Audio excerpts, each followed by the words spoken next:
In this era ravaged by monstrous beasts, humanity can only take refuge within fortified cities, defending themselves against the relentless onslaught of these creatures. As a result, beast masters have gradually emerged as the primary profession for humans to combat these threats. Ming, who awakened the celestial pulse, has become a revered beast master, admired by thousands. His left eye possesses the divine eye of beasts, enabling him to perceive all information regarding beast companions and reveal the most optimal evolution pathways. With the aid of the divine eye of beasts, every beast companion nurtured by Ming undergoes mutations, allowing him to steadily establish a foothold within the beleaguered Cangyuan Base City. First beast companion, Ice Breath Dragon Cub. Attribute, Ice. Limit, Cataclysm level. Skills, Ice Ball, Ice Shield, Ice Tornado. Description, a rare dragon-type beast companion from the frigid regions. Its scales shimmer in icy blue. With formidable limbs, its forelegs are adorned with robust ice crystals, and its wings possess exceptional defense, causing snowflakes to cascade with each flap. The Ice Breath Dragon excels in both close combat and ranged attacks, embodying a perfectly balanced beast companion. Second beast companion, Star Eclipsing Beast. Third beast companion. Fourth beast companion. Chapter 1. The Divine Eye of Beasts. The biting cold winds sweep through, and snow blankets the entirety of Cangyuan Base City. In the East District, within the Yinshu Factory's 30-numbered workshop, a black-blue steel frame supports a roof soaring 60 meters high. Sunlight spills through small, circular skylights, casting a silvery sheen upon the metallic apparatus within.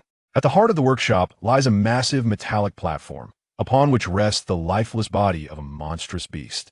The corpse is roughly the size of an adult elephant, its form reminiscent of a horse, adorned with iridescent scales, though its head has long been severed. At this moment, Ming stands at the periphery of the metallic platform, clad in a white work uniform, a sharp knife gripped in his right hand, and a mask obscuring his face. Gazing upward at the corpse before him, numerous gray metallic tables are arranged nearby, their surfaces reflecting countless fine scratches under the sun's rays. Arrayed upon them are various instruments, and within some transparent containers, liquids bubble vigorously, emitting a sizzling sound as Ming approaches the beast's carcass. The dark brown iris of his left eye gradually transforms to gold under the influence of a dormant power. With the continuous infusion of energy, his left eye has fully turned golden, and the runes within his golden pupil pulse with an enigmatic radiance. This golden eye, known as the Divine Eye of Beasts, is a unique talent that Ming awakened a few years prior. Every beast master awakens a talent at a certain age. Some experience a frenzy, doubling their companion's combat prowess, while others awaken the ability to accelerate their beast's evolution. Ming's talent, the Divine Eye of Beasts, allows him to see through all information and internal structures of beast companions and to collect this data, relaying it to his brain through neural feedback, thus displaying the optimal evolution routes for the beasts. As the only member of his family to awaken a celestial pulse, Ming smoothly ascended to the status of a venerated beast master 2 years ago. His purpose for working in this factory is straightforward: to earn star coins and to dissect the monstrous beasts to gather information, thereby facilitating further mutations of the Divine Eye of Beasts. The more information the Divine Eye of Beasts records, the greater its accuracy becomes, and once a certain threshold is reached, secondary mutations can occur. In this world where beasts reign supreme, many can become beast masters, and the emergence of beast masters gives rise to numerous related professions, such as beast breeders, blood alchemists, anatomists, and soothers. At Ming is currently engaged in the profession of anatomist. Typically, beast masters venture outside the fortified cities to hunt monstrous beasts, as every part of these creatures is invaluable. Their blood can be transformed into elixirs, flesh can be converted into feeds, soul essences and cores facilitate beast evolution, while skins and bones can be crafted into magical tools. One could say that a complete monstrous beast yields a substantial income solely from the materials harvested through dissection, making anatomists some of the wealthiest individuals within the realm of beast masters. However, not everyone can become an anatomist. In addition to possessing substantial professional knowledge, one must also have a high level of mental fortitude. Dissection is performed using mental energy to control flying knives, rather than merely hacking at the beast's body with a blade. The higher the level of the beast, the greater the mental energy required for dissection. Upon reaching the commander level, a second evolution is possible, necessitating nurturing during the evolution phase, making the evolution route exceptionally significant. Beast breeders must cultivate the optimal evolution route based on the information of the beast companions, as those aligning with the best evolution pathways tend to possess immense strength, with a chance of undergoing secondary mutations post-evolution. After evolving to commander level, beasts can further evolve into king, monarch, or cataclysm levels, but commander level represents the foundational evolution directly, determining the future attributes of the beast. It is not to say that ordinary beast companions are inferior to elite ones. Some ordinary beasts, through the nurturing of beast masters, can evolve into high-tier companions. Most high-tier beasts originate from ordinary ones, with the key lying in how the beast master nurtures them. For instance, consider an ordinary ice silkworm. Attribute: ice. Limit: king level. Skills: ice silk rapidly ejects icy threads to ensnare enemies. With an added freezing effect, Ice Spikes launches multiple ice spikes with considerable attack power. Description: a white ice worm that thrives on ice silkworm trees. Known for its penchant for napping, it measures approximately 1 meter in length with snow-white body and ice-blue toes, and when threatened, it emits icy threads to encase itself. Commander level evolution pathways. 1. Ice Magic Butterfly Commander level. 2. Dark Rain Cold Butterfly Commander level. Nurturing an ordinary beast companion to commander level requires substantial resources. Typically, beast masters seek out high-limit beasts, as the higher the limit, the stronger. The innate potential. During the commander phase, it is essential to feed them attribute materials, as evolving into commander can grant an additional attribute, influencing the beast's future. Direction. Post-commander, beast masters can further augment an attribute, leading to king or monarch levels, depending on the beast's inherent capabilities and the master's traits.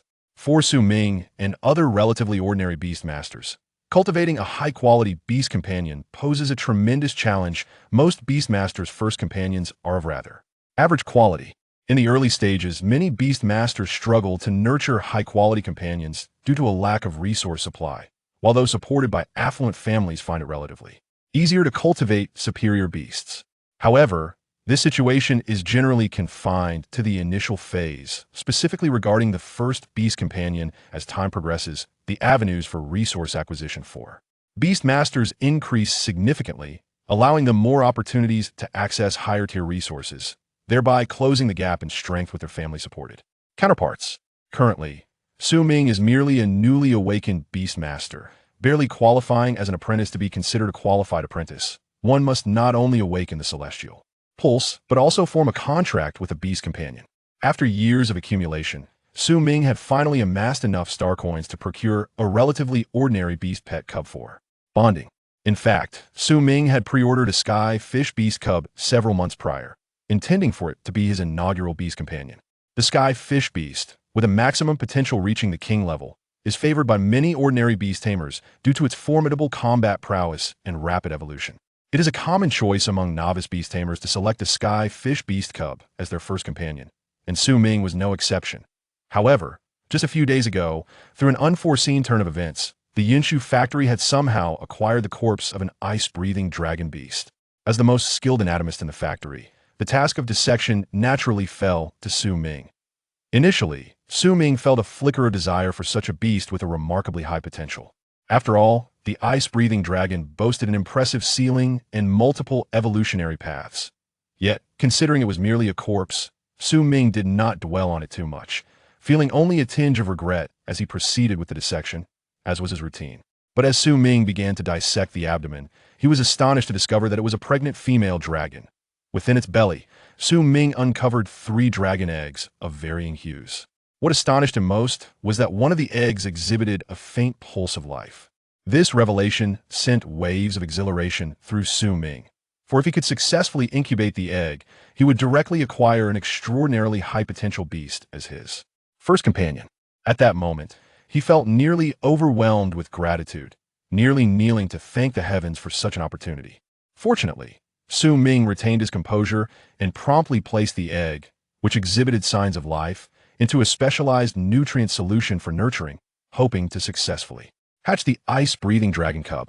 Chapter 2. Dissecting the beast. The darkened factory door creaked open, and a middle-aged man cautiously peered inside. Upon spotting the silhouette of a person at the workstation, he hastily stepped in, his heavy leather boots echoing against the floor. This man, named Luo Kong, was the owner of the Yinshu factory, clad in a luxurious mink sweater. His face adorned with stubble, and at the age of 40, he bore the countenance of a man in his 60s. "Ah, Su Ming, you finally arrived," Luo Kong exclaimed, trotting over to Su Ming with outstretched arms, eager to embrace him. However, the agile Su Ming deftly sidestepped, leaving Luo Kong to grasp at thin air. "Boss Kong, is the carving knife I requested ready?" Su Ming inquired, standing on the metallic surface of the table, placing a small knife down, and turning to Luo Kong with an air of anticipation. Last week, Su Ming had borrowed 1,000,000 star coins from Luo Kong under the pretense of work, intending to purchase a carving knife. Though its quality was merely average, it far surpassed the one he had been using for work. Since acquiring the Ice Breath Dragon egg months prior, Su Ming had exhausted all the star coins he had earned over the years from dissections. Fortunately, after a significant investment in potions, the dragon egg seemed to show signs of hatching.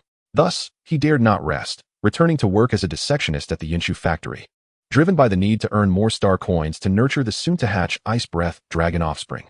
Upon entering, hearing Su Ming's request for the carving knife, Luo Kong paused thoughtfully, stroking his chin before promptly retrieving an exquisite wooden box from his storage bracelet. The box was adorned with a layer of golden flecks, emanating a chill from within. Having observed Su Ming's circumstances over the past few months, Luo Kong was acutely aware of Su Ming's pressing need for star coins. Otherwise, he would not be burning the midnight oil dissecting magical beasts. As an elite beast master, Luo Kong understood the plight of ordinary apprentices, recognizing the immense difficulty they faced in raising a quality beast companion during their training.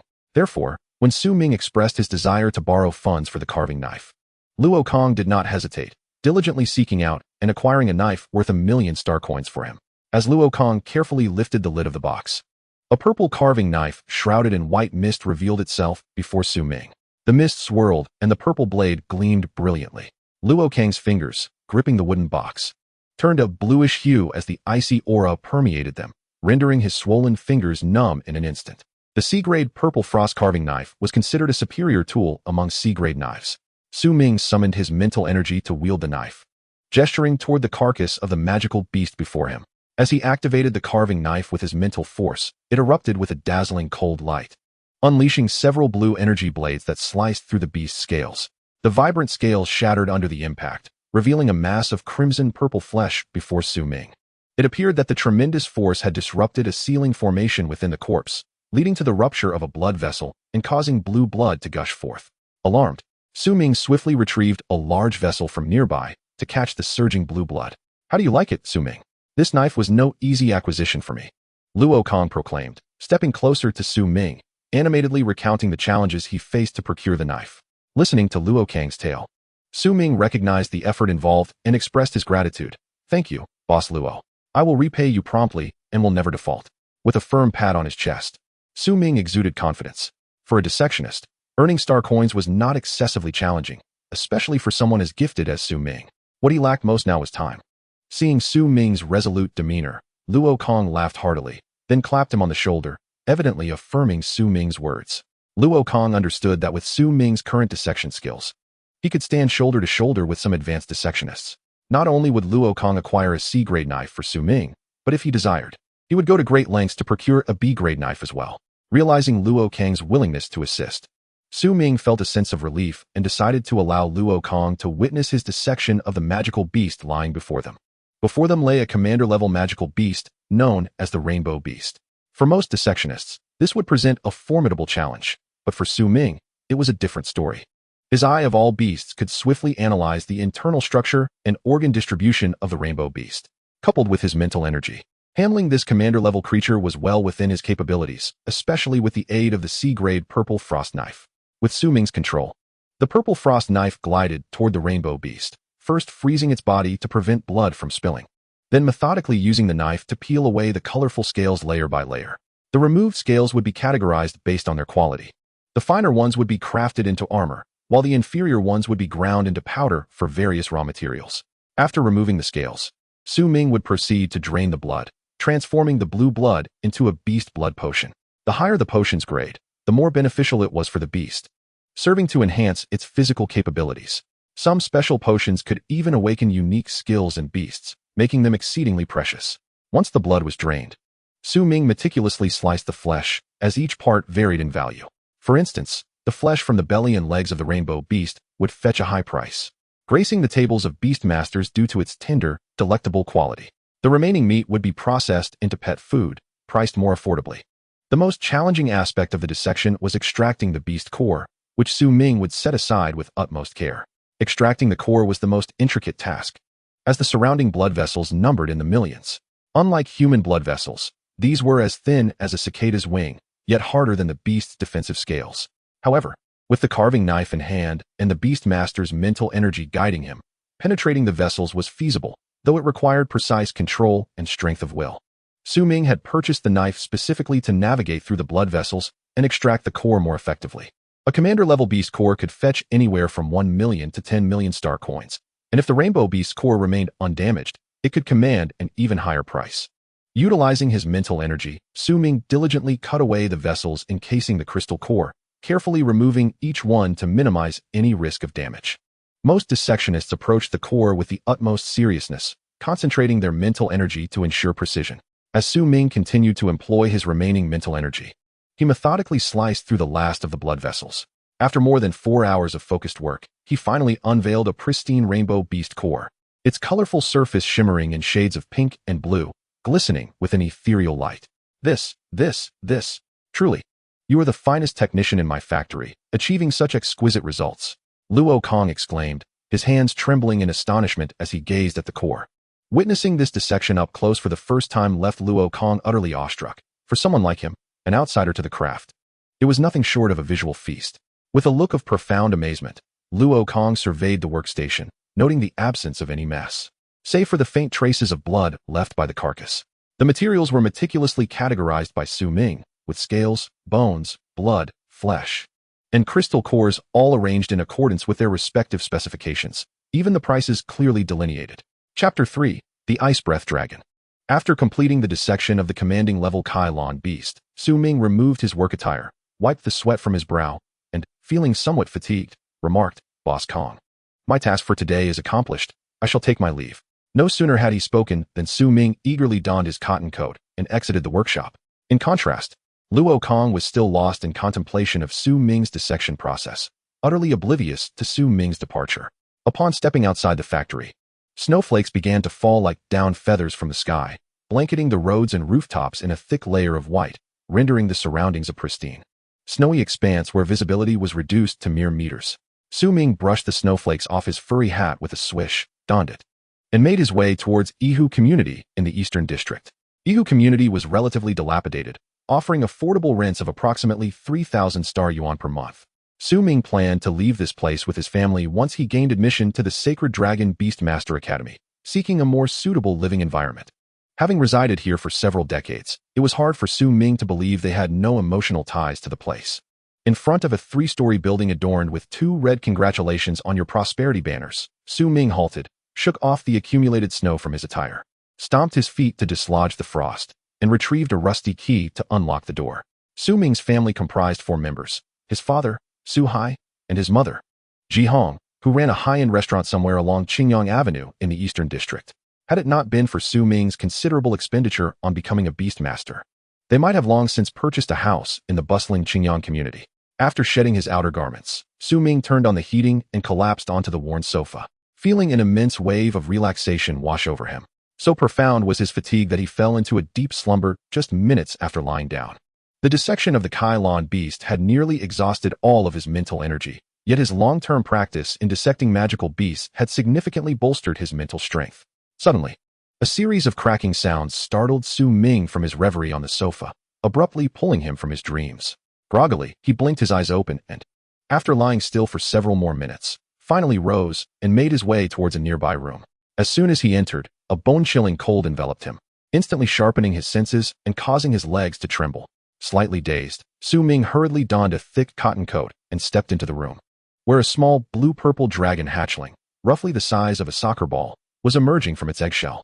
Upon its emergence, the hatchling began to munch on the scattered eggshell fragments surrounding the desk, relishing each bite and leaving no morsel uneaten. Su Ming approached the desk, observing the little creature with curiosity, while his left eye, the beast god's eye, had already begun to assess its attributes. Ice Breath Dragon, Hatchling. Attribute, Ice type. Limit, Cataclysm level. Skills, Ice Ball can launch massive ice balls at opponents, with the quantity increasing according to the beast's strength. Ice Shield creates 4 ice shields for self-defense.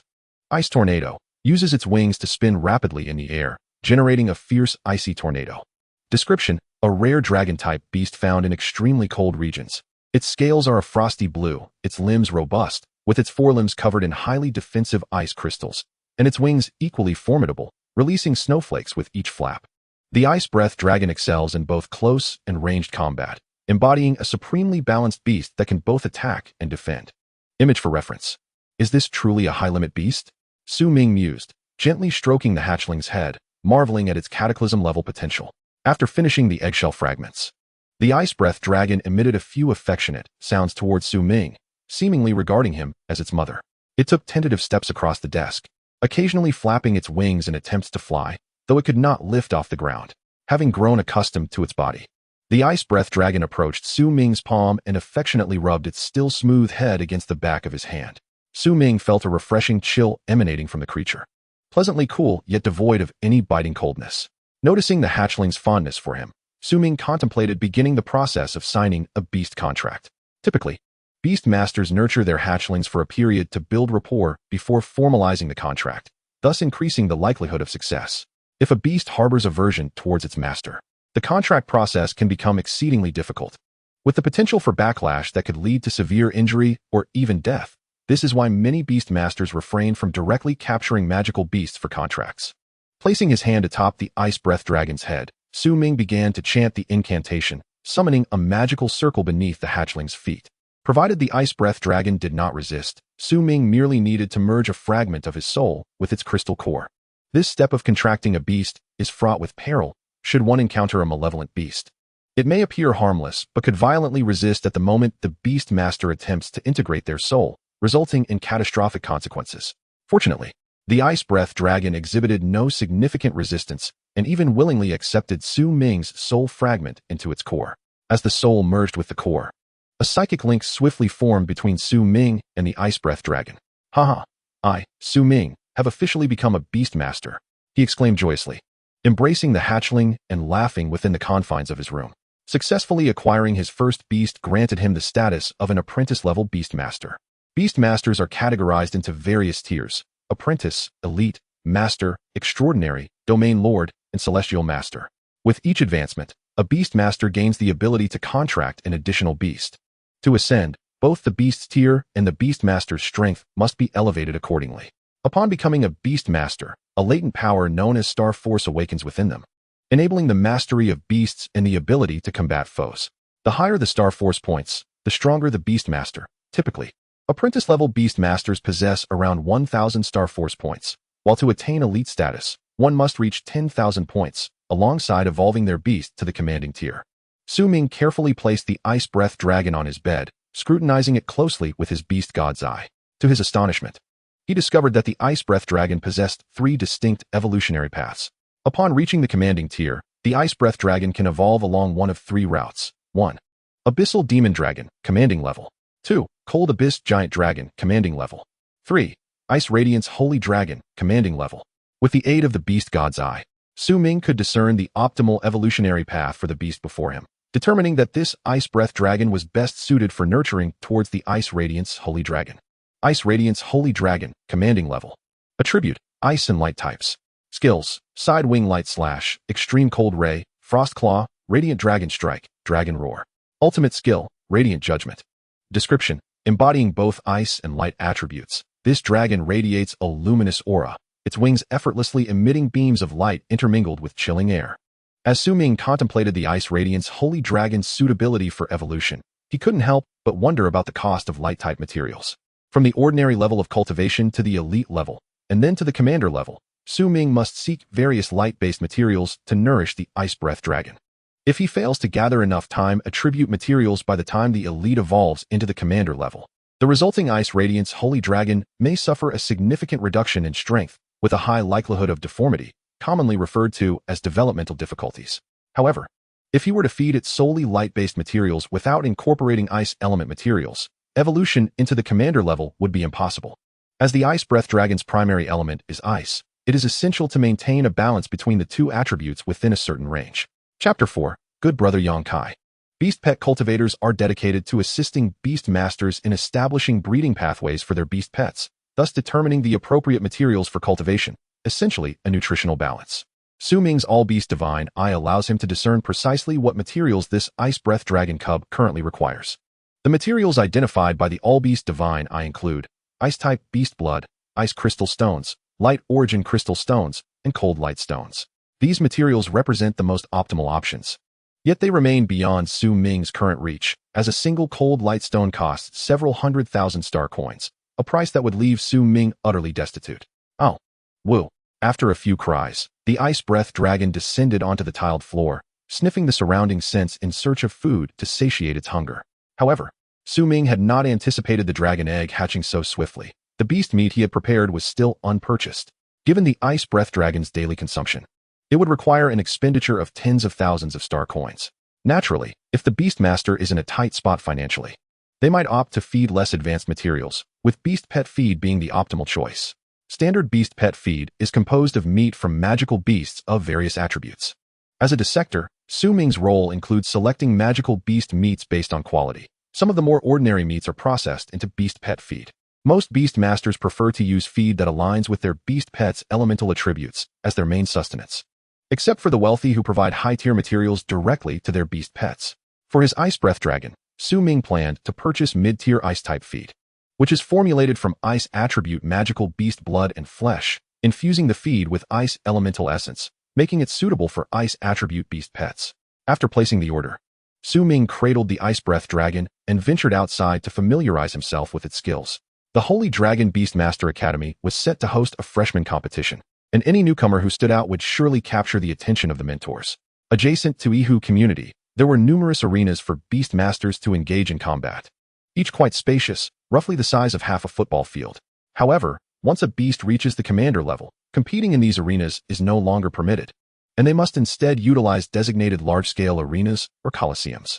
Su Ming arrived at the nearest combat arena, gently placing the ice breath dragon down. Typically, beastmasters store their beast pets within a dedicated space, allowing for easy summoning. Some high-limit beast summoning methods differ from those of lower-limit beasts. For instance, Su Ming's ice breath dragon emerges by breaking through ice. Upon summoning the formation on the ground, a layer of ice instantly forms, from which the ice breath dragon bursts forth. The methods of beast summoning are diverse. Some formations manifest on the ground, others in the sky, while some simply walk out, and a few even tear through space to make their entrance.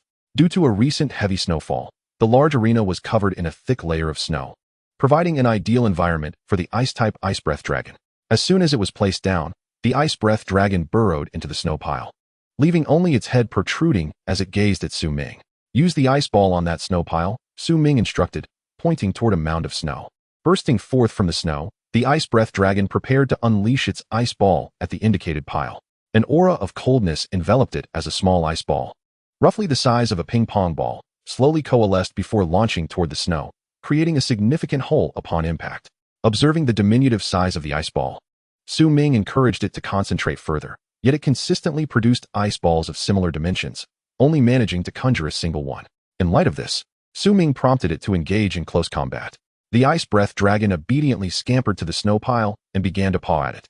Su Ming chuckled, realizing that it was indeed still a cub. He had expected high-limit beasts to exhibit formidable strength from the outset, but it seemed he had overestimated its capabilities. The ice breath dragon had only just hatched, and its wings and limbs were yet to fully develop, making it impossible for it to utilize its skills effectively at this stage. Seeing that the ice breath dragon was unable to execute any moves, Su Ming decided to take it to a nearby pet feed shop to purchase some nutritional supplements. However, as he approached the stone steps of the arena, he spotted his good friend Yang Kai, who had also noticed Su Ming on the platform. After exchanging a few glances, the two embraced tightly, nearly squashing the ice breath dragon, prompting Su Ming to swiftly return it to its beast space. Have you also become a beastmaster? Yang Kai inquired, wrapping his right arm around Su Ming's shoulder and leading him toward the center of the arena. Although Su Ming intended to leave, he could not refuse his good friend, allowing himself to be guided to the arena's center. In contrast to the secluded corner Su Ming had just occupied, the center was bustling with numerous newcomers adjusting to their beast pets. Humph, let me show you my fire hound, Yang Kai scoffed, summoning his beast pet in front of Su Ming. A large black hound emerged from the summoning formation, engulfed in orange flames, with with its tail ablaze. Su Ming utilized his all-beast divine eye to assess the creature. Firehound. Attribute, fire. Limit, king level. Skills, bite, fireball, charge. Description, residing in scorched territories. It is zealous about running and unleashes flames upon encountering danger. Remarkably swift and powerfully aggressive, it is classified as an attack-oriented beast pet. What do you think, Su Ming? Yang Kai asked, presenting his firehound for Su Ming's admiration. The hound's size nearly rivaled that of an adult horse, a stark contrast to Su Ming's ice breath dragon. Impressive, Su Ming exclaimed, giving Yang Kai a thumbs up before requesting the firehound to maintain a safe distance, lest it scorch him. With each step, the firehound released small bursts of flame, and a bite from it would reduce flesh to charred remains. Yang Kai, stroking the prone firehound, glanced at Su Ming, eager for him to showcase his own beast pet, but Su Ming declined to produce it. Disappointed by Su Ming's refusal, Yang Kai shook his head and began training his firehound. Little pup, use fireball, Yang Kai commanded. The firehound rose from its resting position, gathering energy in its mouth as flames blazed around it. Even from his position in the snow, Su Ming could feel the intense heat emanating from the hound. With a resounding thud, the massive fireball struck the ground, shattering the stone slabs and melting the surrounding snow piles within hundreds of meters. Even standing water vanished from the ground. The firehound then sprinted at an astonishing speed around the arena, completing countless laps in the blink of an eye. How about it, Su Ming? Is my firehound sufficient to gain entry into the North Wind Beastmaster Academy? Yang Kai asked excitedly, watching the hound race around. He had meticulously nurtured this firehound for a year, investing abundant resources, with the goal of securing a place among the top 10 newcomers at the North Wind Academy. Are you heading to the North Wind? Didn't we agree to attend the Holy Dragon Beastmaster Academy together? Su Ming gazed at Yang Kai with a hint of confusion. For just a few years prior, they had both vowed to apply to the Sacred Dragon Beastmaster Academy. Now, Yang Kai had abruptly changed his mind to attend the lesser-ranked North Wind Academy, leaving Su Ming bewildered as to the motivations behind this sudden shift. Chapter 5. Do you sell your dragon? The North Wind Beastmaster Academy was not renowned in the Cangyuan Base City. Choosing to pursue studies there was undoubtedly a poor decision. In Cangyuan, only the top 3 institutions, the Sacred Wind, Sacred Origin, and Sacred Dragon Beastmaster Academies, were considered prestigious. The lesser academies fell short in terms of resources, talent, faculty, and facilities, making them incomparable to these 3 elite institutions. Moreover, each year, significant funding was allocated to the outstanding students of these top academies, a sum that represented immense wealth, far beyond what the lesser academies could hope to offer. Faced with Yang Kai's choice, Su Ming felt a surge of anger, his expression darkening. It was not that he held the lesser academies in disdain. The stark reality of their comparative strength was undeniable, and attending such an institution felt like a step backward for his future. Noticing Su Ming's unusual anger, Yang Kai, feeling somewhat guilty, opened his storage bracelet, revealing a contract before Su Ming. The document outlined an agreement between North Wind Academy and Yang Kai, stating that in exchange for resources to expedite his improvement, he was obligated to enroll in North Wind Academy when the time for recruitment arrived next year. For the past 2 years, Yang Kai had been utilizing the resources provided by North Wind Academy to enhance his beast pets and bolster his own star power. At this point, it was too late for him to back out. A mere glance at Su Ming revealed the scheme at play, unable to attract quality students. North Wind Academy was targeting ordinary beast masters with potential, enticing them into their fold with promises of resources. Sorry, Sugo, I can't join you at the Sacred Dragon Beastmaster Academy, Yang Kai said, disappointment etched on his face as he looked towards Su Ming. He had initially promised to go to Sacred Dragon Academy with Su Ming, but found himself unable to resist the allure of North Wind Academy's abundant resources. For ordinary beast masters like them, relying solely on talent was insufficient to gain admission to the top 3 academies. Resources held far greater significance. Though Yang Kai had refrained from discussing his decision with Su Ming over the past 2 years, it was clear that he had long since abandoned the idea of attending Sacred Dragon Academy. Su Ming had even considered lending him money for tuition, but that now seemed futile. Sigh, Yang Kai, I wish you the best at North Wind Academy, Su Ming sighed, feeling a sense of resignation as he departed the arena. The day's earlier joy had been significantly dampened by Yang Kai's announcement. As Su Ming began to leave, Yang Kai called after him, Suga, don't worry. Yang Kai, will surely become the top beast master at North Wind Academy. Just as he reached the steps, Yang Kai's voice echoed back to him. Hearing this, Su Ming felt a jolt of surprise and turned to respond, I'll be rooting for you. However, as he descended the steps, he shook his head, thinking how foolish Yang Kai was. With Yang Kai's abilities, gaining admission to Sacred Dragon Academy should have been a simple matter. Why then did he opt for North Wind? Did he not aspire to be an ordinary student at Sacred Dragon Academy, but rather wish to be a standout at Northwind? As Su Ming pondered these thoughts, he found himself increasingly perplexed by the notion of seeking distinction over a solid foundation. Inside the beast pet space, the ice breath dragon had communicated its hunger to Su Ming, expressing its need for sustenance in a manner he could not fully comprehend. Yet, through the bond shared between beast master and pet, Su Ming deduced its meaning. It was indeed hungry and desired a meal. With this realization, Su Ming hurried towards Dongyang Avenue, where numerous shops specializing in materials for beast masters were clustered. High-grade materials were commonplace in this area, and he was headed to a store named Wankai Materials. Upon entering, he noticed the shop was relatively quiet, not due to inferior quality, but rather because the materials were quite expensive. Many beast masters opted for cheaper materials to enhance their pets, seldom frequenting high-grade material stores.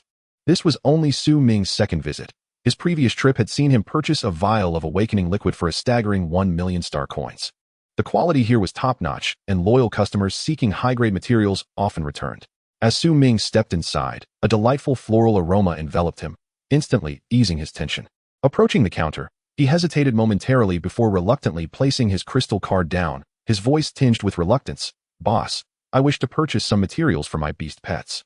His words were softly spoken, and soon after, a portly man emerged from a door with a cheerful demeanor upon hearing a customer. "What can I assist you with?" "Esteemed guest, we have only the finest here." The rotund man rubbed his hands together in excitement, eagerly awaiting Su Ming's request. However, upon noticing Su Ming's youth, his enthusiasm dampened slightly. Quickly, Su Ming produced a list of materials, hoping the portly man could help him locate them. The list was brief but contained essential items for the ice breath dragon, sufficient to sustain it for several months. After a thorough search that lasted several minutes, the portly man confirmed the materials and handed them over to Su Ming. Once Su Ming completed the transaction, he picked up the most expensive item, a cold light stone. Scrutinizing it closely, its icy aura radiated outward, exhibiting a luminous quality, its surface resembling smooth jade, a notably pure specimen. With a sudden rustle, the ice breath dragon emerged from the beast pet space, leaping toward the cold light stone, wrapping its forelegs around it and eagerly licking its surface, drool pooling beneath it. Seeing this, the shopkeeper internally questioned, "Is this person mistreating their beast pet?" Noticing the floor covered in saliva, Su Ming felt a wave of embarrassment and hastily retrieved a small knife to cut a piece for the ice breath dragon. As the cold light stone entered its mouth, the dragon crunched it with delight, its cheeks flushing a rosy hue, its tail and tiny wings fluttering in excitement. As Su Ming continued to feed the ice breath dragon, outside, a red sports car came to a gentle stop. A young woman named Yin Yao exited the vehicle, draped in a snow-white goose-down coat, her head adorned with a bow, exuding an air of youthfulness. The portly man, who had been tallying accounts, cast a glance outside, and, upon spotting the approaching woman, instantly transformed his expression into one of radiant delight. He rushed outside, bowing respectfully as he opened the door for her. Though Yin Yao walked leisurely, the shopkeeper remained bent in reverence for several moments without a hint of complaint, his heart racing with excitement. "Miss Yin, please, do come in. What would you like to purchase today? We have all manner of high-grade materials that are sure to satisfy you." The portly man beamed. For Yin Yao was their shop's golden goose, accounting for a quarter of their sales. His reverence for such a valued customer was palpable. "This time, I seek materials for the evolution of the water-scented cat. You must ensure their quality. Money is no object. If you fulfill this request well, I shall reward you generously," Yin Yao replied, sitting in the center with an air of calm authority. The portly man, eager to please, nodded vigorously, almost wishing to present the shop's most prized possessions immediately. Meanwhile, Su Ming, seated at the edge and feeding the ice breath dragon, overheard their conversation but paid little attention to the woman, remaining focused on his task. While Su Ming was diligently feeding the ice breath dragon, he was taken aback when a delicate, snow-white hand gently rested upon the dragon's head, followed by a tender caress. He wondered, from whence came this exquisite hand? "Is your dragon for sale? I can offer a handsome price." Yin Yao had somehow appeared before Su Ming, her left hand proffering a crystal card while her right continued to stroke the ice breath dragon. Upon realizing that this silver-haired woman wished to purchase his dragon, Su Ming immediately declined. He was not in such dire straits that he would sell his beloved beast. Such an act would not merely reflect a lack of funds, but rather an utter lack of common sense. Noticing Su Ming's refusal, Yin Yao placed a crystal card into his pocket, her face alight with a smile as she inquired, "Could you perhaps enlighten me on where I might procure a dragon like this? I am quite interested in making a purchase." As the eldest daughter of the Yin family, her first beast companion was merely a creature of the monarch level, and the family possessed only one beast of the calamity level. Confronted with the question from the silver-haired lady, Ming pondered for a moment while feeling the crystal card in his pocket. He candidly informed her that the ice breath dragon was a result of his dissection, having been acquired from a dragon egg rather than purchased. The shopkeeper, who was busy polishing a wooden box, overheard their conversation and exclaimed, "What? You must have stumbled upon some extraordinary luck." His astonishment stemmed from the fact that the probability of finding a viable egg among corpses was merely 1 in 1,000. In light of this revelation, Ming reflected on his own fortune. Such a minuscule probability had indeed favored him, a true stroke of luck. Ordinarily, when a magical beast perished, any eggs or young within would quickly lose their nutritional supply and perish within days, unless some peculiar method had been employed or the egg itself was inherently flawed. "I had assumed you acquired it through purchase. My apologies." Yin Yao withdrew her hand from the ice breath dragon's head, offering a polite remark. As the eldest daughter of the Yin family, she enjoyed the benefits of her family's resources, and everything she possessed had to meet the highest standards. Even her beast companions had to be the finest, yet she had yet to acquire one of the calamity level. The only beast at that level in the family was entrusted to her brother, Yin Hua, while she had only obtained a monarch-level beast, indicating that her family held greater expectations for her brother. "Dissectionist, should you ever come across a young beast of the calamity level, please sell it to me at your earliest convenience." Yin Yao produced another crystal card from her storage bracelet and handed it to Ming. She had nearly lost her mind searching for a high-level beast since her family had given the calamity-level beast to her brother. Despite possessing a talent that surpassed her brother's by several folds, Yin Yao was baffled as to why the family chose to entrust the calamity beast to Yin Hua instead of her, the true prodigy of the Yin family. As Ming examined the crystal card that had just been given to him, he noticed it contained a significant sum. However, he hesitated to accept it, fearing it might provoke disdain. Consequently, he returned the card to Yin Yao, recognizing it as a test of sorts. If he were to accept it, there was a considerable chance he would lose the card he already possessed. Ming understood the virtue of knowing when to withdraw. As expected, once he returned the card, Yin Yao promptly stowed it away and presented him with a business card bearing her contact information. She discreetly whispered, "I hope my investment in star coins proves worthwhile." Hearing this, Ming scratched his head reassuringly, vowing that he would certainly inform her promptly should he discover any information regarding high-level beasts, for it would be remiss not to act in good faith given her generous investment.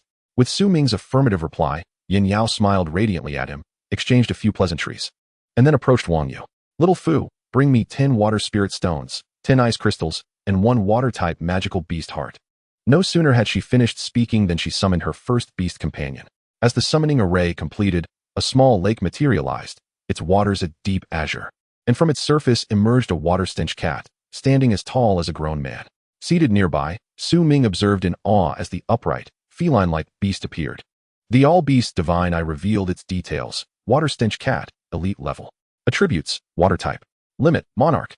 Skills, water rain sword, water sphere wave, rending claw, chain shred. Water shield. Description, a magical beast residing near water. It delights in preying upon aquatic creatures such as the grouper. With a robust armored exterior, it boasts formidable claws and a voice that instills fear. The water stench cat excels in close quarters combat. Evolution path. 1. Dark stench cat, commander level. 2. Ice variant cat, commander level. Ming gasped in astonishment upon discovering the creature had reached the elite level so swiftly.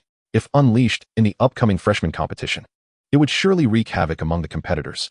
He fervently hoped that Yin Yao would refrain from attending their Sacred Dragon Beastmaster Academy. The prospect of facing such an elite water stench cat was daunting, and he could hardly envision a single beast overpowering their entire freshman cohort. With the enrollment for the Cangyuan Base City approaching in a year, Ming realized it would be quite a challenge to elevate his ice breath dragon to the elite level within that time frame. Yet, upon witnessing the water stench cat, a sense of foreboding washed over him.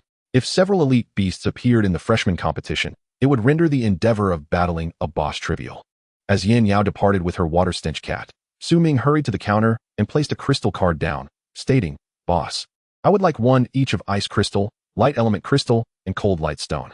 The shopkeeper recognized the card as the one given to him by Yin Yao and mused, "Indeed, luck can be a form of strength." With a resigned wave of his hand, he retrieved 3 wooden boxes from a nearby shelf. Inside were 3 irregularly shaped stones, each roughly the size of a soccer ball. After confirming their contents, Ming handed over the crystal card to the shopkeeper. Having secured the elemental stones, Ming cradled the ice breath dragon and made his way to a pet feed store. The ice breath dragon nestled in his arms, was voraciously gnawing on the cold light stone, having already consumed a significant portion. Its scales were gradually regenerating, and its limbs were beginning to grow heavier. Generally, magical beasts can fluctuate in size and form, reverting to their original state or assuming their previous shape. However, only when a beast reaches its original form can it unleash its full power. Even a calamity-level beast would struggle to demonstrate its capabilities in a juvenile form. In the base city, most beasts would reduce their size to decrease weight, facilitating easier navigation through the urban landscape. Inside the pet feed store, Ming ascended to the second floor, which was spacious and well-lit, populated by numerous beast masters. The majority opted for a tribute-specific feed as their beast's primary sustenance. The store offered a plethora of feed options, primarily crafted from the flesh of magical beasts. Consuming such feed would enhance the beast's strength and promote growth and evolution. The second floor specialized in ice attribute feed, with each shelf clearly marked with the quality of the feed and the type of magical beast meat used. Ming ventured to the central area, scrutinizing the mid-grade ice attribute feed, employing his all-beast divine eye for a detailed examination. Due to the fact that the feed is composed of various types of beast meat, Ming must certainly identify the most suitable varieties. Although all the feed is of medium quality, each type is derived from different beast meats, infused not only with ice attributes, but also containing the blood of magical beasts and other substances. Chapter 7. Beast Pet Feed. Ming's task is to utilize the all-beast divine eye to analyze which of these ice attribute feeds would be the most appropriate. If the feed is well-matched, the growth rate of the beast pet will significantly accelerate. Conversely, if the beast pet consumes incompatible feed, it may suffer adverse reactions, colloquially known as allergies. The consequences could range from a decline in strength to fatal backlash. This is precisely why beast pet cultivators are held in such high regard. Even more so than dissectologists like Ming, as beast pet cultivators are more prevalent. After scanning for a considerable time with the all-beast divine eye, Ming selected 3 small bags of ice attribute feed from 3 different shelves. These were merely samples, and once confirmed, he could simply reference the numbers to place an order at the front desk. The feed he held was made from the flesh of the crystal cold beast, Frostwing Serpent Dragon, and Ice-Armored Python, 3 magical beasts that were presumably favored by the Frost Breath Dragon. Among them, the Frostwing Serpent Dragon was the most compatible with the Frost Breath Dragon. Ming speculated that the primary diet of the Frost Breath Dragon should consist of the Frostwing Serpent Dragon, which, despite its status as a monarch-level beast, had tragically become prey. After further confirmation, Ming proceeded to the front desk with the 3 numbers, purchasing a total of 9 bags, each costing approximately 200,000 star coins, which would be sufficient for the Frost Breath Dragon to last an entire year. Once he entered the Sacred Dragon Beastmaster Academy and received his subsidies, Ming's financial situation would ease, allowing him to allocate funds for his own strength enhancement rather than exhausting his resources solely on his beast pet. On Dongyang Avenue, Ming emerged from the shop to find that night had already fallen, with delicate snowflakes drifting lazily from the sky. In his arms, the Frost Breath Dragon persistently licked the falling snowflakes, occasionally using its front paws to gather some snow to present to Ming.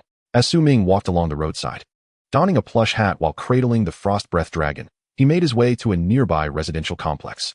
Noticing that the dragon seemed reluctant to enter the beast pet space, despite multiple attempts to summon it into the space, the Frost Breath Dragon steadfastly refused, leaving Ming with no choice but to carry it home. Upon removing his boots, Ming was greeted by the familiar and enticing aroma of roasted chicken wings. "Mom and Dad, I have officially become a beast master," Ming declared, placing the Frost Breath Dragon on the table for his family to admire. As Hai and Ji Hong emerged from the kitchen, their eyes lit up at the sight of the Frost Breath Dragon. Hai hurriedly set down his spoon and picked up the dragon for a closer inspection, exclaiming, "Well done, Ming. This beast pet looks extraordinary." Feeling the presence of an unfamiliar person, the Frost Breath Dragon reacted by exhaling a blast of icy air from its nostrils, instantly freezing Hai's hair into ice clumps. It then flapped its wings and flew back to Ming's side. Rather than being upset, Hai chuckled, "Come summer, we won't need air conditioning. Just let your beast pet unleash some of its cold air, haha." Indeed, there were beast masters employing their pets for labor. Some utilized ice attribute beasts to create ice blocks or freeze objects, while others harnessed fire attribute beasts for metal smelting. Wood attribute beasts, known for their potent healing abilities, often served as beast pet doctors. Yet, the daily wages of such beast masters were approximately a third of what dissectologists and beast pet cultivators earned, marking a common earning avenue for ordinary novice beast masters. "You 3 are so noisy, it's distracting me from my homework." A little girl, no taller than half a door, emerged from a nearby room. Clad in a pink sweater adorned with a cartoon pig design and sporting two playful braids, she was none other than Su Ming's younger sister. Su Ting, brother, you've finally become a beast master.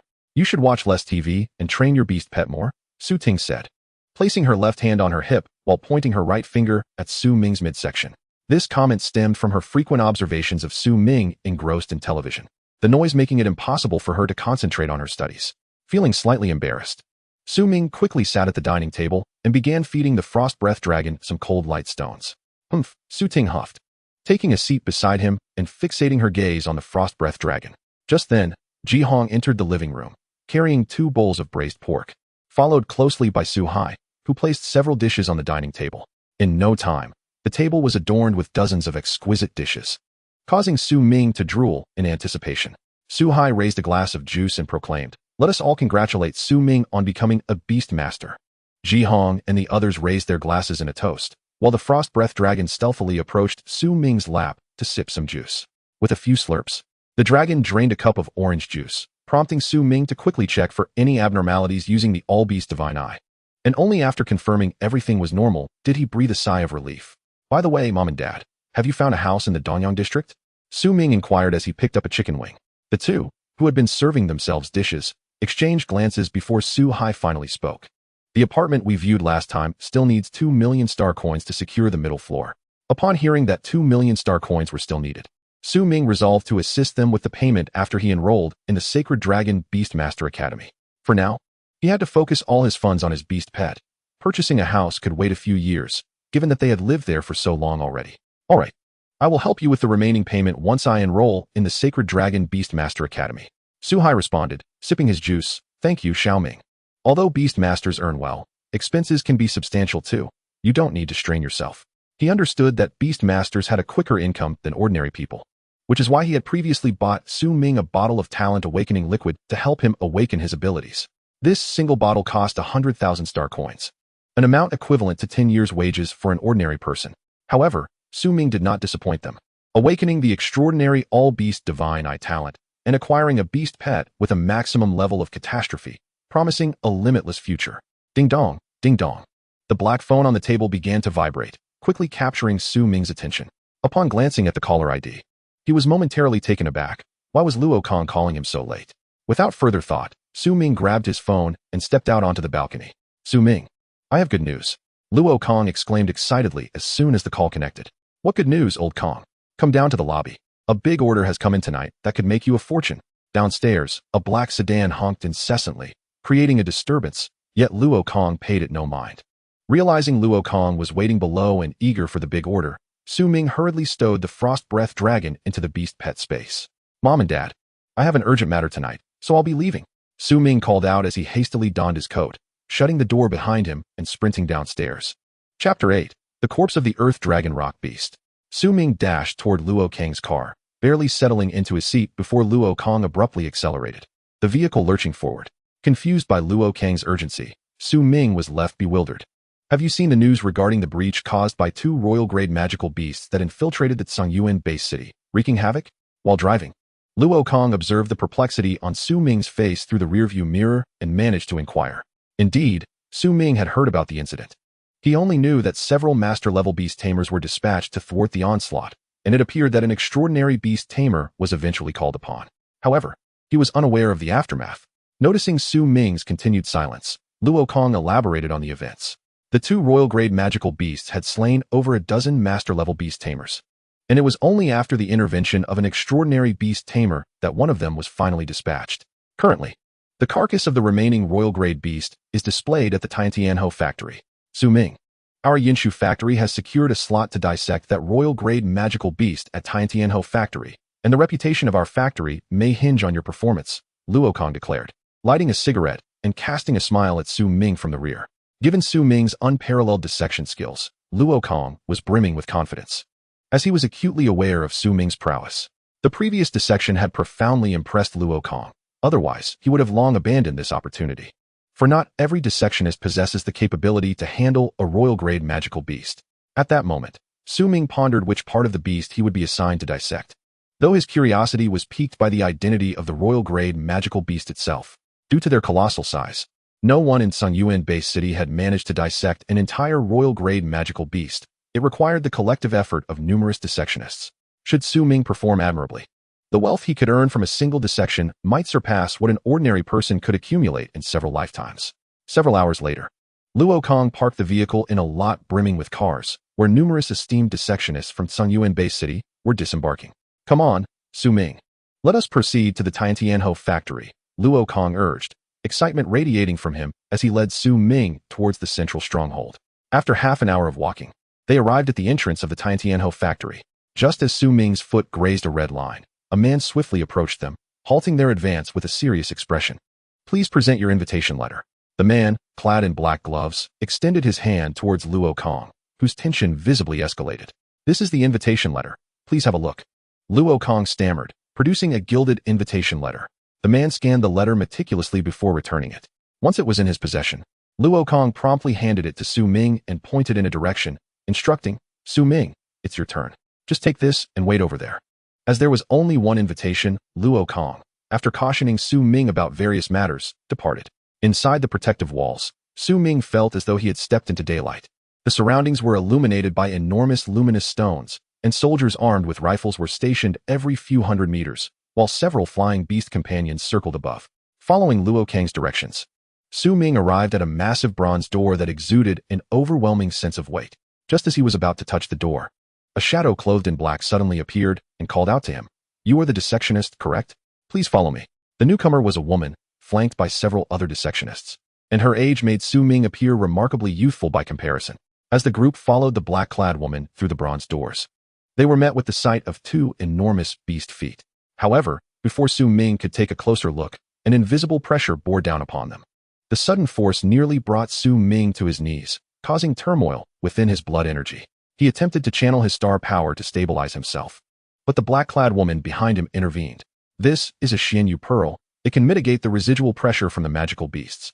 Observing Su Ming's distressed state, she gently placed a cerulean pearl before him. Upon seeing the pearl, Su Ming immediately felt a wave of relief and expressed his gratitude. Thank you. The woman offered no further words, but swiftly briefed everyone on the rules before hastily departing. With her absence, discussions among the others erupted regarding the colossal beast before them. While Su Ming found himself marginalized, as it was evident that this inexperienced youth had likely leveraged connections to gain entry, making the prospect of him participating in dissection laughable. Disdainful and indifferent glances converged upon Su Ming, causing him to shiver involuntarily. Internally, he berated their hostility. Was it necessary to harbor such animosity? Was youth a reason for disparagement? Though he inwardly cursed the group, he maintained a cordial facade, smiling and saying, I want to intrude. Please continue your discussion. With that, he discreetly withdrew from their gaze. Logically speaking, at his age, the very notion of dissecting a royal-grade magical beast would be met with disbelief. After contemplating for a moment, Su Ming dismissed the matter from his mind. He was here to earn star coins and began to circle the carcass of the beast. Filled with excitement at the prospect of encountering a royal-grade magical beast for the first time. After completing a circuit, Su Ming arrived at the beast's midsection, activating the 10,000 Beasts Divine Eye, which began to scan the royal-grade magical beast before him. The deluge of data inundating him proved somewhat overwhelming, leading to a moment of disorientation that nearly caused him to faint. Earth Dragon Rock Beast, Royal Grade. Attribute, Earth and Gold. Limit, Sovereign. Skills, Dragon Rock Sky Blast. Earth Foot, Hardening, Metal Shield, Rock Claw, Shatter Sky. Ultimate Skill, Mountain Rock Split Gold Slash. Description, evolved from the rock beast. It favors dwelling in caves and has a penchant for gnawing on stones. It boasts formidable defense, excels in offense, and is somewhat sluggish, categorizing it as a balanced beast companion. As the information about the royal-grade magical beast flooded Su Ming's mind, he felt the world around him spin, teetering on the edge of reality. Just as he was about to lose consciousness, a delicate hand swiftly steadied him. This is your workstation. You need to collect the liquid from the stomach and extract the organs intact. Unbeknownst to him, a woman had appeared at his back, stabilizing him while handing him a form and a storage bracelet, followed by a crystal card. Moments later, as he regained his composure, Su Ming fought through the pain in his head and managed to express his gratitude with a stammered, "Thank you." The woman, acknowledging his thanks, offered a brief word of encouragement before smiling and joining her fellow dissectionists. Su Ming, feeling a tad embarrassed at her hasty departure, quickly settled into a meditative position to restore his mental energy, which had been depleted by the earlier scan. Chapter 9, B-Level Engraving Knife, Suyu knife. The storage bracelet contained vessels for collecting specimens. Once completed, he merely needed to place the items into the vessels and set them on a nearby circular teleportation platform, which would scan, record, and subsequently transport them away. Su Ming meticulously dissected the left abdomen of the earth dragon rock beast, revealing its stomach, which serves as the organ for food digestion. The stomach of the magical beast exhibits considerable differences compared to that of a human. It may resemble a colossal whirlpool or an irregularly shaped mass. However, the formidable scales covering the beast's body presented a significant challenge for Su Ming. These scales comprised a substantial amalgamation of earth and metal attributes, renowned in the market for their unparalleled defensive capabilities, durability, and resilience. A single scale could fetch a considerable sum of star coins, and before Su Ming laid dozens of them, indicating a potential fortune from just the scales alone. Not to mention the entirety of the beast's body, which likely boasted thousands of scales, collectively invaluable. Approaching the workbench, Su Ming curiously caressed the dark golden scale before him. The moment his fingers made contact, a torrent of violent golden elemental energy surged into his palm. Astonished by the intensity of the golden energy coalescing in his hand, Su Ming couldn't help but marvel at the sheer power of a beast at the king level. Swiftly retracting his hand, he employed his beast god eye to discern that this scale was composed of 75% earth attribute material and 30% metal attribute material, with a scattering of other chaotic attributes.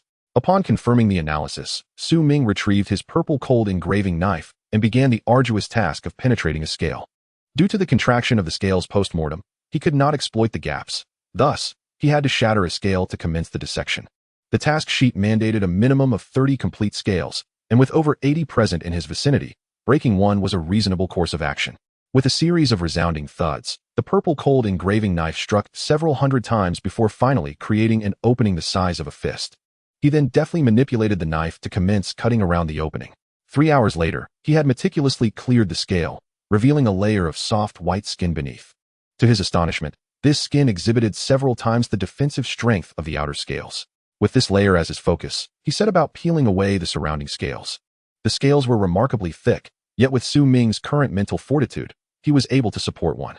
He then placed the scale on a nearby circular teleportation platform.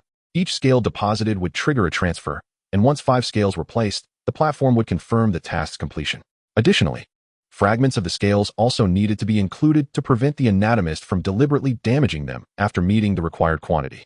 Currently, Su Ming found himself needing to rest after peeling away every 2 scales, but the most uncomfortable aspect was the necessity to rest in a nearby open space, where the lingering scent of blood was quite distressing. Sitting cross-legged on the mechanical platform, Su Ming retrieved a golden reagent from his storage bracelet. After a brief analysis, he consumed it without hesitation. This reagent, known as a B-grade mental recovery potion, was designed to expedite the recovery of a beast master's mental energy. Such potions were exceedingly precious, as the materials required for their creation were notoriously difficult to procure, rendering high-grade mental potions virtually priceless in the marketplace. Once he had digested the mental potion, Su Ming produced a blue reagent, glancing at it before consuming 2 vials.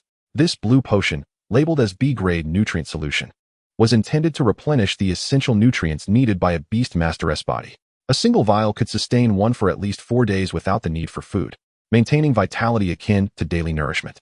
However, this nutrient solution was typically reserved for use outside of base cities. Within the confines of the city, individuals preferred conventional foods, as the nutrient solution bore no flavor and was generally eschewed by beast masters. After a fortnight of labor, Su Ming completed his task, having extracted a total of 20 complete scales. The remaining scales adhered stubbornly to the white skin due to a layer of super-adhesive substance, a result of Su Ming's haste in overextending his mental energy to save time. Now, that sticky substance clung tenaciously to the scales, compelling Su Ming to continuously scrape away at them with his knife. The purple cold engraving knife, having endured this arduous task, had become battered and worn, riddled with cracks and indentations, clearly on the verge of being rendered unusable.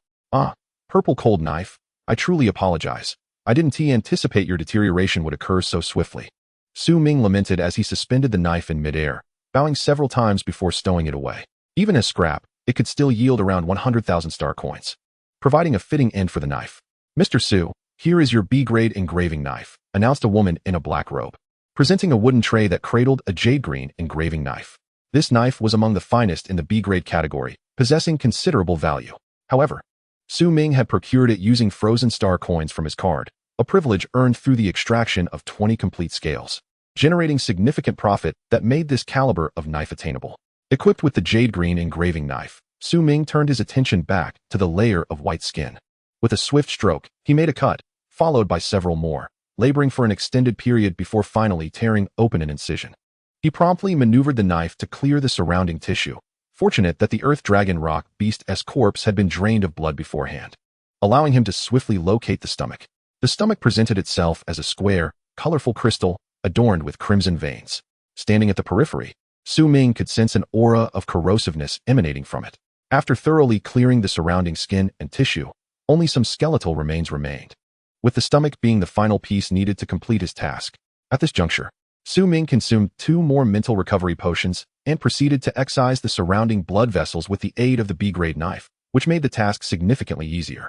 As he systematically removed the blood vessels, he retrieved a colossal vessel from his storage bracelet and positioned it at the outlet of the crystalline structure.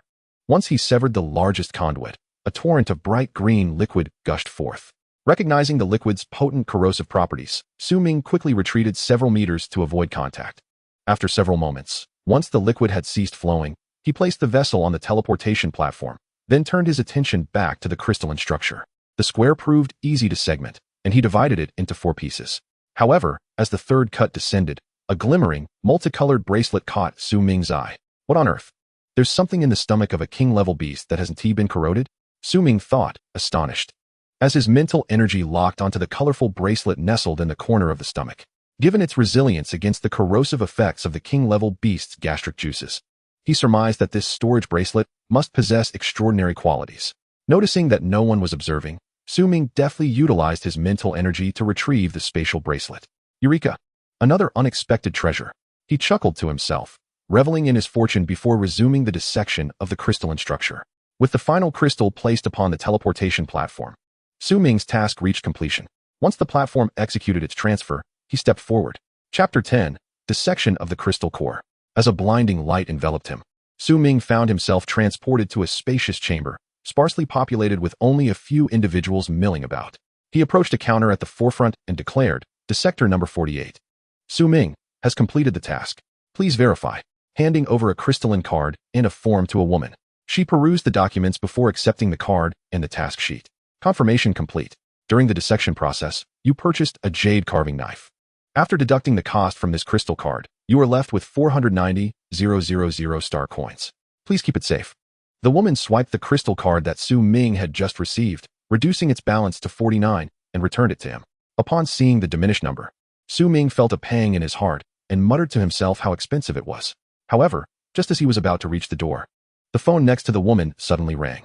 After a brief moment, she anxiously called out to the departing Su Ming. Mr. Su, please wait. Someone is looking for you. Just a few steps away, an urgent voice beckoned. Sir, please come with me. The woman, slightly out of breath, rushed to Su Ming and, without looking back, pulled him towards a certain room number. Su Ming observed the tense woman and the room before him. Though somewhat displeased, he sighed and casually remarked, never mind. You may go. I apologize, Mr. Su, for bringing you here without your consent. I am truly sorry. The woman repeatedly expressed her apologies, lowering her head to her chest. Her eyes filled with remorse. Su Ming, feeling puzzled, stepped inside the door. He had not recognized anyone here. Could it be that he had been discovered for taking the spatial bracelet? The room was exceedingly spacious, adorned with bookshelves all around, and at the front, a middle-aged man greeted Su Ming with warmth as he entered. Hello, let us introduce ourselves. I am Yang Hui, the owner of the Tianhao factory. It is a pleasure to meet you. Yang Hui approached Su Ming and extended his right hand for a handshake. Noticing the man's scarred, rough hand, Su Ming did not hesitate and shook it firmly. At first, he only felt the coarseness of the man's palm. However, just as he intended to release his grip, a powerful surge of star energy swiftly coursed through Yang Hui's hand and into Su Ming's body. Although Su Ming considered letting go, all attempts to break free proved futile. The incoming star energy firmly immobilized him, and within mere seconds, he was drenched in cold sweat. After a moment, beads of perspiration formed on his back, feet, and hands. While Yang Hui, observing the situation, gradually withdrew his star energy and chuckled. Ha! I did not expect you to be merely an apprentice beastmaster. Truly a young talent. Do not worry. This is merely my method of probing, and the star energy will not harm you. Recently, some heretical factions have been particularly active. But now that I see you are not one of them, I feel reassured. After confirming that Su Ming exhibited no abnormalities, Yang Hui nodded in satisfaction. Once the star energy dissipated, Su Ming dared to breathe deeply, finding a spot to sit down. After gulping down 2 large swigs of water, he turned to Yang Hui and introduced himself. Yinshu Factory, Su Ming. Yang Hui, returning to his seat, regarded Su Ming with admiration as he replied, "Not bad, not bad. To have dissected a king-level magical beast so perfectly, you truly are a young talent. Would you be interested in staying to assist with the processing of the king-level beast core? The remuneration is quite substantial." Hearing that he was not being summoned to return the bracelet, Su Ming felt a sense of relief. However, the king-level beast core was beyond his current capabilities for dissection. "I apologize, Mr. Yang, but I have not yet reached the strength necessary to dissect that king-level core." Su Ming candidly expressed his limitations, then stood up to excuse himself. Observing Su Ming's reluctance, Yang Hui coldly remarked from his seat, "Brother Su, if you could help us dissect that king-level core, we will turn a blind eye to the bracelet you retrieved from the beast's stomach. Otherwise, things could become quite complicated." Su Ming, who had just risen, felt his scalp tingle upon realizing that Yang Hui was aware of his acquisition of the spatial bracelet, causing him to sit back down tightly against the bench. He recalled that he had only taken the bracelet for a fleeting second. How could it have been discovered? Did the surveillance have no blind spots? Or had Yang Hui been monitoring him all along?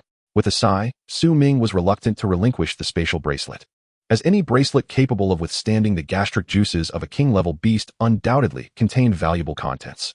Eventually, he nodded gently and smiled. "Mr. Yang, I believe I may indeed be able to assist with the dissection of that king-level core."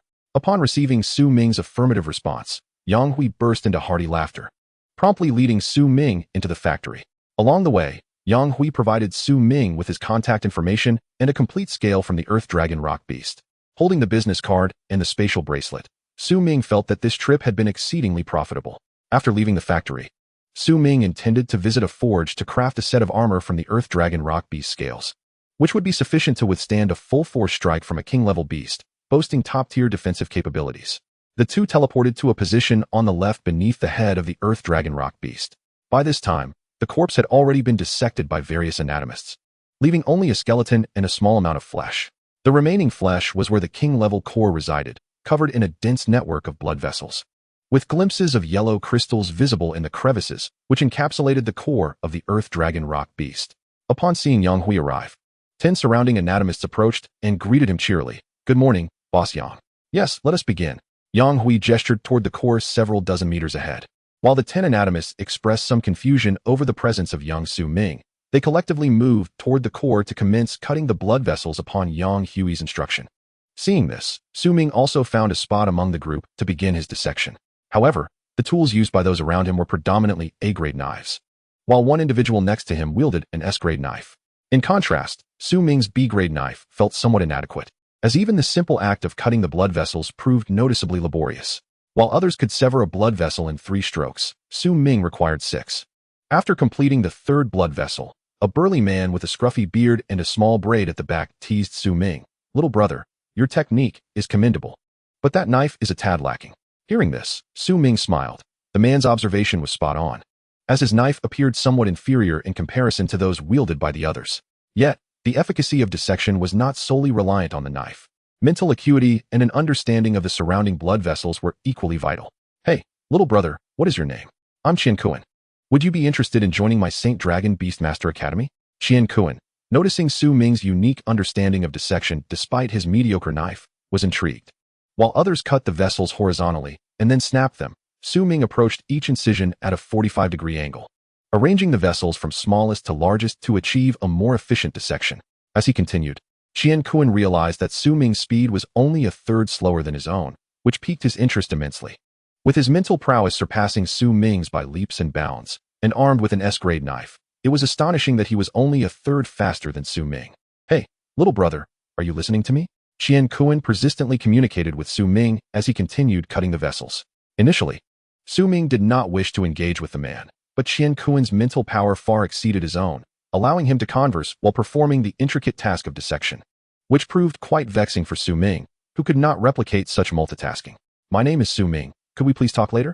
Su Ming quietly responded as he diligently maneuvered the jade carving knife to cut through the remaining blood vessels. The All-Beast Divine Eye had long been operational, continuously assisting Su Ming in analyzing the thickness and diameter of the blood vessels, which was also a reason why he, despite wielding only a B-grade carving knife, did not fall short compared to his peers. In Chapter 11, titled The Bet, under the collective effort of 10 senior anatomists, the blood vessels surrounding the crystal nucleus were swiftly reduced to merely 1/10 of their original number. However, a few of these vessels exhibited peculiar intertwining patterns, encircling the crystal nucleus directly, adorned with golden markings. Upon noticing these vessels, Cangyuan immediately called for a halt, saying, "Everyone, wait a moment. If I am not mistaken, these should be the core crystal tubes specifically designed to protect the crystal nucleus. The so-called core crystal tubes are the most vital blood vessels enveloping the crystal nucleus of a king-level magical beast. These vessels, having long since fused with the crystal nucleus, posed significant challenges for dissection. Seeing those final few blood vessels with golden markings, Su Ming also employed the all-beast divine eye for examination. Discovering that these vessels contained a golden liquid, half of which had already merged with the crystal nucleus, making dissection exceedingly difficult. The only feasible method was to sever the outer half of the vessel, or alternatively, to leave these encircling vessels intact, albeit at the cost of having the price. Yang Hui, witnessing the situation, urgently called for a stop, then swiftly approached the core crystal tube.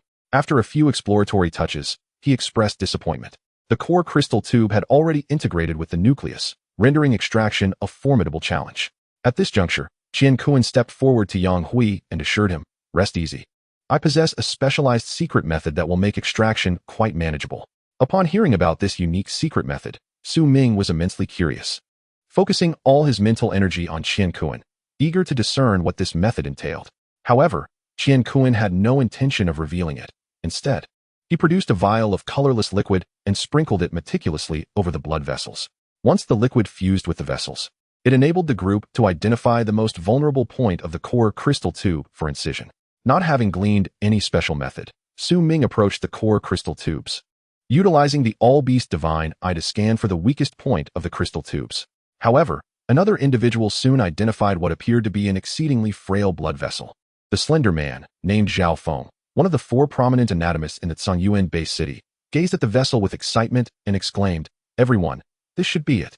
Upon hearing this, the crowd gathered around Zhao Feng, while Su Ming took a glance and discerned that this was not the weakest point at all, as it evidently contained an additional layer. "Wait a moment, this doesn't seem to be the weakest point," Su Ming interjected, seeing the man poised to strike the vessel.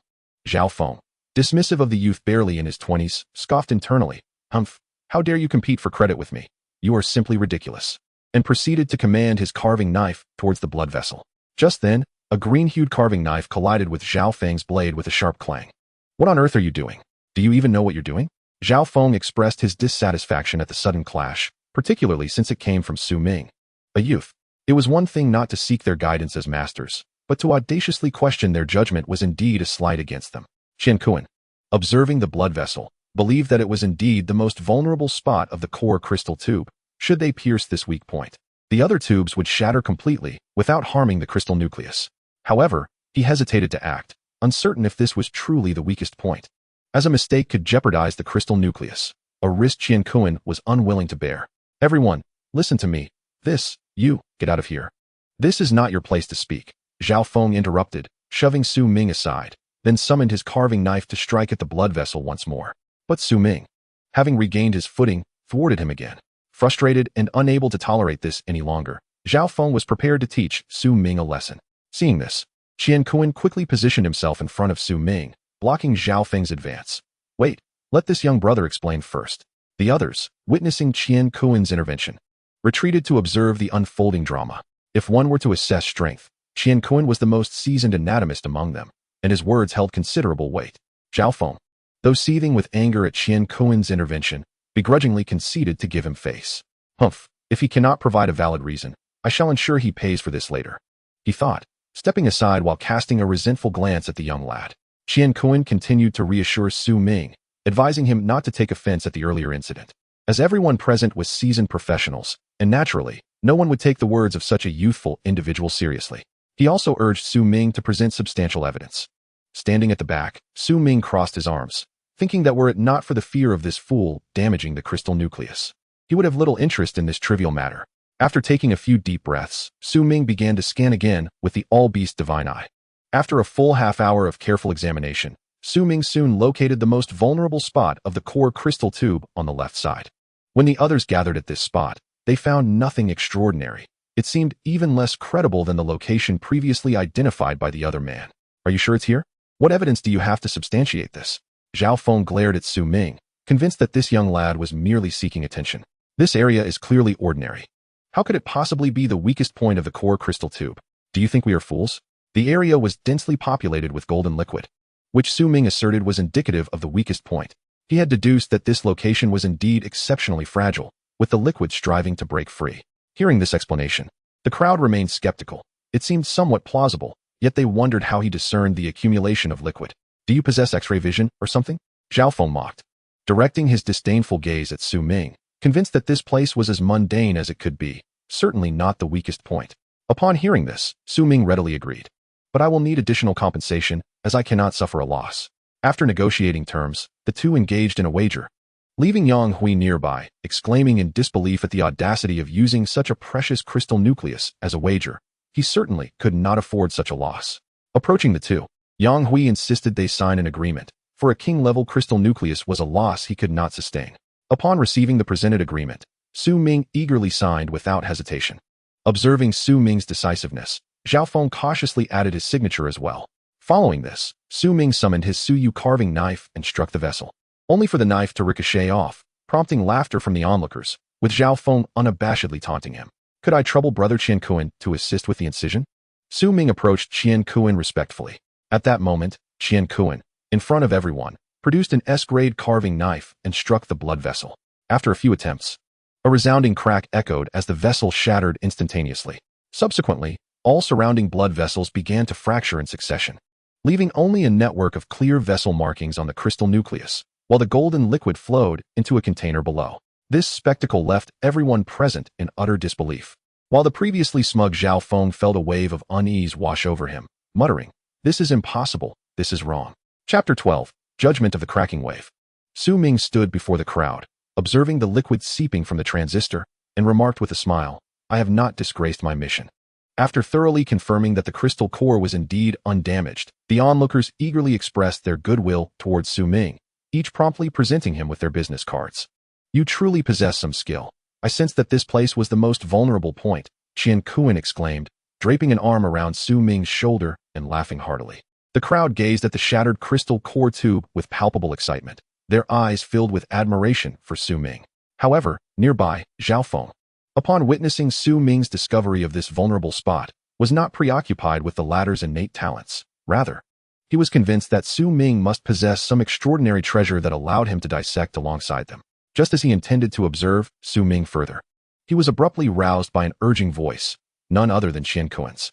"A bet is a bet, Zhao Feng. Hurry up and adhere to the terms of the contract. After all, you are one of the prominent anatomists of Cangyuan Base City. Surely you wouldn't attempt to weasel out of it?" Qiankuan's eyes narrowed, revealing his discontent.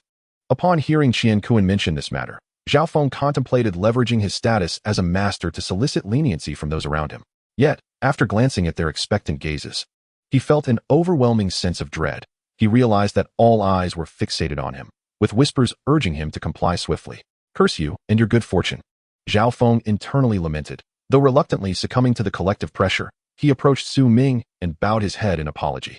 "My apologies, I was short-sighted. This is your compensation in star coins."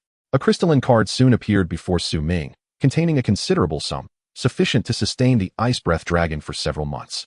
Seeing Zhao Feng's swift acknowledgement and prompt compensation, Su Ming chose not to pursue the matter further.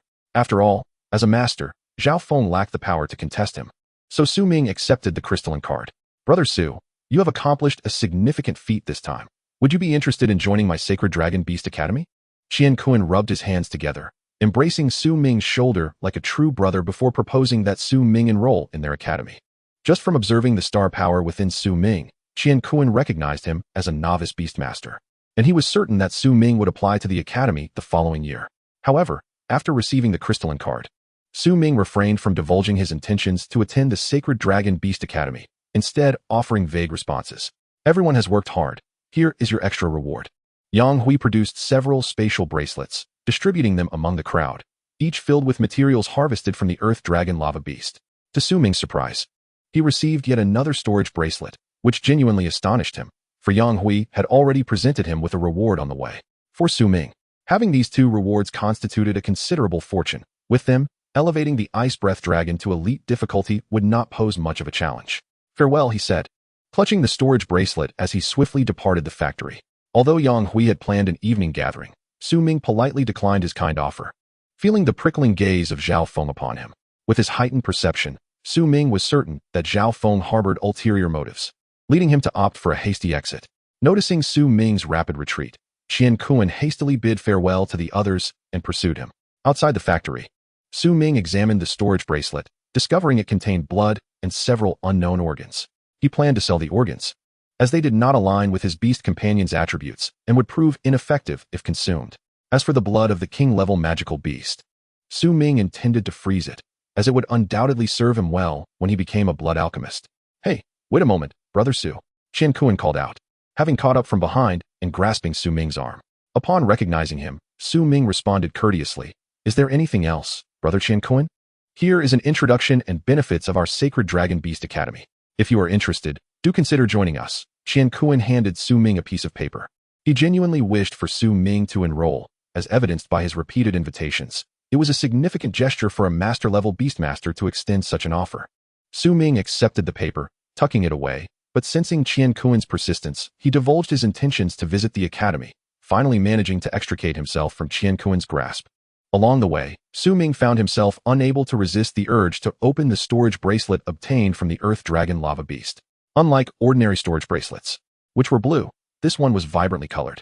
After analyzing it, Su Ming deduced that it was crafted from SS-level spatial crystal, with even a small fragment holding substantial value. The bracelet alone was worth a fortune. As he meticulously examined its contents using his mental energy, he discovered numerous items inside, eventually extracting a yellow scroll. To his surprise, he found it nearly impossible to open with his hands, requiring his mental energy to do so. Upon unfurling it, he was greeted by a prominent inscription at the top, Intermediate Battle Technique, Ripple Judgment. The space below lay blank. Yet Su Ming understood that battle techniques were typically possessed by influential families or factions with extraordinary beastmasters. This intermediate technique likely held significant implications. In the taxi, Su Ming clutched the scroll tightly, pondering whether to practice this battle technique. If he were to learn it, he risked being recognized, and selling it would be out of the question. Should he embrace the opportunity? As he sat in the taxi, he deliberated carefully, considering that mastering a battle technique could enhance his chances of winning in the upcoming freshman competition. The rewards for the first-place winner at the Sacred Dragon Beast Academy's freshman competition were exceedingly generous. Whether in monetary form or high-grade materials, wealth that would be immensely beneficial for an ordinary beastmaster like Su Ming, who lacked familial support. Gazing at the yellow scroll, he found himself at an impasse. Upon arriving at the Xiaohu community, the taxi driver woke Su Ming from his reverie, presenting him with a bill for 100 star coins. Oh, my apologies, Su Ming said, hastily swiping his card after glancing at the receipt. Back in his room, Su Ming lay on his bed, holding the battle technique scroll, mulling over his decision for several moments before resolving to practice it. After all, the storage bracelet could be considered a fortunate find. He had neither stolen nor taken it unlawfully, so why not train? If someone recognized him, he would simply return it. Having made up his mind, Su Ming opened the scroll once more, using his mental energy to scan it. Instantly, the previously blank parchment filled with a dense array of text. Upon examining the words, Su Ming realized that comprehension was essential. Merely reading would yield little benefit. Being his first experience grasping a battle technique, he spent half a day before beginning to understand the fundamentals. Su Ming discovered that this technique required a synergistic effort between the Beastmaster and their beast companion to execute, and it was classified as an offensive technique, particularly suited for water and light attribute beasts. As the Ice Breath Dragon was currently an ice attribute beast, utilizing the technique would result in a 30% reduction in effectiveness. However, should it evolve into the Radiant Ice Radiance Dragon, its potency would increase by 15%. The optimal beasts for this technique were those possessing both water and light attributes, achieving a perfect synergy. When executed, the technique would conjure a blue-golden holy sword, primarily focused on destruction, with its power proportional to the strength of both the Beastmaster and the beast. Chapter 13, The Mysterious Iron Box. After much contemplation, Su Ming decided to release the Ice Breath Dragon. He recognized the necessity of practicing alongside his beast companion. Otherwise, his solitary efforts would be in vain. As soon as the Ice Breath Dragon was freed, it lunged at Su Ming, rubbing its dragon head against his cheek. To Su Ming's astonishment, The dragon even extended its tongue, attempting to lick his hair, prompting him to struggle vigorously to push it away. However, having indulged in a feast and slumber in the beast space for a month, the ice breath dragon had grown to the size of half a wardrobe. Had it not been for Su Ming's restraint, he might have been crushed under the dragon's weight. After several futile attempts to push it away, Su Ming urgently requested the dragon to control its size. If it grew any larger over the next few months, the house itself might be at risk of collapse. Upon hearing the command, the ice breath dragon promptly transformed into a miniaturized version, roughly the size of a basketball. It then returned to Su Ming, affectionately licking his cheek once more. Fortunately, with its size reduced, a single drool could no longer threaten to drown him. After several affectionate licks, the ice breath dragon flapped its wings and alighted upon the desk, commencing to groom its smooth, lustrous scales. Su Ming approached, offering half a crystal stone, placing it before the dragon. The crystal stone was substantial, appearing quite large next to the diminutive dragon. However, if a beast master were to consider feeding their companion as a smaller creature, they would only be deceiving themselves. Generally, larger beasts require more sustenance. Thus, the quantity of food does not diminish simply because the beast is made smaller. In just a few minutes, the ice breath dragon devoured the half-crystal stone, even using its tongue to clean up the crumbs on the table, displaying a commendable lack of wastefulness. Observing this, Su Ming retrieved half a bag of ice attribute feed from his spatial bracelet and offered it to the dragon. Given the dragon's growth rate, if Su Ming's conditions were favorable, he would need to expend 10 elemental stones, 30 bags of feed, and several other supplementary items within a month. Blood potions are also of utmost importance for beast companions, capable of enhancing lineage, strengthening bones, and fortifying various bodily aspects. Yet, a standard C-grade blood potion costs 50,000 star coins, while a B-grade potion runs up to 500,000 star coins, representing exorbitant profit margins. In addition to blood potions, feeding corresponding magical beast cores and organs can significantly enhance a beast's capabilities, sometimes even leading to mutations. However, such resources are beyond Su Ming's current means. For now, he could only provide the ice breath dragon with feed and elemental stones, as overindulgence might lead to indigestion. With a gentle flick to the dragon's forehead, Su Ming instructed, "Once you've finished eating, we shall practice the combat techniques." Upon hearing that it was time to work, the ice breath dragon, still reveling in the feed, glanced at the substantial bowl before it and proceeded to scoop large quantities of feed into its mouth with its forepaws. After several attempts, it managed to stuff all the feed inside, its cheeks puffed up like balloons, eliciting a bemused chuckle from Su Ming. He had merely asked it to finish eating before embarking on the practice. After several labored gulps, the ice breath dragon finally swallowed all the feed. Subsequently, Su Ming began to share the nuances of the combat technique with the dragon through a mental connection. The technique was relatively straightforward to master. Soon, the dragon would become proficient, and Su Ming would only need to refine their coordination to execute it effectively. With this technique in hand, Su Ming was confident he could secure a place among the top 5 in the freshman competition at the Sacred Dragon Beastmaster Academy. If he could elevate the Ice Breath Dragon to elite status, he believed he could contend for the top 3, with the first place ultimately depending on their individual performances. After several days of contemplation, Su Ming had nearly mastered the wave-splitting judgment technique, though he had yet to test its true power. Currently, Su Ming possessed 3,000 star points, and utilizing this technique might be sufficient to injure an elite beast companion. However, the materials required for the Ice Breath Dragon to evolve into an elite creature were numerous. By using the Eye of all beasts, Su Ming examined the dragon's attributes and discovered that some had yet to meet the elite standards. For the evolution to elite status, various internal indicators must be up to par, such as bones, muscles, scales, soul, core, and blood. All these factors must reach the elite beast companion standard. Otherwise, failing to meet the requisite criteria during evolution could result in a significant loss of the beast's innate talents and potential, along with leaving behind hidden injuries. The food Su Ming had been providing could only be considered average for the dragon's development. At this rate, it would take at least 3 years for the Ice Breath Dragon to meet the elite benchmarks, which was far too late for the impending enrollment at the Beastmaster Academy. To seize the prize, elevating the Ice Breath Dragon to elite status was imperative. After pondering for a while, Su Ming felt a pang of uncertainty and retrieved the colorful spatial bracelet, contemplating selling everything inside for resources, considering it was his spoils. He meticulously examined all the items within the bracelet and realized there were not many. However, Su Ming unearthed a letter and a tin box that resembled a treasure chest, both of which had been cleverly concealed. Fortunately, he had discerned their presence. Hesitant, he carefully opened the letter, revealing a handwritten note with neat calligraphy. "Dear Meishua, It seems I may be facing dire circumstances this time. If you find this bracelet, it means I have long since departed from this world, and I am deeply sorry."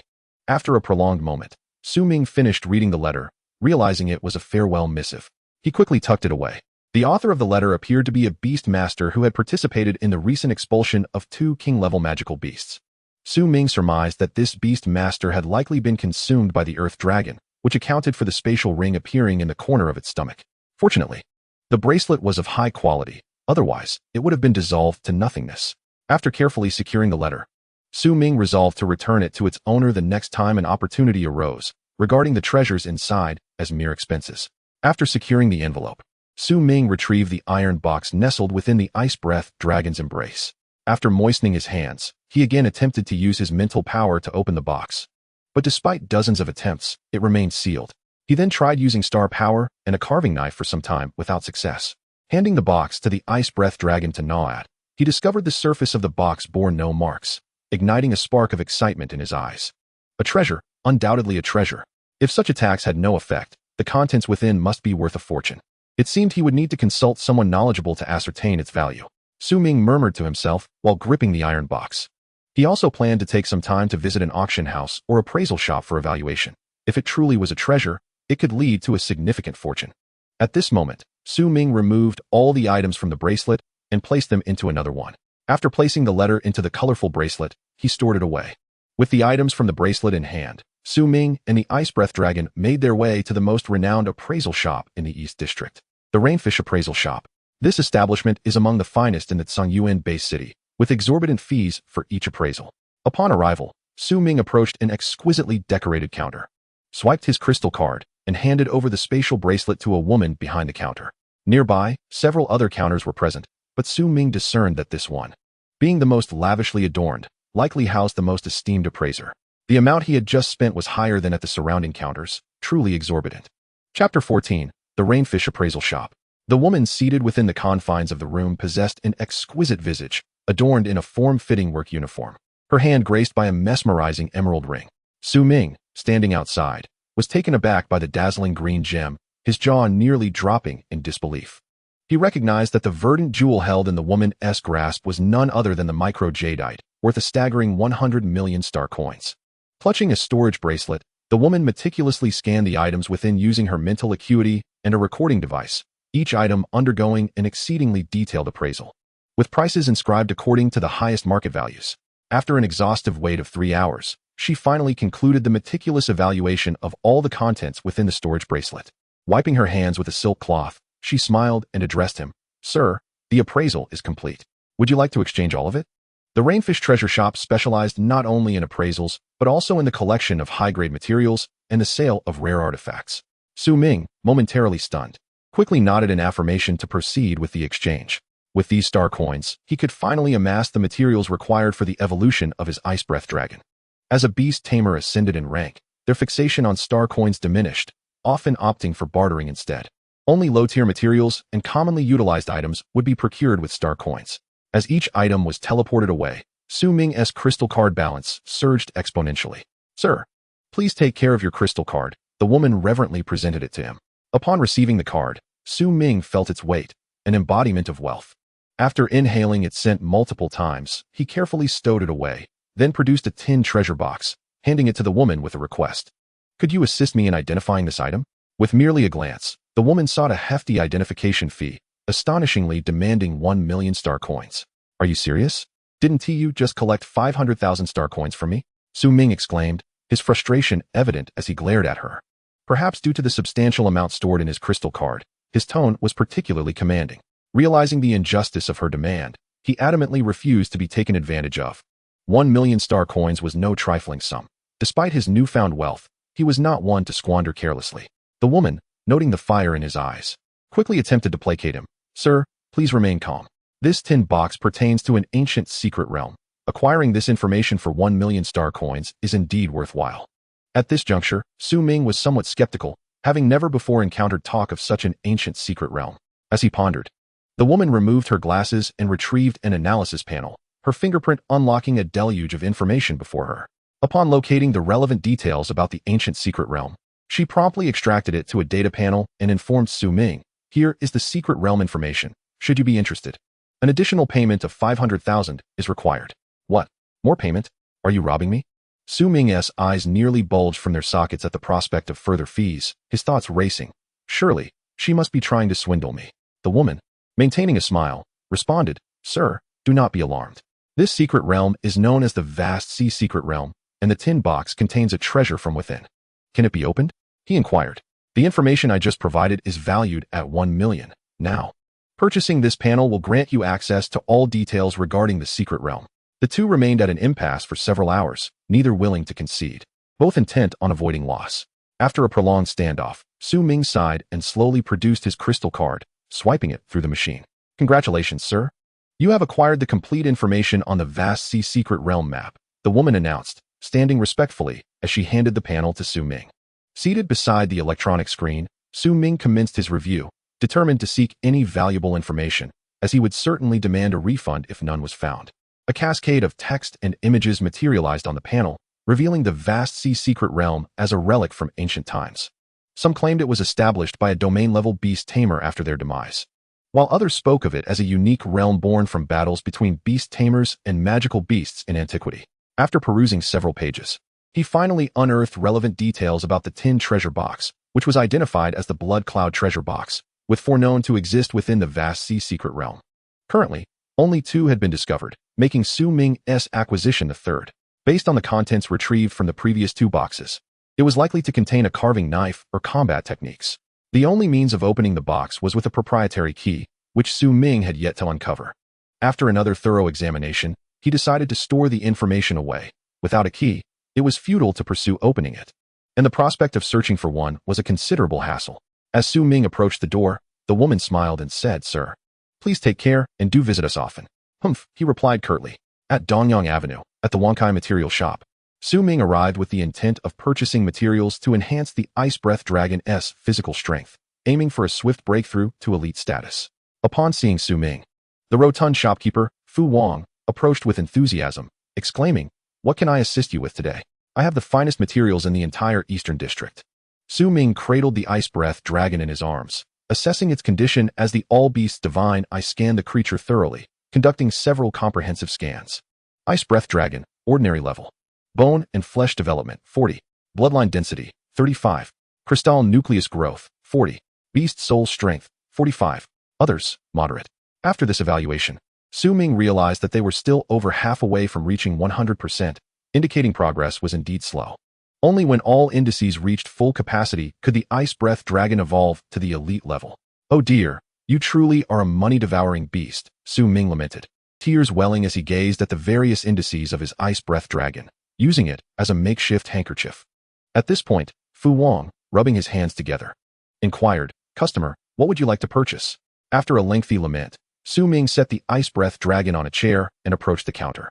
Chapter 15, Beast Pet Materials. Having just conducted an analysis with the All-Beasts Divine Eye, Su Ming identified the optimal materials to enhance the Ice Breath Dragon's physical strength. These included 30 A-grade ice attribute blood potions for bloodline enhancement, 2 Frostwing Flood Dragon carcasses for flesh enhancement, 20 portions of powder essence for skeletal reinforcement, 1 cold attribute commander-level crystal nucleus, and 1 commander-level beast soul. With this plethora of materials swirling in his mind, Su Ming promptly jotted them down on a piece of paper and handed it to Fu Wang. Upon seeing the extensive list of precious materials, Fu Wang's eyes sparkled. Such a bounty represented a considerable fortune. Yet, he couldn't help but wonder, when had this young man amassed such wealth? After some contemplation, Fu Wang shook his head, acknowledging that indeed, people could be astonishingly fortunate. He then ventured into the back to gather the coveted items. After several hours of searching, Fu Wang finally managed to collect all the materials listed on the paper. The contents of these 5 spatial bracelets surpassed 300 million star coins in value. Dear customer, here is the invoice for your review, Fu Wang said, meticulously calculating the materials. Su Ming merely glanced at the bill, nearly choking on his own breath. His eyes wide with disbelief. This, so much. Am I seeing this correctly? Can you offer a discount? Fu Wang adamantly shook his head in refusal, asserting that this was already the lowest price available. Su Ming's Ice Breath Dragon possesses an exceptionally high upper limit, and the optimal evolution path proposed by the All-Beast Divine Eye is inherently directed towards mutation, necessitating materials of considerable value. The drawbacks are glaringly apparent. The sheer quantity of materials required surpasses what can be feasibly acquired with his limited star coins, making the consumption nearly equivalent to that of several elite beast companions combined.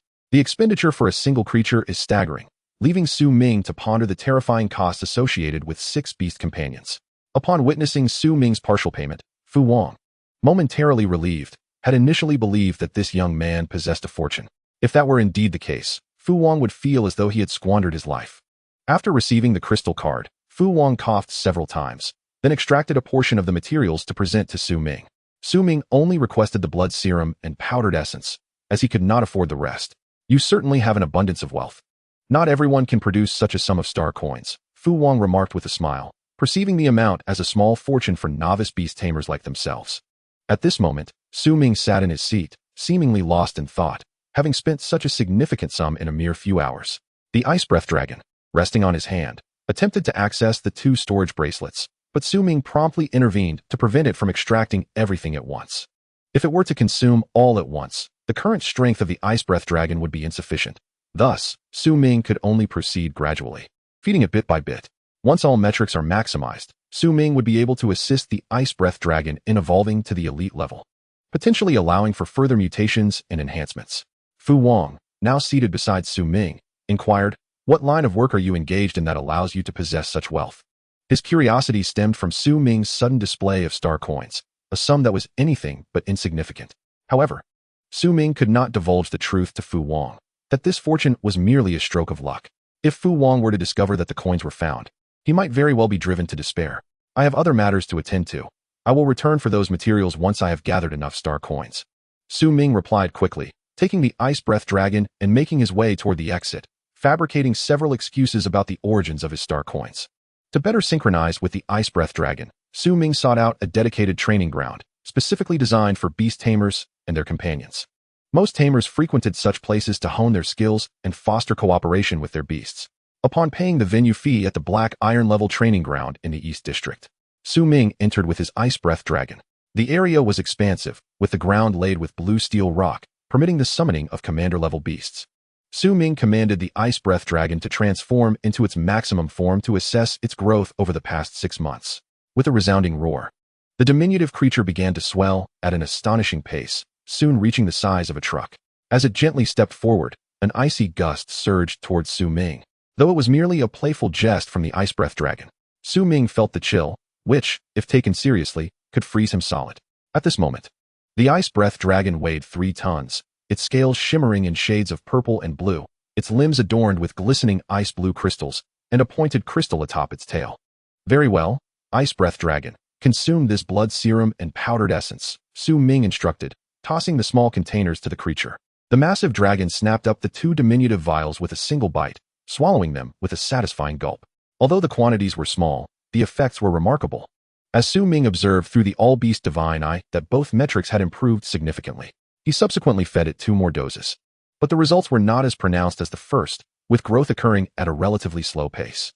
Noticing the diminishing returns, Su Ming ceased the feeding. "Is this your ice breath dragon?" A girl clad in a short skirt and adorned with a whimsical beast hat approached. Su Ming, who had been preparing to take flight with the ice breath dragon, turned to regard the voice behind him. "Hello, my name is Yuyan." She introduced herself with an inviting demeanor, exuding a vibrant energy. "Indeed, this is my beast companion. I am Su Ming," he replied, smiling as he gestured towards the ice breath dragon. And Yuyan's lively presence, especially her sparkling eyes, left a delightful impression on Su Ming. Suddenly, a colossal purple wolf ambled toward them, its fur a deep violet black, bristling with sharp spikes, and its limbs robustly built. A man dressed in a sleek black leather jacket stood atop the wolf's head, his striking features fixed intently on the ice breath dragon. In a moment, the man leapt down to stand before them, grinning as he introduced himself. "I am Shan Su. May I inquire as to whom this ice breath dragon belongs?" Su Ming and Yuyan exchanged glances and introduced themselves in turn. "Ah, the ice breath dragon is indeed a rare sight," Shan Su remarked with evident admiration upon learning that it belonged to Su Ming. The possession of such a high-potential beast as a first companion was immensely advantageous for any beast tamer, setting Su Ming apart from the majority of his peers from the very beginning. A high upper limit for a beast signifies continuous potential for breakthroughs, greatly benefiting the star power of a beast tamer. In contrast, those with lower upper limits face considerable challenges in achieving further advancement. A beast with a royal upper limit is often stymied in its ascent to the monarch level, with probabilities so minuscule as to be almost non-existent, requiring the beast to surpass its own life limits for even a slight chance of progression. Chapter 16. The Black Iron Training Ground. High upper limit beasts allow their tamers to easily ascend to higher ranks merely by continuously feeding them advanced materials. This explains why many tamers prefer high upper limit beasts over their lower counterparts. It is inconceivable that a mere ice silkworm could contend with a colossal earth dragon beast. After all, the numerical values and limits are self-evident. Su Ming, my friend, may I approach to touch your ice breath dragon? Shansu inquired. His curiosity piqued as it was his first time encountering a beast with such a catastrophic upper limit up close. Su Ming nodded in affirmation, permitting the interaction, and instructed the ice breath dragon to lie down. With the opportunity for a close examination, both Shansu and Yin eagerly approached the magnificent creature. Meanwhile, Su Ming activated the all-beast divine eye to scan the giant wolf. Purple corrosion wolf, elite level. Attributes, poison. Upper limit, royal level. Skills, intimidation, wolf fang, cloning, rending claw. Description, known for consuming highly toxic fruits, generally social, exhibits strong territorial instincts, and possesses high obedience. Exceptional in close combat, remarkably swift, but with weaker defenses. Excelling in ambush and reconnaissance, categorized as a rapid assault beast. Su Ming gleaned the details of the elite purple corrosion wolf, though he felt a tinge of disappointment upon realizing it was not the Wolf King. Had it been, its upper limit may have reached the monarch level. Su Ming, come quickly. Shansu has turned into an ice statue, and Yin dashed toward him, pulling Su Ming to the side of the ice breath dragon. Upon witnessing the frozen figure, Su Ming hurried to the ice breath dragon, urging it to assist in thawing Shansu. The dragon, recognizing Su Ming, exhaled a gentle mist of cold air toward the frozen form.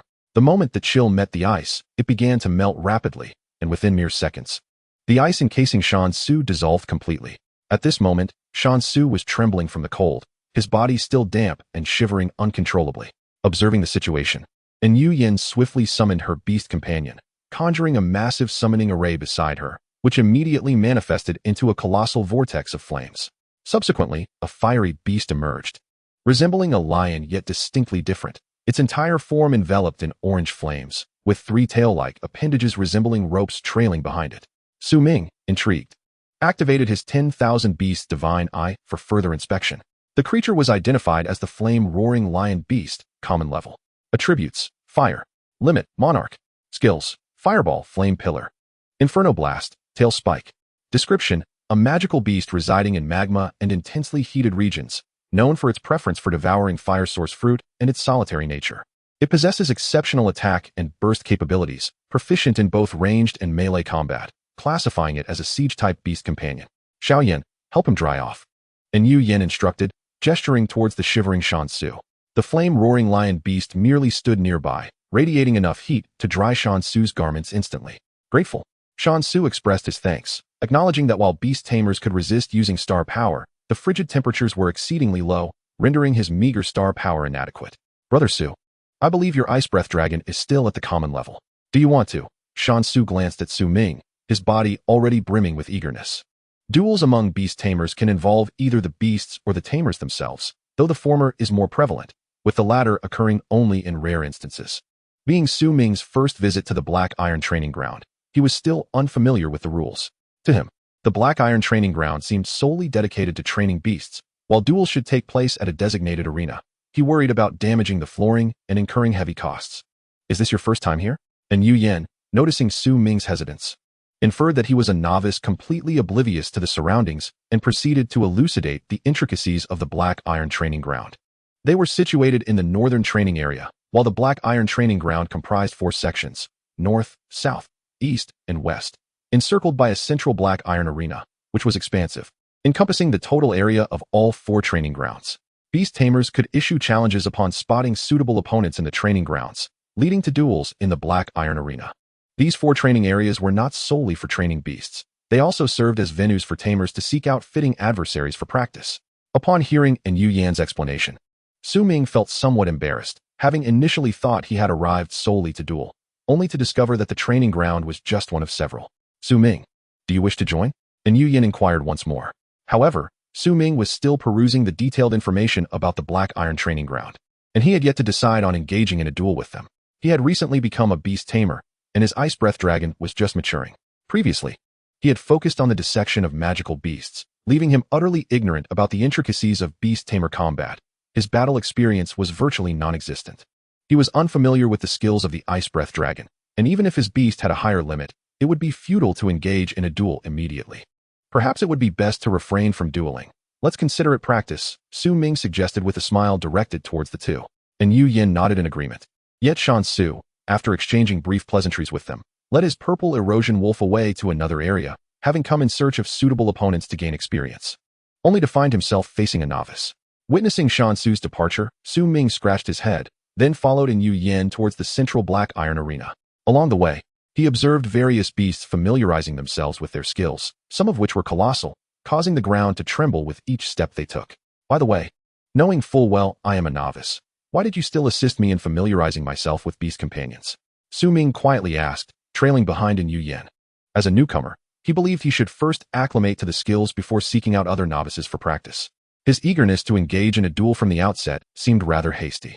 Newcomers ought to first understand their beast skills and characteristics, then seek out fellow novices for practice to gain experience. Su Ming had inadvertently reversed the process. Because I am also a novice, and Yu Yin replied with a smile. Turning her head, she had only arrived 2 days prior and had experienced a similar situation on her first day when someone approached her for a duel. Upon discovering she was a novice, they had explained the rules before leaving. Upon hearing this, Su Ming was taken aback, astonished. What? You are also a novice? Let's proceed to the black iron arena, and Yu Yin said, guiding Su Ming out of the training ground. Upon exiting, the imposing words black iron arena were clearly visible ahead. The area was exceptionally spacious, bustling with a multitude of beast tamers, numbering in the thousands. Not only could duels be conducted here, but one could also earn black iron medals, which could be exchanged for a substantial sum of star coins annually. Chapter 17, Novice Duel. For novice beast tamers, this venue was primarily suitable for familiarizing themselves with their beasts. Inside the black iron arena, and Yu Yin escorted Su Ming to the registration area, which was crowded with people, fortunately, with few novices nearby. After explaining the novice duel platform, and Yu Yin handed a crystal card to a staff member at the front.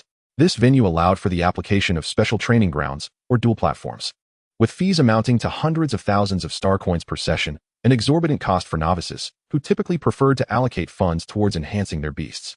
As for the training grounds, they would wait until entering the Beast Tamer Academy, where the facilities were mostly free for students.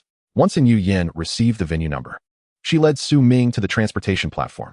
To Su Ming's surprise, she did not suggest splitting the star coins, leaving him with a sense of having gained an advantage. The arena was vast, with individual spaces, its surfaces composed of exceptionally hard stone slabs capable of withstanding full-force strikes from commander-level magical beasts without breaking. First, we need to establish the size limit for our beasts. Size limit? No problem, Su Ming nodded in agreement. In duels, the sizes of beasts were typically controlled to prevent unnecessary damage from overly large creatures. After outlining several rules, both summoned their beast companions. Su Ming's beast emerged by breaking through the ice from below, while Yu Yan's emerged from the vortex of flames. Both beasts were of a high level, and their combat abilities were formidable. However, as Su Ming stood on the arena, he couldn't shake the feeling that something was amiss. His beast seemed to hold a significant advantage. He glanced at the flame-roaring lion beast, and then at his ice breath dragon, chuckling. Wait, if I take to the skies, won't you just explode? With that thought, he directed the ice breath dragon to ascend into the air and unleash its ice balls.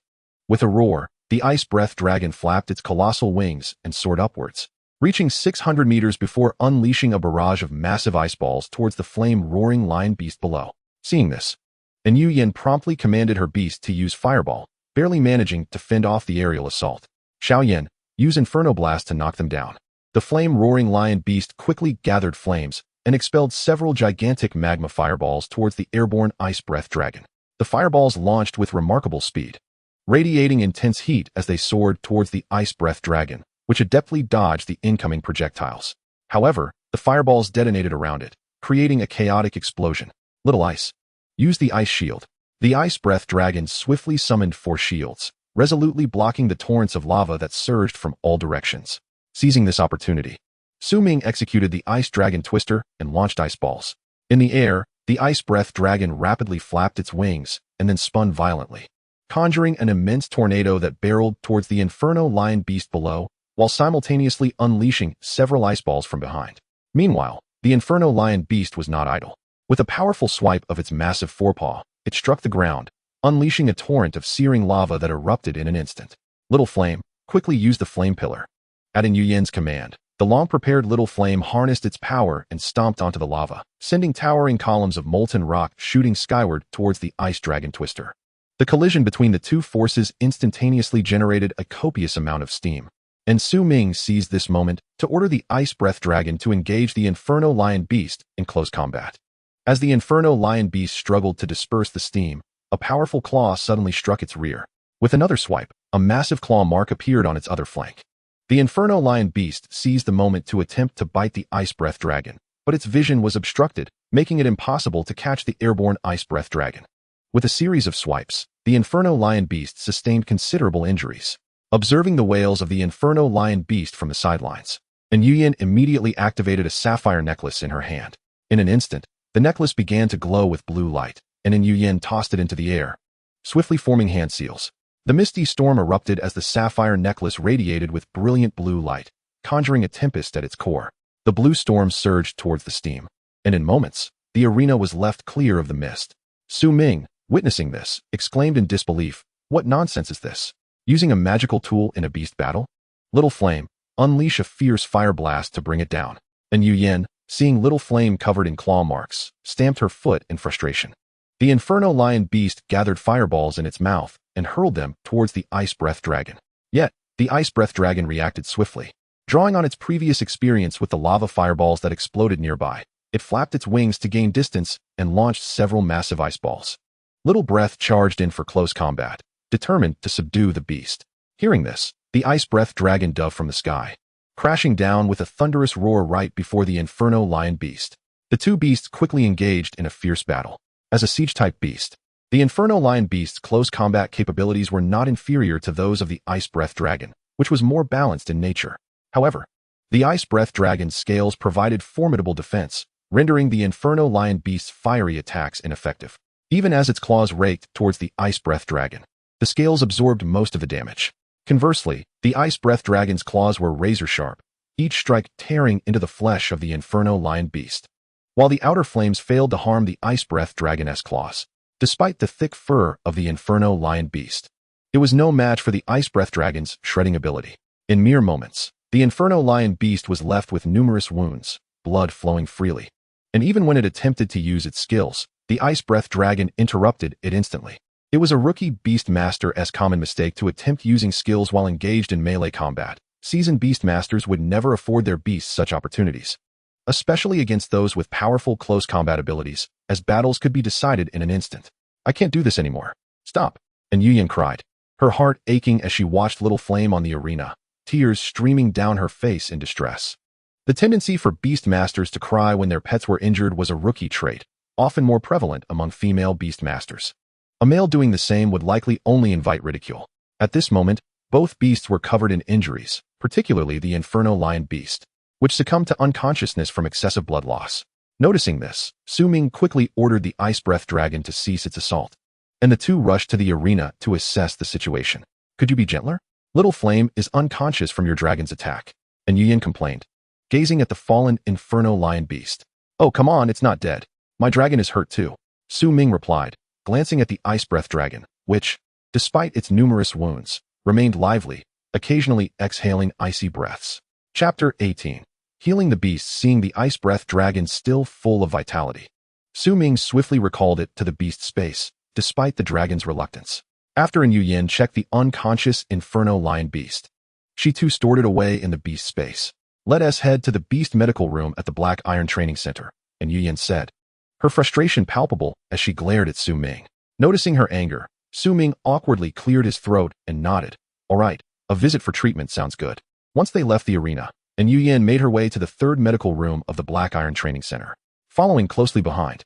Ming couldn't help but chuckle inwardly. This Black Iron Training Center really knows how to make money. They charge for battles and for healing injuries. At the front of the medical room, and Yuyen approached a woman in work attire and handed over the transformed Inferno Lion Beast.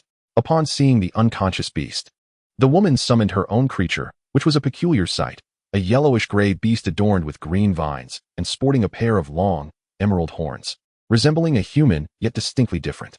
Intrigued by this oddity, Su Ming activated his divine eye to scan it. Vine-horn beast, elite level. Attribute, wood max level. King skills, falling leaves, backfeeding, spirit healing, spring renewal. Description: a magical beast that dwells in forests. Known for its aversion to conflict, it excels in healing and enjoys basking on rocks in the sun. Its attack power is weak, and it possesses a gentle disposition. The vine-horn beast approached the unconscious Inferno Lion beast, placing its hands upon it to perform spirit healing, and soon the beast's wounds began to heal rapidly. Your beast has lost a considerable amount of blood. I recommend purchasing a fire attribute blood potion, the woman suggested. Retrieving a treasure chest from her bracelet and opening it to reveal a variety of fire attribute blood potions of different grades, each clearly marked with a price. And Yuyan's eyes widened in shock. One C-grade potion was priced at an astonishing 400,000 star coins. Isn't that a bit excessive? Outside, there are only 200 or so. I suggest you buy this B-grade medium potion. It will accelerate the healing process, the woman said, pulling out a bright red potion with a staggering price tag of 700,000 star coins. Su Ming, upon seeing the figure, nearly gasped, goodness, at that price. Why not just rob a bank? I'm sorry, but I want to be purchasing it. And Yuyan shook her head vehemently, incredulous at the exorbitant prices. What are these rates? They're nearly 3 times what they cost outside. Seeing and Yuyan decline, the woman simply put the potion away, stating that her advice was optional, and that most seasoned beast masters typically brought their own potions. As newcomers, they were surely unaware of the inflated prices, which were typically double the outside rates. Preying on inexperienced trainers. How much longer will this take? And Yuyan asked, glancing worriedly at Little Flame on the counter. Typically, healing requires a span of 3 hours. Or one may procure potions and various items that facilitate rapid recovery. After concluding her explanation, the woman presented a panel to the two, upon which resided an array of treasures designed for swift recuperation. However, the most economical among these trinkets demanded a staggering sum of 1 million star coins. Upon witnessing this, Su Ming could not help but exclaim at the exorbitance of the prices. After a brief wait of several hours, and Yuyan occupied a nearby seat, her gaze fixed upon the blazing lion roaring beast before her. At this juncture, Su Ming contemplated for a moment, and then a spark of inspiration struck him. He promptly summoned the Ice Breath Dragon. A crystal card swiftly materialized before the Ice Breath Dragon, and Su Ming affixed a spatial bracelet to its forelimb, instructing, little she, take this crystal card and fly to the nearest potion shop to procure a B-class fire attribute potion. The Ice Breath Dragon, having received the instructions, clutched the crystal card in its mouth and soared into the sky. Su Ming harbored no concerns regarding its sense of direction. The Ice Breath Dragon possessed remarkable intelligence and an acute sense of smell, making navigation a trivial matter. With the Ice Breath Dragon's speed, it would procure the potion within half an hour, effectively conserving a substantial amount of time. Is your beast's condition improving? Su Ming inquired with a hint of regret as he approached Yuyan. It will still require another 4 hours. You may leave first, she gestured, indicating that he should go ahead. After all, it was merely a friendly spar, and she felt no inclination to blame him. Despite the invitation to depart, Su Ming lingered for a short while. Half an hour later, the Ice Breath Dragon reappeared before him, crystal card still in its mouth. After wiping away the drool from the card, Su Ming removed the bracelet from the Ice Breath Dragon's forelimb and presented the newly acquired fire attribute potion to Yuyan. Upon realizing it was a B-class fire attribute potion, Yuyan inquired anxiously if he had purchased it from the local shop. If so, she had no intention of accepting it, preferring to wait the additional 4 hours rather than waste money. Rest assured, this potion was acquired externally. Su Ming reassured her as he handed over the potion and prepared to take his leave, grateful for the external purchase. And Yuyan quickly administered the potion to the lion-roaring beast. Almost immediately, its wounds began to heal rapidly, and she estimated that it would fully recover within an hour. And Yuyan had initially intended to invite Su Ming for a meal afterward, but upon turning her head, she discovered he had already departed, leaving her with a tinge of disappointment. As Su Ming exited the Black Iron Training Hall, he resolved to sell the royal-grade magical beast materials entrusted to him by Yang Hui, knowing that only through their sale could he amass sufficient star coins to acquire the remaining advanced materials. He still possessed a scale from the Earth Dragon Rock Beast, which, when sold, would yield a significant sum of star coins. Additionally, the crystal card still held a considerable balance, adequate to purchase more high-tier materials. Wait a moment. Why does it feel like there's less in the crystal card? Su Ming pondered as he examined the card in his hand, discovering indeed that the balance was diminished. He then glanced at the soaring Ice Breath Dragon, which, sensing Su Ming's awareness, averted its gaze to the horizon to distract from its misdeeds. Ah, Ice Breath Dragon. Did you purchase something else while you were there? Su Ming exclaimed as he playfully tugged at the dragon's cheek, giving it a thorough lecture. The ice breath dragon, seemingly unperturbed, remained silent. Realizing that a portion of his star coins had been frivolously spent, Su Ming felt a headache brewing. He promptly employed the 10,000 Beasts Divine Eye to assess the ice breath dragon's attributes, discovering a significant increase in its bloodline value. He deduced that the ice breath dragon must have consumed numerous high-tier potions. Accepting that the money had already been spent, Su Ming sighed in resignation and headed toward a nearby materials shop. Due to the substantial shortfall in funds for purchasing materials, Su Ming resolved to sell off all remaining items, including the royal-grade magical beast blood he had acquired, although he had initially intended to reserve it for crafting potions. The urgent need for funds compelled him to part with it. Chapter 19. High-intensity dissection inside a certain shop. Even after selling these materials, Su Ming found himself still lacking enough star coins. Gazing at the Earth Dragon Rock Beast scales within his storage bracelet, he hesitated for a moment before bolting out of the shop, determined to prevent himself from succumbing to temptation and selling such a valuable item. After all, this was the scale of a royal-grade magical beast, renowned for its unparalleled defensive capabilities, and Su Ming was resolute in not parting with it. The scales of the Earth Dragon Flame Beast constituted a highly coveted treasure, not easily obtainable even with significant expenditure. If crafted into magical equipment, their value could multiply, especially if fashioned into armor or other defensive artifacts, making their worth incalculable. With no intention of visiting the Yinshu factory, Su Ming recognized that the wages there would scarcely suffice for acquiring the high-tier materials necessary for the Ice Breath Dragon's evolution. As the enrollment period for the Beastmaster Academy drew closer, Su Ming understood that to secure a commendable ranking, he must prepare adequately, accumulating as many advantages as possible. Elevating the Ice Breath Dragon to elite status was one of his most formidable strategies. Seated on a roadside bench, Su Ming observed the bustling passers-by while retrieving his phone. In his right hand, he held a business card, and as a call connected, he greeted politely. "Hello, is this President Hui? It is I, Su Ming. I would like to." On the bench, Su Ming candidly expressed his predicament. Although his acquaintance with Yang Hui was relatively recent, he felt compelled to make the attempt. He yearned to dissect a commander-level magical beast within the Tianhao factory, as the cost associated with such an endeavor was considerable, not to mention the potential additional gains. Moreover, he sought to gather information on various magical beasts to assist in the evolution of the 10,000 Beasts Divine Eye. An increase in recorded beasts would enhance the accuracy of the eye, thereby easing the process of scanning high-tier magical beasts in the future. With his current capabilities, Su Ming estimated that dissecting a complete commander-level magical beast would take several days. Should he manage to dissect a few, he was confident he could evolve the Ice Breath Dragon to the elite level before the enrollment at the Beastmaster Academy commenced. Fortunately, there remained ample time for Su Ming to prepare.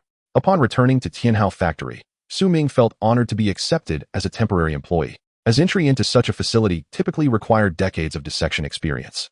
His impressive performance during the dissection of a royal-grade magical beast, along with Yang Hui's endorsement, allowed him to directly engage in the dissection of commander-level beasts. Otherwise, new dissecting apprentices would have to start with ordinary magical beasts. Guided by the staff, Su Ming entered an isolated workshop brimming with advanced technology, surrounded by tools he had never encountered before. The operating table alone was constructed from expensive metals, while a vast teleportation platform in the center was utilized for transporting magical beasts every few days. Su Ming had established a brief collaboration with Yang Hui. As long as he performed the dissections proficiently, Yang Hui promised to provide financial support, which was precisely what Su Ming sought. After donning the latest work attire, Su Ming devoted a day to familiarizing himself with all the equipment in the workshop. Once he had identified his targets, he commenced his work. Dissecting a commander-level magical beast every few days would be an arduous task for most dissecting specialists, yet Su Ming had no option but to persevere. His determination to elevate the Ice Breath Dragon to elite status drove him to exert himself. Within a month, Su Ming had successfully dissected dozens of commander-level magical beasts, a feat that would certainly garner attention if made public. Each time he conducted a dissection, he promptly utilized his mental energy to cleanse any gruesome memories, ensuring a peaceful night's sleep devoid of nightmares. Though, over time, he became accustomed to the process. His mild case of obsessive-compulsive disorder compelled him to expunge anything that repulsed him, often finishing with a spritz of perfume, because elegance is timeless. At night, Su Ming would summon the Ice Breath Dragon, feeding it high-tier materials to aid in its development, should he encounter an Ice Attribute leader-level magical beast. After Su Ming submits the required materials, he intends to feed the remaining scraps to the Ice Breath Dragon. Su Ming perceives this arrangement as highly profitable. Not only does he receive a salary, but he also has the opportunity to utilize the leftover materials for his own benefit. Upon completing the submission of materials for a leader-level magical beast, there is typically a surplus of at least 10%, which translates into a substantial sum of star coins, an advantageous perk for a dissectionist. Over the course of just 1 month, the accumulation of these remnants has allowed Su Ming to amass a considerable fortune, while the Ice Breath Dragon has significantly grown by consuming the scraps from ice attribute beasts. In a mere span of 2 months, the Ice Breath Dragon's various attributes have reached approximately 60%, with just 40% remaining until it can evolve into an elite form. At this point, Su Ming's All-Beast Divine Eye is capable of recording information about magical beasts he has never encountered before, and its precision is rapidly improving. Both its accuracy and responsiveness have increased manifold compared to before. How goes the dissection? Young brother Su Ming, a middle-aged man, with a cheerful demeanor, approached Su Ming and, after exchanging a few pleasantries, inquired about the progress of his dissection work. Having just completed the dissection of a leader-level magical beast, Su Ming lay on the ground, panting, and responded, "I'm managing, not quite dead yet." Although he spoke lightly, his body felt utterly exhausted. The daily intense use of mental energy has brought Su Ming's capabilities close to a refined state, making the dissection of a leader-level magical beast significantly easier and quicker than before. Yang Hui, having approached Su Ming, handed him a bottle of energy drink. Watching as he gulped it down enthusiastically, prompting a hearty laugh from Yang Hui. "Young brother Su Ming, your dedication truly reflects my own spirit from years past. I remember when I was merely an apprentice beastmaster, I too toiled for those star coins, just like you. Ha ha ha. But surely, the star coins you've earned over these past months should suffice for your beast's evolution. As far as I know, the evolution of elite beasts doesn't require an exorbitant amount of star coins." Yang Hui's assertion stemmed from the knowledge that Su Ming's earnings over the past few months likely surpassed what others might accumulate in several years. With such a wealth of star coins, how could he not facilitate the evolution of a beast? In truth, Su Ming could only lament silently to himself. He had chosen the optimal path, albeit one that leaned towards the rare and mutated, necessitating the use of high-tier materials. The funds he accumulated have exceeded what over 90% of novice beastmasters might earn. From Yang Hui's perspective, the cost to elevate an ordinary beast to elite status should not exceed 100 million star coins at most. "Ah, Yang, the crystal card." Su Ming weakly extended his right hand toward Yang Hui. "What else with your eagerness for your salary? Do you think I could possibly withhold it from you?" Yang Hui chuckled, shaking his head before retrieving a purple crystal card from his storage bracelet and handing it to Su Ming. The card contained the star coins Su Ming had earned over the month, including bonuses and proceeds from selling the scraps. "Well then, young brother Su Ming, until we meet again, I hope you shine brightly at the Beastmaster Academy." Yang Hui patted Su Ming on the back as he stood. Well aware of Su Ming's impending departure, given the purpose of his visit was all too clear. "I'll do my best." Su Ming glanced at the crystal card before bidding farewell to Yang Hui, subsequently departing the factory with the Ice Breath Dragon at his side. Chapter 20. The Earth Gold Emperor Armor. As Su Ming examined the figures displayed on the crystal cards, his eyes widened in disbelief. The total amount on these few cards was more than sufficient for him to gather the remaining materials, far surpassing his initial estimates. He promptly transferred a portion of star coins back home. After purchasing the remaining materials at the Wankai shop, Su Ming began feeding high-tier materials to the Ice Breath Dragon, which promptly saw a surge in its attributes, quickly reaching around 80%. By exclusively providing high-tier sustenance, Su Ming was confident that within a few dozen days, the Ice Breath Dragon would evolve to elite status, enabling him to dominate the upcoming freshman competition. This thought brought a sly smile to Su Ming's face. "Come on, Ice Breath Dragon, we must head to the forge to create a magical tool." Su Ming called out to the motionless Ice Breath Dragon beside him. At that moment, the dragon's icy blue eyes were fixated on a blue gemstone at the center of the shop, drooling profusely. With a sigh, Su Ming followed the dragon's gaze and discovered it was merely a slightly larger ice crystal, yet the price caused him to shake his head in dismay. Seeing that the Ice Breath Dragon was reluctant to move, Su Ming utilized his mental energy to lift it effortlessly, akin to carrying a small kitten, and departed from the location. The Yuya Forge, renowned as the most prestigious forge in the Cangyuan Base City, specializes in crafting high-quality magical tools for beastmasters. Su Ming traveled great distances to this place with the intention of forging a magical tool. Possessing one of his own would serve as a means of protection. Upon arrival, Su Ming presented his storage bracelet containing the Earth Dragon scale armor to a man named Ji Hui, requesting the creation of a high-level defensive magical tool, preferably in armor form. Ji Hui, who was attending to clients, eagerly inspected the storage bracelet upon receipt. Oh my, what a magnificent treasure. It has been ages since I've encountered such exquisite scales. Upon discovering several perfect-grade Earth Dragon scales, Ji Hui expressed his admiration. Seeing Ji Hui's astonishment, Su Ming inquired, how long will it take to forge an armor-type magical tool? Ji Hui, upon hearing this, began to calculate using a data panel and subsequently presented Su Ming with 4 armor templates and their corresponding prices, each serving a unique function and thus varying in cost. Without hesitation, Su Ming selected the most expensive option, recognizing its capability to withstand a single blow from a king-level magical beast as well worth the investment. The Earth Gold Emperor Armor. Here are the materials and processing fees. Ji Hui provided Su Ming with the relevant costs. After reviewing the price for the Earth Gold Emperor Armor, Su Ming found it reasonable and, after a moment of contemplation, willingly transferred the star coins without hesitation. With a swift motion, the balance on several of Su Ming's crystal cards was instantly depleted, leaving him with a grim expression, silently resolving that once he gained sufficient strength, he must venture outside the base city to hunt magical beasts for profit. He felt that solely relying on dissection for income was only feasible during his novice stage. In the future, it would not suffice, as the lion's share of earnings went to the factory, making independent hunting a more lucrative option. Dear customer, please allow me to guide you inside. Ji Hui courteously led Su Ming into a more private area, as Su Ming had become a valued patron, deserving of a higher standard of service. The interior was spacious, particularly the central area adorned with numerous magical tools.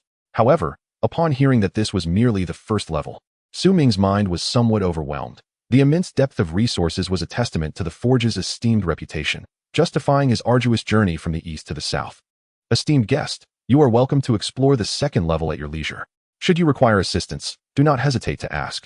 Ji Hui stated as he led Su Ming to the second level, beginning to introduce the majority of the magical tools available. However, Su Ming preferred to browse independently, prompting Ji Hui to excuse himself. Once alone, Su Ming began to carefully examine the various magical tools on display, soon discovering a sample of the Earth Gold Emperor Armor. The armor was a striking gray gold, adorned with intricate black patterns, exuding an aura of formidable power. Donning the Earth Gold Royal Armor grants the wearer the ability to withstand a single formidable strike from a king-level magical beast without shattering, and it can endure the majority of attacks from leader-level beasts, excluding mental assaults. Furthermore, it provides a 5% enhancement to the star power of the Beast Tamer. If this were presented at the freshman competition, Su Ming mused that standing still would render him invulnerable. Surely, the first-place trophy would be firmly within his grasp. Soon, Su Ming summoned Ji Hui to inquire, how long until the magical armor can be forged? I am in urgent need. Upon hearing the urgency in Su Ming's voice, Ji Hui stroked his chin in contemplation, carefully assessing Su Ming's attire and age, and he had already formulated an answer in his mind. You young lad probably remain unaware that the use of high-grade magical tools is prohibited during the freshman competition. You'll be in for a surprise. Ji Hui, not without malice, chose not to inform Su Ming of this restriction. Oh, I'll have it ready for you in half a month. Ji Hui replied with a mischievous grin. Noticing the man's cunning smile, Su Ming felt a twinge of suspicion. Could he be getting duped? After Ji Hui departed, Su Ming began to examine the molds around him, which exhibited a range of high-grade magical tools, allowing him to broaden his horizons and witness the so-called splendor of the world. The constellation necklace truly seemed like a remarkable treasure. He yearned to possess it. At a nearby glass counter, Su Ming's eyes lit up at the sight of a colorful necklace, his throat constricting with longing. It purportedly aids beast tamers in their cultivation, slowly increasing their star power points upon wearing it. The description nearly prompted him to reach out and touch it, for such a gem was undeniably exquisite. However, the exorbitant price rendered him momentarily dazed. Buzz. On the second floor's teleportation platform, 2 figures emerged, one male, one female. The man, Ijun, was a notorious playboy from Cangyuan Base City, belonging to the prominent Yi family, known for housing a transcendent beast tamer. The woman beside him was none other than Yan Yao, whom Su Ming had encountered at Wang Kai's shop. Ah, Yaoer, for your birthday this time. I shall surely select the finest gift for you. Ijun chuckled, attempting to touch Yan Yao's shoulder intermittently, only to be swatted away by the accompanying water-scented cat. A series of slaps left Ijun's left hand reddened, causing him to adopt a more subdued demeanor, though he continued his incessant chatter. Yan Yao ambled through the counter, perusing the magical tools, displaying little interest in Ijun's advances. Were it not for the business ties between the Yin and Yi families, she would have dismissed him long ago. At that moment, while examining the magical tools, she caught a familiar figure through the glass, and upon closer inspection, recognized it as Su Ming. the one who possessed the disaster-level beast companion. However, Yin Yao found it perplexing. She distinctly remembered Su Ming as an ordinary individual. How could he possibly ascend to the second floor? Entry required the purchase of a high-quality magical tool, and Su Ming had given her the impression of a financially struggling youth. With a furrowed brow, Yin Yao approached Su Ming, saying, "Oh, we meet again. Have you found any news regarding high-tier beast companions?" Turning from his examination of a sword, Su Ming was surprised to find Yin Yao, the very person who had brought him money, speaking to him. "Not yet, miss," he replied promptly. "I am still searching." Chapter 21, The Forging Workshop, Second Floor. Upon hearing that Su Ming was still searching, Yin Yao teased, "So you've come to the magical tool shop, have you?" "My apologies, I'm merely browsing. I'll inform you the moment I have any news." Su Ming expressed his regret briefly before intending to move to observe a blue shield nearby. Taken aback by his intention to leave, Yin Yao momentarily faltered. Surely, with her beauty and figure, any man would seek to ingratiate himself to her and request her contact information. Yet Su Ming merely exchanged a few casual words with her, showing no interest in pursuing her further. Yin Yao thought to herself, "Is he attempting to play it cool in front of me? Yet, I can see how excited he is." With that in mind, Yin Yao huffed in annoyance, reminding herself that her status did not necessitate her begging for attention, and she resumed her examination of the magical tools. Meanwhile, Jun, observing Yin Yao engaging with a stranger, rubbed his injured hand and swiftly approached Su Ming. "Hey you, what do you think you're doing? Yin Yao was speaking with you, and you just walked away. Do you not regard her?" Su Ming, puzzled by this sudden confrontation, responded, "Why can't I leave? Should I be obliged to regard you?" Finding the question absurd, Su Ming dismissed him and attempted to walk away. "You better keep your distance from Yin Yao next time, or you'll learn just how formidable Jun can be," he threatened, making a slashing gesture across his throat. However, Su Ming chose not to engage, reasoning that confronting Jun would only invite unnecessary trouble. "Dear guest, I have entrusted your earth gold royal armor to our finest master craftsman. It will be ready for you in half a month," Ji Hui announced as he approached Su Ming, handing him a detailed list of materials, costs, and labor, which garnered Su Ming's approval. Truly, this was the best forging workshop in Cangyuan Base City, and they moved swiftly. After securing the list, Su Ming, holding the small token Ji Hui had provided, prepared to leave the second floor of the workshop when Yin Yao called out, "Su Ming, wait. Where did you acquire the materials to forge this earth gold royal armor?" She stepped in front of him, blocking his path. According to her knowledge, the primary material for the armor was the scales of the earth dragon beast, and such royal-level beast scales were not something that could be procured with mere currency. Yin Yao was acutely aware of this fact. The notion that Su Ming not only possessed a disaster-level beast companion, but could also acquire such rare scales raised her suspicions. Could he possibly be the illegitimate child of a transcendent beast tamer? There were only a few transcendent beast tamers in Cangyuan Base City, and none bore the surname Su. "I'm afraid I cannot disclose that information," Su Ming replied, attempting to sidestep Yin Yao and make his way to the teleportation platform, aware that hesitation might lead to complications. "Not so fast. You will explain yourself before you leave," Jun interjected, rushing forward to grasp Su Ming firmly, trying to prevent his escape. With a swift motion, Su Ming yanked Jun to the ground, hastening his steps toward the teleportation platform. However, Jun, rising from the floor, could not allow such indignity to pass unchallenged. The first son of the Yi family would not tolerate being treated with such disrespect. Fuming with rage, Jun summoned his star power and launched a strike towards Su Ming's head. As Su Ming approached the teleportation platform, he sensed the impending danger and swiftly employed his mental energy to send Jun crashing into the side. Just as Su Ming's foot nearly crossed the threshold of the platform, a flurry of light blades surged toward him. Fortunately, the ice-breathing dragon appeared just in time to erect an ice shield. Otherwise, a few strikes would have severely wounded him. "Explosive monkey, stop him," Jun shouted, clutching his chest as he struggled to rise from the ground, directing an accusatory finger at Su Ming. Before Jun, a furry monkey let out a few roars before launching several blades of light towards Su Ming. Initially intending to leave swiftly, Su Ming, witnessing the man's obstinacy, wiped his fists and coldly remarked, "You truly overestimate your worth. Do you believe me to be an easy target?" Subsequently, Su Ming harnessed his mental energy to maneuver a carving knife aimed directly at Jun's groin. The knife flew with astonishing speed, leaving the nearby explosive monkey completely oblivious to the impending threat. Whoosh, whoosh, whoosh. In an instant, Jun's garments were reduced to tatters, leaving him clad in nothing but a pair of red shorts. "Why you are finished. Do not let me uncover your identity," Jun exclaimed, covering himself with a crimson blush, his face a mixture of embarrassment and a flicker of murderous intent. Su Ming, noticing the glimmer of malice, snorted disdainfully and directed the carving knife to sever the last remnants of Yi-jun's modesty. Now, Yi-jun was left clutching the final piece, cursing Su Ming as a scoundrel. However, Su Ming paid him no mind and activated the teleportation platform to depart from the scene. As for the man's potential retaliation, Su Ming felt no trepidation. Even if he belonged to a prominent family, assassinating a beastmaster was a grievous offense. In a certain location, Ji Hui sighed in relief upon seeing Su Ming finally leave and then approached Yin Yao to introduce her to magical tools. Outside, Su Ming exited the forge without a backward glance, astonished by the unreasonable nature of the great family. From what he had just witnessed, it was evident that they were not interested in his explanation regarding the origin of the scale armor. Their intentions were clearly ulterior. Sitting in a nearby chair, Su Ming examined the small token, realizing it was used for retrieving goods. With this token, deliveries could be made directly to his home, significantly alleviating his burdens. Once he donned the Earth Gold Royal armor, his security would be greatly enhanced, should he face a backstabber. Activating the armor would certainly provide a small shock to his assailant. After sitting for a while, Su Ming resolved to head to the Black Iron Training Ground to further enhance the attributes of his Ice Breath Dragon. At this moment, he utilized the All-Beast Divine Eye to observe that the Ice Breath Dragon's various attributes had reached approximately 80%, leaving only 20% to evolve into an elite form. As long as he continuously fed it high-grade materials, evolving the Ice Breath Dragon into an elite before the enrollment at the Beastmaster Academy should pose no challenge.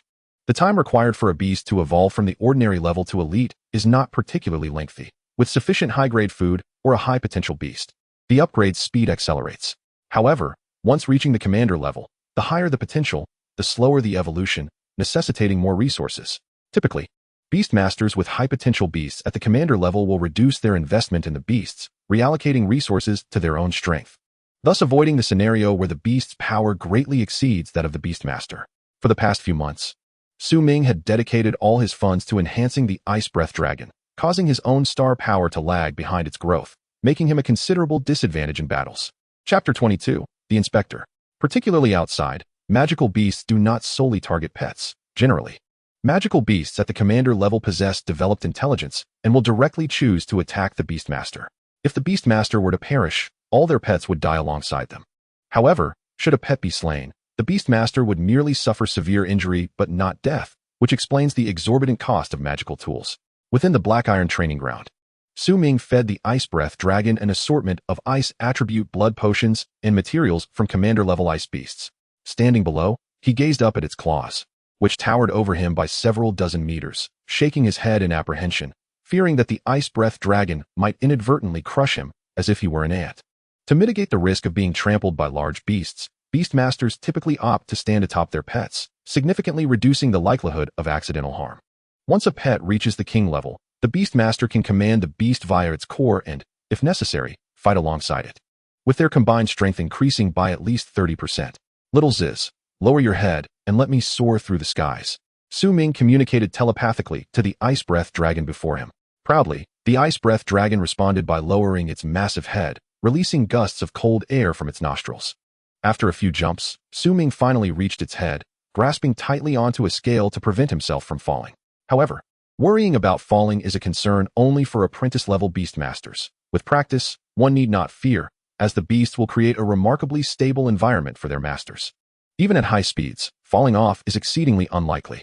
Now standing atop the dragon's head, Su Ming transformed into a dragon-riding warrior and commanded the Ice Breath Dragon to ascend into the sky. The Black Iron Training Ground was an open-air square, devoid of any structures, allowing flying beasts the freedom to soar without designated no-fly zones. Only the central area of the Cangyuan Base City had such restrictions. Elsewhere, as long as one flies high enough, they are largely unconstrained, though landing must occur at designated spots. With a thunderous roar, the Ice Breath Dragon flapped its enormous wings and shot upwards, freezing the surrounding moisture into snowflakes that fell gracefully around them. Each flap of its wings sent snowflakes cascading down, and on rainy days, this would transform into hail. Standing atop the dragon's head, Su Ming gazed at the boundless sky, exuberantly shouting with joy. Numerous flying beasts raced through the air at incredible speeds, with some moving so swiftly that Su Ming could only catch fleeting glimpses of their brilliance. However, while Su Ming was engaged in training his beast in the sky, a bolt of lightning suddenly shot towards him from behind, traveling at an astonishing speed and accompanied by the rumble of thunder. Upon closer inspection, Su Ming realized it was a star thunder griffin. Just as he intended to dodge, a dark mist shot forth from the lightning, ensnaring him. "Kid, help me out, will you?" "Ha!" A mocking voice called out from atop the griffin, where a scarred man in black stood, his left arm already severed. As the black mist coiled around Su Ming, the man propelled himself rapidly into the sky.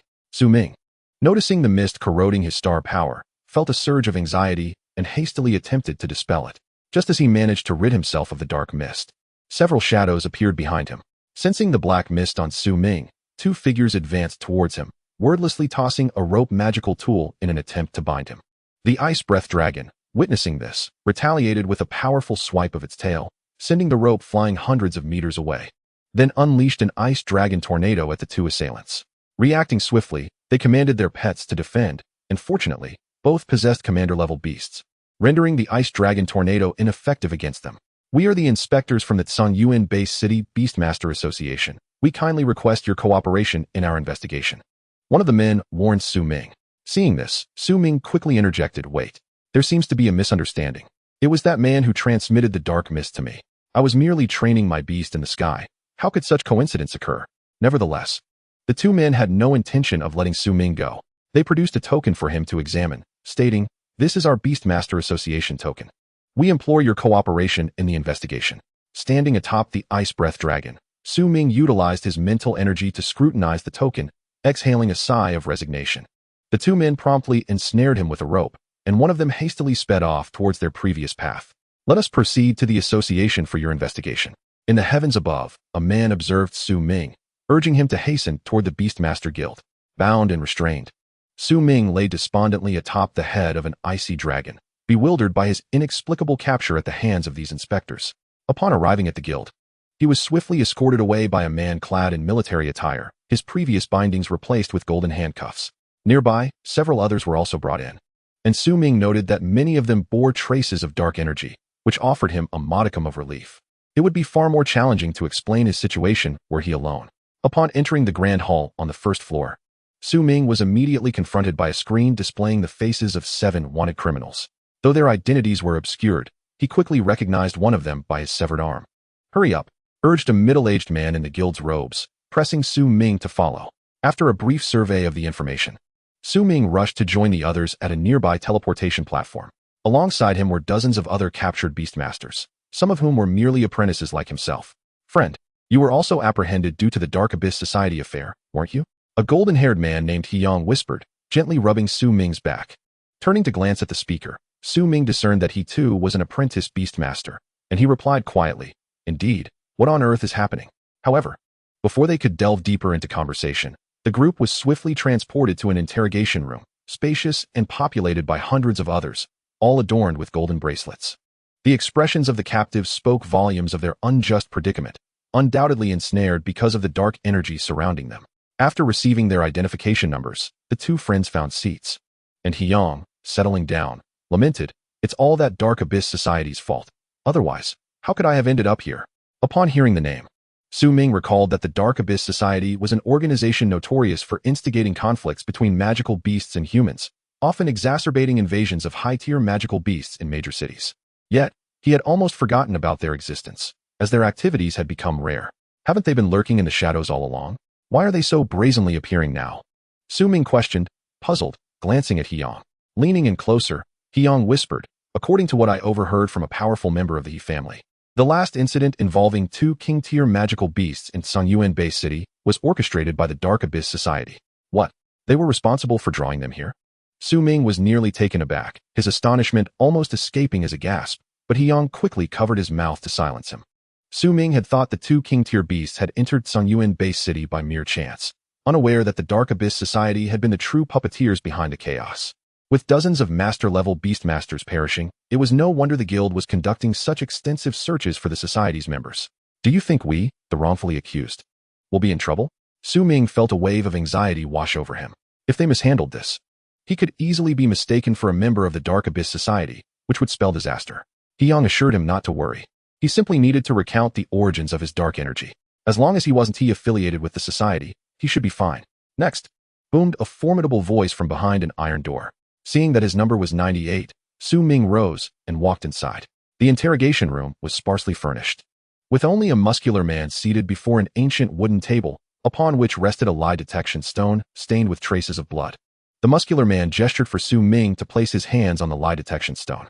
This device was highly likely to reveal any deceit or concealment. Su Ming simply needed to recount everything that had transpired. As he placed his hands on the stone, the muscular man stood and approached him from behind, his enormous hand resting heavily on Su Ming's shoulder. Waves of astral energy flowed into Su Ming, cleansing him of the lingering dark energy. Speak, and disclose the entire process that led to your contamination with dark energy. Feeling the dark energy dissipate, Su Ming recounted the events leading to his current predicament, glancing at the stone for any signs of irregularity. Fortunately, the lie detection stone showed no signs of malfunction. Suddenly, a woman appeared beside them, stating, "The vice president has critical information." She handed a document to the muscular man. After scanning it with his mental prowess, the man erupted in fury, exclaiming, "A pack of scoundrels! Should they dare incite a beast tide, I, Yuan Lai, shall eradicate them from Cangyuan Base City." Yuan Lai's grip on Su Ming's shoulder tightened painfully, eliciting a pained cry from him. "Apologies, you bear no suspicion. You may leave," he said hastily, retracting his hand. Enduring the pain, Su Ming clutched his shoulder and hurriedly exited the room. "What happened to you?" He Yang inquired, alarmed by Su Ming's demeanor. "It's nothing, just a minor shoulder strain. We'll talk later," Su Ming replied, waving goodbye as he made his way outside. The man he had just encountered was evidently an extraordinary beastmaster, underscoring the gravity of the situation. The revelation regarding the potential for a beast tide shocked Su Ming. He had always perceived such phenomena as natural disasters, unaware that the Dark Abyss Society could be a catalyst for such calamities. However, given his current capabilities, he felt powerless to intervene. His primary focus needed to be on enhancing his strength, as remaining an apprentice beastmaster was far too insignificant. With the major beastmaster academies soon to commence their recruitment, Su Ming was determined to elevate his icy dragon to elite status to stand out in the upcoming freshman competition. Despite his aspirations, he had paid little attention to his astral points, which lingered around 5,000, half of the requisite 10,000 for an elite beastmaster. To boost his astral points, mere self-training would be insufficient. Most beastmasters opt to purchase magical tools that assist in the cultivation of astral energy. For instance, the star-condensing necklace he had seen at the forge could significantly expedite a beastmaster's training, potentially quadrupling their progress. Currently, Su Ming prioritized enhancing his beast companion. He decided to postpone improving his own astral energy until he entered the Sacred Dragon Beastmaster Academy on Dongyang Beast Pet Street. He invested heavily in an ordinary Star River Diamond Crystal, which would serve as a catalyst to help his icy dragon reach elite status. The primary function of the Star River Diamond Crystal was to guide a beast toward mutation during its evolution. Wealthy beastmasters typically procure one when their companion is on the verge of evolving, as it slightly increases the chance of mutation. With the best evolutionary path for the icy dragon laid out by the all-beast Divine Eye, the likelihood of mutation was already substantial, and the Star River Diamond Crystal could further enhance these odds. After securing a private venue, Su Ming summoned his icy dragon forth. With each evolution, the size of a beast pet experiences a remarkable surge. However, upon reaching the commander level, its size stabilizes, and subsequent evolutions yield only minor alterations in stature, while the internal space undergoes significant transformation. Ice Breath Dragon, consume this blue diamond, Su Ming commanded, tossing a palm-sized, magnificent diamond into the air. The Ice Breath Dragon, responding with fervor, snapped its jaws and, after a few vigorous chews, swallowed the gem whole. Before long, the once tranquil square became a frigid realm as the temperature plummeted sharply. The Ice Breath Dragon was enveloped in layers of crystalline ice, encased from head to toe in a colossal ice block that radiated an intense chill. Fortunately, Su Ming possessed a reverse scale gifted by the Ice Breath Dragon, rendering him impervious to the extreme cold, allowing him to wander about the icy enclosure with ease. As the ice block solidified, it gradually began to transform into crystalline structures, with temperatures dropping to a staggering degree. At this moment, even Su Ming felt a chill creeping in. The reverse scale on his neck, shed by the Ice Breath Dragon in its ordinary form, could not compare to the frigid aura generated during its evolution into an elite being. Sensing his body temperature diminishing, Su Ming retreated 1,000 meters, waiting patiently for the Ice Breath Dragon to complete its metamorphosis. The crystalline structure shimmered in hues of purple and blue, adorned with intricate golden patterns, starkly contrasting the typical blue crystals seen during an elite evolution. Utilizing his divine eye of beasts, Su Ming meticulously scanned the crystal, discovering that 60% was composed of ice attributes, 30% of light attributes, while the remaining 10% eluded his detection despite multiple observations. As he continued his scrutiny, the massive purple crystal at the center of the square began to crack, culminating in a resounding explosion that scattered shards like meteors in all directions. Just as the fragments dispersed for hundreds of meters, a sudden roar echoed, freezing the shards mid-flight as if time itself had paused. Another thunderous sound erupted as countless purple crystal fragments were devoured by the ice-breath dragon, which then let out a satisfied burp. Ming quickly approached the now elite ice-breath dragon, noticing its remarkable transformation. Golden patterns now adorned its large dragon head, and its eyes had shifted from icy blue to a brilliant gold. The scales had thickened significantly, taking on a regal purple-gold hue, while its limbs were enveloped in purple-blue crystals, and its claws had transformed into a silvery white, once again activating his divine eye of beasts. Ming examined the ice-breath dragon closely, finding that all its attributes aligned with elite beast standards, and it had gained 2 new skills. One skill, Extreme Cold Ray, could unleash a beam of ice-purple light at frigid temperatures, capable of instantly freezing foes into ice sculptures. The second skill, named Ice Blossom, served as a power enhancement, boosting its strength by 10%, marking it as an exceptionally formidable ability. The ice-breath dragon had undergone a profound transformation in appearance, setting it apart from typical elite ice-breath dragons, making it difficult to discern its elite status without careful observation. Upon reviewing the materials required for the ice-breath dragon's evolution to the commander level, Ming felt an overwhelming sense of despair. The list was extensive, and each item was of incalculable worth, some of which he had never even heard of. This was merely one beast pet.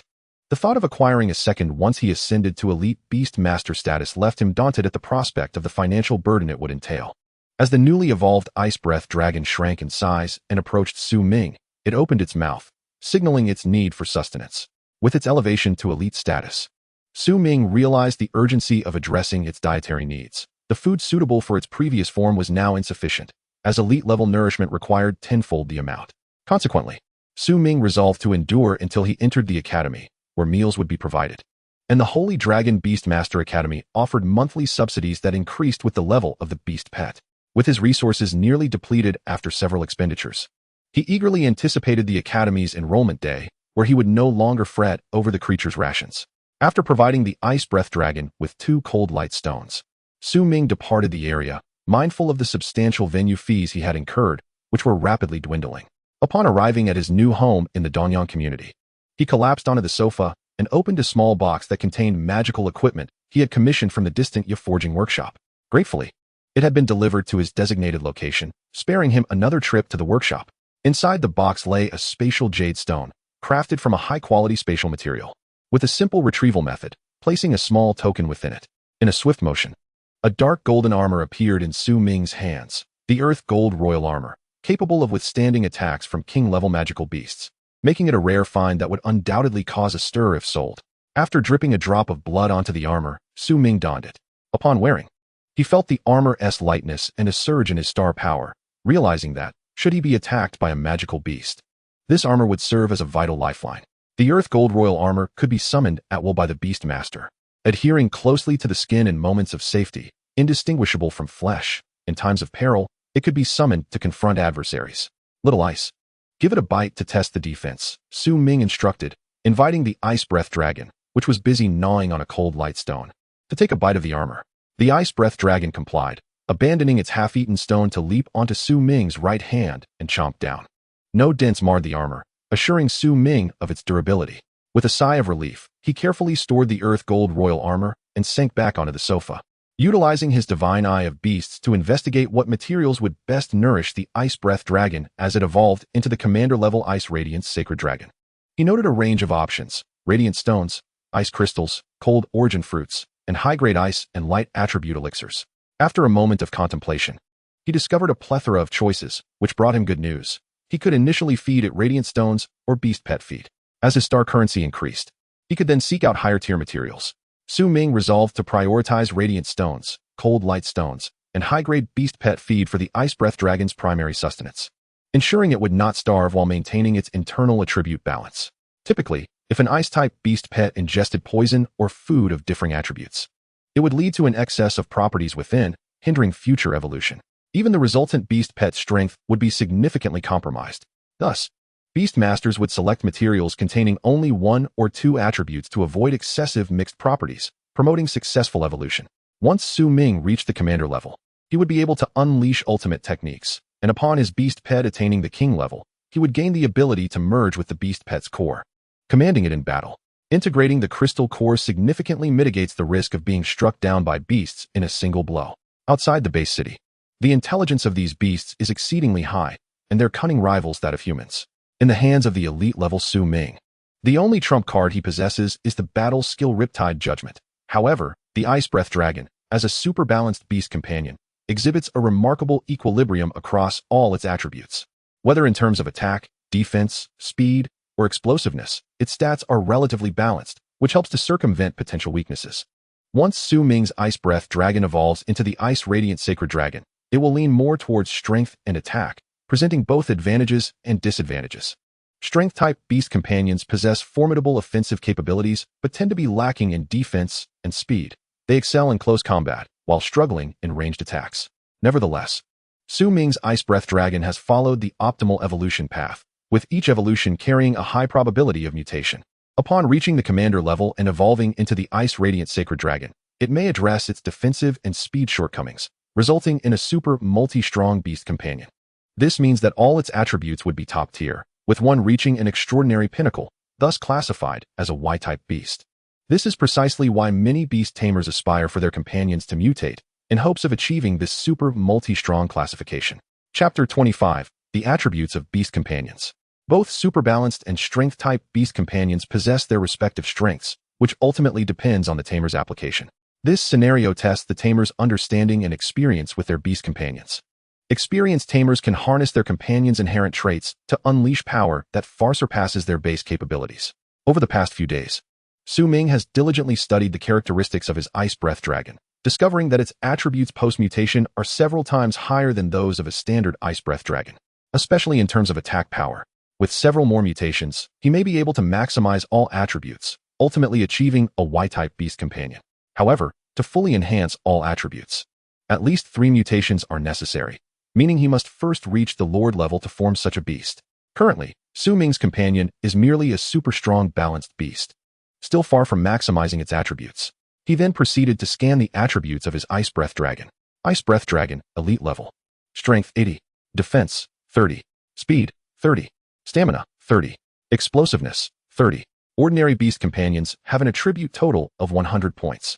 Some tamers opt to purchase rare fruits to feed their companions, as certain fruits can provide additional attribute points, though they cannot exceed 200 points. To surpass the 200-point threshold, a beast must mutate. Only then will its attributes break through. And the more mutations it undergoes, the higher its attributes will climb. The maximum attribute total for ordinary beast companions is 200 points, while Z-type companions can reach up to 600 points. Consequently, higher attributes equate to greater strength. After one mutation, Su Ming's Ice Breath Dragon has gained an additional 100 points, making it several times stronger than an average elite Ice Breath Dragon, if Su Ming continues to cultivate it along the optimal evolution path. Upon evolving into the commander-level Ice Radiant Sacred Dragon, its attributes will increase once more.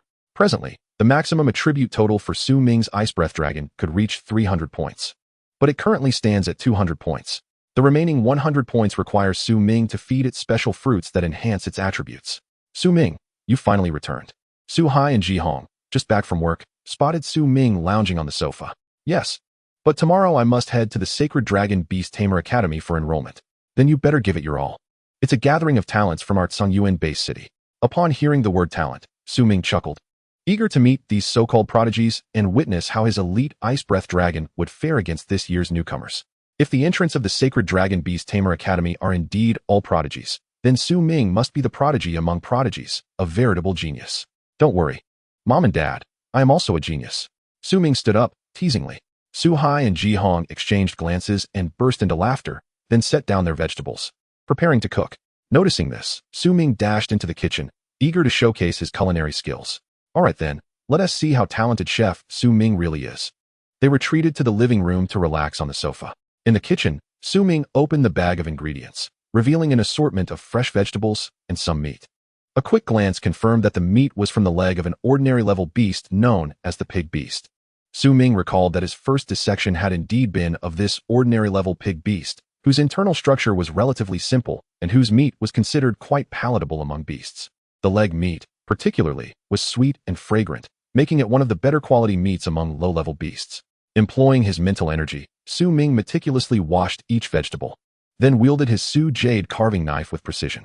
In the blink of an eye, he had transformed the vegetables into exquisitely sliced pieces, each cut remarkably refined, perhaps a testament to his dissection experience, as he categorized each slice with care. With a series of deft motions, Su Ming began to slice the lean meat into perfectly sized portions, each cut precise and deliberate. As he commenced stir-frying, delightful aromas wafted into the living room. Utilizing his Beast Master's divine eye, he monitored the doneness of the dishes. Once they reached the ideal level of cooking, he began to sprinkle and seasoning, carefully measuring each grain to ensure perfect balance. Several hours later, Su Ming had prepared an array of dishes, transforming the pig beast meat into multiple culinary creations. I never expected your knife skills to be so exceptional, Su Ming. These cuts are incredibly meticulous, Su Hai remarked, lifting a piece of the vividly colored meat in admiration. The presentation on the table was not only exquisite, but the seasoning was also impeccable. Su Ming waved his hand dismissively. It's merely a small feat. With my mental prowess combined with the Beast Master's divine eye, should I ever enter a culinary competition, I would undoubtedly be at the pinnacle of the culinary world. Mom and Dad, I'm heading back to my room.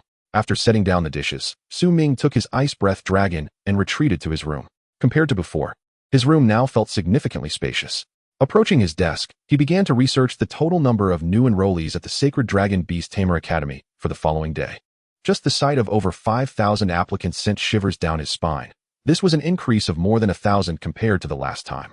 After reviewing the details of this year's Sacred Dragon Beast Tamer Academy assessments, Su Ming exhaled in relief. Fortunately, the evaluation criteria remained unchanged, which was good news. The Sacred Dragon Beast Tamer Academy is located at the northernmost part of Cangyuan Base City, bordering the outer perimeter of the city, with the Beast World just beyond the defenses. The other two top-tier Beast Tamer Academies are also situated on the outskirts of the base city, forming a triangular stronghold that securely protects Cangyuan Base City.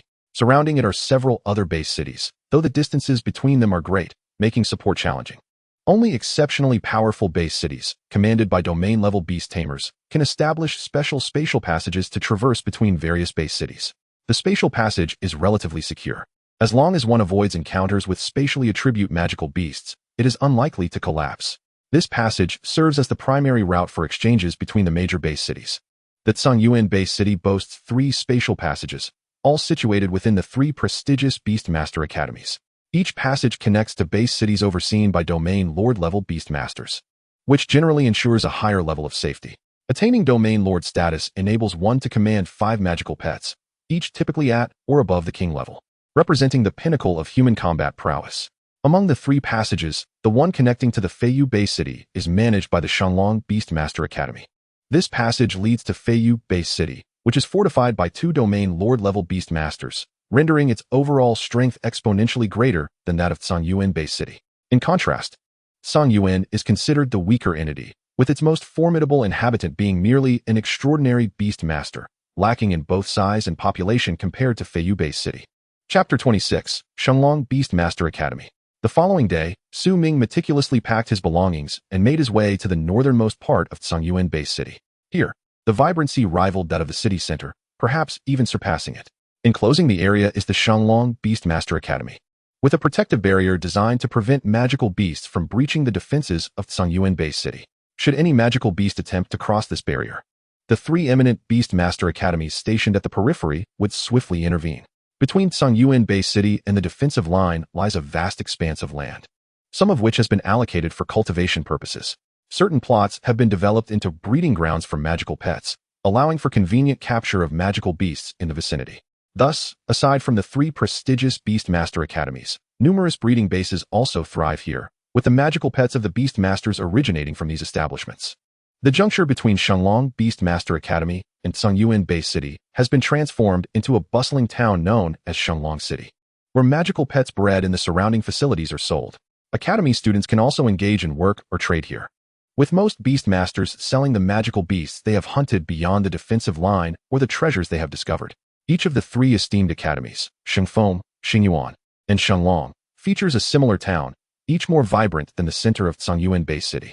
Here, one can find exceedingly rare materials, and even high-tier magical pets are occasionally available for sale. Su Ming, having merely glanced around Shanglong City, proceeded to the grand entrance of Shanglong Beastmaster Academy. This entrance, comprising 4 gates, is equipped with protective shields, permitting only students of the academy to enter freely, while others must seek approval. Today marks the admissions day for Shanglong Beastmaster Academy. Thus, the gates remain closed. However, numerous students are present, reviewing registration information. Upon reaching the registration area and submitting his details, Ming would be eligible to participate in the academy's assessment, and success would grant him the status of a new student. Accompanied by a group of apprentice-level beastmasters, Ming entered the academy under the guidance of a senior student, who led them to a teleportation platform destined for the freshman assembly square. With a swift motion, the senior activated the teleportation array, transporting Ming and his companions to a vast outdoor plaza where approximately 4,000 apprentice-level beastmasters had already gathered. They congregated in lively discussions, and Ming joined the throng at the rear, awaiting the commencement of the assessment. Occasionally, Ming used his divine eye to scan the star power points of the attendees, discovering that most hovered around 5,000 points, with only a select few ranging from 6,000 to 8,000. As for apprentice-level beastmasters with 9,000 points, Ming had yet to encounter any. "Hey!" A clear voice broke through, and as Ming turned to investigate, he was greeted by Yuyan, the girl he had met at the Black Iron training ground. "What a coincidence to see you again." Ming greeted her with a gentle smile, and Yuyan danced around him, exclaiming, "I didn't expect you to apply to Shanglong Beastmaster Academy as well." Her expression brightened Ming's mood considerably, and the two quickly fell into conversation. At that moment, a figure draped an arm around Ming's shoulder. It was Hyang. "Ming, so you applied here too," Hyang said, lowering his voice slightly as he pointed toward 3 figures in the crowd. "Are those 3 your friends?" The 2 men and 1 woman in the throng had been observing Ming, but as he turned to look, they averted their gazes. Although their backs seemed familiar, Ming could not identify them, replying, "I'm not sure." With this, Hyang shifted his attention away from the trio, focusing instead on Yuyan. "And who might you be to Ming?" he inquired. "Just a friend," and Yuyan replied. Upon hearing this, Hyang began to boast about himself, his bravado nearly bursting from the seams. Ming cast a glance at both individuals with his divine eye, noting that Yuyan's star power points had reached an impressive 8,500, placing her among the highest in the area. Hyang, on the other hand, was closer to 7,000, similar to Ming. Suddenly, a resounding chime echoed through the plaza. A black-purple flying magical beast swooped down from the sky, spiraling several times before crashing onto the elevated platform at the front of the square. Upon landing, the beast unleashed a distinct pressure characteristic of a king-level magical beast, a sensation that was nearly unbearable for apprentice-level beast masters like Ming. In an instant, an invisible force enveloped the square, leaving everyone gasping for breath. Ming clutched his chest in pain, struggling to maintain his footing. The disparity between a king-level magical beast and their own capabilities was stark. Many weaker apprentice-level beast masters collapsed under the pressure, some even losing consciousness. The oppressive force persisted for a full 15 minutes before finally subsiding. As the pressure lifted, Ming and his companions sank to the ground, hastily wiping the sweat from their brows. Those who had fainted were immediately deemed failures in the assessment and were carried away, leaving only 3,000 individuals in the plaza. With great effort, Ming and his friends rose to their feet, their eyes drawn to the elevated platform at the front of the square. Suddenly, 4 figures appeared in a flash. These were not beasts, but rather 4 individuals. One of them was Qian, accompanied by 2 men and a woman, each a master-level beast master, with one woman nearing the pinnacle of mastery, just a step away from extraordinary status. Scanning the platform with his divine eye, Ming focused on the king-level magical beast at the center. Black Feather Beast, king level. Attributes: Dark and Poison. Limit: Monarch. Skills: Dark Light Wave, Feather Arrow, Shadow Clone. Void Shatter, Poisonous Fangs. Ultimate Skill: Shadow Hunter Technique. Description: The Defier of Darkness. Its feathers are exceptionally sharp, and it shuns light. In adulthood, it can reach a height of 400 meters, emitting an ear-piercing scream that induces a soul-shattering effect. With astonishing speed and formidable attack power, it possesses relatively weak defense, classifying it as an attack speed type magical beast. Welcome to the Sacred Dragon Beastmaster Academy. At the forefront, a black-feathered beast spoke with a voice that carried an enchanting and soul-stirring effect, causing all the apprentice beast masters below to clutch their heads and wail. Upon experiencing this overwhelming mental assault, Ming hurriedly employed his mental strength as a shield, but the impact was formidable, even with his considerable mental prowess. He felt a wave of dizziness wash over him. Chapter 27. The assessment begins. The voice persisted for approximately 10 minutes before it finally ceased. As the crowd regained their composure, they discovered that yet another batch of apprentice beast masters had succumbed to unconsciousness, further diminishing the throng by several hundred. Initially, there were over 5,000 participants, but within just a few hours, the number dwindled to slightly over 2,000, resulting in nearly a third being eliminated before the assessment had even commenced. Observing the rapid reduction in numbers, Ming couldn't help but lament the excessively high elimination rate. Ladies and gentlemen, welcome to the Sacred Dragon Beast Master Academy's assessment. I wish you all the best of luck, declared the black-feathered beast. Following this, a luminous sphere emerged from its core and ascended to the center of the platform. As the sphere gradually dissipated, an elderly figure, no taller than 70 centimeters, materialized before the assembly. Clad in a flowing white robe, with his hands clasped behind his back, he was none other than Yunwan, the esteemed head of the Sacred Dragon Beastmaster Academy. Upon reaching the king level, Beastmasters could merge with their beast companions' crystal cores, and what Yunwan demonstrated was precisely this fusion. The black-feathered beast's ability to articulate human speech indicated that the Beastmaster retained control over the creature, enhancing its overall prowess by approximately 20%, contingent upon the Beastmaster's own strength. The stronger the Beastmaster, the greater the augmentation post-fusion. Once a beast reaches the king level, it undergoes a significant transformation, adopting a humanoid form while retaining the ability to revert to its original shape as needed. The versatility of switching between these two forms provides each with distinct advantages. Yunwan, stationed on the podium, elaborated on the details of the assessment. It comprises 3 components, the first being a test of star power and beast companion aptitude.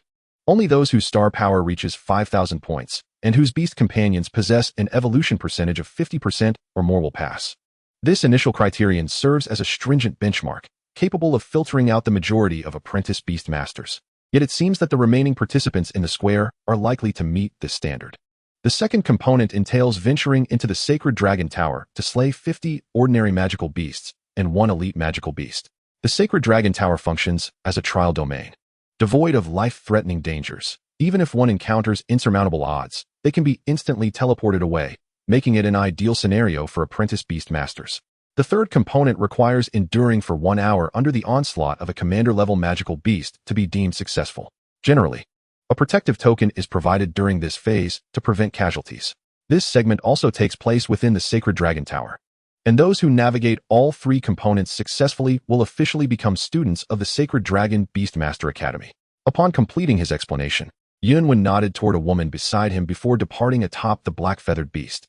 I am Lu Man, the Dean of the Outer Academy, and we shall now commence the assessment. With that, Lu Man cast a mirror-like magical artifact into the air above the participants. The mirror emitted a dazzling white light, and slender beams illuminated the crowd. A white beam signified a pass, while a red one indicated failure. Among the throngs of thousands, only a few red beams appeared, identifying those who barely met the Academy's minimum requirements. After retrieving the mirror, Lu Man promptly opened the spatial passage to the Sacred Dragon Tower, revealing 30 swirling vortices. Entering one of these vortices would transport participants into the tower for the second component of the assessment. However, there is a time constraint. Tasks must be completed within 3 days. Failure to do so results in automatic expulsion from the assessment. As Ming waved goodbye to An Yuyan, he joined the throng heading towards one of the spatial vortices, while Hyang also bid farewell and dashed towards another. With over 30 spatial tunnels, each leading to different locations, Ming closed his eyes and pointed before proceeding towards the vortex directly in front of him. In an instant, blinding light enveloped him, and he found himself in a snowy landscape, an ideal environment for his ice attribute companion, the Ice Breath Dragon, which would experience considerable enhancement here. Shortly after his arrival, a common-level ice element sparrow lunged at him. Remaining calm, Ming snapped his fingers, summoning the Ice Breath Dragon from the summoning array. The massive dragon had swiftly devoured the approaching sparrow. In this realm, both beast companions and magical beasts are subject to size restrictions, and Ming's Ice Breath Dragon, though diminished in stature, still faced certain limitations in strength. Why did you swallow it, little one? Spit it out. Ming exclaimed anxiously as he watched the Ice Breath Dragon consume the ice element sparrow. To consider a hunt successful, they must collect the remains of the beasts they slay and store them in their spatial wristbands. Upon hearing the command to regurgitate, the Ice Breath Dragon lay still, refusing to comply. Seeing its obstinacy, Ming had no choice but to climb atop the Ice Breath Dragon's head and instruct it to ascend into the sky for a better view of their surroundings. With a powerful flap of its wings, the Ice Breath Dragon soared upwards, but soon encountered a barrier that halted their ascent at around 300 meters. This height offered little advantage, as the surrounding snow-capped mountains and towering trees obstructed visibility. After an extensive search on the icy terrain, Ming managed to locate only 3 ordinary magical beasts, including the earlier ice element sparrow, over the span of an hour. Initially believing that his elite beast companion would expedite his progress, Ming soon realized that the second assessment would not be as straightforward. Although it appeared to hinge on slaying magical beasts, the true challenge lay in locating them. Following the massive footprints on the icy lake, Ming advanced cautiously towards its center, with the ice breath dragon trailing closely, ever poised for action. As he approached the heart of the lake, the mist thickened, requiring Ming to employ his mental acuity to navigate the path ahead. Suddenly, a series of thunderous roars erupted, and before he could assess his surroundings, a colossal ice spear hurtled toward him. The ice breath dragon reacted swiftly, erecting an ice shield for defense. Almost immediately, it unleashed hundreds of massive ice orbs toward an indiscernible location within the fog, accompanied by a cacophony of roars and the unmistakable sound of blood splattering to the ground. A fearsome roar echoed through the air, and a gigantic ice-fang tiger charged at Ming with astonishing speed, catching him off guard. The ice breath dragon, sensing the impending danger, enveloped Ming with its expansive wings, successfully shielding him from the tiger's assault. Realizing that the ice-fang tiger had not delivered a fatal blow, it vanished back into the mist. Ming attempted to probe the area with his mental power, only to find that it could only penetrate a distance of 100 meters within the dense fog. Chapter 28. The Elite Ice Wolf King. Sensing the gravity of the situation, Ming hastily retreated behind the ice breath dragon, acutely aware that the ice-fang tiger had reached the elite level. The ice-tooth tiger, renowned for its rapid attack speed and formidable explosive power, poses quite a challenge for Ming. Urgently, he commands the ice breath dragon to extricate them from the dense fog. A roar echoes as the lurking ice-tooth tiger launches several ice spikes towards Ming, only to be swiftly shattered by the dragon's claws. Shortly thereafter, more ambushes target Ming, leaving him with a tingling apprehension. Ascending atop the ice breath dragon, he insists on vacating the misty surroundings before anything else. Somewhere within the fog, the ice-tooth tiger catches the scent of the duo receding and begins to tend to a wound on its left flank, inflicted by a previous icy strike from the ice breath dragon.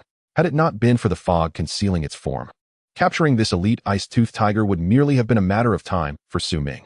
Once outside the fog, Ming shakes his head at the swirling mist ahead, intending to hunt some ordinary magical beasts in the vicinity until the ice-tooth tiger emerges from the haze. Remaining atop the ice breath dragon is prudent, as the ground is perilous. The ice-tooth tiger seems fixated on targeting him rather than the dragon, indicating its remarkable intelligence. Understanding Ming's role as a beastmaster, it knows that eliminating him would equate to vanquishing the ice breath dragon.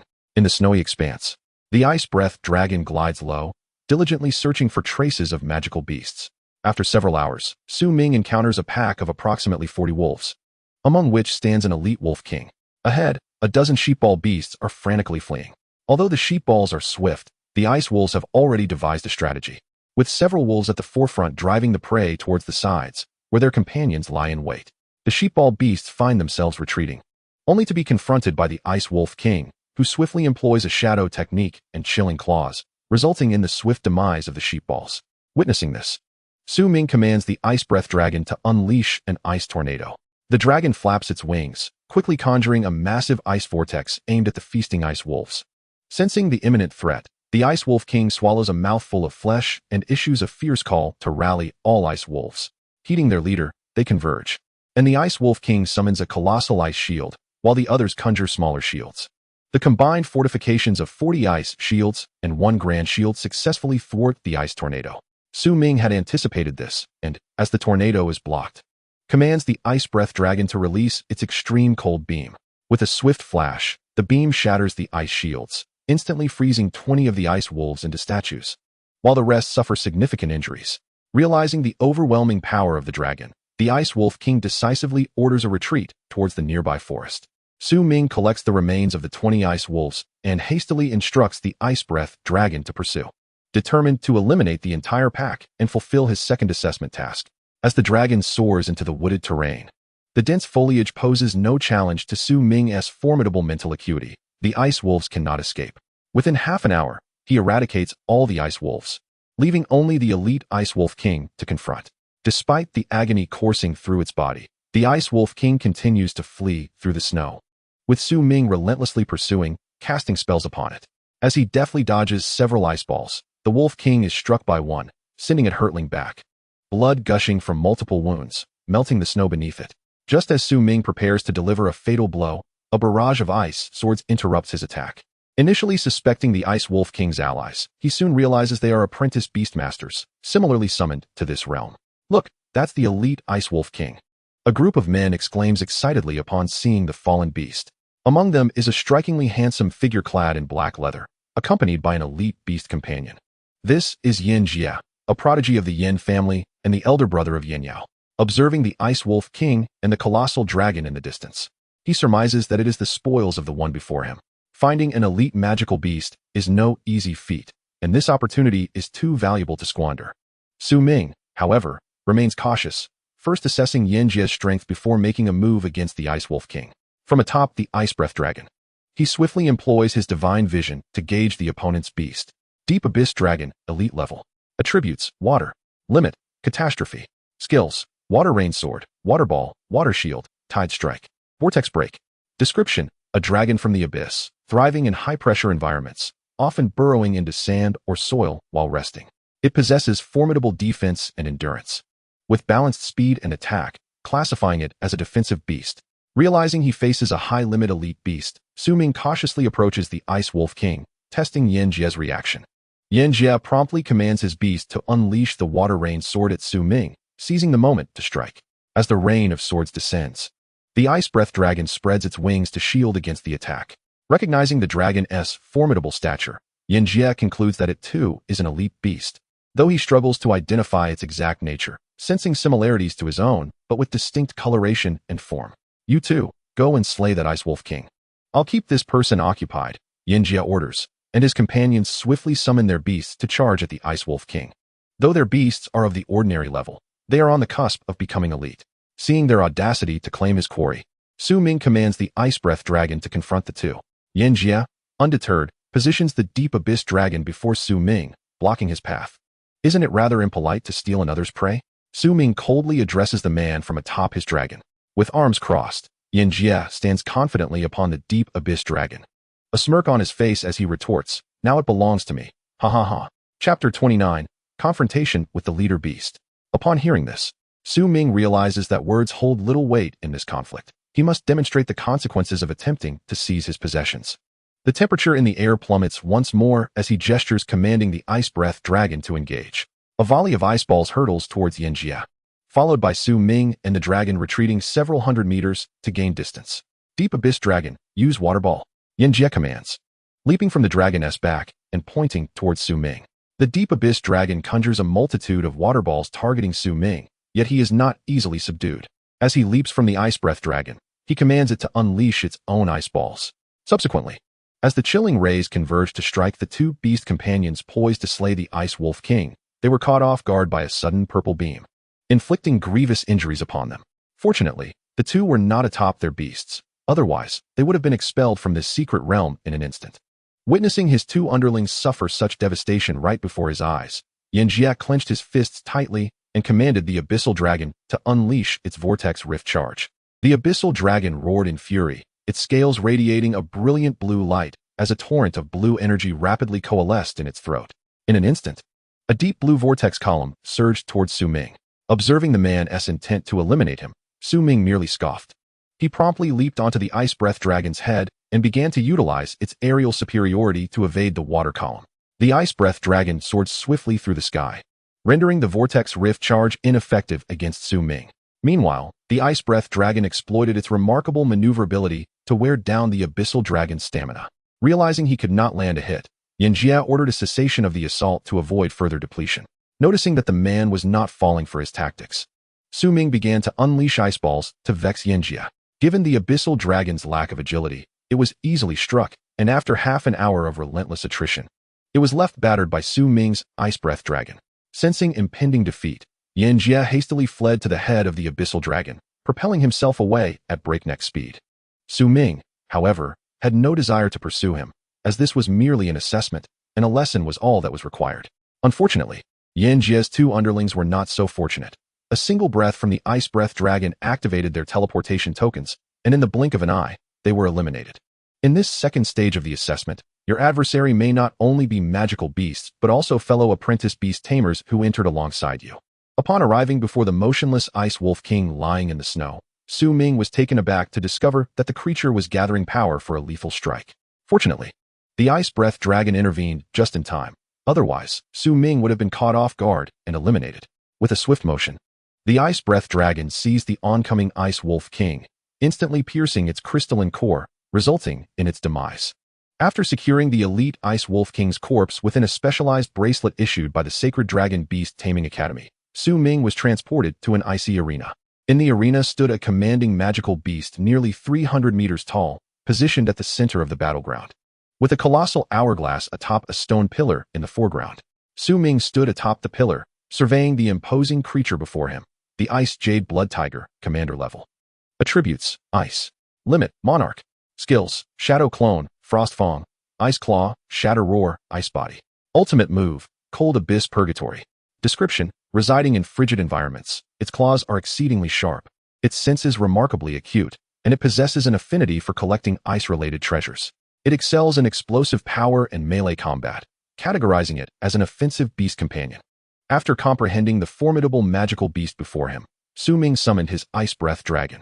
As the third stage of assessment imposed no restrictions on beast size, Ming's Ice Breath Dragon was poised to unleash its full combat potential. With the Ice Breath Dragon entering the arena, the massive hourglass began to turn slowly. If Ming could endure for an hour against this commander-level magical beast, he would pass the assessment. Roaring fiercely, the Ice Jade Blood Tiger propelled itself forward with a powerful leap, closing the distance to the Ice Breath Dragon with lightning speed. Its ferocious jaws clamped down on the Ice Breath Dragon's left foreleg, shattering the purple ice crystal and exposing the golden scales within, which were crushed by its razor-sharp teeth. Piercing deep into the Ice Breath Dragon's flesh, the Ice Breath Dragon let out a furious roar that echoed into the heavens, prompting Ming to command it to swiftly distance itself and ascend into the sky. In that moment, feeling its flesh torn, the Ice Breath Dragon wielded its massive claws to strike at the Ice Jade Blood Tiger's head with a force exceeding 100 kilonewtons. The impact momentarily stunned the Ice Jade Blood Tiger, allowing the Ice Breath Dragon to wrench its foreleg free from its jaws. The Ice Breath Dragon then quickly retreated into the air, but the barriers set in place allowed it to ascend only 1,000 meters. A trivial limitation against the towering Ice Jade Blood Tiger. Realizing the aerial altitude was restricted, Ming ordered the Ice Breath Dragon to activate the Ice Radiant skill, enhancing its overall capabilities by approximately 10%. In the sky, the Ice Breath Dragon became enveloped in a shimmering array of purple-blue particles, signaling the activation of the Ice Radiant skill, which would last for 3 hours, ample time to navigate the current hour-long assessment. Seeing the Ice Breath Dragon aloft, the Ice Jade Blood Tiger unleashed a torrent of ice crystals from its maw before leaping once more to attack. Despite the Ice Breath Dragon's aerial position, it was rendered vulnerable, and the Ice Jade Blood Tiger struck it down with another powerful ice claw. The massive form of the Ice Breath Dragon crashed to the ground, shattering the floor designed to withstand the attacks of king-level magical beasts. As the Ice Jade Blood Tiger lunged again, the Ice Breath Dragon swiftly retreated to a safer distance. The disparity in power between elite and commander levels was stark, and even the mutated Ice Breath Dragon struggled against this formidable foe. From his vantage point atop the stone pillar, Ming watched in frustration as the Ice Breath Dragon was mercilessly battered by the Ice Jade Blood Tiger. Was the strength of commander-level magical beasts truly so overwhelming in this third stage of assessment? Surely, pitting a beast of such caliber against a newcomer was unjust.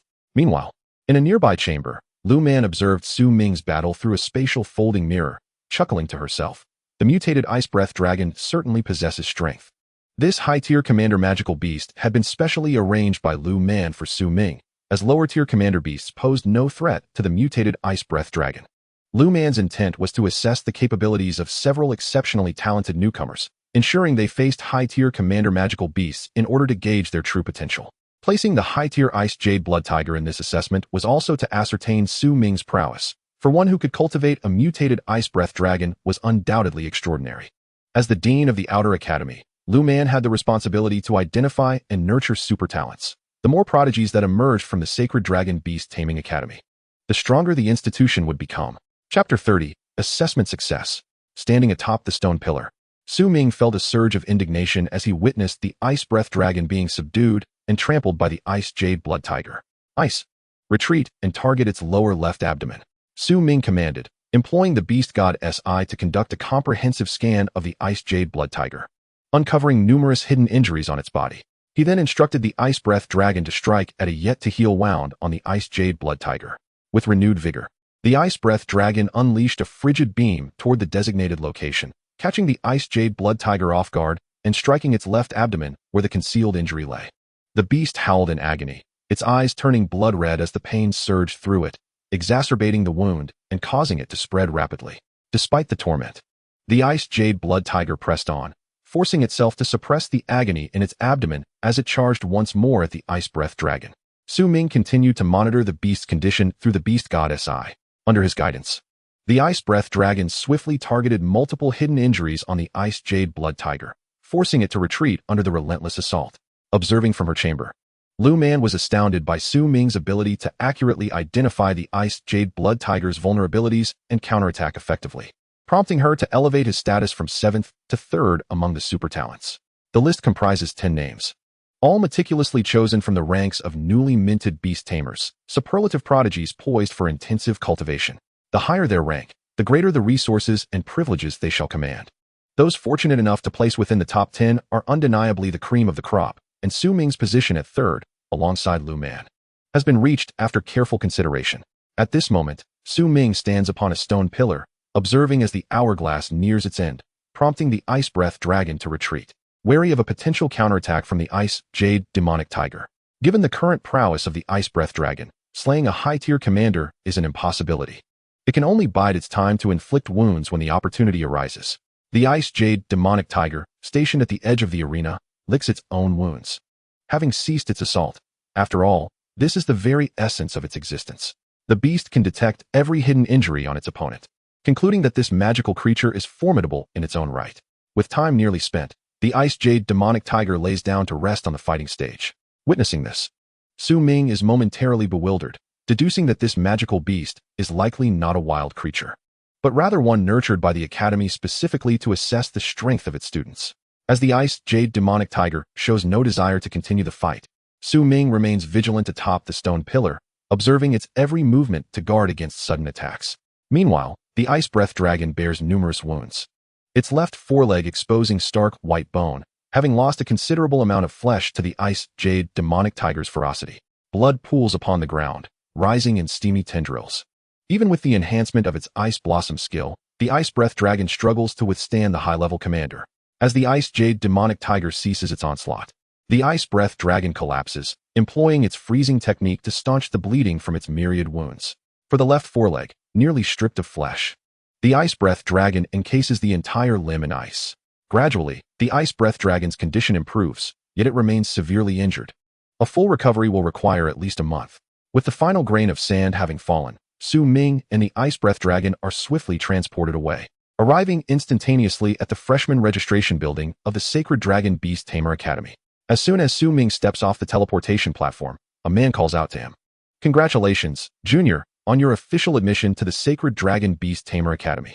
The man greets Su Ming and guides him to the 2nd floor, where new students register, wishing him a swift entry into the inner court. "I will certainly do my best," Su Ming responds. The man waves goodbye and heads downstairs to await the next successful candidate. Upon entering the registration area, Su Ming takes a seat after the person ahead of him has collected their items. A remarkably enthusiastic and attractive senior sister greets him, retrieving 3 items from a nearby teleportation platform upon reviewing Su Ming's information.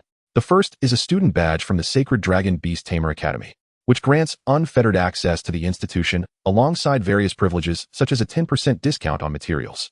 However, Su Ming's badge starkly contrasts with those around him. While the others are green, his is a striking black. After inquiring for some time, the bespectacled senior simply smiles, offering no explanation for the disparity, leaving Su Ming perplexed. The second item is a black crystal card, which entitles the holder to a substantial monthly stipend, the amount of which is contingent upon one's strength. The more formidable the individual, the greater the subsidy. To Su Ming's astonishment, his card contains a staggering 20 million star coins. It is worth noting that the prize for the freshman grand tournament is only 10 million star coins. However, that is merely an appetizer, as many are drawn by the allure of high-tier materials. The high-tier materials available during the tournament are priceless, akin to treasures for Su Ming and his fellow apprentice beast tamers. "Junior, This is your exclusive spatial wristband. Please take good care of it. The bespectacled woman hands Su Ming the final item, a wristband containing the Academy's overview and various supplies for newcomers. These items prove immensely useful to Su Ming, particularly the Academy overview, which will expedite his acclimatization to the institution's affairs. Su Jr., your dormitory is located to the north. The woman presents him with a map and a numbered jade tablet, the red circle marking Su Ming's residence. Thank you, senior sister, he replies gratefully, bowing before heading north with the items in hand. As Su Ming studies the map, he realizes that the Sacred Dragon Beast Tamer Academy is no ordinary institution. The dormitory complex alone dwarfs his entire neighborhood. Arriving at the northern accommodation area, he is greeted by rows of individual housing units, indicating that all Academy students reside in private quarters. Although modest in size, each building is exquisitely crafted, reflecting the Academy's dedication to providing students with comfortable living arrangements. Armed with the building number, Su Ming approaches the northernmost cluster of residences, where 10 standalone structures stand before him, each twice the size of those he previously encountered. The surroundings are serene, with a grand artificial lake gracing the front, its luxurious decor evident in the amenities. Upon examining the exterior of these buildings, Su Ming senses something amiss. Unlike the uniformity of the others, these 10 structures are distinct, particularly the 3 in the center, which boast a different hue. Feeling a sense of unease, Su Ming retrieves the Academy overview, and upon glancing through it, he settles in a nearby pavilion to delve deeper into its contents.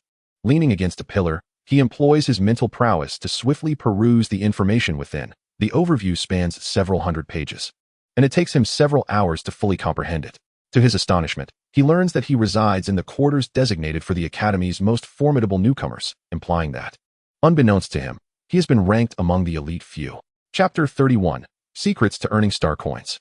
Gazing at the prominent number 3 in his possession, Su Ming scratches his head in confusion. Could this signify his third-place ranking? Even before the freshman grand tournament has commenced, he finds himself among the top newcomers, leaving him in a state of resigned bewilderment as he makes his way toward the central building. Upon entering, he is immediately enveloped by the fragrant scent of blooming flora, and the interior is immaculately maintained, though it feels somewhat barren. Ascending to the second floor, he discovers the space is bathed in natural light and promptly summons the ice breath dragon. The creature, still bearing its injuries, flutters its small wings for a moment before collapsing onto the table. Cradling the ice breath dragon, Su Ming produces several vials of blood tonic, swiftly administering them, depleting 5 high-grade ice attribute tonics in an instant. The ice breath dragon, having consumed the tonics, experiences a marked acceleration in its healing process, with flesh beginning to regenerate. Su Ming then retrieves a cold crystal fruit from his storage wristband and offers it to the ice breath dragon, which, after consuming the fruit, witnesses a rapid recovery of its left foreleg's flesh, visibly regrowing before his eyes.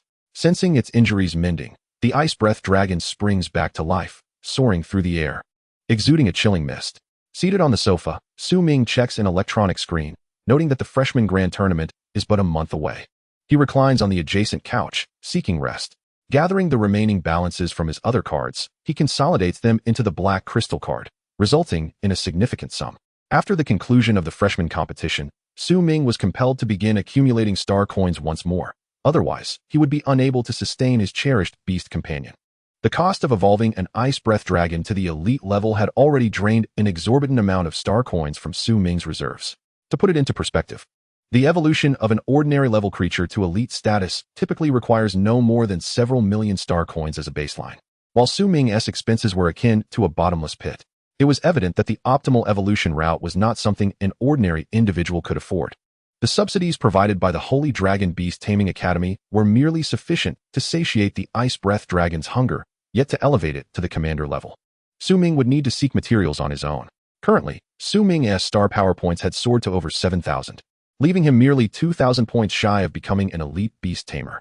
At that juncture, he would also have an additional gold-eating beast, which made him feel quite overwhelmed.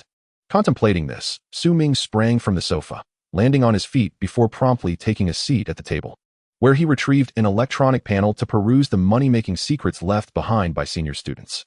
Upon delving into the shared wisdom of his predecessors, Su Ming encountered a series of experiences, randomly selecting one to examine. The first senior's guide to earning star coins read, "Hunt magical beasts in the wild.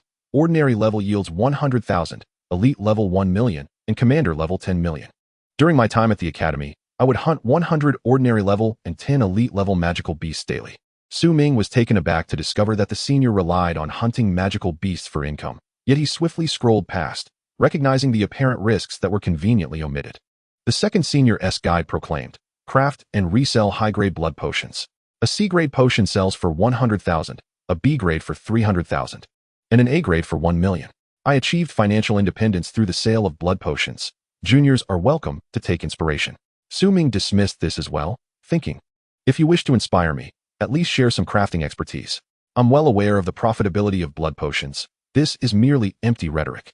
After perusing several more entries, Su Ming ultimately found a somewhat reliable method, contracting a beast breeding facility to generate star coins. By cultivating high-quality beasts, he could earn star coins. The breeding facility could nurture beasts and assist others in caring for their contracted companions, which aligned perfectly with Su Ming's strengths. He felt confident in this endeavor. For his all-beast divine eye allowed him to see through all beast information, making this task far easier than dissecting magical beasts. As long as the quality of his bred beasts was high, there would naturally be buyers. In addition to breeding beasts, the facility also offered a service for caring for contracted beasts, essentially providing nourishment for those already signed into contracts. Typically, when a beast tamer reached elite or master status, they would acquire an additional beast companion. The higher one's rank, the more advanced beasts they could contract.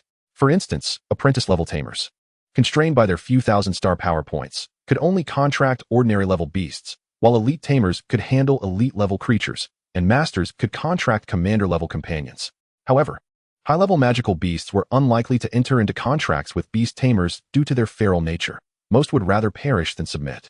Hence, nurturing them from infancy was imperative to secure contracts when they reached elite or commander levels. Some high-ranking beast tamers would contract the cubs and subsequently send them to breeding facilities for nurturing, which was largely the same process. Should a beast tamer lose a beast in battle, they would also opt to select a qualified beast from the breeding facility to contract anew. If a magical beast was willing to enter into a contract, it would still be housed at the facility to purge its feral instincts and impurities. Picking up his phone, Su Ming began to search for any abandoned breeding facilities near the Holy Dragon Beast Taming Academy, as purchasing such a facility would be a cost-effective venture. Most breeding facilities had a starting price in the hundreds of millions of star coins, with the most prestigious ones valued at billions. After a prolonged search, Su Ming finally discovered a breeding facility that was about to change hands. This facility was of moderate size, equipped with comprehensive facilities, and was listed for a transfer price of 100 million star coins. Currently, Su Ming had no star coins to spare, making the purchase somewhat unrealistic. However, the facility was not in a rush to sell, granting him some leeway. Glancing at a recent message on his phone, Su Ming smiled and remarked, "It seems I'll need to recruit some partners." With that, he took his ice breath dragon and made his way to the outer academy cafeteria. Generally, students dined here, where the meals were made from exceptionally rare materials that could aid beast tamers in enhancing their star power points and improving their physiques. Most of the food was available for free, albeit with certain limitations. The cafeteria also provided food for beasts, allowing beast tamers to bring their companions to enjoy 2 complimentary meals each day. However, the beasts had to be shrunk to their juvenile forms to enter the cafeteria. The outer academy cafeteria featured 3 distinct dining halls, and Su Ming had arrived at the one designated for apprentice beast tamers, the novice dining hall, while the other 2 were reserved for outer academy students. The members of the outer academy were predominantly apprentice-level beast tamers, albeit a mix of mid-tier and high-tier apprentices. Most students had contracted their first beast at the commander level, with only a few less talented individuals remaining at the elite level. As new students like Su Ming entered the Holy Dragon Beast Taming Academy, their beasts generally started at the ordinary level, with only a handful successfully evolving their companions to elite status. The Academy's term lasted 5 years, and regardless of whether a student earned a graduation medal, they were required to leave the institution. The graduation criteria necessitated that a student reach elite beast tamer status, with one beast attaining commander level and another reaching elite level. Having both at commander level would qualify as an outstanding graduate.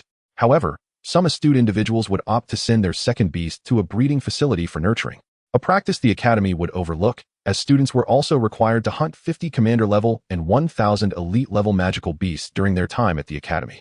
Following the information on his phone, Su Ming ascended to the 4th floor and quickly located in Yuyan and Hiyang seated in a particular spot. Upon seeing Su Ming, Hiyang expressed his envy, saying, "Su Ming, I can't believe you've ranked 3rd among the top 10 talents. I'm truly envious, my brother." As soon as he sat down, he heard Hiyang's words, prompting Su Ming to quickly clarify, I don't know how it happened. I was inexplicably placed third. And Yu chuckled, covering her mouth, and replied, Su Ming, as far as I know, the top 10 rankings are open to challenges, so do be cautious. To this, Su Ming responded, I welcome any challengers. I am in dire need of experience. Seeing Su Ming looking at him, Yang waved his hand and then turned to Yu, saying, I'll pass. And Yu might actually stand a chance against you, considering she's ranked 10th. Upon hearing that Yu was only ranked 10th, Su Ming felt a twinge of confusion. With over 8,000 star power points and a robust beast, it was surprising that she ranked so low. He couldn't help but wonder about the strength of those ranked first and second. Achieving victory in this freshman competition might prove quite challenging. As the three engaged in casual conversation, a sudden commotion erupted in the hallway, accompanied by a chorus of excited screams. Everyone, come quickly. The goddesses Yin Yao and Dong Xian have arrived. With this announcement, the cafeteria erupted into a frenzy, as all the male students set down their bowls and rushed excitedly toward the source of the commotion. While Yang could hardly contain his enthusiasm and also wished to join the throng to catch a glimpse. Seated in his place, Su Ming was puzzled. He had only just arrived at the academy that very day, yet rankings and goddesses had seemingly been determined with remarkable swiftness.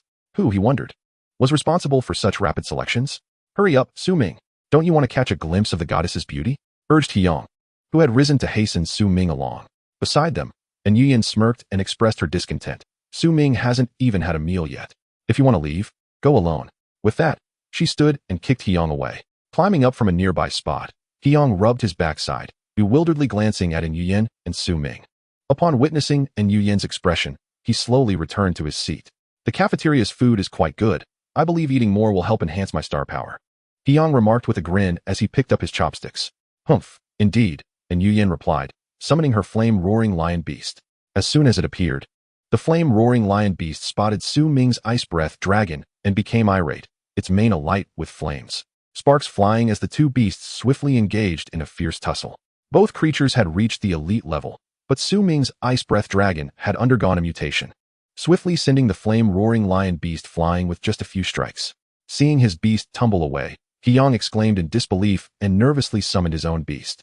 As Yang began the summoning process, a plethora of rubble emerged from the summoning array, quaking slightly before rapidly amalgamating into a small stone figure.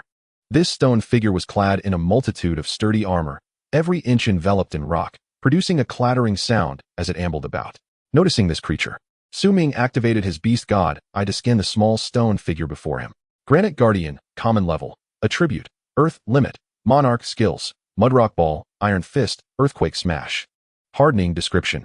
A gentle earth attribute magical beast residing in caves. It transforms into stone when faced with danger and can create quicksand to ensnare prey. It possesses formidable defense but is relatively slow, categorized as a defensive type beast pet. Your stone figure is quite impressive, Su Ming remarked, playfully poking the Granite Guardian. It's decent. I went to great lengths to acquire this beast, Yang replied, offering a piece of earth attribute crystal to the Granite Guardian.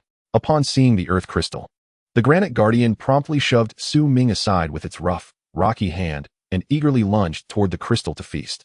Su Ming, shaking his head, initiated a discussion about how they could earn star coins to enhance their beasts. At their current stage, most materials could be purchased with star coins. But at the master or extraordinary beast tamer level, many materials would be exceedingly rare. Acquiring them would necessitate bartering or venturing outside the base city, where many high-level beast tamers had met their demise in search of materials. For now, however, Su Ming only needed to focus on accumulating star coins, as materials for advancing to the commander level could still be bought with them. In the outer courtyard of the Sacred Dragon Beast Tamer Academy, aside from certain obligatory courses, students primarily devoted their time to earning star coins to bolster their beast's capabilities. To progress to the inner courtyard, one's strength must reach elite beast tamer status. The immediate goal for Su Ming and his companions was to elevate their beasts to commander level, subsequently increasing their star power to successfully advance to elite beast tamer status. However, Yang had his own methods for earning star coins and proposed that Su Ming and Yu join him in producing blood potions for profit. My family specializes in crafting beast potions. How about the two of you team up with me to make blood potions? Exchanging glances with Yu, Su Ming noticed her interest, but his intention for coming here was to recruit both of them to help acquire the beast breeding base that was up for transfer. I'm not particularly skilled in making blood potions. What if we purchase a nearby beast breeding base instead? Su Ming suggested, trying to persuade them to join him in establishing a beast breeding base. After contemplating this idea, Yang responded, While it can be lucrative, one must possess comprehensive knowledge about beasts. It would likely be quite challenging. Indeed, Su Ming, breeding beasts, is significantly more complex than producing blood potions, and Yuyan added, attempting to dissuade Su Ming. Nevertheless, Su Ming remained steadfast in his desire to establish a beast breeding base, reasoning that even if blood potions were profitable, the earnings from a breeding base would far surpass them. Selling even a single high-level beast could yield the equivalent of countless blood potions. To convince them of his capability, Su Ming summoned his ice breath dragon, which was then engaged in a playful scuffle with the flame-roaring lion beast. Meanwhile, the granite guardian sat quietly, observing the playful battle. Chapter 33, Sacred Dragon City. Upon hearing Su Ming's call, the ice breath dragon kicked away the flame-roaring lion beast that had been biting its wing, then flapped its small wings, landing gracefully before Su Ming. Grasping the ice breath dragon, Su Ming placed it on the table and addressed his companions. Do you know why this ice breath dragon is distinctly different from other ice breath dragons? Upon hearing this, Yuyan and Hiyang indeed noticed the peculiarities of the ice breath dragon on the table. Hiyang quickly produced an electronic panel to search for information about the creature. To be candid, my beast underwent a mutation during its evolution to elite status. A mutation? How is that possible? Hiyang exclaimed, astonished by the revelation. The probability of a beast mutation is a staggering 1 in 10,000, even with special materials. The chances remain exceedingly low, perhaps fewer than 1 in 10,000 beasts will mutate. The fact that Su Ming claimed his ice breath dragon had undergone mutation left Hiyang wide-eyed, and upon confirming the truth of Su Ming's assertion, he stood in shock. Su Ming, you're on the path to greatness. Hiyang approached Su Ming, examining the ice breath dragon on the table with growing admiration. Seizing the opportunity during their astonishment, Su Ming hurriedly recounted how he had nurtured the ice breath dragon to achieve mutation, though much of it was mere embellishment to entice them to partner with him in acquiring the beast breeding base. To his surprise, both Yuyan and Hiyang found Su Ming's account coherent and believable. Very well, Su Ming, if you possess such capabilities, then I, Hiyang, will join you.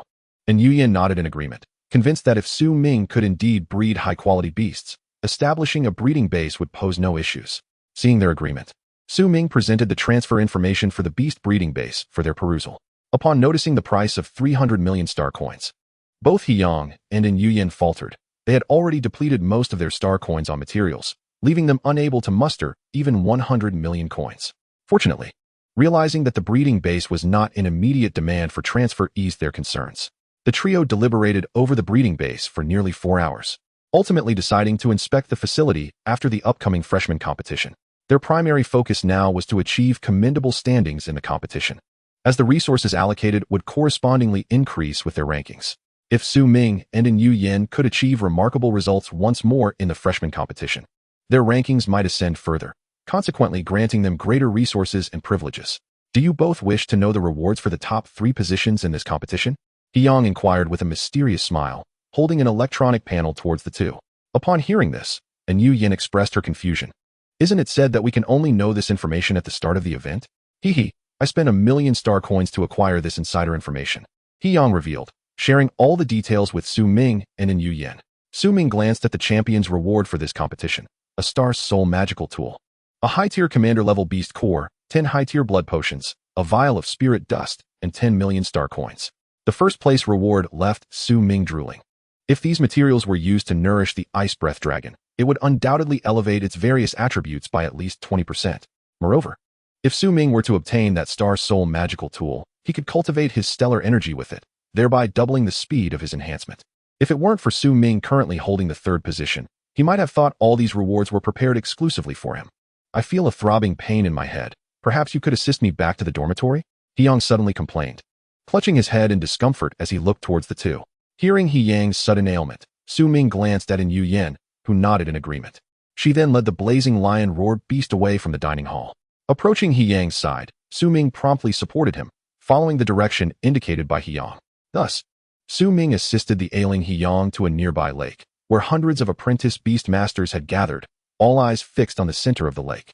Just as Su Ming helped Hiyang pass through this area, Hiyang suddenly dashed into the crowd. In the blink of an eye, the previously suffering Hiyang vanished from Su Ming's sight. Utilizing his mental energy, Su Ming observed the figures at the lake center and quickly grasped Hiyang's intentions. However, Su Ming had no time to linger. After exchanging brief pleasantries with the jubilant Hiyang amidst the crowd, he departed from the scene. In the Holy Dragon City, Su Ming soon arrived at a teleportation platform. This locale was a hub of resources, amassing one-third of the Cangyuan Base City's materials. Here, Su Ming intended to procure various materials to facilitate the Ice Breath Dragon's evolution into a commander-level beast.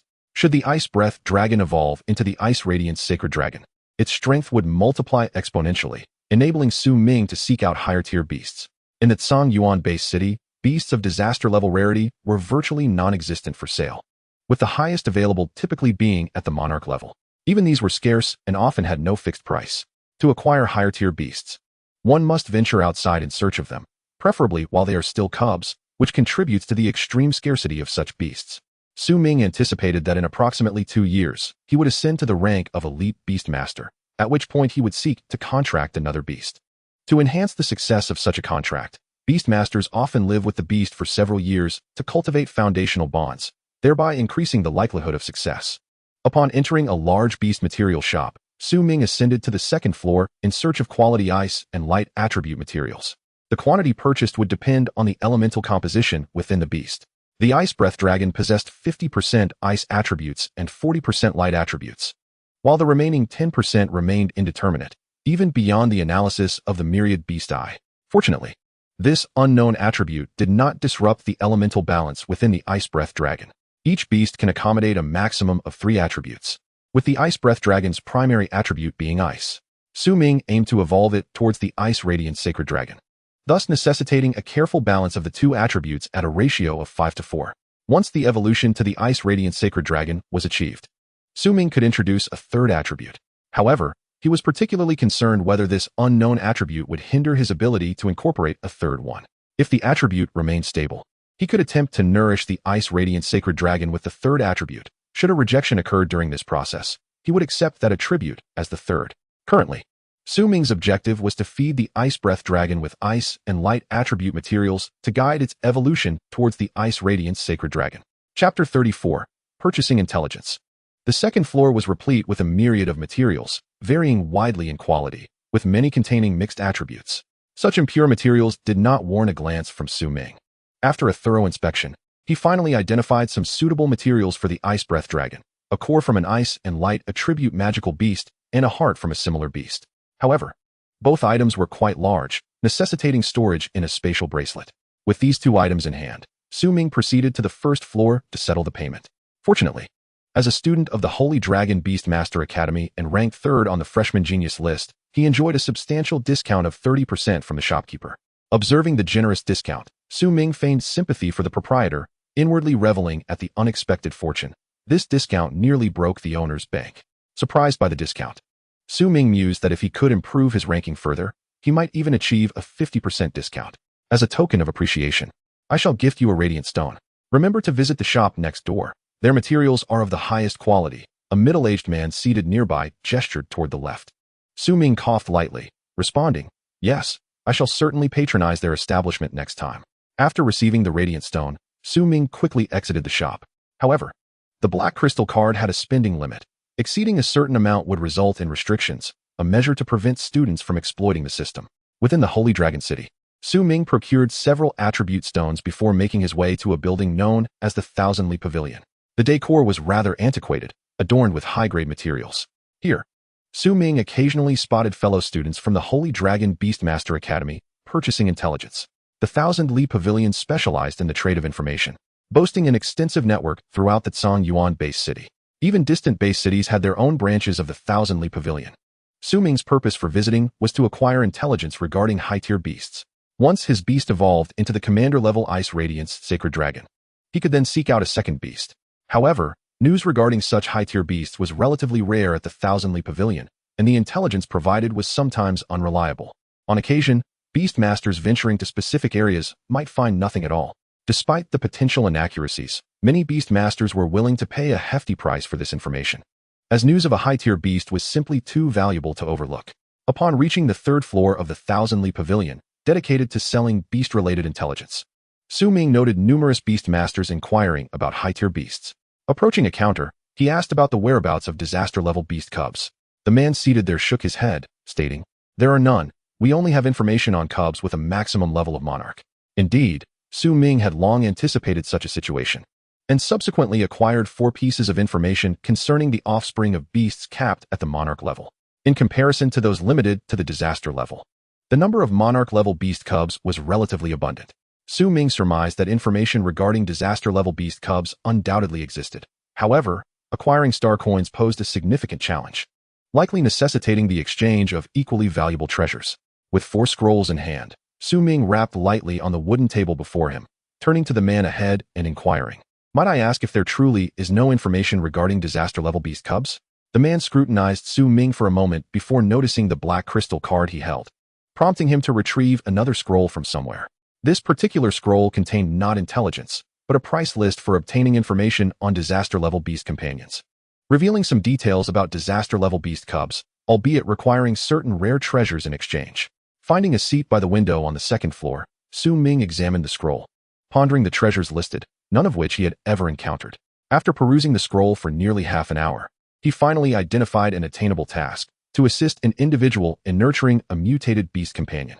Upon completion, he would receive information about disaster-level beast cubs, a task well within his current capabilities. Having secured the scroll, Su Ming approached the counter and presented it to the man, stating, "I shall take on the task of nurturing the mutated beast companion." The man's expression turned incredulous as he gazed at Su Ming, pointing at the task. The difficulty of nurturing a mutated beast companion far surpassed that of the materials previously listed. The further down the list, the greater the challenge. And the task Su Ming indicated was indeed among the most arduous. "I am certain," Su Ming replied with a serious tone. After repeated confirmations, the man handed Su Ming a Beastmaster's business card, saying, "You may contact her directly." This task was posted by her alone. Su Ming glanced at the card, discovering it belonged to a woman named Song Mu, and he promptly reached out to her. "Hello, may I inquire if you are Song Mu?" "Yes, who is this?" came the response. "Oh, I am a beast companion nurturer. I have accepted the task you posted." "Very well, please wait for me inside the Qianli building," she instructed, her voice slightly hurried. After nearly 2 hours, Song Mu arrived on the 3rd floor of the Qianli building. Upon seeing Su Ming's youthful appearance, she appeared puzzled as she took a seat. "Are you the one who accepted my task?" Utilizing her mental prowess, Song Mu scrutinized Su Ming's abilities, discovering he was merely an apprentice-level beast master, which left her feeling somewhat deceived. Noticing her expression darken, Su Ming refrained from lengthy explanations and summoned his ice breath dragon. "This is the mutated ice breath dragon I have nurtured. I believe assisting you in nurturing a mutated elite beast companion should pose no issue." As he presented the ice breath dragon for her inspection, Song Mu's demeanor transformed from sullen to astonished. Before her stood an authentic mutated ice breath dragon. Although she had never encountered a mutated ice breath dragon before, as a master-level beast master, she could distinctly sense that this elite ice breath dragon's aura surpassed that of many ordinary commander-level beasts by several folds. From its aura and form, Song Mu deduced that this ice breath dragon had undergone a mutation. The thought of this elite creature potentially mutating further left her in awe of its future potential. "Are you certain you can help my beast achieve a mutation?" Song Mu's tone shifted to one of utmost politeness, her gaze now clear and earnest. Su Ming cradled the ice breath dragon and smiled. "Certainly, nurturing a mutated beast companion is well within my capabilities." Encouraged by his confidence, Song Mu summoned her recently contracted 3rd beast companion. Above her, a small summoning array materialized, and shortly thereafter, a fierce wind heralded the arrival of a diminutive blue bird that descended before Su Ming. As Song Mu had only recently ascended to master-level beastmaster status, her 3rd beast companion was merely of ordinary rank. Most beastmasters typically sent their newly contracted companions to a nurturing facility to temper their wild instincts. Upon witnessing the blue bird, Su Ming activated his 10,000 Beasts Divine Eye to scan it. Yoqing Sparrow, ordinary level. Attributes: Wind. Limit: Disaster. Skills: Gale Slash. Wind Spiral, 1,000 Feathers Strike, Wind Blade. Description: a flying beast that soars high in the sky. Its claws are exceptionally sharp, reaching nearly 500 meters in height when fully grown, and it enjoys preying on green caterpillars on the ground. It possesses remarkable speed and formidable attack power, though its defenses are relatively weak, classifying it as an assault-type beast companion. This is the Yoqing Sparrow, which I acquired from the nest of a king-level beast. The Emerald Crown Rain Sparrow, located in the Jishur Gorge. Song Mu generously shared the tale of how she procured this Yoqing Sparrow. Noticing it was a disaster-level beast companion, Su Ming promptly inquired about the nest's location within the Jishur Gorge. "I apologize, but after the young one went missing, the Emerald Crown Rain Sparrow took another fledgling and fled the nest." "What? It escaped?" Su Ming exclaimed, visibly agitated. Please rest assured, when I ventured to the Jishur Gorge, I also observed 2 king-level star gold dragons mating. It is likely their young ones will soon be born, Song Mu reassured him. Hearing about the star gold dragons, Su Ming felt somewhat satisfied. Their offspring, known as the gold erosion beasts, possessed strong destructive capabilities, qualifying them as attack-type companions. Su Ming grasped the Yo-Ching sparrow on the table, declaring, "Then I will temporarily nurture this Yo-Ching beast. Once it has mutated to the elite level, you may then provide me with the specific location. Thank you for your assistance," Song Mu said as she handed Su Ming a crystal card containing a sum of 500 million star coins, intended to cover the materials required for the nurturing process. To Su Ming, this amount represented a fortune, but for a master-level beast master like Song Mu, it was but a modest sum. After bidding farewell to Song Mu, Su Ming departed from the Qinli building, accompanied by the Yo-Ching sparrow and the ice breath dragon. Utilizing his 10,000 beasts divine eye, he examined the Yo-Ching sparrow and discovered it had 2 potential evolution pathways. The first was to evolve into the emerald crown rain sparrow, enhancing its water attributes, while the second was to evolve into the holy thunder phantom beast, augmenting its lightning attributes. The optimal evolution route suggested by the 10,000 beasts divine eye pointed towards the emerald crown rain sparrow, prompting Su Ming to procure a plethora of wind and water attribute materials based on its feedback. Since the Yo-Ching sparrow could not enter the beast companion space, Su Ming allowed it to follow closely behind as he entered the Saint Dragon Beastmaster Academy. Upon arriving at the north dormitory of the outer courtyard, he noticed several men loitering in front of his room. As he approached his door, one of the burly men called out to him, "You are Su Ming, correct? Our brother Bai wishes to discuss a matter with you." Upon hearing this, Su Ming observed the men's fierce expressions and deduced that no good would come of this. He chose to ignore the burly man and entered his room without further ado. The men, taken aback by Su Ming's dismissal, turned ominous, one of them sneering. "So you think being ranked 3rd makes you special? Just wait for the freshman tournament. We'll show you what our brother Bai is capable of." As he closed the door, Su Ming could hear them repeatedly calling out brother Bai, prompting him to pull out the freshman ranking list to see if there was indeed someone by the surname Bai among the ranks. With a fleeting glance, Su Ming indeed spotted a beastmaster named Bai 1, positioned right below him in the rankings. This meant that the brother Bai they referred to was none other than Bai 1, whose prowess ranked 4th. Su Ming pondered for a moment. If Bai 1 was 4th, then he must reside to Su Ming's left. To his right was the top-ranked Dong Xian, making Bai 1 the occupant of the left. However, Su Ming was disinclined to engage. As long as Bai 1 posed no trouble, he was content. Placing the Yo-Ching sparrow on the table, Su Ming retrieved a water attribute crystal and a wind crystal, ensuring the 2 elemental crystals were administered in a precise ratio. Typically, Su Ming fed the water crystal to the Yo-Ching sparrow once a day, while the wind crystal was provided every 5 days. Following this regimen would significantly enhance the likelihood of mutation when the Yo-Ching sparrow evolved to the elite level. Subsequently, Su Ming produced a fruit devoid of attributes, specifically designed to assist beast companions in purging extraneous elemental attributes, thus ensuring the purity of their internal elemental composition. Utilizing the 10,000 beasts divine eye, Su Ming assessed the physical condition of the Yo-Ching sparrow, discovering an abundance of mixed attributes within.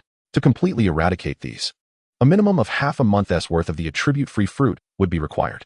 He first administered the attribute-free fruit to the Yo-Ching sparrow, followed by a water crystal, while only a 5th of the wind crystal was necessary.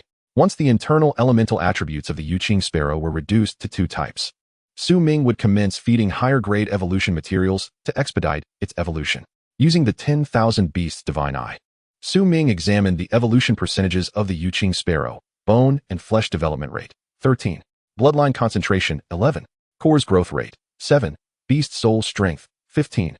Others, 14. Clearly, the Yo-Ching sparrow was far from reaching the elite level. Fortunately, thanks to Song Mu's generosity in providing ample star coins, Su Ming could procure relatively expensive materials to accelerate the evolution percentage of the Yo-Ching sparrow. After feeding the Yo-Ching sparrow, Su Ming prepared to take the ice breath dragon to the dedicated beast training grounds in the outer courtyard to enhance its evolution percentage. Generally, a low-level commander beast is characterized by an evolution percentage ranging from 30, while a mid-level commander beast falls between 30 and 60. And a high-level commander beast boasts an evolution percentage between 60 and 90. The higher the evolution percentage, the stronger the beast companion. Currently, the evolution percentage of Su Ming's ice breath dragon was still in single digits, necessitating an urgent focus on increasing its evolution percentage. Once it evolved into the commander-level ice radiant saint dragon, Su Ming would be able to contract another beast companion, subsequently gaining entrance to the inner courtyard for further studies. After gathering his belongings, Ming headed towards the dedicated training ground in the outer courtyard, where most areas were freely accessible to students, with a few exceptions for specialized facilities. As he walked, Ming noticed some new students casting disdainful glances in his direction, igniting a spark of irritation within him. It seemed that wherever he went, whispers and snickers followed, leaving him utterly perplexed. Look, the coward Ming has arrived. Haha, timid as a mouse. And yet he ranks third on the freshman genius list. What a joke. A group of people chattered quietly as Ming approached training ground number 3. Upon hearing their remarks, Ming's expression darkened. Having just returned to the academy, his reputation had inexplicably been tarnished, fueling his anger. He promptly left the training ground and sought an isolated spot to call Hyang, inquiring about the situation. As soon as the call connected, Hyang, suppressing laughter, remarked, Ming, genius extraordinaire, your scandalous rumors have been circulating everywhere these past few days. Realizing that someone was deliberately fabricating rumors about him, Ming reflected on his actions over the past few years, unable to recall having offended anyone. What on earth is happening? Who is orchestrating this? Hyang continued to stifle his laughter, then whispered, I don't know who, but the past few days have been filled with negative news about you. They say you cowardly fled from a duel with Bai Wan, spied on the goddess Dongxian while she bathed, were beaten up by several other top talents, and bullied novice beast masters.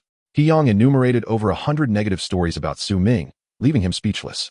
I suspect Bai Wan and Ping Zhe are behind this, attempting to ruin your reputation to eliminate a rival. Rival? What rivalry? Ming replied, feigning ignorance. Oh, come on, Ming. Everyone knows you're next to Dongxian's dormitory. You catch my drift. Upon hearing this, Ming realized Bai Wan and Ping Zhe were likely treating him as a contender for Dongxian's affections. However, he had no intention of indulging their attempts at character assassination. He would not allow them to think of him as an easy target. Hyang, help me create a buzz, claiming Bai Wan is challenging me to a duel, and gather all the new students. Also, concoct some rumors about them, like Bai Wan being slapped away by Dongxian for trying to fawn over her, begging me for assistance. Ming, unwilling to let Bai Wan and Ping Zhe off lightly, shared hundreds of scandalous tales about them. Ha ha ha, I'll rally some people to spread the word. Hyang chuckled heartily before hanging up to disseminate the news. Ming snorted in disdain, then proceeded to a secluded training ground to assist the ice breath dragon in enhancing its evolution percentage. As for the rumors, he would soon demonstrate in front of all the new students just how misguided they were by decisively defeating Bai Wan. Arriving at the training ground, Ming instructed the ice breath dragon to revert to its original size and began extracting materials from his storage bracelet. He produced a heart from a beast possessing both light and ice attributes, and, using his mental power, flung it into the air. The ice breath dragon, with its massive head, lunged at the colossal heart and voraciously devoured it. Following this, Ming tossed several high-grade materials to the ice breath dragon, all composed of light and ice attributes. With the precision of the 10,000 beasts' divine eye, Ming expertly controlled the elemental attributes within the ice breath dragon, ensuring that the materials used for its evolution were of the utmost quality, facilitating its progression towards mutation. As the ice breath dragon consumed these materials one by one, Ming could distinctly observe a gradual increase in its evolution percentage. In addition to the high-grade beast materials, he also fed it mutation fruits, which appeared in a black-golden hue, specifically designed to enhance the chances of mutation in beast companions. Unlike the Star River Diamond, which must be fed during the evolution process, mutation fruits could be administered throughout the growth of the beast, with both effectively boosting mutation probabilities. Every 3 days, Ming would provide the ice breath dragon with a mutation fruit to further augment its chances of mutation, firmly believing that it would undergo transformation upon evolving into the commander-level Ice Radiant Saint Dragon. After the ice breath dragon digested its meal, it presented Ming with a dark purple scale, the most precious scale from its body. Upon seeing the scale, Ming promptly stored it away, reassured that with this reverse scale, he had nothing to fear from the chill. Rest well, and I shall return soon, Ming said to the reclining ice breath dragon. Lying on the training ground, the ice breath dragon let out a hearty belch, then transformed into its juvenile form and followed Ming away from the training field. The percentage of its evolution had significantly increased, reaching around 10%. At this stage, Ming needed to intensify its feeding regimen, aiming to evolve the ice breath dragon to the commander level within 1 or 2 years. The higher the potential of a beast companion, the slower the evolution process becomes, requiring increasingly advanced materials, yet the corresponding strength also amplifies. Ming resolved to elevate his ice breath dragon to the commander level before venturing outside the base city to hunt magical beasts. Otherwise, his safety would be at significant risk. In the outer courtyard, within the magic tool pavilion, Su Ming arrived with the intention of borrowing a magical tool to expedite his star power cultivation, thereby eliminating the need to daily trek to the star tower within the academy for training. The magic tool pavilion offered the option to borrow or purchase magical tools. However, borrowing came with the caveat of double compensation for any damage incurred. This borrowing system was a benefit extended to new students. While older students typically possessed a few magical tools and rarely borrowed them, Su Ming only possessed the Earth Gold Royal Armor, primarily due to the exorbitant costs associated with magical tools. Beast Tamers generally allocate their finances towards nurturing their beast companions, seldom investing in magical tools. Nonetheless, magical tools are considered essential protective artifacts for Beast Tamers. A suit of armor can withstand the onslaught of most high-level magical beasts. Outside the base city, as the level of magical beasts increases, so does their intelligence. Once a magical beast identifies a beast tamer, it will instinctively attack the tamer rather than their beast companion. This phenomenon is a leading cause of fatalities among beast tamers in the wild. Wearing magical tools substantially enhances a tamer's safety. Many tamers would not dare venture outside the base city without at least one life-preserving magical tool. However, once a beast companion reaches the king level, the tamer can merge with the beast's core for combat, significantly increasing their safety. Even if their beast companion were to perish, the tamer could still escape through the core. The survival rate of a tamer with a king-level beast companion is at least 50% higher than that of a tamer without one. Su Ming's purpose in this pavilion was to borrow a magical tool that assists in star power cultivation, a category of tools that are exceedingly rare. Approaching an elderly man, Su Ming presented his student identification and requested to borrow a magical tool that accelerates star power cultivation.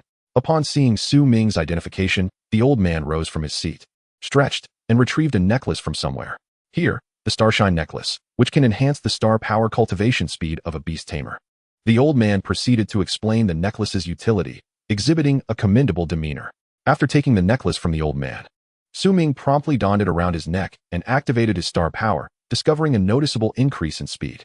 Be careful with it. If you break it, you'll have to compensate, the old man warned before promptly sitting back down and falling asleep. Rest assured, I will return it immediately, Su Ming assured him. After borrowing the magical tool, he contemplated borrowing an offensive magical tool as well, but was met with a scolding from the slumbering old man. Faced with the restriction of borrowing only one item at a time, Su Ming reluctantly exited the magic tool pavilion, clutching the Starshine Necklace. With this tool, Su Ming's star power would experience swift advancement. The higher his star power points, the more potent his beast companion's battle techniques would become, and the greater the amplification during core fusion. Chapter 37. Reputation tarnished in recent days. Thanks to He Yang's dissemination, Bai Wen and his companions' reputations had been thoroughly sullied. In his room, Bai Wen fumed, lamenting the collapse of the carefully cultivated persona that Su Ming had so effortlessly dismantled. Their reputations now mirrored Su Ming's former standing, subjected to the scrutinizing gazes of their peers. Damn it, why doesn't Su Ming play by the rules? Bai Wen seethed, pounding on the table, reducing the crystal surface to shards.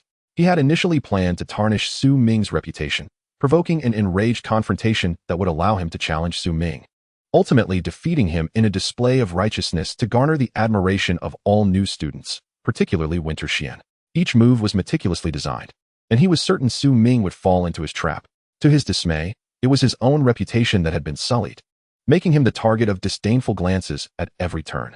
Perhaps I should defeat that brat in front of all the new students. That way, I can restore my honor and secure the third position. Beside him, Ping Zheyin continually brainstormed strategies to assist Bai Wen. Have you investigated Su Ming's profile thoroughly? Being placed third is no minor feat, Bai Wen inquired, his frustration palpable. According to the information I procured, Su Ming possesses an elite-level Ice Breath Dragon, and it seems he only managed to secure the third position through a magical tool, and that his Ice Breath Dragon is somewhat crippled. Is that true? Where did you acquire this information? Bai Wen questioned, incredulous at the implications. It should be reliable, Ping Zheyin replied, explaining that he had obtained the information from a friend of Su Ming's, who had expressed disdain for Su Ming and sold all his details for a hefty sum of 500,000 star coins. Given the man's expression and the information's value, Ping Zheyin was confident in its authenticity. Bai Gu, I also consulted Yin Jia, the fifth-ranked genius on the leaderboard. He claimed he had Su Ming on the run. Had Su Ming not fled swiftly, he might have been eliminated in the second round. Hearing this, Bai Wen's confidence surged as he exclaimed, excellent. In that case, let us immediately announce that Su Ming has challenged me, forcing me to respond. Meanwhile, Su Ming was diligently feeding the ghost blue sparrow. And after several days of continuous nourishment, the elemental attributes within the sparrow had stabilized significantly. By feeding it elemental fruits, he had nearly eliminated the chaotic attributes within. Now, he could boldly provide it with attribute materials to hasten its evolution percentage. Every few days, he would offer a mutation fruit to the ghost blue sparrow. With the divine beast, to observe his beast companion's internal information, Su Ming found the process of mutation to be rather straightforward. As he prepared to return to St. Dragon City to purchase materials, his phone buzzed in his pocket. Upon retrieving the device, he noticed it was Heyong calling and answered promptly. Hello, Su Ming. Baiwen claims you have challenged him, and now everyone in the new student area is aware. Do you have confidence in this? Upon hearing that Baiwen initiated the challenge, Su Ming chuckled coldly. It was evident that Baiwen was resorting to such tactics. Don't worry, soon he will regret it. Once off the phone, Su Ming adjusted his attire, ready to teach Baiwen a lesson. With only a few days remaining until the new student competition, challenging him on the arena would undoubtedly capture the attention of the majority of new students. If he were to triumph, he would undeniably become a prominent figure in the outer courtyard, and Baiwen had indeed played his cards well. However, Su Ming was no pushover. Whether Baiwen possessed the requisite strength to control him remained to be seen. On a grand arena in the outer courtyard, Baiwen stood at the center, shouting, Su Ming is a coward who dares not show up. The new student arena attracted a considerable crowd. With all new students in attendance, along with some older students from the outer courtyard, Heyong sat in the middle, spreading rumors that Su Ming had merely relied on luck to secure third place, subsequently urging everyone to place their bets on Baiwen, while he himself wagered all his star coins on Su Ming. This scheme was, in fact, a cunning idea put forth by Su Ming. For acquiring that beast pet transfer base required a staggering 300 million star coins. Thus, seizing this opportunity was paramount. Upon arriving at a nearby teleportation platform, Su Ming was swiftly transported to the arena, where he immediately heard Baiwen disparaging him. Upon noticing Su Ming's arrival, Baiwen performed several acrobatic flips, distancing himself while mockingly declaring, You think you can ambush me? Not a chance. Hearing these words, Su Ming regarded Baiwen with the bemusement reserved for a fool. Come on, let us get this fight started. The audience, comprised entirely of freshmen, could hardly contain their excitement. A battle between the third and fourth ranked geniuses promised to be a spectacular clash. Yet, when it came to betting, the majority favored Baiwen, largely due to Heyang's incessant boasting about Baiwen's prowess, elevating him to near mythical status. The betting ratio reflected this, with Baiwen commanding 80% of the wagers while Su Ming accounted for a mere 20%, most of which were cobbled together by An Yin and a few others. Baiwen leaped atop a pillar in the fighting arena, pointing a finger at Su Ming. Come forth, you hypocritical wretch. You only made it to the genius list at third place by relying on magical artifacts. Today, I shall expose you before everyone. Upon hearing Baiwen's claim that he had only reached third place through magical tools, Su Ming was momentarily perplexed, realizing that Baiwen had misconstrued his abilities. Come on, you two, start fighting already. The freshmen in the stands began to chant, agitated by the delay. Humph, Su Ming, you shall serve as my stepping stone, Baiwen proclaimed as he summoned his beast pet. With the completion of the summoning array, a mountain of gold appeared beneath them, which was promptly shattered as a colossal 50-meter explosive dragon emerged, letting out a roar that elicited ecstatic cheers from the audience. Fantastic! It's an explosive dragon. Victory is assured, they exclaimed, convinced of Baiwen's triumph. However, standing atop the pillar, Su Ming could only chuckle awkwardly, feeling belittled as a third-ranked genius. Bring out your pathetic frost dragon for us to see, huh? The laughter at the mention of his frost dragon nearly brought tears to Su Ming's eyes, wondering what sort of misinformation Heyong had provided them. Standing atop the stone pillar, Su Ming snapped his fingers towards the sky. Arise, frost dragon. Immediately, a teleportation array activated, manifesting a layer of ice. As the ice shattered, a magnificent 50-meter frost dragon gracefully descended before the audience. Upon witnessing this frost dragon, everyone was momentarily stunned. It appeared vastly different from the photographs they had seen. Upon seeing the frost dragon, Baiwen's lips twitched.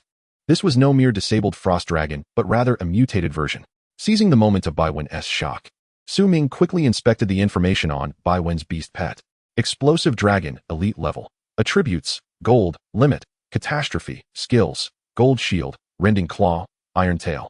Blade cut technique, alloy charge. Description, dwelling in areas rich in gold attributes. It seeks gems to construct its lair. In adulthood, it can reach a height of 500 meters and weigh nearly 10,000 tons.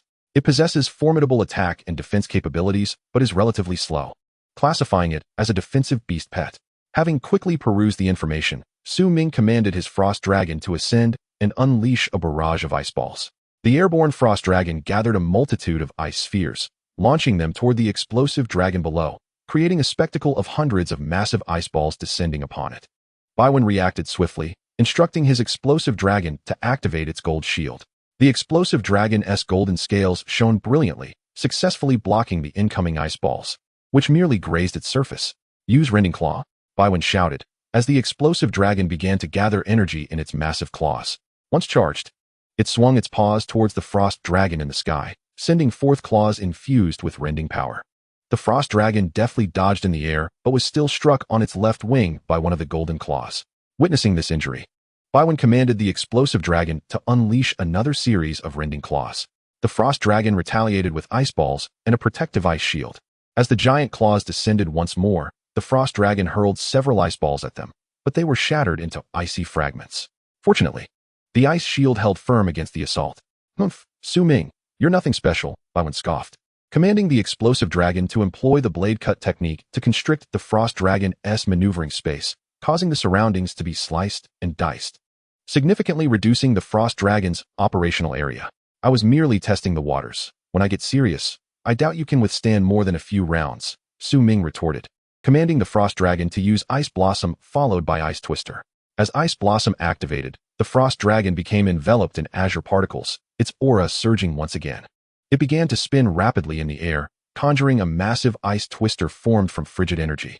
Measuring 500 meters in diameter and swirling with countless ice balls and ice crystals, the audience instinctively recoiled at the sight of the enormous ice twister.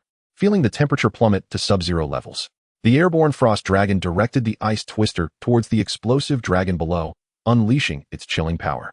Baiwen, witnessing the colossal ice twister, felt as though he were facing an overlord-level beast pet. No elite beast pet should possess such a formidable ice twister. However, Baiwen had already devised a counter-strategy. The explosive dragon glowed with golden radiance, summoning 10 golden shields that stacked upon one another, converging in front of the explosive dragon. As the ice twister collided with the golden shields, the explosive dragon began to metallize, gathering strength for an alloy charge. Yet, the frost dragon was not idle.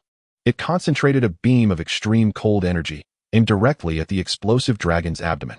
The 10 shields in front of the explosive dragon were swiftly shredded by the powerful ice twister. As the last shield shattered, the fully metallized explosive dragon barreled into the ice twister, exploding it into a flurry of ice shards, freezing its lower limbs in an instant. Realizing its movement was hindered, Baiwen shouted in alarm, hastily commanding the explosive dragon to reassemble its gold shield. But Ming would not grant him that opportunity. The frost dragon unleashed its extreme cold light. In the skies, the frost dragon had completed gathering its icy beam, unleashing a swift ice-violet ray toward the explosive dragon below.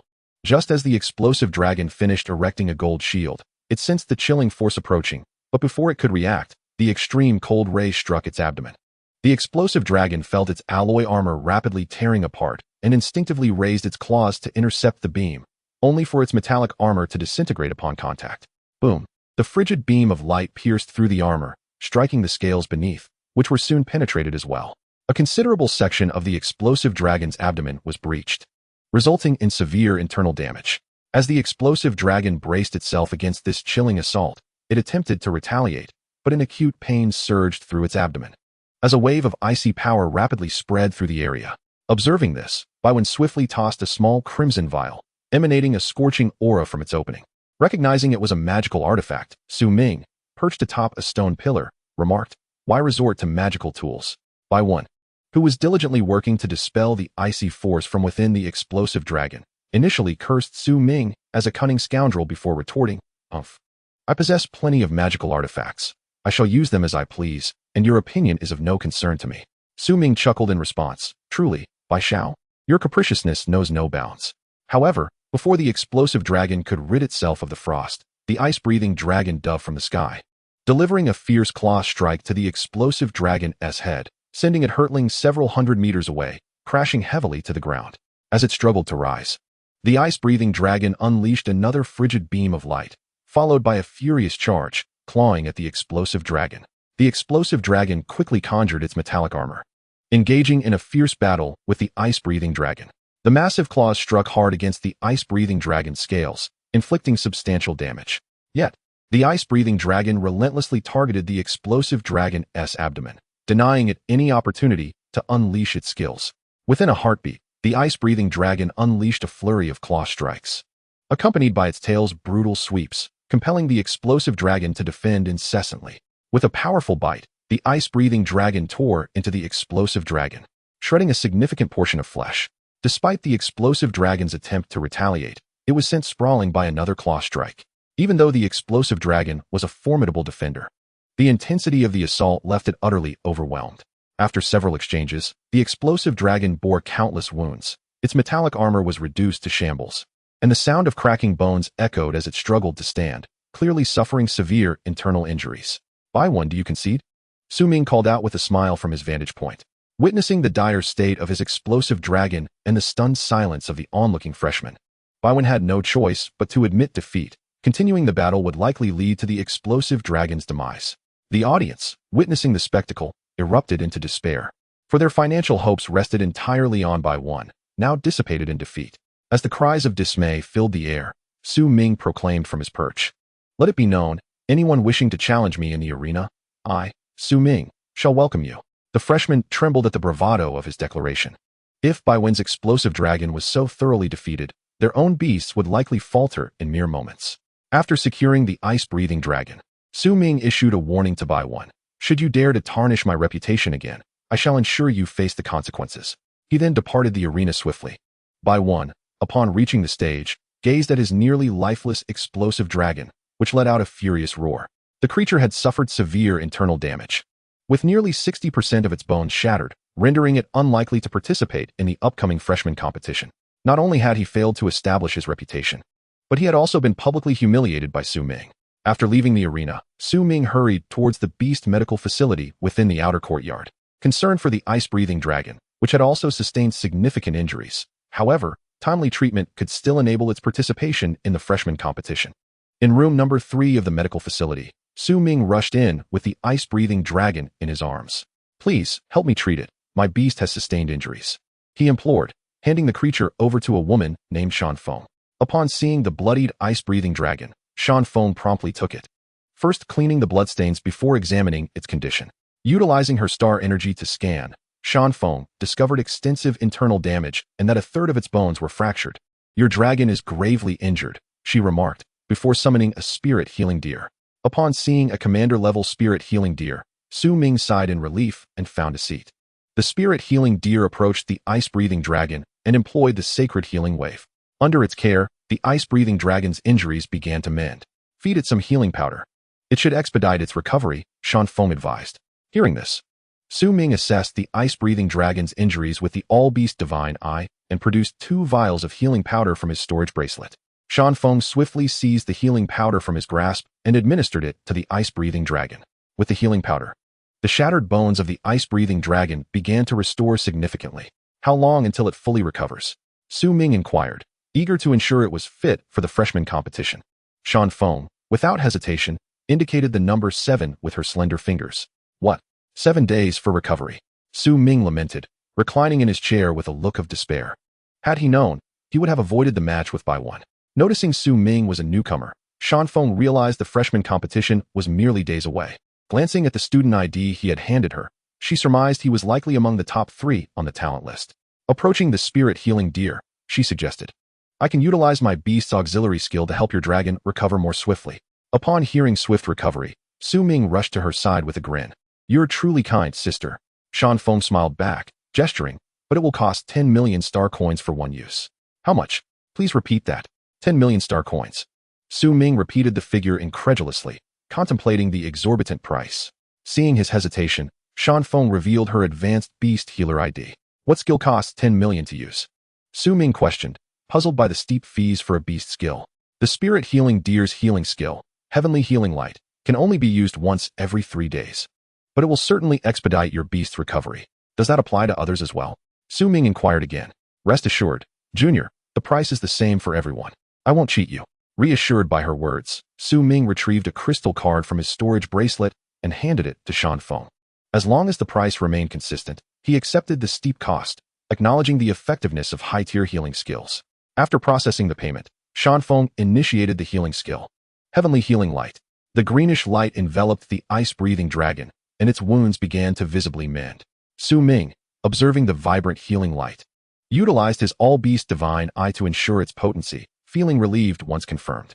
The cost of 10 million star coins for a single healing skill seemed akin to possessing an everlasting coin-generating machine. Were he not still an apprentice beastmaster, he would have sought out a healing beast, allowing for immediate treatment post-battles, which would be immensely convenient. As the spirit-healing deer exerted its power, the ice-breathing dragon's injuries rapidly healed, and even some internal damages were substantially addressed by the heavenly healing light. Quickly, bring forth some healing dust and ice crystal fruits, Shanfeng urged as she channeled her stellar energy, glancing back at Ming. From her storage bracelet, Ming retrieved several vials of healing dust and ice crystal fruits, handing them over to Shanfeng. Upon receiving the items, Shanfeng immediately fed them to the Ice Breath Dragon. The celestial healing light persisted for a full 3 hours before the Ice Breath Dragon's injuries were fully healed, a feat greatly aided by Ming's timely delivery and the relatively minor nature of the wounds. Otherwise, even with the celestial healing light, multiple applications would have been necessary for recovery. After the healing was complete, the spirit healing deer retreated into Shanfeng's beast companion space. Wiping the sweat from her brow, Shanfeng gently cradled the Ice Breath Dragon and then handed it over to Ming. "Thank you, senior sister." "Thank you, senior sister." Ming expressed his gratitude repeatedly. "It's nothing much. I'm Shanfeng. Next time your beast companion gets injured, come to me for treatment, and I'll give you a 5 discount. Upon finishing her words, Shanfeng handed her student ID token to Ming. Receiving the identity token, Ming could only smile at the 5 discount, grateful for even that. "All right. See you next time, Shanfeng." After cradling the Ice Breath Dragon, Ming bid farewell to Shanfeng and departed the Beast Companion Clinic. At a pavilion by a serene lake, Ming arrived, cradling the Ice Breath Dragon. The scenery was exquisite, with crystal-clear waters occasionally disturbed by leaping golden koi. Hiyang and Yin had been waiting at the pavilion for nearly half a day. As soon as they saw Ming approach, Hiyang promptly handed him a crystal card. "Guess how many star coins are in this card?" However, Ming had no interest in guessing. He immediately used his mental power to inspect it. 1 0, 2 zeros, 3 zeros, 8 zeros in total, and there's a large number 7 at the front. Ming exclaimed in disbelief. "My heavens, 700 million star coins. Just from a single arena battle against by one." They had netted an astonishing 700 million star coins. The speed at which they acquired star coins was truly remarkable. Chapter 40. Ming's suggestion.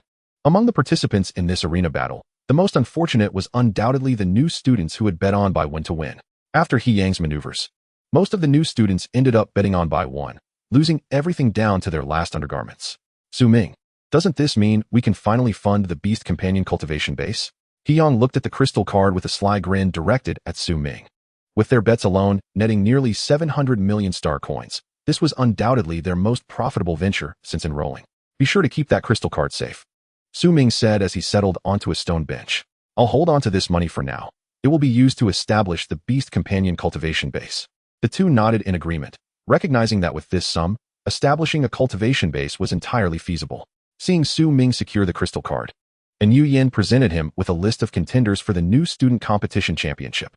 After finding a picturesque spot to sit, Ming looked at the list, discovering to his astonishment that he ranked second among the prominent figures. Hiyang, taking a seat beside Ming, remarked, "It seems there have been changes in this competition. I heard the dean modified the rules at the last minute." While still observing the list of new student prodigies, Ming, intrigued by the mention of rule changes, questioned, "Didn't the past competitions employ an arena format?" Historically, the St. Dragon Beast Academy had always utilized the arena format for its new student competitions. Yet, Hiyang was unclear about the reason for this alteration. In contrast to the new student competition, both were more curious about why Ming's Ice Breath Dragon had exhibited mutation at the elite level. "Ming, why did your Ice Breath Dragon mutate at the elite level?" And Yin inquired, picking up the Ice Breath Dragon beside Ming. Hiyang, seated nearby, nodded in agreement. This was precisely what they had wanted to ask, but had not found the opportunity. The probability of mutation in ordinary beast companions was already exceedingly low, and even when it did occur, it was typically among high-level beasts, often at the king or monarch level. Witnessing a mutation at the elite level was a first for Yin. Even in her research, she had seldom encountered records of elite-level mutations.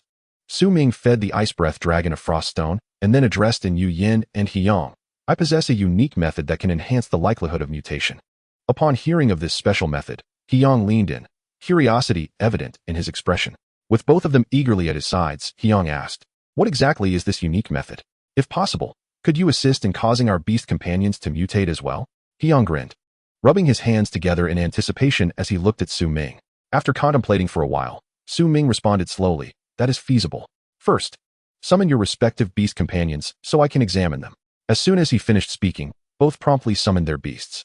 The flame-roaring lion and the obsidian guardian materialized at Su Ming's feet. Initially, Su Ming focused on the flame-roaring lion and felt a pleasant warmth envelop him, akin to holding a heated blanket.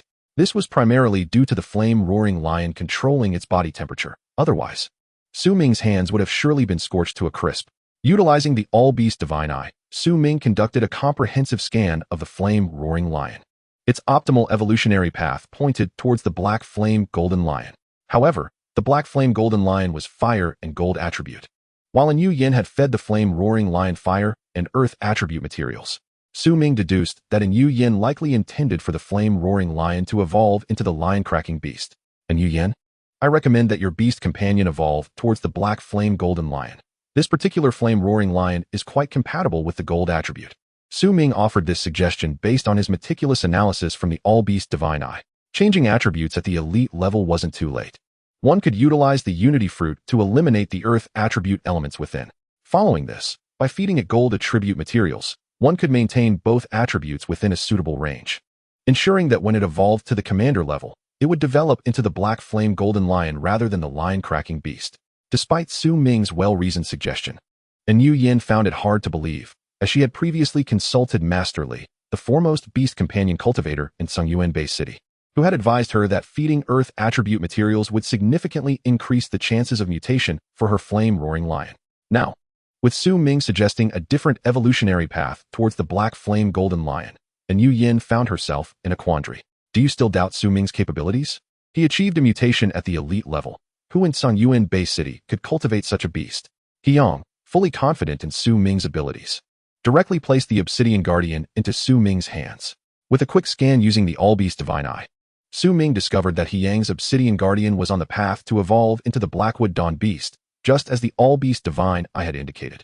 Confirming the correctness of the evolutionary route, Su Ming began checking whether the attributes within the obsidian guardian were balanced.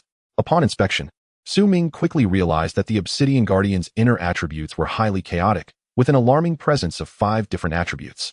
Should it evolve to the commander level under such conditions, its strength would diminish by at least 1/3, making mutation nearly impossible. Pondering the situation, Su Ming gently touched the obsidian guardian's body and then turned to Hyang. What have you been feeding it? The multitude of mixed attributes within your beast companion is concerning. The chaotic attributes were almost occupying 1/3 of its overall composition, leading Su Ming to suspect that Hyang had indeed been feeding it subpar attribute materials. Scratching his head, Hyang, with an innocent smile, replied, I've been following the standards set by the beast companion cultivator. A list of materials for beast pets swiftly arrived before Su Ming. Yet he brusquely pushed it aside with his hand. Merely by observing the condition of the Xinyan Guardian, Su Ming could ascertain the mediocrity of the beast pet cultivator's skills. Subsequently, he drafted a materials list tailored to the Guardian's condition. Follow this guidance, and revisit me in a month for a checkup on its health, he instructed. Glancing at the incomprehensibly hasty list in his hand, Hyang felt a slight twitch at the corner of his mouth, but ultimately decided to stow it away carefully. Are you truly certain that Xiao Yan is suited to develop in the direction of the Black Flame Golden Lion? And Yu Yan, who had been contemplating this for quite some time, expressed her hesitance.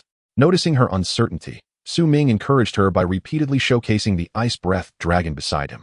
Rest assured, trust me just this once, and pursue the path of the Black Flame Golden Lion, he asserted, rising from his seat and thumping his chest. While a reckless change of attributes could indeed be perilous, Su Ming possessed the formidable ability of the 10,000 Beasts Divine Eye, rendering such matters trivial to him. Seeing Su Ming's unwavering confidence, and Yu Yin resolved to take the plunge, if they could indeed facilitate the Burning Lion Roar Beast mutation at the commanding level, its strength would undoubtedly surge by at least 5-fold. You may rest assured, when I, Su Ming, commit to aiding your beast pets in mutation, I shall deliver, he declared. Oh, how fortunate I am to have a friend like you, Su Ming, Hyang exclaimed, attempting to envelop Su Ming in a hearty embrace. Chapter 41, The New Student Competition. Observing this, Su Ming swiftly sidestepped, subsequently pinning Hyang against a pillar. And Yu Yin, witnessing the scene, couldn't help but smile. Su Ming, We shall rely on you for our beast pet's mutation, she said, playfully tucking her hair behind her ear, her cheeks flushed. Pushing Hyung away, Su Ming waved dismissively towards Yu Yan, indicating it was no trouble at all. The lake shimmered gently, with koi occasionally leaping from the water to catch insects. The trio engaged in leisurely conversation by the pavilion for quite some time before returning to their respective abodes to prepare for the impending new student competition. The rewards for this competition were particularly abundant, especially the top prize, which represented a rare opportunity for Su Ming. Merely the materials could elevate the evolution percentage of the Ice Breath Dragon by nearly 10%, not to mention a magical artifact that would assist in star power cultivation. Upon returning to his dormitory, Su Ming retrieved the materials and fed the recently returned Yuqing K to satiety. Generally, after feeding the fostered Yuqing K, he would let it roam outside. Once the beast pet cultivation base was established, future fostered beasts would be reared there, significantly saving Su Ming time and enhancing efficiency. After feeding the Yuqing K, Su Ming also procured some intelligence regarding Dong Xian from Qianli Tower. The principal obstacle in the race for the top prize was a woman named Dong Xian. In his quest to comprehend Dong Xian's capabilities, Su Ming spent a considerable sum to acquire a profile on her. He discovered that she was the second daughter of the Dong family, possessing exceptional talent with a star power exceeding 8,000 points. However, this information was of little use to Su Ming, as it failed to disclose her beast pet details, nor her true talents. The only pertinent information was that her star power surpassed 8,000 points. With such formidable star power and mastery of combat techniques, Su Ming's chances of victory appeared rather bleak. Beyond his mastery of the combat technique, Tidal Judgment, his greatest trump card was indeed his 10,000 Beasts Divine Eye. Alas, it seems I must proceed cautiously, Su Ming sighed as he reclined on his bed. Having spent a month at the Beastmaster Academy, he had yet to even glimpse Dong Xian. The only mention of her had been a name spoken in the new student cafeteria. Should a confrontation arise, Su Ming would undoubtedly be at a disadvantage, given that much of his information was already public knowledge. The following day, after tidying his attire, Su Ming awakened the still slumbering Ice Breath Dragon and set forth towards the new student competition.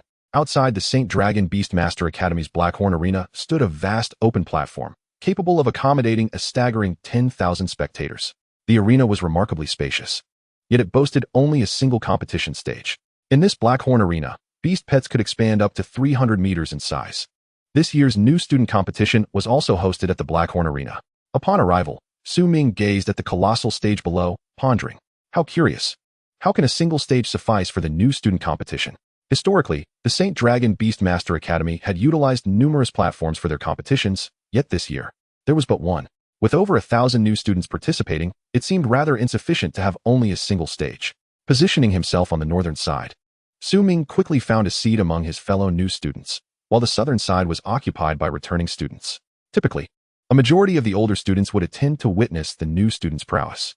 However, this year's competition felt distinctly different. As soon as Su Ming settled in, he noticed the older students across the way casting curious glances towards their cohort.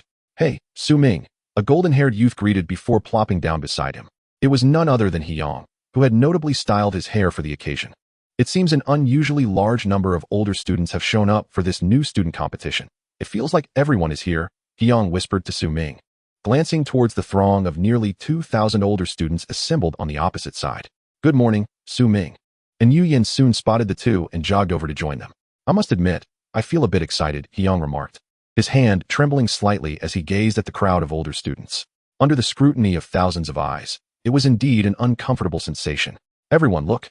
It's Dong Xian and Yin Yao. A voice erupted from the back row, accompanied by shrill shrieks, igniting a fervor among the new students who had been quietly awaiting the competition's commencement. Upon hearing the names, their heads turned in unison, eyes fixated on the two young women situated at the rear. At the very back, a girl donned in a purple dress stood out, none other than Dong Xian. Beside her sat Yin Yao, the eldest daughter of the Yin family. The two shared a tight grip, appearing exceedingly close, with Yin Yao resting her head on Dong Xian's shoulder. This scene left the male spectators below drooling, and even the older students across the way were captivated by their presence. Upon witnessing Yin Yao nestled against Dong Xian, Hyung seized Su Ming's shoulder and shook it vigorously. My heavens, how blissful this is. Meanwhile, Su Ming utilized his 10,000 Beasts Divine Eye to scrutinize Dong Xian, attempting to gauge the strength of the individual hailed as the new student's prodigy. However, the Divine Eye revealed only that Dong Xian possessed a star power of 9,200 points. No further insights could be gleaned. Silence, everyone. I shall now announce the rules for this new student competition, declared Lu Man, the External Academy's dean, as she stepped onto the platform in the Blackhorn Arena. Addressing the new students seated to the north, beside him stood 6 master-level Beast Tamers, and merely by observing their stellar power points, one could discern that these 6 individuals were but a step away from becoming extraordinary Beast Tamers. The throng of new students, who had been engaged in spirited discussions, fell silent upon hearing that the presiding figure was Lu Man, the esteemed dean of the Outer Academy, and promptly sat up straight in their seats. Perhaps it was their first encounter with such a grand occasion. Some apprentice-level Beast Tamers gazed nervously at the expansive arena below and the multitude of seasoned students across from them, their anxiety palpable. Not only were they internally unsettled, but their external demeanor also betrayed their apprehension, with some newcomers trembling in both their legs and hands while seated. Lu Man made her way to the center of the platform and addressed all the new students, in accordance with the deliberations of the Inner Academy. This freshman competition shall be held within the Black Corner Arena. The rules for the first round stipulate that each participant must summon their beast companion to engage in a chaotic battle on the arena. Only the top 10 contenders who remain on the field will advance to the final round. Upon hearing that the competition would consist of a chaotic battle of beast companions, the students lamented, their faces etched with discontent. This is hardly fair, Dean. With so many participants, it is excessively cruel to only allow 10 to proceed. Lu Man, however, paid no heed to their complaints and immediately commenced preparations for the venue. Chapter 42. The competition begins. Lu Man ascended the vast arena, utilizing magical tools to stabilize the protective arrays surrounding the area, preventing any energy from spilling forth. Subsequently, she established certain restrictions on the arena, specifying the maximum size and flight altitude for the summoned beasts. Having completed the arrangements, Lu Man returned to the podium and addressed the new students to the north. This event will not only be observed by the Outer Academy students, but also by those from the Inner Academy. Therefore, I urge each of you to showcase your true abilities and deliver an exhilarating contest for all to witness. The remaining 7 master-level Beast Tamers took their seats in response. The seasoned students to the south gazed expectantly at the newcomers, anticipating the emergence of extraordinary talents. As every cohort invariably produced 1 or 2 exceptional prodigies, all the new students from the north stood up, ready to summon their beast companions. With over 1,300 newcomers, this meant that an equal number of beasts would fill the Black Corner Arena.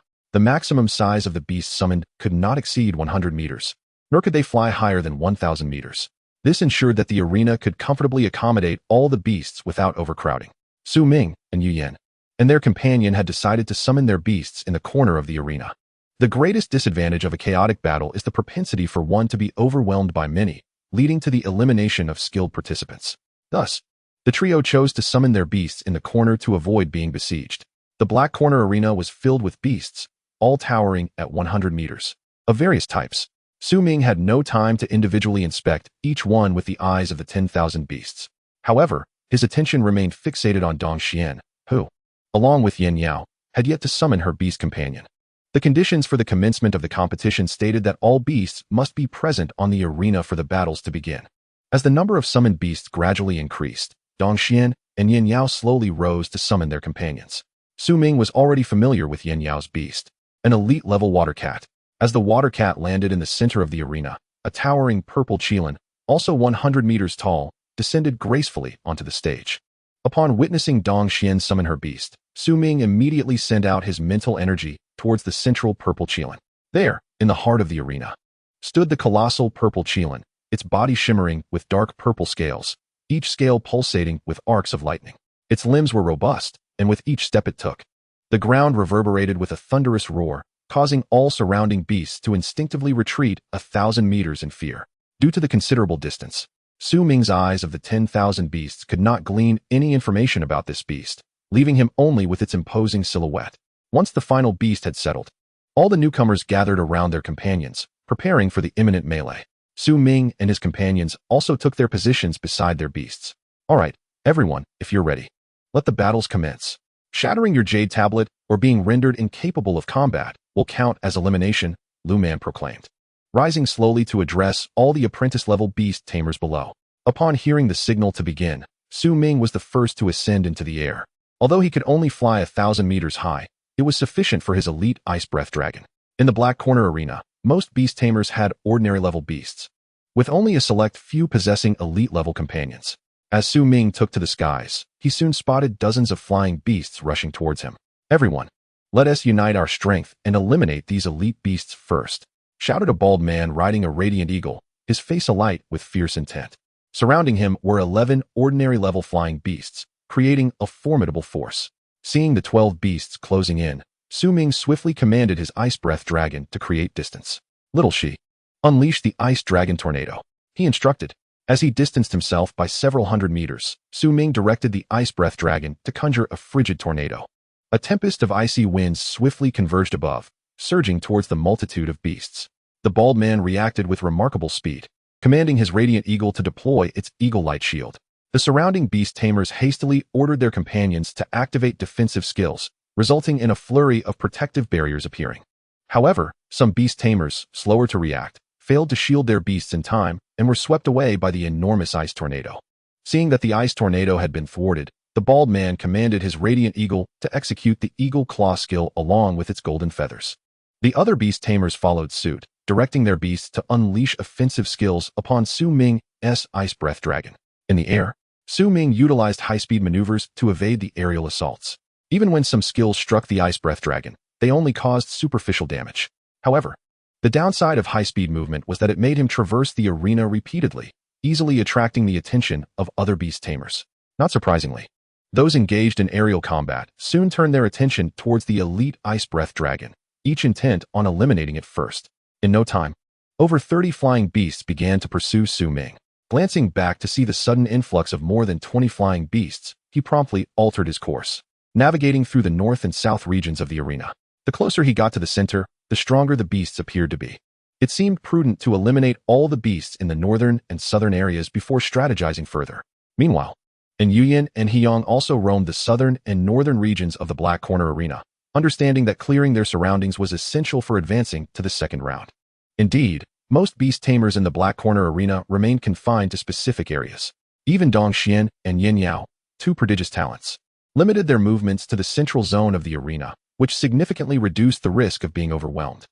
Ming's initial strategy was to clear the flying beasts above to secure aerial dominance. Listen to my commands, everyone. Form an encirclement and trap Ming, the bald man ordered, realizing their flying beasts were struggling to keep pace with the ice breath dragon. Among the 30 or so individuals, there were 3 elite beast companions. And although the 3 beast tamers were reluctant to be scrutinized, they had no choice but to heed the bald man's commands upon realizing they could not catch up with Ming. The more than 40 beast tamers behind them began to disperse, surrounding Ming. However, the ice breath dragon, while moving at high speed, unleashed several icy orbs, freezing some of the weaker beast tamers before they could react. Witnessing these individuals attempting to encircle him, Ming quickly directed the ice breath dragon toward a slightly less fortified position. Xiaoxi, tear them apart, Ming commanded, standing atop the ice breath dragon and addressing the 9 beast companions ahead. As a few individuals arrived at this location, they were met with Ming charging toward them, causing Wen Li, a woman with horned braids at the forefront, to clench her fists tightly. Chapter 43, Regional Chaos Battle. Wen Li stood atop an elite-level stealth beast, though it had only recently ascended to elite status. In the face of the approaching ice breath dragon, the stealth beast swung its massive claws toward it. At that moment, the ice breath dragon had already amassed power in its left forelimb, and the 2 colossal claws collided in the air, creating fissures in the surrounding space. The 2 beasts engaged in a frenzied melee, but despite the stealth beast's formidable close combat abilities, it was outmatched by the ice breath dragon's superior strength. In just a few exchanges, the stealth beast was completely torn apart by the ice breath dragon, its wings severely damaged by a frigid ray, causing its form to plummet toward the ground. Realizing it was futile to resist, Wen Li promptly commanded the stealth beast to retreat rapidly to avoid the ice breath dragon's imminent lethal strike. Seeing that he could not eliminate the woman, Ming immediately ordered the ice breath dragon to deal with the ordinary-level beast companions ahead. However, the students who had gained admission to the Sacred Dragon Beast Tamer Academy were no ordinary individuals, even with their beasts still at the ordinary level. Ming found them somewhat challenging to handle. After nearly dozens of exchanges with the surrounding 8 ordinary-level beasts, Ming finally managed to eliminate them all. However, at that moment, the ice breath dragon was struck in its wings by a desperate attack from one of the purple sky beasts, significantly reducing its flight speed. This allowed the crowd to catch up with Ming shortly after he broke free from the encirclement. Haha, Ming, where do you think you're running to? The bald man taunted from atop his glorious eagle. Ming, standing on the head of the ice breath dragon, surveyed his surroundings, and spotted over 30 beast companions, including 3 elite beasts. Had they been typical elite beasts, they would likely have fallen here today, but they were facing a mutated ice breath dragon. Whether in ranged combat or close-quarters brawling, the ultra-balanced ice breath dragon was unfazed. I must say, there's no need for you to fixate on me so intently. Only 20 can remain on this stage. Why not focus on eliminating some of the weaker beast tamers instead of relentlessly pursuing me? Su Ming remarked telepathically, expressing his frustration to the surrounding beast tamers. Upon hearing this, the crowd exchanged glances and burst into laughter. Haha, Su Ming, you're the 3rd on the genius list, and yet you're already backing down? With that, they wasted no time and launched a frenzied assault on the ice breath dragon. In the face of such a barrage, the ice breath dragon conjured several ice shields and enveloped itself with its colossal wings. These attacks quickly shattered the ice shields and struck the dragon's wings. Despite the dragon's robust defenses, it struggled to withstand the onslaught, and its wings showed significant damage after this round of attacks. Observing the ice breath dragon's injuries, the bald man swiftly coordinated his forces. Ranged and control-type beasts were tasked with wearing down the dragon, while healing and support beasts provided assistance. The remaining melee beasts were to engage Su Ming directly. In mere moments, the bald man orchestrated his entire strategy and led a group of powerful melee beasts towards Su Ming. Su Ming initially intended to create distance from the approaching adversaries, but was caught off guard by an array of attacking and controlling skills that confined him within a limited space. The ice breath dragon, reacting swiftly, unleashed hundreds of icy orbs to block the incoming attacks. However, at that moment, 10 beast companions suddenly appeared before him. Everyone, attack together. Do not give him a chance to respond, the bald man commanded, leading the glorious eagle into close combat. Seeing the bald man's rapid advance, others followed suit, directing their beasts to encircle Su Ming. The glorious eagle's sharp beak pierced the flesh of the ice breath dragon in an instant. Enduring the pain, the ice breath dragon swung its massive forelimbs and forcefully struck the glorious eagle away. Simultaneously, it lashed out with its formidable tail, sending several ordinary-level beasts flying. Seizing the opportunity, Su Ming immediately ordered the ice breath dragon to use its ice blossom skill. After employing this skill, the ice breath dragon's strength surged significantly, and it unleashed a frigid ray that eliminated 3 of the weaker ordinary beasts. Upon witnessing this, the bald man rallied his forces once more to charge at Su Ming. His confidence in engaging in close combat once again stemmed from the support of the surrounding ranged and control-type beasts. Each time they closed in, Su Ming had to remain vigilant against the occasional distant attacks. To avoid being worn down, Su Ming commanded the ice breath dragon to prioritize eliminating the ordinary beasts before dealing with the elite glorious eagle. Upon receiving the command, the ice breath dragon became enveloped in a multitude of ice crystals, which shimmered in shades of blue and violet, adhering to its scales and forming a layer of blue-violet armor. With a resounding whoosh, the ice breath dragon maneuvered past the attacking glorious eagle and charged toward the surrounding ordinary beasts. The dragon's speed was so remarkable that many ordinary beasts had yet to react before being severely injured by its claw. Swoosh, swoosh, swoosh. The ice breath dragon soared through the air with astonishing velocity, and with the ice armor shielding it, it swiftly eliminated all nearby melee beasts. The bald man, witnessing this, hastily retreated, having believed that their numbers would suffice to eliminate Su Ming. Little did he expect that within half an hour, Su Ming would dispatch their entire group. At this point, Su Ming had surged into the rear of the beast formation, where several ranged and control-type beasts, lacking close combat capabilities, were effortlessly pierced through by the ice breath dragon. In an instant, Su Ming eliminated over 20 ordinary beasts, causing the remaining beast tamers to scatter in panic. Yet, Su Ming had no intention of letting them escape. He swiftly commanded the ice breath dragon to bombard them with ranged attacks. The ice breath dragon, empowered by the ice blossom skill, saw its strike potency increase by nearly 30%, allowing a single frigid ray to obliterate even a top-tier ordinary beast. Fortunately, they possessed life-saving talismans. Otherwise, the ice breath dragon's icy rays would have reduced them to mere fragments. With all the beasts in the sky above the southern and northern arenas vanquished, Su Ming turned his attention to the multitude of beasts below. To advance to the second round, only 20 beast tamers could remain on this stage. Thus, Su Ming instructed the ice breath dragon to unleash its skills from above, maximizing the elimination of the beast tamers below. The battling beasts were suddenly struck by enormous icy orbs from above, inflicting severe injuries, and soon, the majority of ordinary beasts in the southern and northern arenas were eliminated by Su Ming. What remained were merely a few elite beasts, leaving Su Ming momentarily at a loss on how to proceed against them. Swiftly descending beside Yin, Su Ming scanned the surroundings and inquired, "Where has He disappeared to? I haven't seen him." Upon seeing Su Ming at her side, and Yu Yin felt her tense heart relax, and she replied, "As for He he was eliminated not long ago." Hearing that He had been eliminated, Su Ming sighed a few times, then prepared to team up with Yu Yin to eliminate the remaining elite beast companions on the North-South competition platform. In Chapter 44, titled Beast Companion, Purple Qilin, 3 elite beast companions remained in the North-South region of the Black Corner competition platform. As long as they could eliminate these, both Su Ming and Yu Yin would have no trouble advancing to the second round. And Yu Yin, you hold 1 elite beast companion at bay while I take care of the remaining 2. Su Ming instructed before soaring into the air towards the injured flashing eagle and the elite swiftwood beast below. Meanwhile, Yu Yin engaged the heavily wounded stealth beast. Despite the stealth beast's ability to ascend, the sky had already been claimed by Su Ming.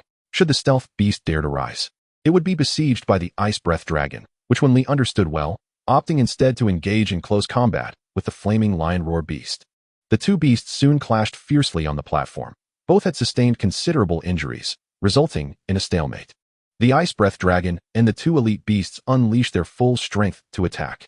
However, having undergone mutation, the ice breath dragon's attributes vastly exceeded those of ordinary elite beasts, and with the enhancement from its skill, Ice Blossom, its power rivaled that of typical commander-level beasts.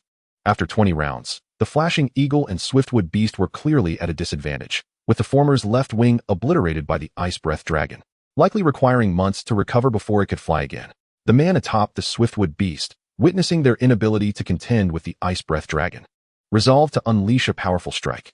Swiftwood beast, use Thorn Assault, he commanded, prompting the swiftwood beast to gather its wood attributes, summoning a dense thicket of thorns that swiftly assailed the ice breath dragon from all directions.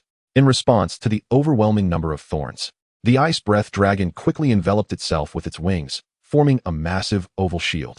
The sharp thorns struck against the dragon's wings, shattering the purple armor into fragments, while a few thorns penetrated the flesh of its wings. As the ice breath dragon ascended, the toxins within the thorns erupted. With a resounding thud, the massive dragon plummeted to the ground. "Ha ha ha, Su Ming, this thorn toxin is a delightful gift I've prepared for you, even if I'm eliminated. I'll make sure to annoy you." The man atop the swiftwood beast swiftly crushed his protective talisman and departed the Black Corner platform. Observing his rapid escape, Su Ming commanded the ice breath dragon to attack the flashing eagle. "Su Ming, perhaps we should wait a moment. We might progress quickly if we do," Yu Yin suggested. However, Su Ming paid no heed. As long as the call for cessation had not been declared, the competition was not yet over. "Ice breath dragon, unleash your frigid ray." The bald man, seeing the situation unfold, decided to confront the ice breath dragon head-on. "Flashing eagle, use solar feather." The collision of energies caused the platform's floor to crack under the immense pressure. Nevertheless, the ice breath dragon's frigid ray proved superior, obliterating the flashing eagle's solar feather into ashes. Upon witnessing the rapid approach of the frigid ray, the bald man decisively shattered his escape talisman and fled the arena. After resolving this conflict, Su Ming swiftly charged towards the stealth beast, which was entangled in a fierce struggle with the flaming lion roar beast, neither side gaining the upper hand. However, the stealth beast was caught off guard by a sudden claw from the ice breath dragon, striking its head and rendering it unconscious on the battlefield. Witnessing this, Wen Li atop the stealth beast, unwilling to remain, also shattered her talisman and departed the Black Corner arena. By this point, the north-south section of the Black Corner platform had been cleared by Su Ming, with only he and Yu Yin remaining. Yet, the ceasefire bell had yet to sound, prompting them to converge towards the center of the Black Corner platform. The ice breath dragon, its massive form slowly moving towards the arena's center, was unable to fly due to the toxins in its wings and had to walk on all fours. Su Ming stood atop the ice breath dragon, administering spirit-cleansing fruits and detoxifying blood serums to counteract the toxins. Both items could neutralize poisons, though the spirit-cleansing fruit was more effective. After half an hour, the 2 beasts gradually approached the center of the Black Corner arena. Upon arrival, Su Ming noticed the elite water mysterious cat and the purple Qilin resting nearby, likely having eliminated all beast tamers in the central area. Utilizing the 10,000 beasts divine eye, Su Ming scanned the purple Qilin. Purple Qilin, elite level. Attributes, lightning. Limits, calamity. Skills, lightning flash, thunderstrike, purple light decisive, Qilin tread, lightning radiance prison.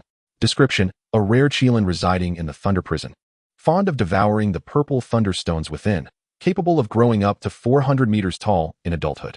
The purple Qilin is versatile in both offense and defense, categorized as a super-balanced beast companion. After reviewing the information, both Su Ming and In Yen found a spot to sit.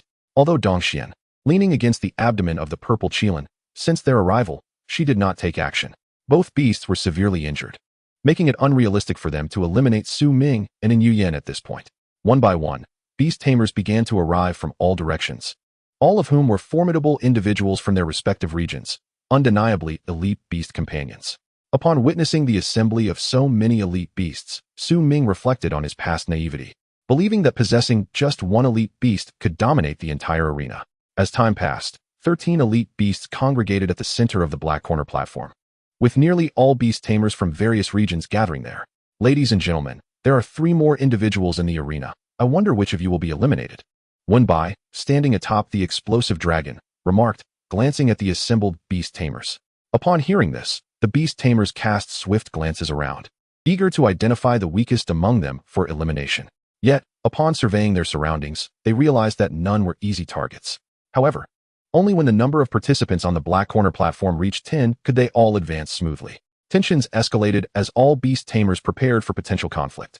After battling for so long, none wished to be eliminated now, yet with only 10 spots available, they needed to eliminate 3 more to secure their advancement. As time dragged on, no one dared to make the first move. In the very center of the Black Corner platform, Dongxian, resting against the purple Qilin's abdomen, seemed to sense the presence of 13 individuals remaining in the arena. Rubbing her eyes lightly, she slowly rose and surveyed the remaining beast tamers around her. Under her gaze, the surrounding tamers felt their hearts race uncontrollably for a few seconds. You, and you, kindly step down, she declared, pointing a delicate finger, slightly calloused, at 3 beast tamers nearby. The pointed trio begged for mercy, but they remained rooted in place, unwilling to leave after having come so far. They would not simply retreat at Dongxian's behest. Humph, Dongxian, even if it's you. Before the man could finish his sentence, Zilin Xiao instantly appeared before him. Chapter 45, the second round of the finals. Zilin Xiao unleashed a lightning strike, sending the Yun beast beside the man tumbling hundreds of meters away. By the time the man regained his senses, his Yun beast had already succumbed to unconsciousness in some distant spot. Faced with Dongxuan's overwhelming dominance, the man dared not confront her directly. Instead, he hastily stored his barely conscious Yun beast into the Beastmaster space. After muttering a few curses under his breath, he departed from the Black Corner arena, leaving Dongxian with one less suitor. We'll take her on together. The remaining 2 commanded their beasts to charge wildly at Dongxian, though one of the men remained vigilant, eyeing the multitude of beast masters around them. Zilin Xiao executed the Qilin tread. As the attacks surged forth, Zilin Xiao forcefully stomped his front limbs forward, unleashing a tempestuous wave of lightning power that swiftly engulfed the area. Crack! This overwhelming force of lightning extinguished the surrounding assaults in an instant, and as a colossal Qilin foot descended, the 2 beasts struggled valiantly, but failed to withstand its might. Seeing the dire situation, one man discreetly instructed his beast to gather strength, preparing to eliminate a slightly weaker beast master nearby. With another powerful stomp from the Qilin foot, he urgently commanded his beast to strike at the nearby beast master. The onlooker, caught off guard, had no time to react before his beast collapsed, leading to his immediate elimination from the competition. This sudden turn of events sent shivers down the spines of those watching. They had assumed the 2 would be eliminated. But little did they know the man had orchestrated a sneak attack. Boom. With the elimination of the Beastmaster, an ancient bell tolled throughout every corner of the Black Corner arena. Hearing the bell, Lu Man rose from her seat and promptly made her way to the center of the arena. Upon arriving, Lu Man surveyed her surroundings and shouted to everyone, I hereby declare the first round of the newcomer tournament officially concluded. All Beastmasters, please stand to the left and your beasts to the right. Upon hearing this, Su Ming and the others released their beasts, forming a line in the center. The beasts huddled together, their massive forms swiftly transforming into juvenile shapes, standing on the right. Once everyone was in position, Lu Man communicated with a certain direction in the sky. Elderling, I entrust this to you. High above the Black Corner arena, at an altitude of 6,000 meters, a colossal Tsang Mo beast, nearly 500 meters in size, circled above, surveying every corner of the arena.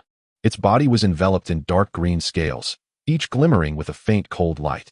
Its hind limbs were robust, while its forelimbs were relatively slender, and its head bore a striking triangular shape, most notably adorned with a massive dark green horn. Beside this horn stood an elderly man with white hair, known as Ling Yi, the vice president of the Holy Dragon Beastmaster Academy, and a high-ranking extraordinary beastmaster, one of the Academy's strongest. Upon hearing Lu Man's announcement, Ling yawned atop the Tsang Mo beast and then dove towards the center of the arena. The spectators could only hear a series of sonic booms above them. When they looked up, they saw a dark green creature plummeting rapidly toward them. With a thunderous crash, the Tsang Mo beast's immense form appeared before the crowd. The gust generated by its wings forced Su Ming and the other beast masters to stagger back several paces before regaining their footing. I am Ling, Vice President of the Holy Dragon Beastmaster Academy. I shall preside over the upcoming second round of finals. After speaking, Ling commanded his Tsang Mo beast to begin healing the 10 beasts on the arena floor. Seeing his ice breath dragon's wounds heal at such an astonishing rate, Su Ming was filled with curiosity and activated the 10,000 Beasts Divine Eye to examine the beast before him. Tsang Mo Beast, King Level. Attributes, Wood and Light. Limit, Natural Disasters. Skills, Qingmu Spell, Sangmu Rejuvenation, Lingguang Slash, Sacred Light Forest Healing. Healing Ability, Yomu Sacred Healing. Description, the Tsang Mo Beast, the King of the Forest, is a healing and enhancement-oriented beast with extraordinary healing capabilities, capable of reaching a height of 1,000 meters in adulthood. Its healing and enhancement abilities are exceptional, making it a support-type beast. The skill employed by the Tsang Mo beast to heal Su Ming's beasts was Yomu Spirit Healing. Under the influence of this healing, the injuries of the 10 beasts surrounding them improved significantly in the blink of an eye. After half an hour, the injuries of the 10 beasts in the arena were completely healed. Let the second round of finals commence. This time, we will adopt a one-on-one drawing method. After healing the beasts, Ling produced a bamboo tube containing 10 bamboo slips. The crowd exchanged glances and subsequently approached to draw a slip from the tube. Just as Su Ming was about to check his slip, it suddenly flew into the hands of another man, seamlessly merging with the slip in his grasp. The rest of the crowd experienced the same phenomenon as their slips fused with those of others. The slips that merged are your respective opponents, Ling explained, as he adjusted a ring on his left index finger. Once everyone comprehended the situation, Ling forcefully activated the ring. Instantly, Su Ming and the others were transported to their designated combat sanctuaries. There were 5 such sanctuaries, specifically designed for beast masters to engage in battle. Combat within these sanctuaries represented the highest level of competition, capable of testing the adaptability of beast masters and their beasts under varying environmental conditions. The primary difference between the sanctuaries and the arena was the presence of dynamic weather and unrestricted terrain. Each sanctuary typically featured a unique climate. For instance, one might be engulfed in torrential rain, greatly benefiting water-type beasts. The sanctuary to which Su Ming was transported boasted fierce winds, a veritable paradise for wind-type beasts. Accompanying Su Ming into this sanctuary was a burly young man with a square face, exuding an air of earnestness. The man cracked his knuckles and gestured towards Su Ming, saying, "I'm Zhou Yan. I've long heard of your esteemed name, Su Ming. They say you're ranked 3rd on the genius list and defeated by 1. I'm eager to battle with you." Hearing this, Su Ming humbly replied, "Then please, go ahead." After a brief exchange, Zhou Yan swiftly performed a series of acrobatic flips, creating distance between them before summoning his beast. "Come forth, Shadow Beast." A wild whirlwind erupted above the summoning array, culminating in a powerful explosion. A shadow beast, towering nearly 400 meters, materialized behind Zhou Yan. Not overly concerned at the sight of an elite shadow beast, Su Ming quickly summoned his ice breath dragon. This time, Su Ming chose to place the summoning array directly beneath his feet. As the array formed, a thick layer of ice rapidly crystallized beneath him. The ice breath dragon burst through the icy surface, its massive head lifting Su Ming onto its crest before soaring skyward. Gazing at the elite ice breath dragon, which stood nearly 500 meters tall, Zhou Yan felt a twinge of uncertainty. However, surrender was not an option, especially as his shadow beast was of the wind attribute, granting it a significant advantage in this sanctuary. The outcome of their confrontation remained uncertain. Chapter 46, Combat in the Sanctuary. In the spectator stands of the Blackhorn Arena, both newcomers and seasoned students fixated their gazes on the 5 colossal screens at the center of the arena.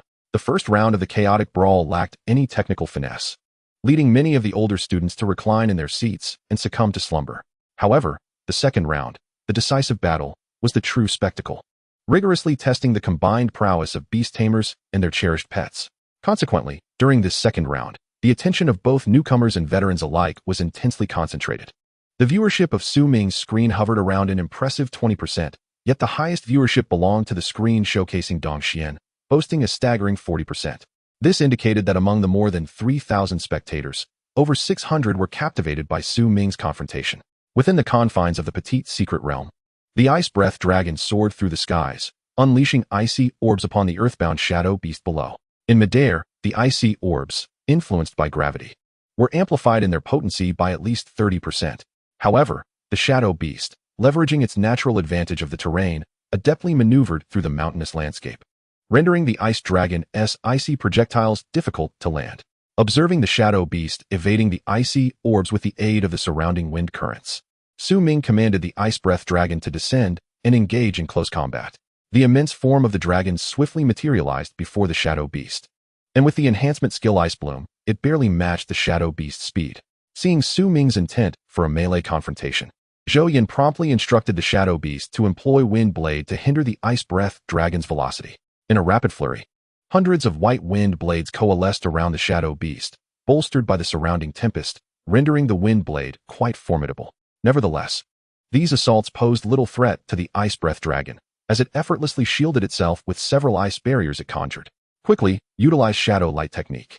Zhou Yan, in a moment of panic after witnessing his attacks so easily thwarted, hastily commanded the shadow beast to activate the enhancement skill shadow light technique, aiming to create distance from the ice breath dragon. However, Ming had already utilized the all-beast divine eye to discern the shadow beast's impending use of the enhancement skill. The shadow light technique would yield a 10% boost, with an additional 20% acceleration on its original speed. Coupled with the unique gales of the Petite Secret Realm, the shadow beast's speed would likely witness a terrifying 30% enhancement, making it virtually impossible for the ice breath dragon to pursue. Upon realizing this, Ming decisively commanded the ice breath dragon to unleash Frigid Ray to disrupt the shadow beast's execution of the technique. The Frigid Ray, with its incredible velocity, struck before the shadow beast could initiate the shadow light technique, forcing the creature to abandon its effort and instead resist the incoming assault. Yet, while the shadow beast struggled against the Frigid Ray, the ice breath dragon had already positioned itself behind the shadow beast. Zhou Yan, having anticipated this, swiftly urged the shadow beast to activate Gale Shield. With a resounding crash, the ice breath dragon's colossal forelimb collided with the Gale Shield, shattering it into countless fragments. The mighty dragon claw then struck the shadow beast, sending it crashing to the ground, creating a massive crater upon impact. Ming swiftly leapt into the fray, commanding the ice breath dragon to engage in hand-to-hand combat. Zhou Yan, still reeling from the blow, was hurled several thousand meters away by the shadow beast, which then commenced a fierce battle with the ice breath dragon. The dragon, with its formidable jaws, clamped down, severing the shadow beast's left arm, flesh and bone alike. With its exceptionally durable icy armor, the ice breath dragon relentlessly tore into the shadow beast's flesh. The latter's biting power and explosive strength paled in comparison to that of the ice dragon. Consequently, the shadow beast was mercilessly ravaged, and had Zhou Yan not surrendered in time, it would have been utterly dismembered. Even with the timely concession, the shadow beast emerged with grievous injuries, its condition utterly deplorable. Upon hearing Zhou Yan concede, Ming ordered the ice breath dragon to cease its assault and turned to the approaching Zhou Yan, saying, "Next time, remember to reinforce your pet with more robust defensive armor. Otherwise, close combat could spell disaster." Indeed, for a creature with inherently weaker defenses, falling prey to melee combat could be fatal. The shadow beast's training had primarily focused on speed, with Zhou Yan investing nearly all his efforts into enhancing its swiftness, neglecting its defensive capabilities, which led to its immediate downfall against the ice breath dragon. Grateful for Ming's guidance, Zhou Yan hurriedly expressed his thanks and promptly administered a blood potion to the shadow beast, preventing excessive blood loss and potential complications. With Zhou Yan's concession, Ming advanced smoothly to the next round. Upon exiting the arena, Ling Yi once again summoned the Tsang Mo beast to provide comprehensive treatment for Ming's ice breath dragon, ensuring it would be in peak condition for the next match. Meanwhile, Zhou Yan's shadow beast was sent to the beast treatment room for healing, thus conserving the Tsang Mo beast's stamina. After all, even a king-class beast has its limits, and the continuous application of healing spells would be a significant drain on both the Tsang Mo beast and Ling Yi. Standing at the center of the stage, Ming gazed at the 5 enormous screens before him, 3 of which had already dimmed, indicating the conclusion of those matches. The remaining 2 screens featured beast tamers of comparable strength, making it difficult to discern a victor in the short term. As Ming stood at the center, quietly observing the Tsang Mo beast tending to the ice breath dragon's wounds, he noted the presence of Dong Xian and Baiwen beside him, the latter being the one he found most irksome. Nevertheless, despite sensing Baiwen's animosity, Ming remained unfazed, for he regarded this individual merely as a defeated foe. As the 2 remaining screens gradually extinguished, the battles within had concluded, and Yu Yin faced defeat against Yin Yao, regretfully exiting the arena with a ranking of 9th.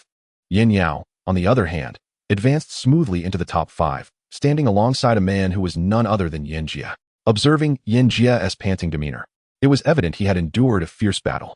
Excellent. Congratulations to all for reaching the top 5. I hope each of you can maintain your performance and secure respectable placements, Ling Yi declared as he instructed the Tsang Mo beast to treat the pets. While he began to distribute bamboo tubes once more, this time, only 5 slips remained within. To Su Ming's delight, the slip he held revealed a bai, eliciting a moment of quiet amusement. Su Ming receives a bai, the remaining 4 shall proceed. Ling Yi twisted his ring once more, and the 4 participants were transported into the petite secret realm. The matchups were set, Dong Xian against Bai 1, and Yin Jia against Yin Yao. Yet, the majority of the audience's attention was fixated on the duel between Dong Xian and Bai 1. Su Ming was no exception, his gaze continuously sweeping across the first screen. The first secret realm was composed entirely of metallic ores, rich in gold elements, providing a significant advantage to Bai 1's explosive dragon. After witnessing the environmental advantages of the 2 previous secret realms, Su Ming discerned that beast tamers of slightly lesser strength were granted an edge by the terrain. Within the gold element-rich secret realm, Bai 1's explosive dragon could enhance its power by no less than 20%. Facing such an empowered opponent, the purple lynx found itself at a disadvantage despite its natural prowess. Chapter 47. The Battle Against Yin Yao. The petite secret realm bore witness to the massive hoofprints of the purple lynx, even amidst the abundance of gold elements. Yet, through sheer force, the purple lynx managed to conjure a domain of thunder, previously relying on the terrain to contend with Dong Xian's might. Bai 1's eyes widened in astonishment at the sudden emergence of this vast realm of thunder. As Su Ming gazed upon the vast expanse of the thunder prison, he found himself momentarily bewildered. If memory served him correctly, a unique domain could only be formed when a beast master attained the domain lord level. The establishment of such a domain would bolster the strength of similarly attributed beast companions by at least 20%, in addition to bestowing various special effects. Before him stood Dong Xian, who had manifested a domain even at the apprentice level. It was undoubtedly her innate talent, the domain of thunder. Faced with such an extraordinary gift, Bai 1 had long realized that victory against Dong Xian was beyond his reach. Nevertheless, he persisted with unwavering determination, prepared to endure defeat rather than surrender easily. Within the confines of the Thunder Prison, Zillian Xiao experienced a significant boost in power, nearly 10% stronger, delivering a devastating blow that sent the explosive dragon into violent spasms. Despite the explosive dragon's desperate resistance, it ultimately failed to inflict serious damage upon Zillian Xiao, sustaining only minor injuries itself. In stark contrast, the massive form of the explosive dragon lay motionless among the metallic ore, its body charred black from the relentless strikes of lightning, and its bones shattered to pieces. Within a mere 2 hours, Bai 1 succumbed to defeat. Despite his talent for reinforcement, he stood no chance against Dong Xian's domain. Soon after, both were teleported out, with Dong Xian successfully advancing to the top 3, while Bai 1 ranked 5th. With such a formidable talent as a self-formed domain, Su Ming realized that achieving victory would indeed be a formidable challenge. Meanwhile, in another small secret realm, Yin Yao and Yin Jia were engaged in a fierce sibling duel. Yin Yao's water cat and Yin Jia's abyssal dragon were locked in a chaotic battle. The secret realm was shrouded in torrential rain, enhancing the abilities of both water-type beasts. However, Yin Yao's water cat was exceptionally powerful, and even though Yin Jia's beast reached its zenith in calamity, it was forced to retreat under the relentless assault. The water cat excelled in close combat, proving to be a disadvantage for the abyssal dragon, which had strong defenses but lacked mobility. The water cat unleashed a flurry of strikes against the abyssal dragon's underbelly, shattering its newly formed water shield just as it coalesced. After hundreds of rounds of fierce combat, the abyssal dragon ultimately fell to the water cat's tearing claws. The spectators were astonished to witness such a high-tier beast being so easily vanquished, and they openly criticized Yin Jia's ineptitude. With Yin Yao's advancement, the arena was left with only Su Ming, Dong Xian, and Yin Yao competing for the title of champion. "You 3, come forth to draw lots," announced Ling Yi, producing a bamboo tube containing 3 slips. Dong Xian and Yin Yao exchanged glances, stepping back to allow Su Ming to draw first. With only 3 slips within the tube, Su Ming paid little mind as he boldly stepped forward to select the leftmost slip. Upon realizing he wasn't drawing a bai, Su Ming stepped aside, shaking the slip in his hand, urging the 2 to hurry. "I'll go," Yin Yao declared, releasing Dong Xian's hand and quickly approaching to grab a slip. As she retrieved it, Su Ming's slip fused with Yin Yao's, signifying that she would be his next opponent. All right, Dong Xian has drawn a bye. Prepare yourselves. I will activate the secret realm shortly, Ling Yi said, stowing away the bamboo tube and preparing to randomly select the secret realm. With a flourish, a swirling vortex of space materialized before the two. As Su Ming glanced at the screen ahead, he discovered a realm engulfed in torrential rain, a disadvantage for his ice breath dragon. Once the water cat had finished healing, Yin Yao charged into the secret realm, with Su Ming closely following. Upon entering, Su Ming shook his head in dismay. The realm was not only drenched in rain but also shrouded in darkness, severely limiting visibility. He intended to survey the terrain, but found Yin Yao had no intention of granting him any time. She directed her water cat to charge at his ice breath dragon. Sensing the water cat's rapid approach through his mental prowess, Su Ming swiftly leapt atop the ice breath dragon, commanding it to ascend. Despite the poor visibility, Su Ming's formidable mental strength, bolstered by the all-beast divine eye, allowed him to accurately pinpoint the water cat's position. With this insight, he instructed the ice breath dragon to unleash a barrage of hundreds of ice balls towards a specific location. Seeing the multitude of ice balls plummeting from above, Yin Yao immediately ordered her water cat to employ the water rain sword. 100-meter-long black-blue water sword coalesced in the water cat's grasp. Gripping the sword tightly, the water cat began to slash at the falling ice balls, shattering them all in a flurry of motion. Observing that his ice balls had proven ineffective, Su Ming commanded the ice breath dragon to deploy a frigid ray. After obliterating all the ice balls, the water cat swiftly raised its water sword to block the incoming frigid ray. However, with the sustained assault of the frigid ray, the water sword started to freeze, encasing the water cat as paws in frost. Realizing that enduring this onslaught was futile, Yin Yao quickly instructed her water cat to unleash the water ball wave. With the water sword in its left hand defending against the frigid ray, the water cat began to gather energy for the water ball wave. Propelled by the abundant water elemental energy from the torrential rain, enhancing its power by nearly 20%. As multiple water ball waves merged, a massive water column, 10 yards in diameter, coalesced in the water cat's right hand. With a vigorous swing, the water column transformed into a colossal black-blue dragon that surged towards the ice breath dragon. Little breath, employ the ice dragon whirlwind and ice shield, Su Ming ordered urgently, directing the ice breath dragon to counter the approaching water dragon with both skills. The immense ice dragon whirlwind rapidly formed before the ice breath dragon, which flapped its wings and struck at the black-blue water dragon with ferocious force. It then solidified several ice shields in a line for defense. The collision between the ice dragon whirlwind and the water dragon held for nearly half a minute before gradually dissipating. Meanwhile, the water dragon relentlessly assaulted the ice shields, shattering 7 before finally fading away. Below, the water cat shook off the ice debris from its water sword and tossed the 100-meter-long blade into the air. With a powerful leap, it executed a fierce kick towards the water rain sword. The sword whooshed through the air, aimed at the ice breath dragon, and the remaining ice shields crumbled under its might, shattering effortlessly.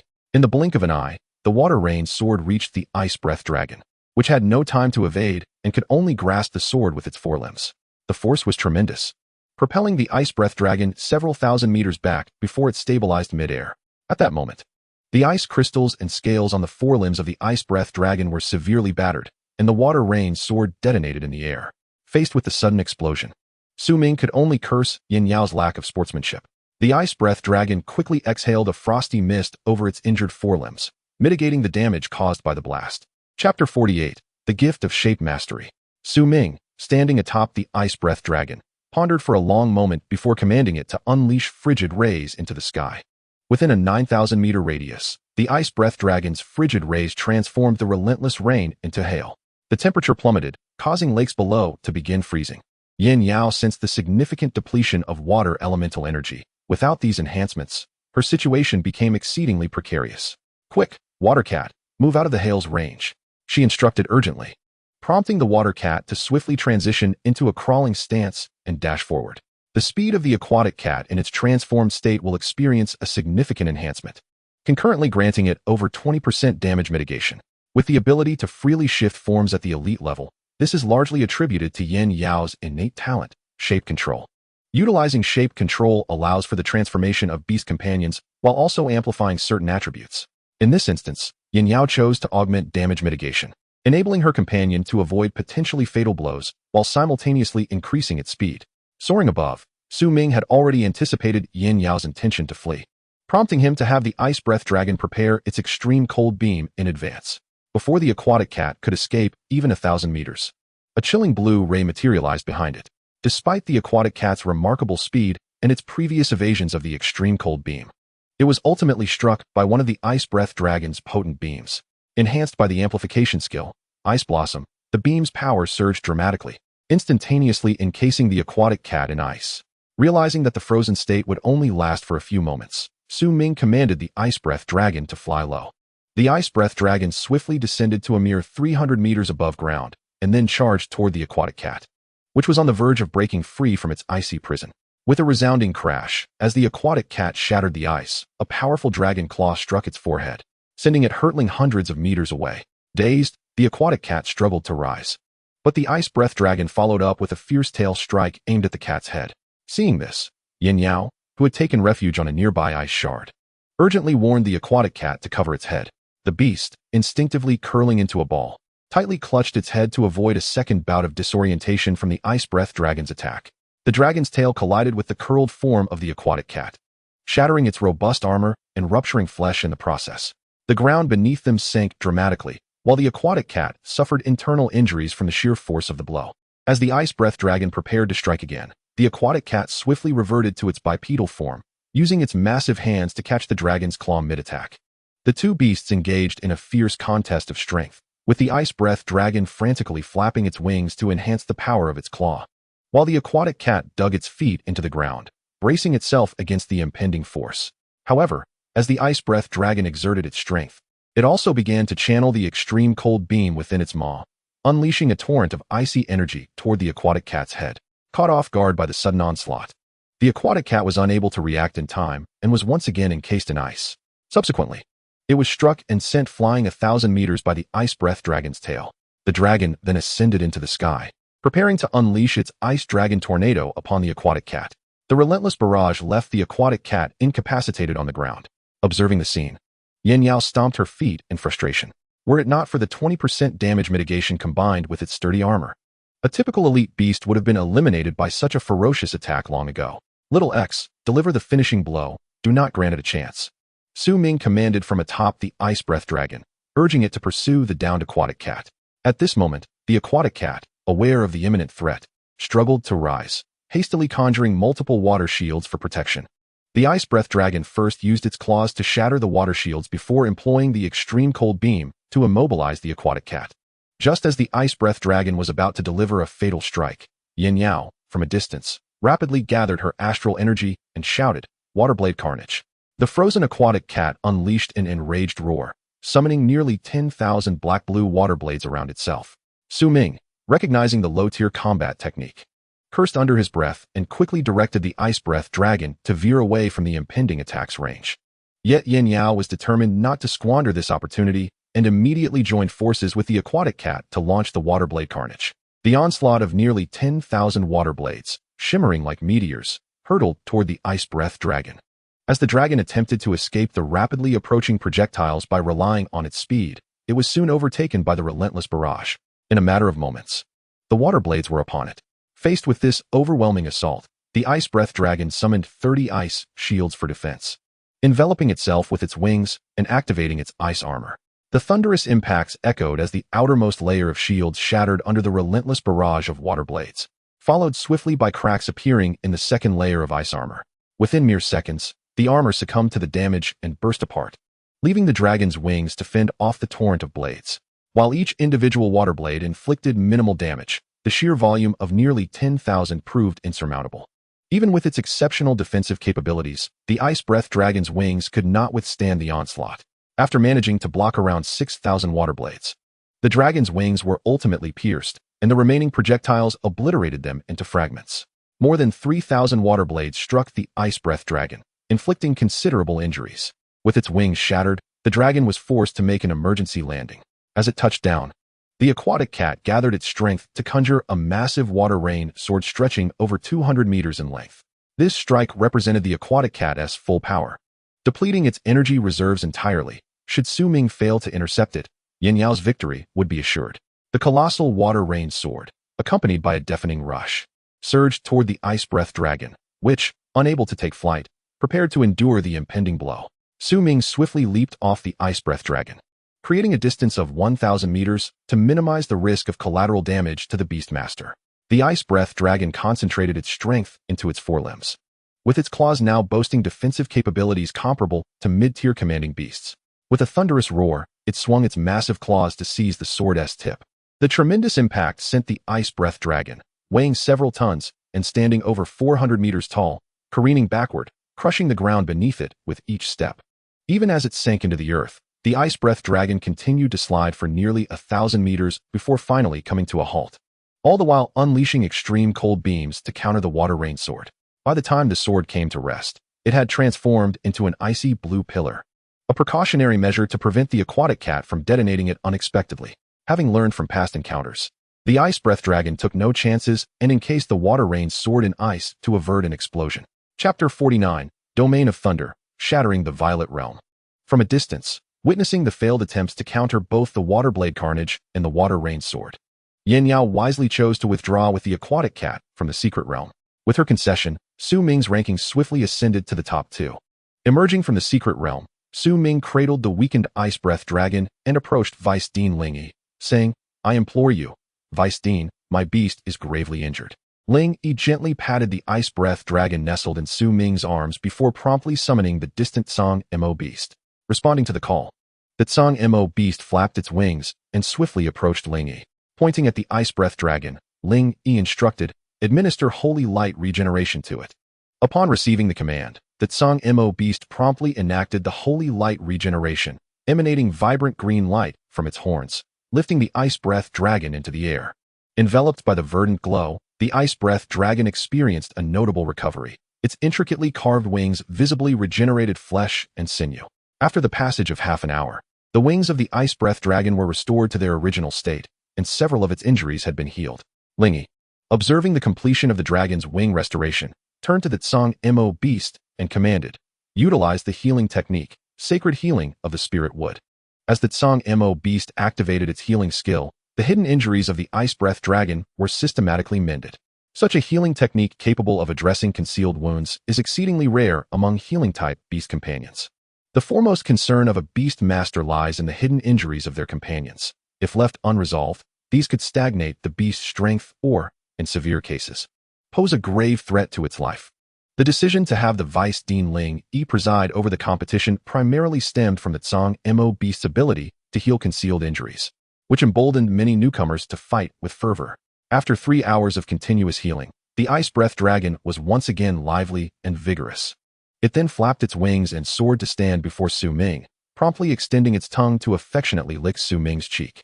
At that moment, Su Ming felt a refreshing chill, as the saliva of the Ice Breath Dragon served as a natural hand cream, adept at withstanding ultraviolet rays and high temperatures. "Are you both ready? If so, let us enter this secret realm for the finals." Ling Yi smiled at the two contestants. In the distance, Dong Xian, having comforted Yan Yao, snorted disdainfully and dashed into the secret realm. Meanwhile, Su Ming consumed several bottles of grade A mental energy potions, restoring his mental acuity to its zenith before plunging into the secret realm. The venue was an extremely frigid secret realm, characterized by its low temperatures and a raging blizzard. It was evident that this environment favored Su Ming's Ice Breath Dragon. The audience, both newcomers and veterans alike, had anticipated this duel for quite some time. Uncertain of the outcome, the majority leaned toward favoring Dong Xian, given the significant advantage of her domain power. "You must be Su Ming. Your mutated Ice Breath Dragon is indeed impressive, but my purple thunder sky is no slouch either." Dong Xian perched atop an ice spire, gazing down at Su Ming, with the swirling blizzard forming a dramatic backdrop behind her. Su Ming, unfazed by her taunt, swiftly summoned his Ice Breath Dragon to ascend into the air. With the blizzard bolstering its strength, the Ice Breath Dragon's prowess was enhanced by approximately 20%. Unperturbed by Dong Xian's thunder domain, Su Ming maintained his composure. Noticing how quickly Su Ming had summoned his beast, Dong Xian began to craft her summoning array with deliberate ease. As soon as the array was complete, a plethora of purple lightning manifested in the sky. With the thunderous roar of a storm, the lightning converged rapidly. In an instant, the purple thunder sky materialized before Dong Xian. High above, Su Ming meticulously scanned the area with his all-beast divine eye, seeking any potential weaknesses in the purple thunder sky. Directly confronting this beast, endowed with the power of the thunder domain, would be an impractical endeavor for the Ice Breath Dragon. Thus, Su Ming resolved to employ strategy rather than brute force, allowing his ice breath dragon to glide gracefully through the air. Perched upon her purple thunder sky, Dongxian observed the ice breath dragon's aerial maneuvers with a hint of bewilderment, yet she refrained from rushing into an attack. Instead, she summoned her thunder domain, named Shattering Purple Radiance, which not only significantly amplified the strength of her lightning-type beasts, but also greatly restricted the overall stats of her adversary's beasts. Should an opponent be struck by the Shattering Purple Radiance, they would experience a debilitating 3-second stun. However, at this moment, Dongxian's domain was still in its nascent stages, covering only a radius of 1,000 meters, merely a prototype of the Thunder domain. Nonetheless, even in its infancy, it was a force that Ming could not easily confront, having already analyzed the Shattering Purple Radiance with his all-beast divine eye. Ming discerned that should he recklessly enter this domain, his mutated Ice Breath Dragon stats would be reduced to those of an ordinary Ice Breath Dragon. Engaging in combat within the Thunder domain against Dongxian's Purple Thunder Sky would clearly place him at a disadvantage. Thus, it was imperative for Ming's Ice Breath Dragon to maintain a distance of at least 1,000 meters. As the audience observed the standoff, murmurs arose among the crowd, with some disparaging Ming as cowardly, while others, particularly in Yuyin and Hiyang, rallied in support of him. Though they were uncertain of Ming's intentions in the sky, his advancement to the top 2 was a testament to his strength. Within the secret realm, Dongxian, growing impatient with Ming's aerial circling, conveyed through thought, "What exactly are you flying around for? If you don't make a move soon, I won't hold back." Purple Thunder Sky, unleash Celestial Thunder Strike. Dongxian commanded imperiously from her mount. The Purple Thunder Sky's eyes glowed a deep violet, producing several resonant sounds before rapidly conjuring 10 massive, 40-meter-thick black-purple electric arcs. These arcs, imbued with tremendous thunderous power, surged toward the Ice Breath Dragon, leaving a trail of darkness in their wake, accompanied by a crackling sound. Faced with this formidable assault, Ming had no choice but to command his Ice Breath Dragon to adopt a defensive posture. After several hours of observation, Ming had gained a solid understanding of the terrain within the secret realm. To triumph over Dongxian, he needed to fully exploit the blizzard and the surrounding ice elemental forces. After successfully blocking the Celestial Thunder Strike, Ming immediately directed his Ice Breath Dragon to unleash an Arctic ray into the sky, intensifying the already fierce blizzard. In a matter of moments, snowflakes densely swirled in the air, creating a wall of white that obscured Dongxian's line of sight. Even many spectators outside could see only an endless flurry of snow. Meanwhile, Ming's Ice Breath Dragon vanished into the snowy curtain. Observing the bizarre snowfall, Dongxian chose to remain firmly within her shattering purple radiance. Fortunately, her thunder domain proved robust. Any snow that fell into its vicinity rapidly melted away. Suddenly, a series of massive ice tornadoes surged toward Dongxian's purple thunder sky, each tornado swirling with an abundance of snowflakes and ice orbs. In response, the purple thunder sky swiftly employed the skill Thunder Prison to counter the incoming ice tornadoes. With the enhancement provided by the shattering purple radiance, the Thunder Prison skill's potency surged by 20%. Thus, the purple thunder sky efficiently dispelled the approaching ice tornadoes. Witnessing his created ice tornadoes being swiftly neutralized, Ming remained composed and refrained from launching another attack. Instead, he commanded his Ice Breath Dragon to once again emit Arctic rays into the surrounding sky. As the Ice Breath Dragon fervently unleashed Arctic rays, the snowflakes cascaded down in greater abundance, transforming the area above Dongxian's thunder domain into a tempest of snow and hail. Given that her domain could only cover a height of 1,000 meters, it struggled to eliminate the blizzard and hail comprehensively, resulting in a significant accumulation of snow and ice debris above her domain. To prevent this deluge from infiltrating her domain, Dongxian was compelled to expend some star energy to clear the snowfall. At this juncture, as Ming observed Dongxian utilizing her star energy to manage the snowflakes, he seized the opportunity to command his Ice Breath Dragon to launch another ice tornado towards the purple thunder sky. This new ice tornado was several times larger than its predecessors, greatly amplifying its destructive potential. As the icy dragon whirlwind approached once again, it was evident that Zillian Xiaoji's Thunder Prison was showing signs of fatigue. Before it could be fully cleared, it was already grazed by a sudden blast of the icy tempest.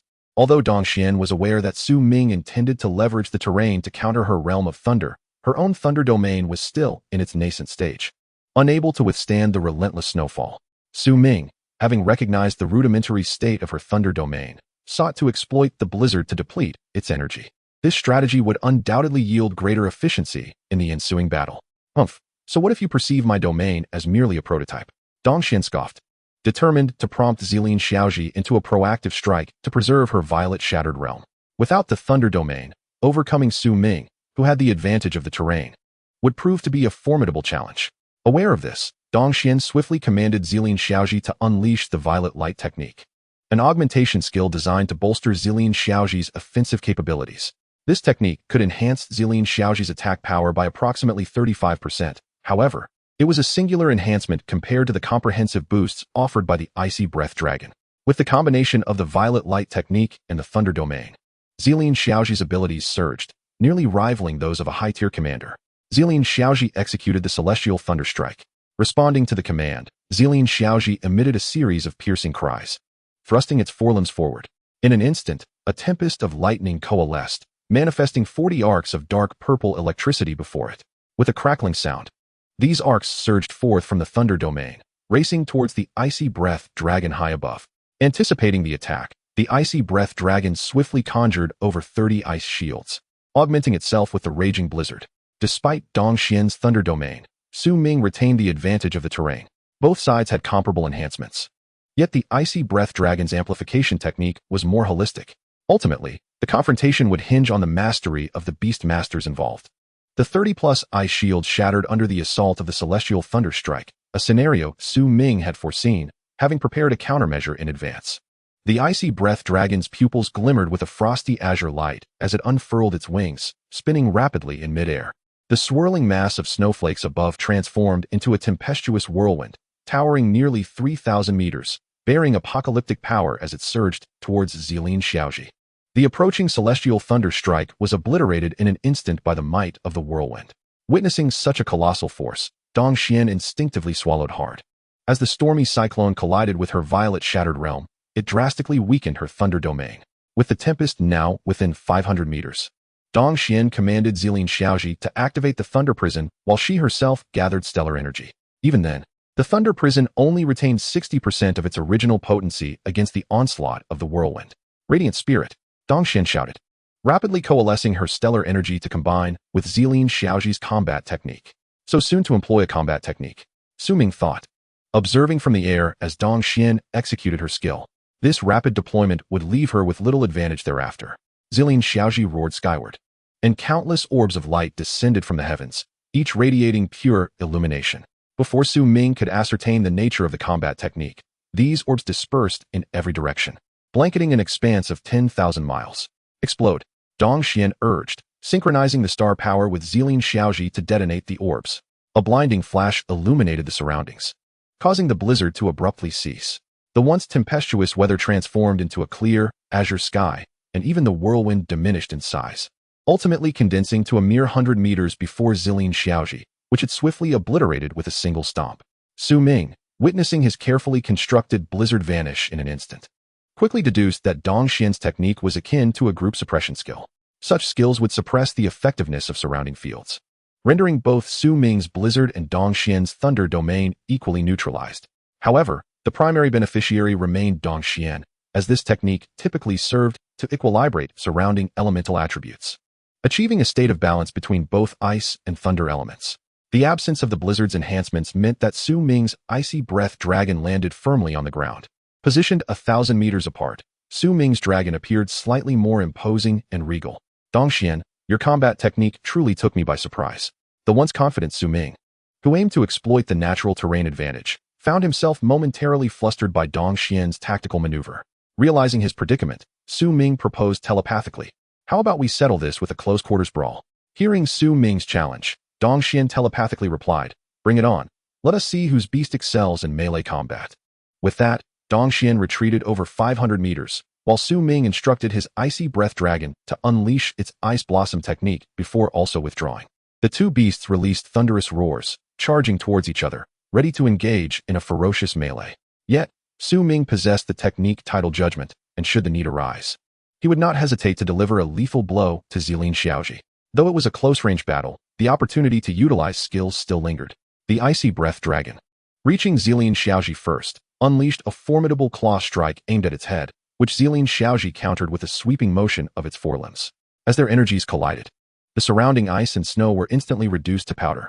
The Icy Breath Dragon displayed superior strength, its forelimb strikes equivalent to that of a mid-tier commander. Despite both beasts being exceptionally balanced, the mutated icy breath dragon possessed remarkable stats, granting it an edge in close combat. Dong Xian recognized this fact after a fierce exchange of 40 rounds. Zilin Xiaoji swiftly retreated 500 meters, immediately employing its lightning to mitigate its injuries. However, the icy breath dragon was relentless, seizing the perfect opportunity to flap its wings and take to the skies, launching icy projectiles to sap Zilin Xiaoji's stamina. Utilizing lightning flash, Zilin Xiaoji accelerated dramatically, appearing above the icy breath dragon in a heartbeat. A single strike of the Qilin tread sent the airborne dragon crashing to the ground. Yet, the icy breath dragon retaliated, sinking its massive jaws into Zilin Xiaoji's abdomen, tearing away a substantial chunk of flesh. Zilin Xiaoji roared in pain, countering with a powerful thrust of its body, creating a gaping wound in the icy breath dragon. The two beasts resumed their ferocious melee, with the icy breath dragon's icy armor proving somewhat excessive against Zilin Xiaoji, while its scales offered only minimal defense, easily pierced by the icy breath dragon's assault. Blood flowed incessantly upon the ground, the emanating heat creating a searing atmosphere that melted ice spikes and snowflakes into vapor. Observing that Zilin Xiao was in a weakened state, Su Ming seized the opportunity to command the ice breath dragon to ascend once more, preparing to unleash a technique capable of delivering a decisive blow. Standing atop the ice breath dragon, Su Ming swiftly gathered all the stellar energy within him, readying his most powerful strike. As the energy coalesced, Su Ming bellowed, "Tidal Judgment." At that moment, the ice breath dragon also concentrated its entire reservoir of light elements, for this tidal judgment was best suited for water and light attribute beasts. Fortunately, the ice breath dragon possessed light elements within, enhancing the technique's potency. Suddenly, a colossal blue-golden sword, extending 300 meters in height, materialized above the ice breath dragon, radiating a soft aura of light.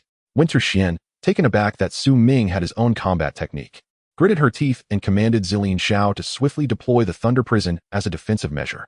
She had exhausted her trump cards, while lower-tier techniques might withstand the assault. Facing a mid-tier technique would surely lead to her elimination. As the blue-golden sword descended, Zilin Xiao's Thunder Prison crumbled instantly. Realizing the formidable power of Su Ming's technique rivaled her own spirit radiance, Winter Xian knew she had to make a desperate stand. Faint purple lightning crackled around her, forming a field technique, Void Shatter. A palm-sized purple lightning sphere slowly appeared before her, which she hurled towards Zilin Xiao. In an instant, Zilin Xiao was enveloped in crackling lightning, and a purple barrier emerged above him. The blue-golden sword struck down, colliding with the barrier, causing it to emit a sizzling sound. However, Winter Xian's field technique could not withstand a mid-tier assault. It held for only a brief moment before multiple fissures appeared on the purple barrier. Under the relentless barrage from the Ice Breath Dragon and Su Ming, the Void Shatter ultimately shattered. This was primarily due to the field technique still being in its nascent stage, rendering it insufficiently powerful. With a thunderous roar, the blue-golden sword pierced through Zilin Xiao's left foreleg, which had attempted to block the attack. To her dismay, the might of Tidal Judgment was overwhelming. As soon as Zilin Xiao's foreleg made contact, its scales disintegrated into dust. With a tremendous, low growl, Zilin Xiao endured the blow. Seeing the severe injury inflicted upon Zilin Xiao, Su Ming quickly ordered the Ice Breath Dragon to eliminate it, preventing any unforeseen consequences. As the Ice Breath Dragon swooped low, Zilin Xiao retaliated fiercely, delivering a powerful kick that sent the Ice Breath Dragon hurtling hundreds of meters away. After spitting out copious amounts of blood, the Ice Breath Dragon rapidly regained its composure and charged back towards Zilin Xiao. At this point, Zilin Xiao was already gravely injured, and the Ice Breath Dragon seized the opportunity, lifting Zilin Xiao effortlessly. Despite its own injuries, the Ice Breath Dragon managed to hoist Zilin Xiao aloft, even as Zilin Xiao struggled violently during their ascent. Yet, the Ice Breath Dragon held firm, soaring towards the heights of 10,000 meters. Upon reaching that altitude, the Ice Breath Dragon released Zilin Xiao, letting gravity take its course. Throughout this ordeal, the Ice Breath Dragon was struck multiple times by Zilin Xiao's lightning, causing brief paralysis. But the outcome was already sealed. As Zilin Xiao plummeted from the heights, its massive form, towering 400 meters, was bound to be eliminated. Just as Zilin Xiao descended at an ever-increasing velocity, Winter Xian sighed and promptly conceded defeat. The moment she declared her surrender, the Tsang Mo beast rushed into the secret realm, conjuring a protective barrier around Zilin Xiao to prevent its catastrophic fall. Had Zilin Xiao crashed to the ground from such a height, no amount of healing would suffice for a recovery of less than 2 months. With a sigh of relief upon seeing Zilin Xiao safely caught, Winter Xian communicated telepathically with Su Ming, declaring, "Next time, I shall certainly reclaim victory." With that, she departed the secret realm, accompanied by a somewhat resentful Zilin Xiao. Little did anyone expect that possessing the domain of thunder and combat techniques would still lead to defeat. It was a hard pill for anyone to swallow. After taking several deep breaths, Su Ming embraced the ice breath dragon and exited the secret realm. As he emerged, a thunderous applause erupted around him, with some freshmen unable to contain their excitement, calling out Su Ming's name. All the students and mentors rose from their seats, congratulating Su Ming on securing first place in the freshman competition. Ling Yi approached the Tsang Mo Beast and beckoned the 5 participants to follow him to the awards podium. With a swift flap of its wings, the Tsang Mo Beast transported them to the podium. 5 individuals awaited them there, and Ling Yi positioned Su Ming and his companions in the center, with Su Ming naturally taking the prime spot as the victor of the freshman competition. Ling Yi stood beside him, announcing the results of the contest. "I hereby declare the freshman competition a resounding success. Su Ming takes first place, Winter Xian second, and Yin Yao third." After announcing the final placement, Ling Yi rolled up the scroll and approached Su Ming. Hovering before him, Ling Yi gently patted Su Ming's shoulder with his aged hand. Clearing his throat, he presented the rewards for the freshman competition, which was the moment Su Ming had eagerly anticipated. The first item was a red crystal card containing 10 million star coins. While this sum was rather modest for Su Ming at present, the true value lay in the privileges afforded by the card.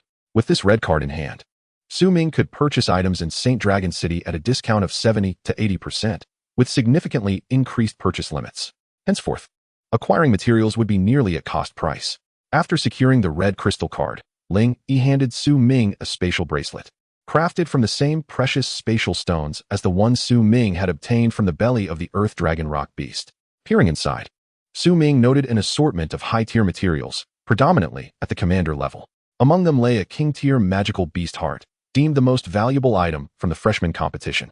A king-tier magical beast heart could fetch a substantial sum, and Su Ming estimated this particular heart could be valued around 100 million star coins, placing it in the mid-range of worth. For someone of Su Ming's apprentice-level beastmaster status, it was a treasure of great significance. However, this king-tier heart was of a gold attribute, incompatible with the ice breath dragon, which required ice and light attributes. Thus, once the awards ceremony concluded, Su Ming planned to exchange it for an ice or light attribute king-tier magical beast heart. Consuming such a heart would elevate the ice breath dragon's evolution rate by at least 20%. The final item presented was a magical tool designed to assist beastmasters in their training. Glancing at the magical tool in Ling Yi's hand, Su Ming inquired, "Vice Dean, could this magical tool be exchanged for the starlight necklace I borrowed from the magical tool pavilion?" Upon hearing these words, Ling Yi was momentarily taken aback. He then cast a glance at the necklace adorning Su Ming's neck, followed by a look at the magical artifact in his own hand, and remarked, "Very well. I shall pay a visit to the magic artifact pavilion at the appropriate time."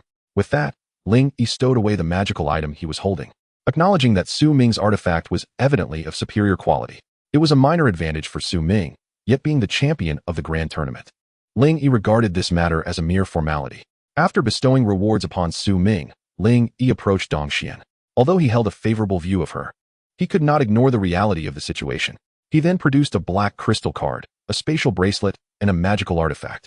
The quality of these items was evidently inferior compared to those given to Su Ming. The further down the ranking, the lesser the rewards. However, everyone received a uniform cash prize of 10 million star coins. Once all the rewards were distributed, Ling Yi elaborated on the privileges accorded to the top 10 of the tournament and the process of selecting their mentors. Nevertheless, the selection of mentors would occur a month later, and as for the privileges, Su Ming did not place much importance on them, as they held little value for him. After listening for several hours, Su Ming and the others were yawning incessantly. His immediate goal was to elevate the Ice Breath Dragon to the commander level. Otherwise, venturing outside the base city to hunt magical beasts would be utterly impossible. Once Ling Yi concluded his speech, Su Ming was the first to depart from the podium. Eager to exchange materials, in the heart of St. Dragon City, within a high-end materials exchange shop, Su Ming strode in with an air of confidence, having just secured first place in the freshman tournament. Naturally, anyone walking with such triumph would attract attention. "Hello, may I inquire what materials you wish to exchange?" A woman clad in a resplendent qipao approached him at the entrance, her demeanor exuding utmost respect. Su Ming merely smiled faintly and produced a sheet of white paper, inscribed with the high-tier materials he intended to exchange. The materials awarded from the tournament were of varying quality and chaotic attributes. Currently, Ming only required ice and light attribute materials, as the rest held no significance for him. Upon reviewing the list, the woman furrowed her brow, her expression one of disbelief. The first item on the list was the heart of a king-tier magical beast, an exceedingly rare commodity, especially in such a vital organ. However, the woman, trained as a professional attendant, did not display any overt astonishment. Instead, she bowed at a 45-degree angle and gestured with her hand, saying, "Sir, such materials can only be exchanged on the 3rd floor." Upon hearing that he would need to ascend to the 3rd floor, Ming followed the direction indicated by the woman to a teleportation platform. In a mere 2 seconds, he found himself transported to the 3rd floor. The surroundings were relatively spacious and sparsely populated, with only a few hundred individuals engaged in material exchanges. Ming approached the counter with minimal foot traffic and presented the materials he required to a female attendant. After confirming the accuracy of the materials, she escorted him to a private chamber. The previously dark space transformed into a brilliantly illuminated room as the woman switched on the lights. The glare from the glass momentarily disorienting Ming. "Please don the protective goggles and follow me," she instructed, handing him a black pair of goggles before striding towards the center of the area. As Ming donned the goggles, the surroundings came into sharp focus, and he realized that they could analyze the grade and names of the materials nearby, albeit not on par with his own divine beast vision. As Ming followed the woman, he scrutinized the high-tier materials around him, all of which were at the commander level, with a few belonging to the king-tier magical beasts. Halfway through their journey, he discovered several materials that piqued his interest. However, exchanges on this floor could only be conducted through barter. Star coins were not accepted here. In a central area, the woman halted beside a massive container and turned to Ming, stating, "Sir, this is the ice attribute heart of the king-tier magical beast." Stopping in his tracks, Ming followed her gesture and gazed into the giant container, where he beheld a colossal ice-blue heart, its diameter exceeding several meters. Utilizing his divine beast vision, he identified it as the heart of the Frost Wolf King. The heart appeared to be approximately 30% damaged, with visible cracks and significant internal damage. As an anatomist, Ming believed that if he were to dissect this king-tier beast, he could likely control the damage to around 10%. "Sir, due to the high level of damage to your fire attribute heart, you will need to provide additional high-tier materials in exchange for this heart," the woman informed him, having assessed the fire attribute heart he had presented, which was nearly 50% damaged. It is worth noting that the greater the damage to a material, the less valuable it becomes, resulting in diminished efficacy. To trade his fire attribute heart for the ice attribute heart, Ming would indeed need to furnish further materials. "Very well. You may deduct the required materials from my storage bracelet," he acquiesced, nodding in agreement. After all, trading a heart with nearly 50% damage for one damaged only around 30% was a favorable deal. Upon confirming the exchange, the woman retrieved the fire attribute heart from Ming's storage bracelet, along with several commander-level materials. "Once you confirm, you may take the heart of the Frost Wolf King," she stated. A colorful bracelet was presented to Ming, and after his confirmation, the massive container was retracted. Chapter 53. Acquiring a Beast Pet Cultivation Base. The woman, seeing that Ming had secured the heart, proceeded to pull out a document to seek the remaining materials. Each time they arrived at a new location, she patiently explained the details, greatly enhancing Ming's impression of the materials exchange shop. Since Ming possessed a red crystal card, according to the regulations set by the Saint Dragon Beastmaster Academy, holders of special crystal cards issued by the Academy were entitled to certain discounts within Saint Dragon City. Thus, Ming's recent material exchange incurred minimal losses, and he benefited from significant discounts due to his red crystal card. The attendant respectfully handed Ming the red card, saying, "Sir, we welcome your next visit." After securing the crystal card, Ming waved his hand with a smile, saying, "Indeed, I shall return here for my material exchanges." After exchanging a few pleasantries, he departed with his materials in hand. Within St. Dragon City, Ming strolled about, purchasing numerous auxiliary materials before swiftly returning to the academy. Finding a specialized area within the academy, he released the Ice Breath Dragon. This space, designated for beastmasters to feed their pets, allowed for the creatures to appear in their full size. From his colorful storage ring, Ming retrieved the heart of the Frost Wolf King, and upon seeing the heart of a king-tier magical beast, the Ice Breath Dragon's eyes gleamed with excitement. With Ming's consent, the Ice Breath Dragon swiftly shattered the massive container. As the liquid inside began to flow out, the dragon opened its gaping maw and took a hearty bite of the heart. After a single bite, a large gash appeared on the top of the ice-blue heart. Following that, the Ice Breath Dragon continued to gnaw at the heart, consuming it with astonishing speed, taking a bite nearly every second. The heart, towering over 100 meters in height, was swiftly reduced to mere halves under the fierce onslaught of the Ice Breath Dragon. Upon witnessing this, Ming immediately commanded the Ice Breath Dragon to cease its consumption. Stop, stop. That is quite enough for today. He instructed the dragon to encase the remaining half of the heart in ice, swiftly storing it away. Indulging excessively was not conducive for the Ice Breath Dragon at this stage, especially when it pertained to the heart of a king-tier magical beast. Utilizing the eye of all beasts, Ming discerned a slight increase in the overall evolution percentage of the Ice Breath Dragon, yet noted a conspicuous rise in the proportion of ice attribute elements within its body. In response, he produced some light attribute beast materials to nourish the dragon. After several hours, once the elemental balance of ice and light within the dragon appeared harmonious, Ming ceased the feeding. At this rate, the Ice Breath Dragon's evolution into the Ice Radiance Holy Dragon would proceed at an expedited pace, provided he had sufficient materials for its nourishment.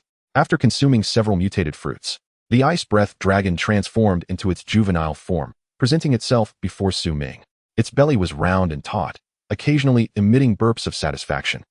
Ming affectionately patted the dragon's head before tending to the fostered azure blue sparrow nearby. Under Ming's attentive care, the evolution stage of the azure blue sparrow had significantly improved. He believed that in a few months, he would fulfill his task of inducing its mutation. For Ming, the mutation of beast companions was as effortless as quenching one's thirst. After feeding the azure blue sparrow, Ming set forth with his two companions. His immediate goals were to expedite the Ice Breath Dragon's evolution to a leader tier and to amass wealth, specifically star coins. Since the majority of materials for evolving beast companions from apprentice to elite tiers could be procured with star coins. Thus, continuous earning during this period was essential for facilitating the evolution of his beasts. In a pavilion within the outer courtyard, upon reuniting with Yuyin and Hiyang, the trio proceeded towards a beast cultivation base situated outside Sacred Dragon City. These cultivation bases were established between the barrier and the central city, affording ample space. Albeit lacking in security, the base they aimed for was named China Beast Cultivation Base. Due to the inadequate quality of the beasts cultivated there, China had gone bankrupt a few years prior. Ming estimated that acquiring this base would require at least 100 million star coins. Fortunately, after his victorious duel with Bai Wan, he had won a considerable sum, and combined with the financial contributions of his companions, they managed to scrape together the requisite amount. The China cultivation base was conveniently located near Sacred Dragon City. They only needed to pass through 3 other beast cultivation bases to reach it. Calculating the flying speed of the Ice Breath Dragon, a round trip would take approximately 3 hours. Upon landing, a man clad in a suit and tie warmly approached the trio. He offered each of them a bottle of water, exclaiming, "Ah, you've finally arrived. I was beginning to think you held my cultivation base in disdain." "Oh, my apologies for the delay. I've been quite busy lately," Ming replied. "No matter. As long as you're willing to purchase," the man said, leading them directly into the Qianhe Beast Cultivation Base. As they traversed the area, Ming observed the well-developed transportation facilities, which would greatly facilitate the future transportation of goods. Upon entering the base, the man enthusiastically introduced all the facilities available. The base comprised 20 distinct areas, including lakes, forests, meadows, and deserts. "If you're interested in purchasing, how does 130 million star coins sound?" he proposed. Ming blinked in surprise at the increased price of 30 million star coins, realizing it diverged from the figure indicated on his phone, leaving him somewhat displeased. However, he acknowledged that expecting to acquire such a vast expanse of land for a meager sum was rather unrealistic. "We can only offer 100 million star coins, a firm price, and we can pay via card." With that, Ming decisively presented a black crystal card containing precisely 100 million star coins. The man, seeing Ming's resolute stance, felt somewhat defeated, swiping the card and confirming the amount before handing over the transfer contract to Ming. After a series of standard procedures, the Qianhe Beast Cultivation Base was officially transferred into their possession. After congratulating the trio, the man took his leave. Once the man had completely vanished from view, Hiyang jubilantly exclaimed, "This cultivation base is remarkable."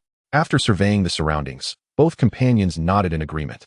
Recognizing that acquiring the base for 100 million was a considerable bargain, Ming gestured towards a massive building at the center, saying, "Let us enter and assess the situation further."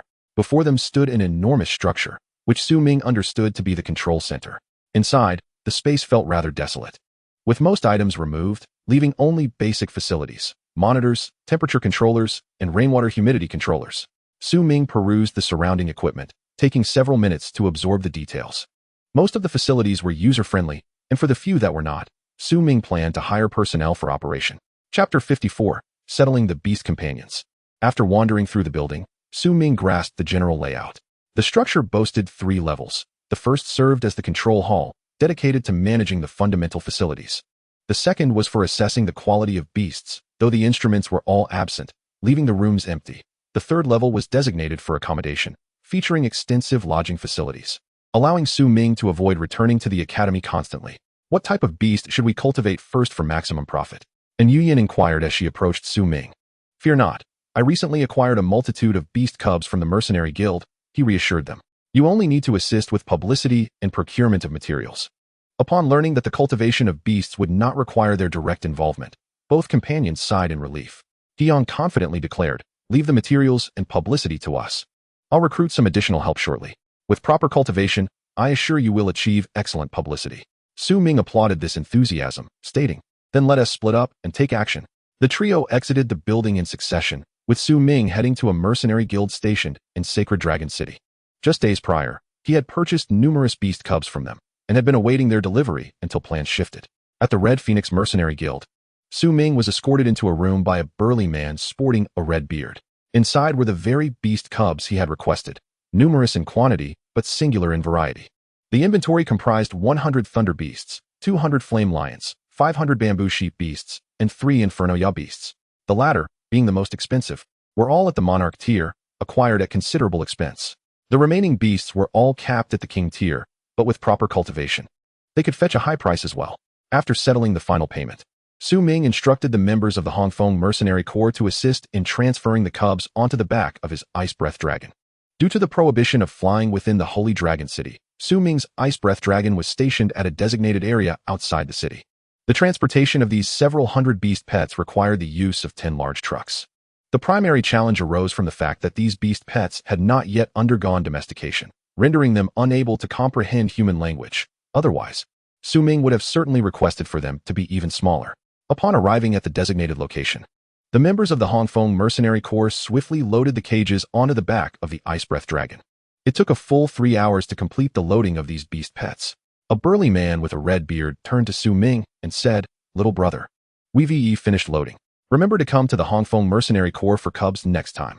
Su Ming expressed his gratitude to everyone, and with a few leaps, he ascended to the head of the Ice Breath Dragon. Little X, let us set off.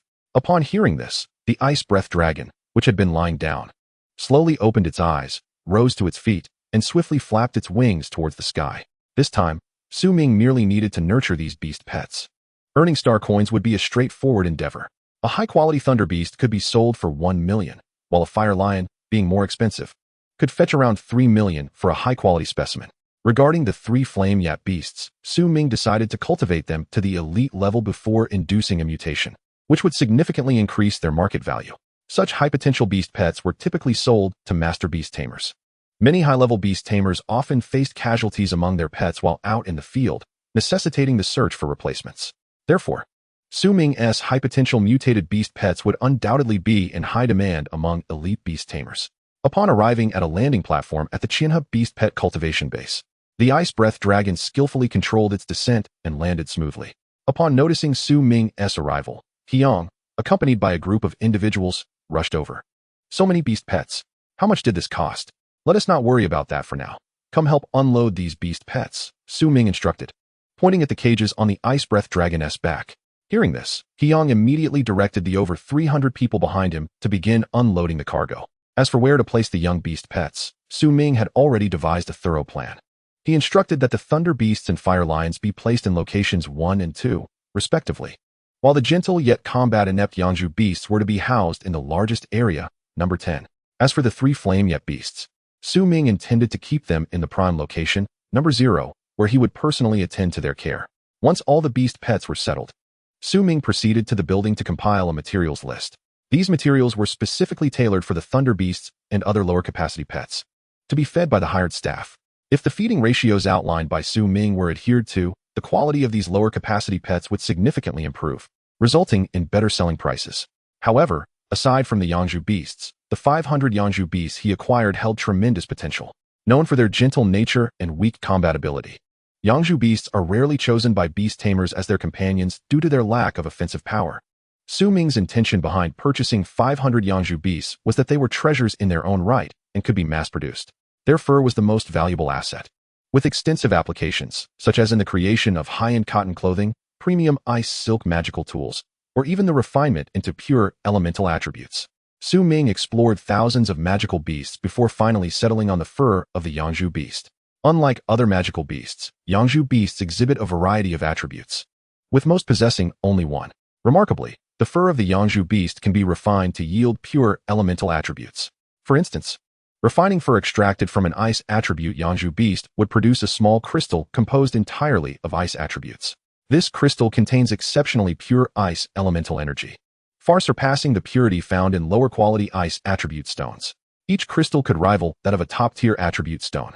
Many are aware that the fur of the Yangzhu beast can yield high-quality crystals, yet the challenge lies in obtaining the fur from a mutated Yangzhu beast. The secret to the Yangzhu beast's fur was discovered by a beast tamer who possessed a mutated Yangzhu beast. However, unlike other magical beasts, the Yangzhu beast's upper limit is only at the elite level, meaning it can only undergo mutation once. Others may find themselves at a loss when it comes to mutation. But Su Ming is different. He possesses the divine eye of all beasts. As long as he nurtures them properly, Su Ming believes that mutating 500 Yangzhu beasts will pose no difficulty. At that point, he will no longer have to fret over attribute stones, as he can simply refine the fur of the Yangzhu beasts. With a continuous supply of pure elemental attributes, Su Ming can allow the beast pets to absorb them, effectively resolving issues regarding the purity of their attributes. Once all the beast pets were settled, Su Ming handed the materials list to He Yang and the others, instructing them to feed the animals according to the ratios specified. While it may not be as precise as one-on-one feeding, it would nonetheless improve the overall quality of the beast pets. Chapter 55. Yangzhu Beasts of Different Attributes. Su Ming's Beast Pet Cultivation Base not only sells beast pets, but also offers services to assist in nurturing them. Some newly contracted beast pets can be raised to elite or commander levels at Su Ming's cultivation base. For many high-level beast tamers, newly acquired pets often possess only ordinary capabilities, rendering them less useful. Additionally, high-level beast tamers are typically very busy and lack the time and energy to care for ordinary-level pets. Consequently, they often choose to place their pets in cultivation bases for enhancement before adopting them. The pets nurtured in high-level cultivation bases typically exhibit superior qualities compared to those raised by the tamers themselves, due to the professional training they receive. However, for extraordinarily powerful tamers, most of whom have their own understanding of nurturing pets at the extraordinary level, they still opt to place their pets in cultivation bases to reach a certain tier. In addition to fostering, there is another option where beast tamers directly come to the cultivation base to sign contracts. This means they do not need to search for cubs themselves, but can directly purchase high-level, high-capacity beast pets at the base. This approach significantly reduces hassle and saves time, and it is predominantly favored by beast tamers looking to replenish their ranks after the loss of their pets. Su Ming's Beast Pet Cultivation Base primarily serves to assist in fostering pets and selling high-tier beasts. As for the lower-capacity pets, Su Ming aims to enhance their quality before selling them, primarily to build a solid reputation. By consistently selling high-quality beast pets, people will subconsciously recognize the establishment as a high-quality beast pet cultivation base. Entering the zero area, Su Ming stepped inside the protective shield and utilized the divine eye of all beasts to scan the three flame yet beasts. Each possessed distinct attributes, with varying talents and values, leading to different evolutionary paths. Among them, two tall flame yet beasts exhibited average qualifications, while the only shorter one possessed exceptional aptitude. Su Ming first administered a fruit devoid of attributes to each of the three flame yet beasts, aiming to cleanse their bodies of chaotic attributes and maintain the purity of their elemental characteristics. Of course, a single fruit was insufficient. It would require feeding for several days to thoroughly eliminate the chaotic attributes within the flame yet beasts. In matters of laborious tasks, Su Ming delegates such responsibilities to hired personnel, entrusting them merely with the maintenance of elemental equilibrium within the bodies of the flame beasts, alongside the formulation of an appropriate dietary regimen. Beyond the three flame beasts, he has also housed the shadow blue finch, which he is fostering for Songmu. In this facility, this arrangement alleviates the need for Su Ming to make frequent trips, thereby conserving a considerable amount of time. For each of the three flame beasts, Su Ming has meticulously drafted an individual material list, ensuring that the staff can feed them according to these specifications, thus minimizing the likelihood of errors. His role is primarily to conduct regular health inspections of these creatures, Having attended to these high-capacity beasts, Ming swiftly proceeded to the 10th arena, designated as the grazing ground for the sheep bamboo beasts. Due to their substantial population and the limited number of personnel employed by the breeding base, Ming has assigned only 20 caretakers to oversee them. Upon entering the enclosure, he instructed the ice breath dragon to randomly capture one from the flock. With a powerful flap of its wings, the dragon surged into the throng of sheep bamboo beasts and quickly apprehended a creature adorned with icy blue fur. The captured sheep bamboo beast emitted frantic bleats, thrashing its four hooves in a desperate attempt to escape its confines. The ice breath dragon presented the creature before Ming, unceremoniously dropping it onto the ground. Upon landing, the sheep bamboo beast curled into a terrified ball, resembling a large blue cotton puff, approximately 50 centimeters in height. Approaching the trembling creature, Ming gently caressed its soft fur, noting its cool touch. However, upon scanning the sheep bamboo beast with the all-beast divine eye, he discerned that its internal attributes were far from singular. In addition to its ice attribute, it harbored 5 or 6 other diverse attributes, resulting in a rather chaotic elemental composition. To extract the elemental properties from the sheep bamboo beast's fur, 2 conditions must be met. First, the beast must undergo 1 mutation. Second, it must maintain a consistent internal attribute of solely 1 element. Given the current state of its chaotic attributes, the initial investment required to achieve a singular attribute would be substantial. To purify the internal attributes, a single sheep bamboo beast would require over 100 essence fruits, not to mention the additional resources needed for mutation, including mutation fruits and galaxy diamonds. Altogether, the expense of cultivating a mutated sheep bamboo beast would be considerable. The sheep bamboo beasts shed their fur monthly, yielding crystals several times larger than standard pure attribute stones, with a market value ranging from 100,000 to 1 million. Thus, recouping the investment could take only 1 to 2 years, making it a remarkably lucrative endeavor, far more advantageous than Ming's initial dissection of magical beasts. Noticing the sheep bamboo beast's timidity, Ming instructed the ice breath dragon to return to the beast's space while he remained beside the creature, offering soothing reassurances. After several hours, the sheep bamboo beast cautiously peeked out. Perhaps due to hunger, a gurgling sound emanated from its belly. Observing this, Ming retrieved an ice plains fruit to satiate its hunger, followed by 3 high-quality ice crystals. Just as he was feeding the second crystal, the ice breath dragon unexpectedly darted out, seizing the 2 crystals from Ming's hands.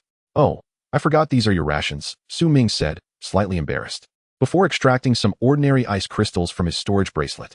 For a beast like the sheep bamboo, a single ice crystal suffices for a day's nourishment. Once the creature had eaten, Ming directed the ice breath dragon to relocate it to a separate patch of grass, isolating it within a protective barrier. To ensure a uniform mutation process, Ming selected 1 sheep bamboo beast of varying attributes from the herd, designating distinct areas for each. This included those with thunder, wind, water, as well as the rare space and chaos attributes. Once the initial batch of sheep bamboo beasts successfully mutates, Ming plans to replicate this method in bulk, requiring only periodic checks thereafter.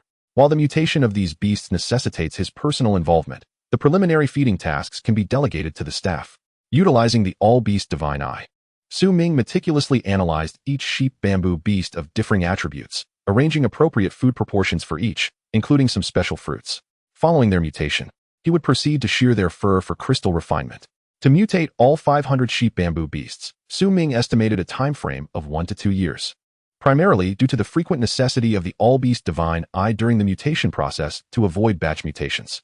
After addressing the needs of the sheep bamboo beasts in the 10th arena, Ming presented the material lists to several hired cultivators.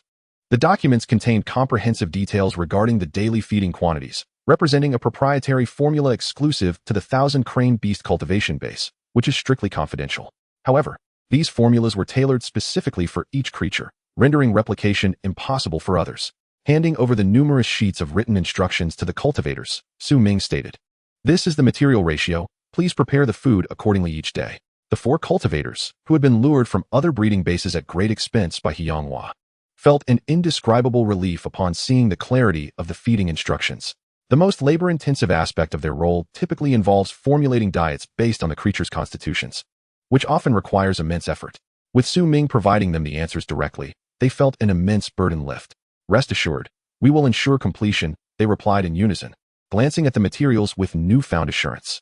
At that moment, Hiyang approached Ming, presenting a collection of blood potions from the He family, which he regarded as an investment in the breeding base. A series of spatial bracelets appeared before Su Ming, and upon cursory examination, he noted over 20 of them, filled with various high-grade B-level blood potions of numerous attributes. Very well, please store these potions in the warehouse, along with the additional attribute materials, Su Ming instructed Hyang, elaborating on various matters pertinent to the newly established beast breeding base, as the team still lacked sufficient experience. Upon concluding his remarks, Hyang hurriedly took the storage bracelets and departed for a nearby expansive warehouse. Observing that everyone had begun their tasks, Su Ming did not remain idle himself. He commenced feeding the ice breath dragon, the flame lion beast, and the obsidian guard.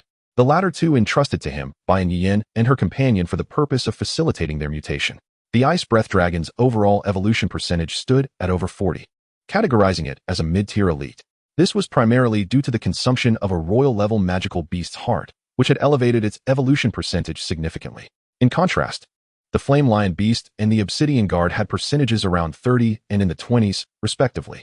To evolve to the commander level, at least a year of nurturing would be required. Su Ming provided an abundance of sustenance for them on that particular day.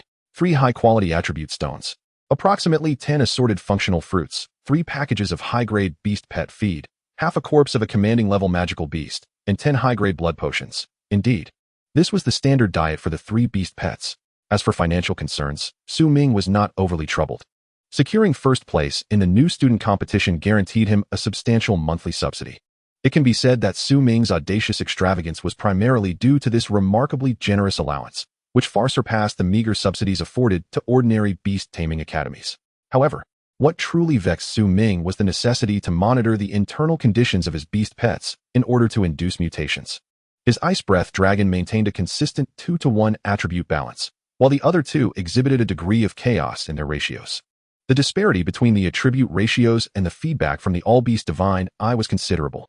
Su Ming's task was to gradually harmonize these imbalanced attributes to achieve a certain equilibrium, as only with a balanced attribute ratio could the probability of mutation be enhanced. This is a primary reason why among thousands of beast pets, only 1 or 2 might exhibit mutations. Balancing the internal attributes based on the physical constitution of the beast pets is a nightmare for all beast cultivation masters.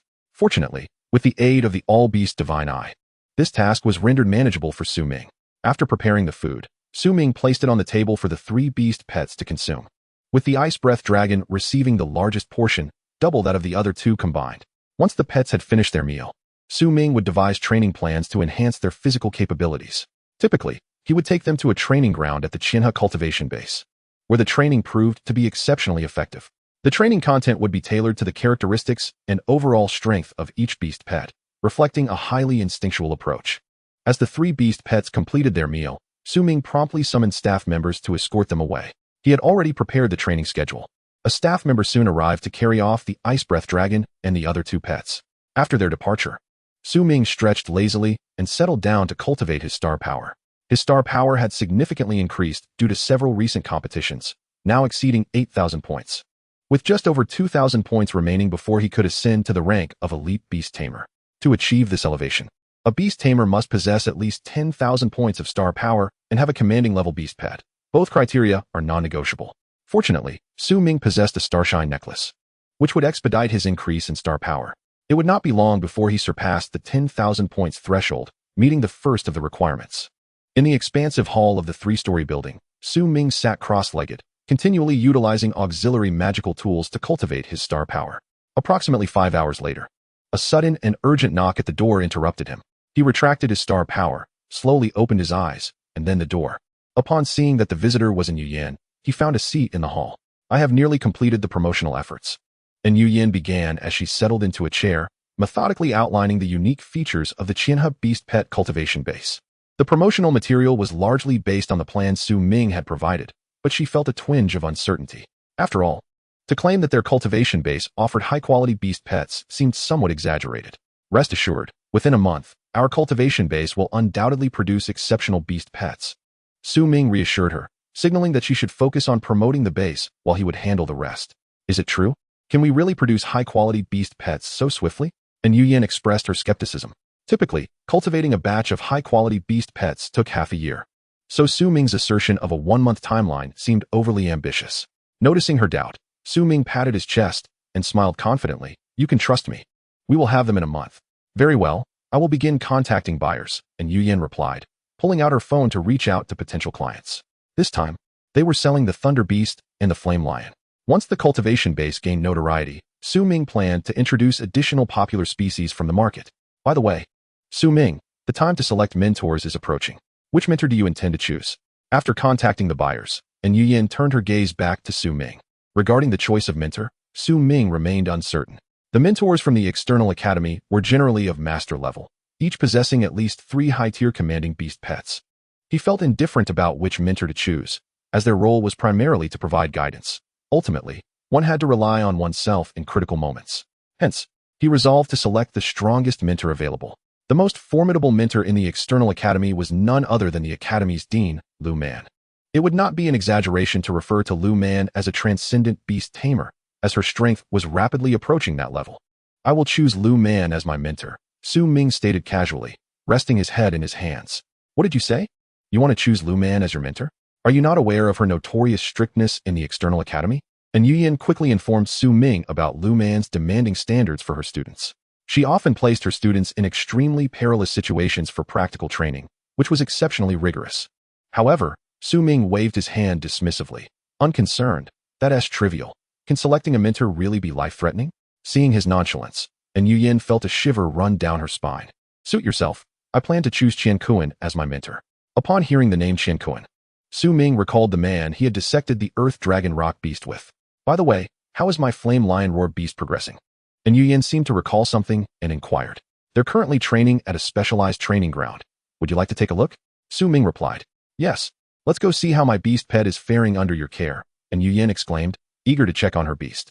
Noticing her enthusiasm, Su Ming decided to call Hiyang to join them as well. Half an hour later, Hiyang arrived at the third-floor hall. Wiping the sweat from his brow and panting, let us see how my Obsidian Guardian is doing. With everyone gathered, Su Ming led the two to a specialized training facility equipped with numerous amenities designed for beast training. Upon arrival, they found the 3 beast pets engaged in endurance training on a vast field below. Despite their juvenile forms, this did not impede their stamina enhancement. Each lap was meticulously recorded by the staff. Su Ming had set a target of 500 laps for the 3 pets. In addition to endurance training, he had also devised plans for attack training, close-quarters combat, and strength training, among others. Although the first day posed some challenges, with consistent practice, they would gradually adapt. The training would continue until the 3 pets evolved to the commanding level, at which point Su Ming would discontinue their training. The rationale behind such rigorous training is to expedite the growth of the beasts while significantly enhancing their prowess. Beyond these benefits, this practice also lays a solid foundation for their evolution to the commander level. Once they reach the commander level, training will no longer take place in the training grounds. Instead, it will transition to real combat scenarios outside the base city. It is only through actual combat that the beasts can attain genuine growth. Su Ming, your training regimen appears rather stringent, Hiyang remarked, observing the intensity of the training with a shiver running down his spine. It's rather standard, Su Ming replied. I devised this intensity after evaluating their collective capabilities. Each training plan crafted by Su Ming is the result of meticulous consideration, akin to personalized guidance. For instance, recognizing that the Flame Lion Roar Beast is lacking in speed and defense, Su Ming's training strategy emphasizes enhancing these attributes. Conversely, for the Ice Breath Dragon, which possesses balanced overall stats, Su Ming opts for comprehensive training. Should we let them take a brief respite? And Yu Yin inquired, noticing her Flame Lion Roar Beast panting heavily. The beasts, having completed over 400 laps, were utterly fatigued, their speed reduced to a crawl. This high-intensity training indeed took a toll on the 3 beasts, and Su Ming only permitted a break after they finished their laps. In the end, the 3 beasts persevered for an entire hour to complete the remaining 100 laps. Upon hearing Su Ming call for a halt, they trotted over to the trio, their weary legs dragging behind them, gazes fixed on Su Ming as if urging him to join in the run. Their mouths twisted into a comical pout, eliciting laughter from Su Ming. Indeed, I perceive my Obsidian Guardian has grown significantly stronger, Hiyang exclaimed, embracing his Obsidian Guardian, feeling its aura markedly more potent, its scales gleaming with brilliance. At that moment, and Yu Yin also assessed the aura of her Flame Lion Roar Beast and confirmed its newfound vitality. Hiyang gave Su Ming a thumbs up, exclaiming, You truly are remarkable, Su Ming. See, I haven't misled you. You can rest assured when I'm in charge. Su Ming replied confidently. All right, we'll follow your lead from now on. Both Hiyang and Yu Yin nodded vigorously, confident that with Su Ming around, their beast strength would see substantial enhancement. Su Ming gently released his hold on the Ice Breath Dragon and addressed the trio. Let us head back to the academy. They will remain here to train for a few months. That sounds good. After all, there are no competitions coming up in the next few months. So it's prudent to train them here, they agreed. They were reassured that the training facilities at the nurturing base city were on par with those at the academy, allowing Su Ming to feel at ease. As Su Ming and his companions departed, the three beasts promptly collapsed onto the ground, too exhausted to move. However, they were soon lifted by a few nearby staff members, who directed them to complete their training tasks. The trio then took a taxi to the Holy Dragon Beast Academy. In selecting their mentors, each of the three had differing perspectives, resulting in diverse choices of mentors. Upon arriving at the external academy, Su Ming and his companions filled out their respective information and submitted it to the appropriate mentors. External mentors typically accept 10 to 20 new students, with the number of recruits directly correlating to their remuneration. The more students they enroll, the greater their salary. However, top-tier mentors like Lu Man only recruit exceptionally talented individuals, specifically those ranking among the top few. This time, Lu Man received 10 recommendation letters, all from the top 20 competitors prior to the major competition. As she leisurely perused each letter while seated, Lu Man couldn't help but smirk at the pile before her. The advantages of choosing a top-tier mentor are manifold. Merely the prestige of having a high-ranking beastmaster behind you compels others to think twice before crossing you. Furthermore, mentors often provide resources to incentivize their students, with stronger mentors offering more substantial resources. Lu Man, being both a top-tier mentor and the head of the external academy, possesses considerable privileges, making her a popular choice among the leading students. Su Ming was no exception. He was well aware of Lu Man's demanding nature. Nonetheless, he chose her as his mentor without hesitation. At her desk, Lu Man scrutinized the recommendation letters, her lips curling into a faint smile. Before long, she selected 6 new students to be her prot-gs. Choosing 6 was somewhat unusual for Lu Man, as she typically opted for only 3 or 4. However, the abundance of talent in this cohort compelled her to make an exception. Among the selected 6 were all students from the top 10 of the recent competition, including Su Ming. Rising from her seat, Lu Man sauntered to the window, muttering a few words before issuing a call for the assembly time for the 6. Mentors typically have their own course arrangements. Aside from some common knowledge classes, the remaining time is at the discretion of the mentor. Successfully graduating or gaining entry into the internal academy hinges significantly on the mentor's evaluation. Each mentor holds a number of slots for students wishing to advance to the internal academy, and the stronger the mentor, the more slots they possess. As the most formidable mentor in the external academy, Lu Man holds 10 coveted slots. As long as Su Ming and his peers perform exceptionally, their entry into the internal academy should pose no challenge. 3 days later, Su Ming and his 5 companions arrived at the Iron Star training ground of the external academy based on the information provided in the email. As the largest training ground in the external academy, its vastness was almost unfathomable. Lu Man had arrived early and was waiting at the site. Noticing the group's lackadaisical demeanor, she barked, "Stand at attention. How can you exhibit such slothfulness, especially as top 10 competitors in the new student competition?" Her voice carried an authoritative tone laced with dissatisfaction, which was palpable to Su Ming and his companions. Instantly, the 6 lined up, legs together, hands firmly pressed against their thighs. Their postures were upright, heads held high. Lu Man, clad in black boots, strode slowly before each of them, occasionally glaring with wide eyes. Her high ponytail and resolute visage exuded the aura of a female general. "Ah, splendid. This is the demeanor I expect from my students. Stand for 2 hours first," Lu Man declared, striding to the center of the 6. As Lu Man's intense gaze fixed on Su Ming, he felt a rush of heat to his cheeks, and his heart raced. To maintain his composure, Su Ming resorted to swallowing repeatedly to alleviate his awkwardness. He gulped down 3 hours' worth of saliva before Lu Man finally allowed them a moment's respite. Feeling a sharp pain in his throat, Su Ming coughed several times and quickly retrieved a bottle of water to quench his thirst. "From now on, I shall be your mentor for the next few years. To gain entry into the internal academy, you must complete the tasks I assign."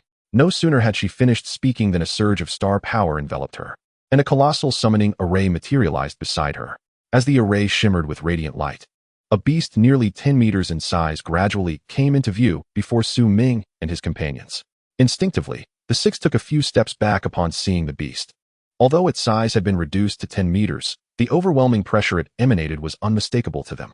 Before Su Ming lay a formidable beast companion, unmistakably a royal-grade creature, exuding an air of majesty that instinctively instilled trepidation. Regaining his composure, Su Ming swiftly employed the divine eye of 10,000 beasts to scrutinize the magnificent royal beast before him. Holy Radiance Star Beast, Royal Grade. Attributes: Light. Metal, Limit. Cataclysm, Skills: Radiant Claw, Solar Wave, Alloy Shield, Colossal Blade. Photovoltaic, Ultimate Skill. Luminous Shatterbolt. Description: Evolved from a stellar beast, this creature often appears at night, radiating a dazzling golden glow, and delights in hunting lesser beasts under the cover of darkness. It boasts formidable attack power, with a balanced defense and speed, categorizing it as an ultra-attack type beast companion. Upon recognizing its ultra-attack classification, Su Ming found himself unconsciously stepping closer. This was his first encounter with such a creature, which demanded that all its attributes be harmoniously balanced, with one feature notably prominent, comparable to the Y-type beasts. The latter boasts attributes several times stronger than those of ultra-attack companions. In contrast, ordinary beast companions typically exhibit chaotic and lower attribute values, generally around 100 points. The distribution of these values is primarily predetermined by innate qualities. However, beast tamers can feed their companions special treasures to modify these attributes, either achieving balance or enhancing specific attributes. Beyond alterations in values, beast tamers may also enhance their companions' attributes through the consumption of rare fruits and rigorous training, which represents a postnatal increase. The maximum attainable value is 100 points, cumulatively reaching 200 points. Companions with elevated attributes enjoy significant advantages in combat. For instance, a strength value of 50 translates to exceptional attack and explosive power, while a stamina value of 50 indicates remarkable endurance and sustained assault capabilities. Although base values for companions are typically set at 100 points, the true strength of a beast is influenced by far more than mere numerical values. In addition to consuming special fruits and undergoing training, mutations serve as a swift method for enhancing these values. The Holy Radiant Star Beast before Su Ming had undergone one mutation, increasing its attributes by 100, thus elevating its power above that of a standard Holy Radiant Star Beast. Typically, after 3 mutations, when a companion's attributes reach 500, a Y-type beast emerges. The Y-type represents the pinnacle of ultra-attack companions, with balanced attributes, and one significantly surpassing the rest. Furthermore, continued mutations leading to a value of 700 yield Z-type beasts, which are often exceedingly powerful. Lu Man's Holy Radiant Star Beast is considered exceptionally strong among its peers. In the Cangyuan Base City, royal-grade beasts are the apex of combat power, with only one beast reaching the monarch level. Lu Man approached the gathered crowd, patiently introducing the Holy Radiant Star Beast behind her. Today, in addition to presenting this royal-grade beast, she would also demonstrate the transformation undergone by a beast tamer upon merging with the core of a royal beast. As Lu Man concluded her introduction of the Holy Radiant Star Beast, she synchronized her mind with the creature, channeling star energy to become a luminous sphere that slowly integrated into the beast's core.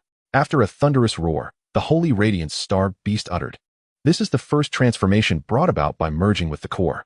Lu Man then commanded the Holy Radiant Star Beast to shift from beast form to humanoid form.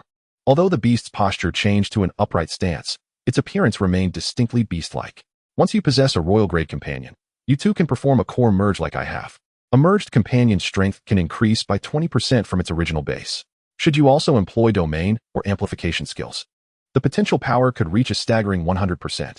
The Holy Radiant Star Beast's words were directed towards Dong Xian, standing beside Su Ming.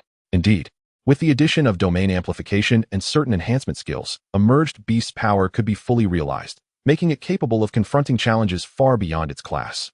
Furthermore, aside from amplification, a humanoid form grants the beast unparalleled melee capabilities. However, skill potency would significantly diminish, necessitating a strategic shift between forms as circumstances require.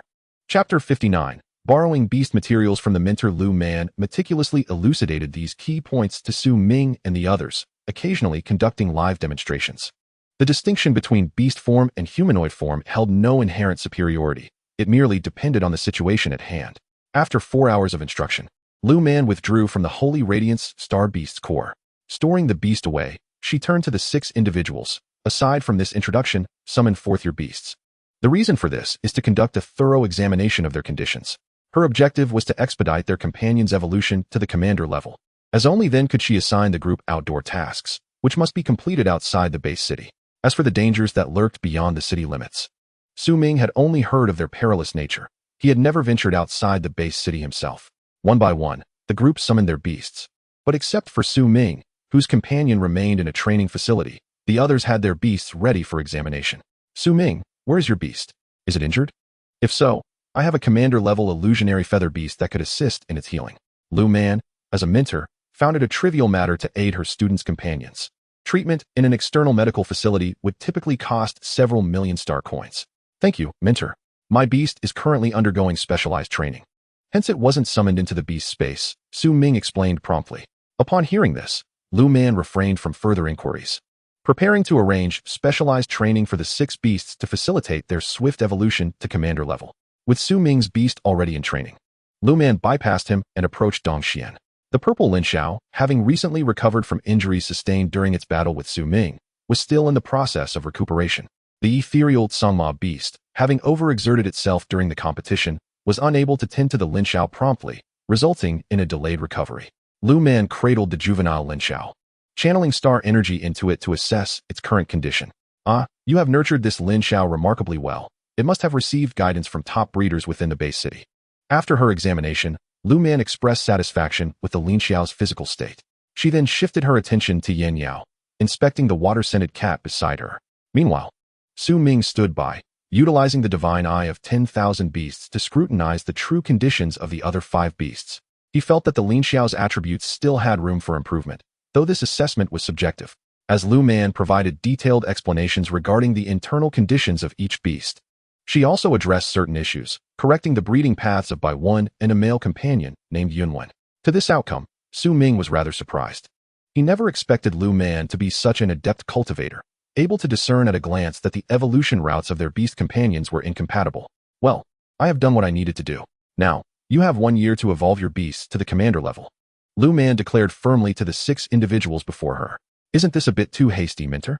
Achieving commander status in just a year seems utterly impossible. One protested. Indeed. Mentor, we have only just elevated our beasts to elite rank. The high-tier materials required for such an advancement are already giving me a headache, others chimed in, their expressions grave.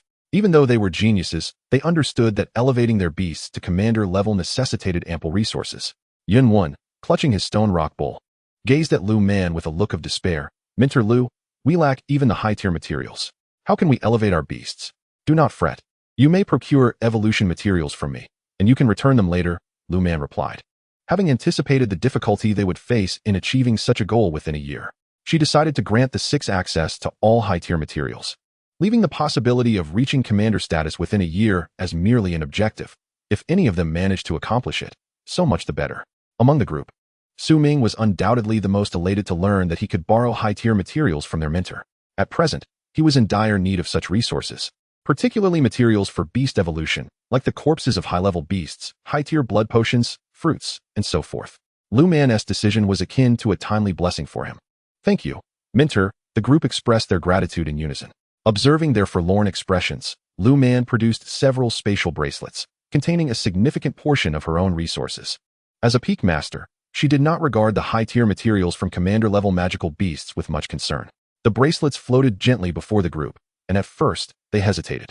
However, seeing Su Ming eagerly seize high-tier materials from the bracelets emboldened them to follow suit. Fortunately, they were not required to repay immediately, nor was there any interest, which encouraged them to be bolder. Su Ming, in particular, took nearly 200 items, leaving the others, including Dong Xian, in a state of astonishment, as they barely managed to gather 20 items each. You, Su Ming, are behaving like a bandit, taking over 200 items without any restraint, someone exclaimed. After reporting their acquisitions to Lu Man, the group regarded Su Ming with incredulity. Why are you all looking at me? Mentor said we could borrow as much as we wanted, and there were no restrictions, Su Ming retorted. Do you really need that many materials to evolve your beast to commander level? Dong Xian questioned skeptically. Of course, my beast has a hearty appetite. There's no way around it. Su Ming casually fabricated an excuse. Listening to their exchange, Lu Man, who was organizing the spatial bracelets, approached with curiosity. Su Ming, I recall your ice breath dragon is a mutated beast. Do you think you might achieve another mutation during this evolution? Upon hearing this, the remaining members turned their gazes towards Su Ming, clearly intrigued by the concept of mutation, well aware of how formidable mutated beasts could be. The odds of mutation were notoriously slim. For Su Ming to have achieved it once at the elite level suggested an extraordinary stroke of luck. I'm not certain. Mutation is largely a matter of luck. Perhaps I'm just fortunate, Su Ming replied, scratching his head under their scrutiny. However, the group was unconvinced by this explanation. pondering how luck could play a role in such a phenomenon. Enough of this. Do not pester Su Ming any longer. Assemble here in 2 months. I will assign your first task then. Yes, Minter, the 6 responded in unison, now feeling reassured that with the abundance of high-tier materials, evolving their beasts to commander level would no longer pose a considerable challenge. After Lu Man concluded her guidance on the beast's training regimen, she departed in haste, prompting the group to speculate that she must have pressing matters to attend to. Su Ming, how about we have a match once your beast reaches commander level? Dong Xin proposed, stepping forward to halt Su Ming before he could leave. Su Ming, upon hearing her desire for a spar, promptly declined. His previous bout in the arena had cost him nearly hundreds of thousands of star coins in healing expenses, and he currently lacked any healing-type beasts. Each treatment necessitated a trip to the beast medical facility, which translated to a significant expenditure that he would rather allocate toward feeding his ice breath dragon. Winter Xian, visibly displeased by the rejection, had never been turned down so decisively before. Just as Su Ming prepared to depart, Bai Wen and Yin Jia, clearly dissatisfied with Su Ming's actions, swiftly intercepted him, their faces etched with indignation. Bai Wen exclaimed, Su Ming, Winter Xian invited you for a duel. On what grounds do you refuse? If the roles were reversed, Bai Wen would be eager for the opportunity to summon his blast dragon for practice. This chance to get closer to Winter Xian was one he coveted. Although Yin Jia also wished to defend Winter Xian's honor, he had become considerably more subdued since being bested by Su Ming in the secret realm. His attempt to block Su Ming now was merely to showcase his own integrity. As for retribution, he left that to Bai Wen. Despite Bai Wen's long-winded expressions of frustration, he did not dare challenge Su Ming to a duel. After their last encounter, the trauma inflicted on Bai Wen's blast dragon was profound, had he not expended considerable resources to secure a top-tier healing beast. His blast dragon might have missed the opportunity to participate in the freshman competition. Among the 5, only Yunwen remained unscathed by Su Ming's prowess. Apologies, but I truly have no time, Su Ming stated, pushing past the 2 with a hint of impatience. He needed to tend to the beasts at the breeding facility, and the prospect of debating with them held little appeal. As he heard Winter Xian tell Bai Wen to let him go, Su Ming made his exit, feeling a sense of relief. With only 2 months to evolve his ice breath dragon to commander level, it was generally deemed improbable. Nevertheless, with over 200 high-tier materials borrowed from Lu Man, achieving this goal now seemed entirely feasible. It is well known that as beasts progress in rank, the difficulty of evolution increases exponentially. Particularly at the king level, the resources required for each advancement are astronomical. Moreover, Su Ming's beasts were following the optimal evolution route, which necessitated an immense quantity of resources. Upon arriving at the beast breeding facility, Su Ming first examined the lightning beasts and flame lions in the first and second arenas. The lightning beasts fared well. Among the 100, over 70 showed significant improvements in quality, and their internal attributes had also become more refined. However, among the fire lions within the adjacent barrier, only a little over 30 met the required standards, while the attributes of the others remained rather chaotic.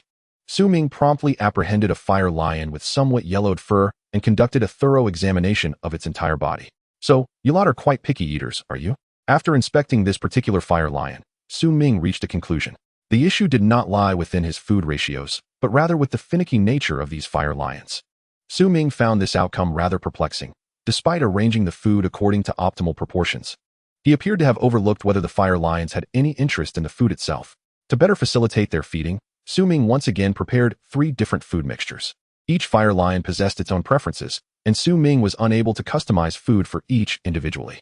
The most effective solution was to create several varied options, allowing them the freedom to choose. After preparing the ingredients, Su Ming handed them over to Hiyang. At the beast pet cultivation base, Su Ming was responsible for raising the beasts and addressing their needs, while Hiyang was tasked with procuring materials and caring for the beasts. And Yuyan managed the external sales of the beasts to build popularity. After tending to the pets in the first and second cultivation areas, Su Ming proceeded to the most precious 0 area. The 3 flame Yana beasts had grown considerably, each now standing at around 4 meters tall, though their actual height was likely much greater. At this stage of growth, Su Ming assessed their physical conditions and increased their rations 5-fold. It is well known that each beast is an independent entity, with distinct preferences, personalities, and sizes. For these 3 high-potential flame Yana beasts, Su Ming decided to cultivate them to the elite or leader level before selling them to high-ranking beast masters. As for the thunder beast and fire lions, Su Ming typically sold these to apprentice or elite-level beast masters. The better the quality, the higher the selling price. Currently, the cultivation base lacked fame, so Su Ming often set slightly lower prices. After ensuring there were no issues with the 3 flame Yana beasts, Su Ming made his way to a specialized training facility within the beast pet cultivation base. This area was primarily designed for training beasts, equipped with tools to enhance their physical abilities and boost their strength. Su Ming's ice breath dragon had been training here for several days, resulting in significant improvements across various aspects. Upon noticing Su Ming's arrival, the ice breath dragon rushed to embrace him without looking back. Daily training was indeed exceedingly monotonous, and the thought of continuing for over a month made the ice breath dragon look at Su Ming with a pitiful gaze. "Don't look at me like that. It puts me in a difficult position," Su Ming said as he gently pried himself from the dragon's grasp. After exchanging a few words, he produced a storage ring. He intended to feed the ice breath dragon some high-level materials daily, which he had retrieved from Lu Man's storage bracelet. For the ice breath dragon at its current stage, these were akin to fine grains. With these materials, Su Ming was confident that the ice breath dragon could evolve into a leader within 2 months. Presently, the evolution percentage for the ice breath dragon stood at over 40%, having significantly increased due to the high-level materials consumed over the past few weeks. Through training and the intake of these superior materials, the foundation for the ice breath dragon to evolve into the ice radiant saint dragon was firmly established. Given the correct ratios of materials and internal attributes, the ice breath dragon would undoubtedly undergo a secondary mutation post-evolution. The values associated with these 2 mutations were exceptionally high, typically rivaling some high-tier leaders. Su Ming meticulously prepared the materials, ensuring that 60% were of the ice attribute and 40% of the light attribute. This way, during evolution, it would transform into an ice radiant saint dragon imbued with light properties. Possessing dual attributes would significantly enhance the beast's physique and skill potency. Upon reaching the leader level, certain elite skills might be lost, but Su Ming planned to use a fruit of essence to retain the ice bloom skill, which could provide a 10 to 20% enhancement to the beast, a relatively rare augmentative ability. After placing the ice breath dragon in a reaction training area, he approached a staff member nearby. "Please take care of this bracelet and feed it 1 portion daily." "Understood, no problem." A man dressed in the Qinghe cultivation base uniform quickly nodded, then took the bracelet from Su Ming. Chapter 61. The Shearing of the Sheep Bamboo Beast. Su Ming's beast pet cultivation base employed several hundred staff members, each responsible for various domains, such as inspecting beast quality, training them, and feeding them. This arrangement spared Su Ming and his associates from the necessity of manual labor, alleviating much of the complexity involved, as managing such a large cultivation base with just 3 individuals would undoubtedly be overwhelming. Having completed these tasks, Su Ming decided it was time to check on the progress of the sheep bamboo beasts he had been cultivating. He was eager to extract attribute crystals from the unique fur of the sheep bamboo beasts. Arriving at the 10th area, Su Ming approached the section dedicated to the ice attribute sheep bamboo beasts. The sheep bamboo beast before him had grown to a height of 4 meters, but due to its domestication, it was capable of altering its form. Its actual height was likely considerably greater, nearing adulthood. This particular ice attribute sheep bamboo beast was the fastest to evolve among the 500, while others remained at the ordinary level. It had already ascended to the elite level early on. "Ba, ba, ba," the sheep bamboo beast called out in its distinctive manner upon noticing Su Ming's presence. Utilizing the all-beast divine eye, Su Ming examined the internal attributes of the sheep bamboo beast and discovered that its ice attribute was exceptionally pure and had already undergone mutation. Su Ming could hardly contain his delight at this discovery. He then retrieved a carving knife, preparing to shear the sheep bamboo beast. With a swift motion, a purple carving knife appeared before the creature, circling around before preparing to slice through its fur. Sensing the imminent threat, the sheep bamboo beast retaliated with a powerful ice stomp. The sound of a loud bang echoed as the purple carving knife was sent flying hundreds of meters away, ultimately becoming lodged within a massive rock. "My heavens, is it really that aggressive?" Su Ming muttered, bewildered. It was merely a shearing, after all. "Let's try again." Undeterred, Su Ming once more maneuvered the carving knife in an attempt to collect the sheep bamboo beast's fur. With another resounding thud, the knife was again sent flying several hundred meters. After numerous failed attempts, Su Ming resorted to searching for shearing methods for the sheep bamboo beast on his phone. The provided methods varied, including administering a sleep fruit to induce slumber before shearing, or allowing high-level beasts to exert their pressure to intimidate the sheep bamboo beast into compliance. Naturally, Su Ming opted for the first method, as he considered it more humane. He typically avoided using intimidation as a tactic. After sending Hiyang several messages requesting sleep fruits, Su Ming moved on to observe the other sheep bamboo beasts of different attributes. As a particularly unique magical beast, sheep bamboo beasts came in various attributes, with the most coveted being those of spatial attributes. Among the 500 sheep bamboo beasts, only one possessed spatial attributes.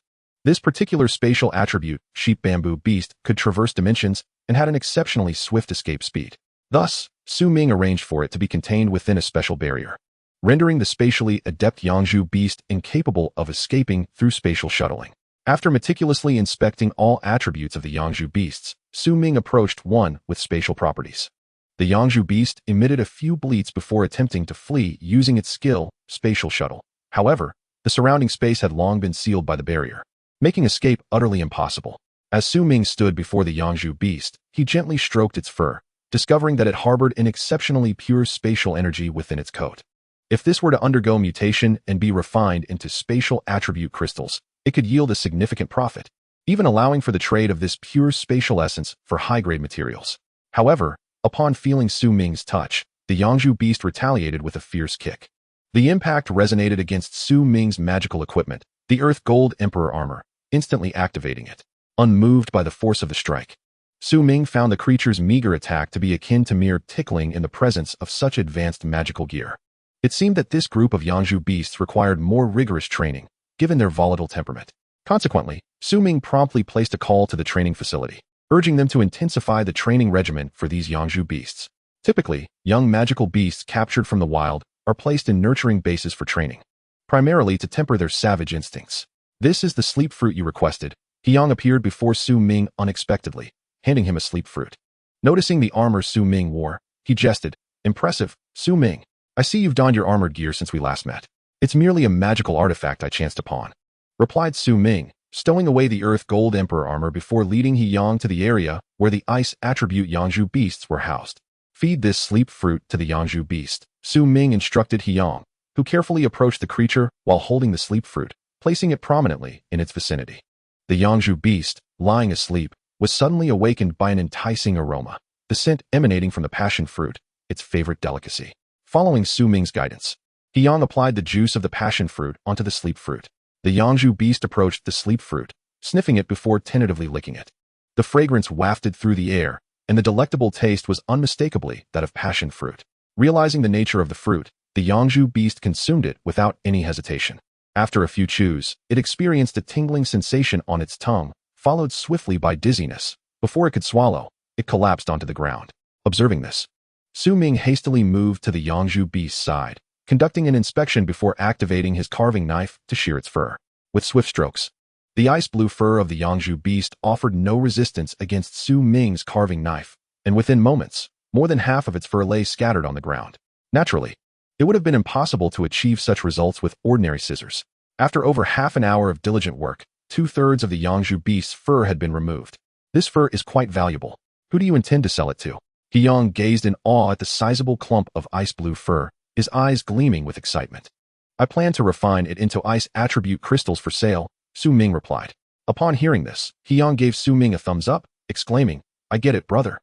Processing it for resale will double the profits. By the way, ensure that the training staff intensify their training regimen for these Yangzhu beasts. Continuously feeding them sleep fruits during fur shearing is detrimental to their health," Su Ming emphasized as he collected the fur. "Rest assured, I've enlisted additional pet trainers to care for the ordinary beasts, so that shouldn't be an issue," Hyang reassured, patting Su Ming on the shoulder before beginning to rally the staff for instructions. Once the nurturing base was fully operational, their workload would diminish significantly, allowing them more time to focus on enhancing the beast's abilities. After all, once a certain level was achieved, star coins could no longer be exchanged for high-grade materials. Earning star coins was merely a transitional phase. Upon reaching the rank of commander, magical beasts seeking to ascend to the king level would find ordinary materials insufficient for advancement. Most high-grade materials were held by advanced beast tamers, making acquisition through star coins exceedingly difficult. At the master level, beast tamers had reached a consensus. High-level materials were primarily exchanged through barter. While purchasing with star coins was possible, the quantities available were minimal. Upon entering the building, Su Ming placed the Yangzhu beast's fur into a machine designed specifically for extracting elemental crystals. This machine was powered electrically, albeit with significant energy consumption. Fortunately, the nurturing base had access to numerous thunder beasts. During power shortages, they could simply harness the energy generated by these creatures. A single ordinary thunder beast could provide enough electricity to sustain the base for a week, though if the equipment was heavily utilized, that duration would be reduced to approximately 1 day. Each extraction of crystals required about half the energy from a thunder beast. However, With several hundred thunder beasts housed within the nurturing base, this energy demand was negligible. After approximately half an hour, the ice attribute crystal was successfully extracted. An irregular, ice-blue crystal, roughly 20 centimeters in diameter, emerged from the machine's output. Using his mental strength, Ming deftly retrieved it, scrutinizing it closely with his all-beast divine eye. The elemental purity was remarkable, the color radiant, and the size substantial, truly a superior specimen. This irregular crystal contained an exceptionally pure ice attribute essence, rivaling some of the finest ice attribute stones. Generally, attribute stones of such size were rare. If placed on the market, this crystal could fetch an impressive price. The nurturing base has finally commenced operations. What a journey it has been, Ming mused as he gazed at the crystal before him. The effort involved in obtaining such a crystal was considerable, as an elite Yangzhou beast consumed an extraordinary amount of sustenance daily. An ordinary beast would consume merely one ice attribute stone per day, but at the elite level, the requirement escalated to dozens of ice attribute materials. In truth, Ming believed the primary function of the Yangzhou beast's fur was to purify elements. As for the notion of feeding them minimal food to grow vast amounts of fur for extraction, Ming found it impractical. The Yangzhou beast's role was solely to refine the essence. Most attribute stones available on the market lacked purity, with truly pure attribute stones being exceedingly rare. Otherwise, they would not be classified as premium attribute stones.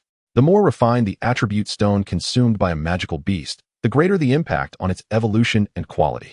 The higher the purity of the attributes within, the greater the likelihood of mutation occurring. Having secured the massive crystal, Ming now turned his attention to the cultivation of the ice breath dragon. As for the tasks of purification and shearing, he would naturally delegate those responsibilities to the staff. His sole focus would be on nurturing the mutated Yangzhou beasts. In the span of a month, the Qianhe Beast Nurturing Base, under the management of a few individuals, had already begun to take shape. Several magical beasts had been sold, and various beast tamers were placing their creatures within the nurturing base for care. Ming's workload had become quite manageable. He merely needed to provide the formulas to the staff, as he did not need to engage in the nurturing process personally, unless it involved the mutated beasts requiring his direct intervention. Gazing at the ice breath dragon perched upon his shoulder, Ming resolutely decided to acquire a black iron badge at the Black Iron Gymnasium. As a beast master, such badges symbolize one's identity and prowess. The higher the badge's rank, the greater the challenge to obtain it. However, in the Cangyuan Base City, the black iron badge is the only badge available at the most elementary level. To attain a superior badge, one must venture to base cities where higher-tier beast masters reside.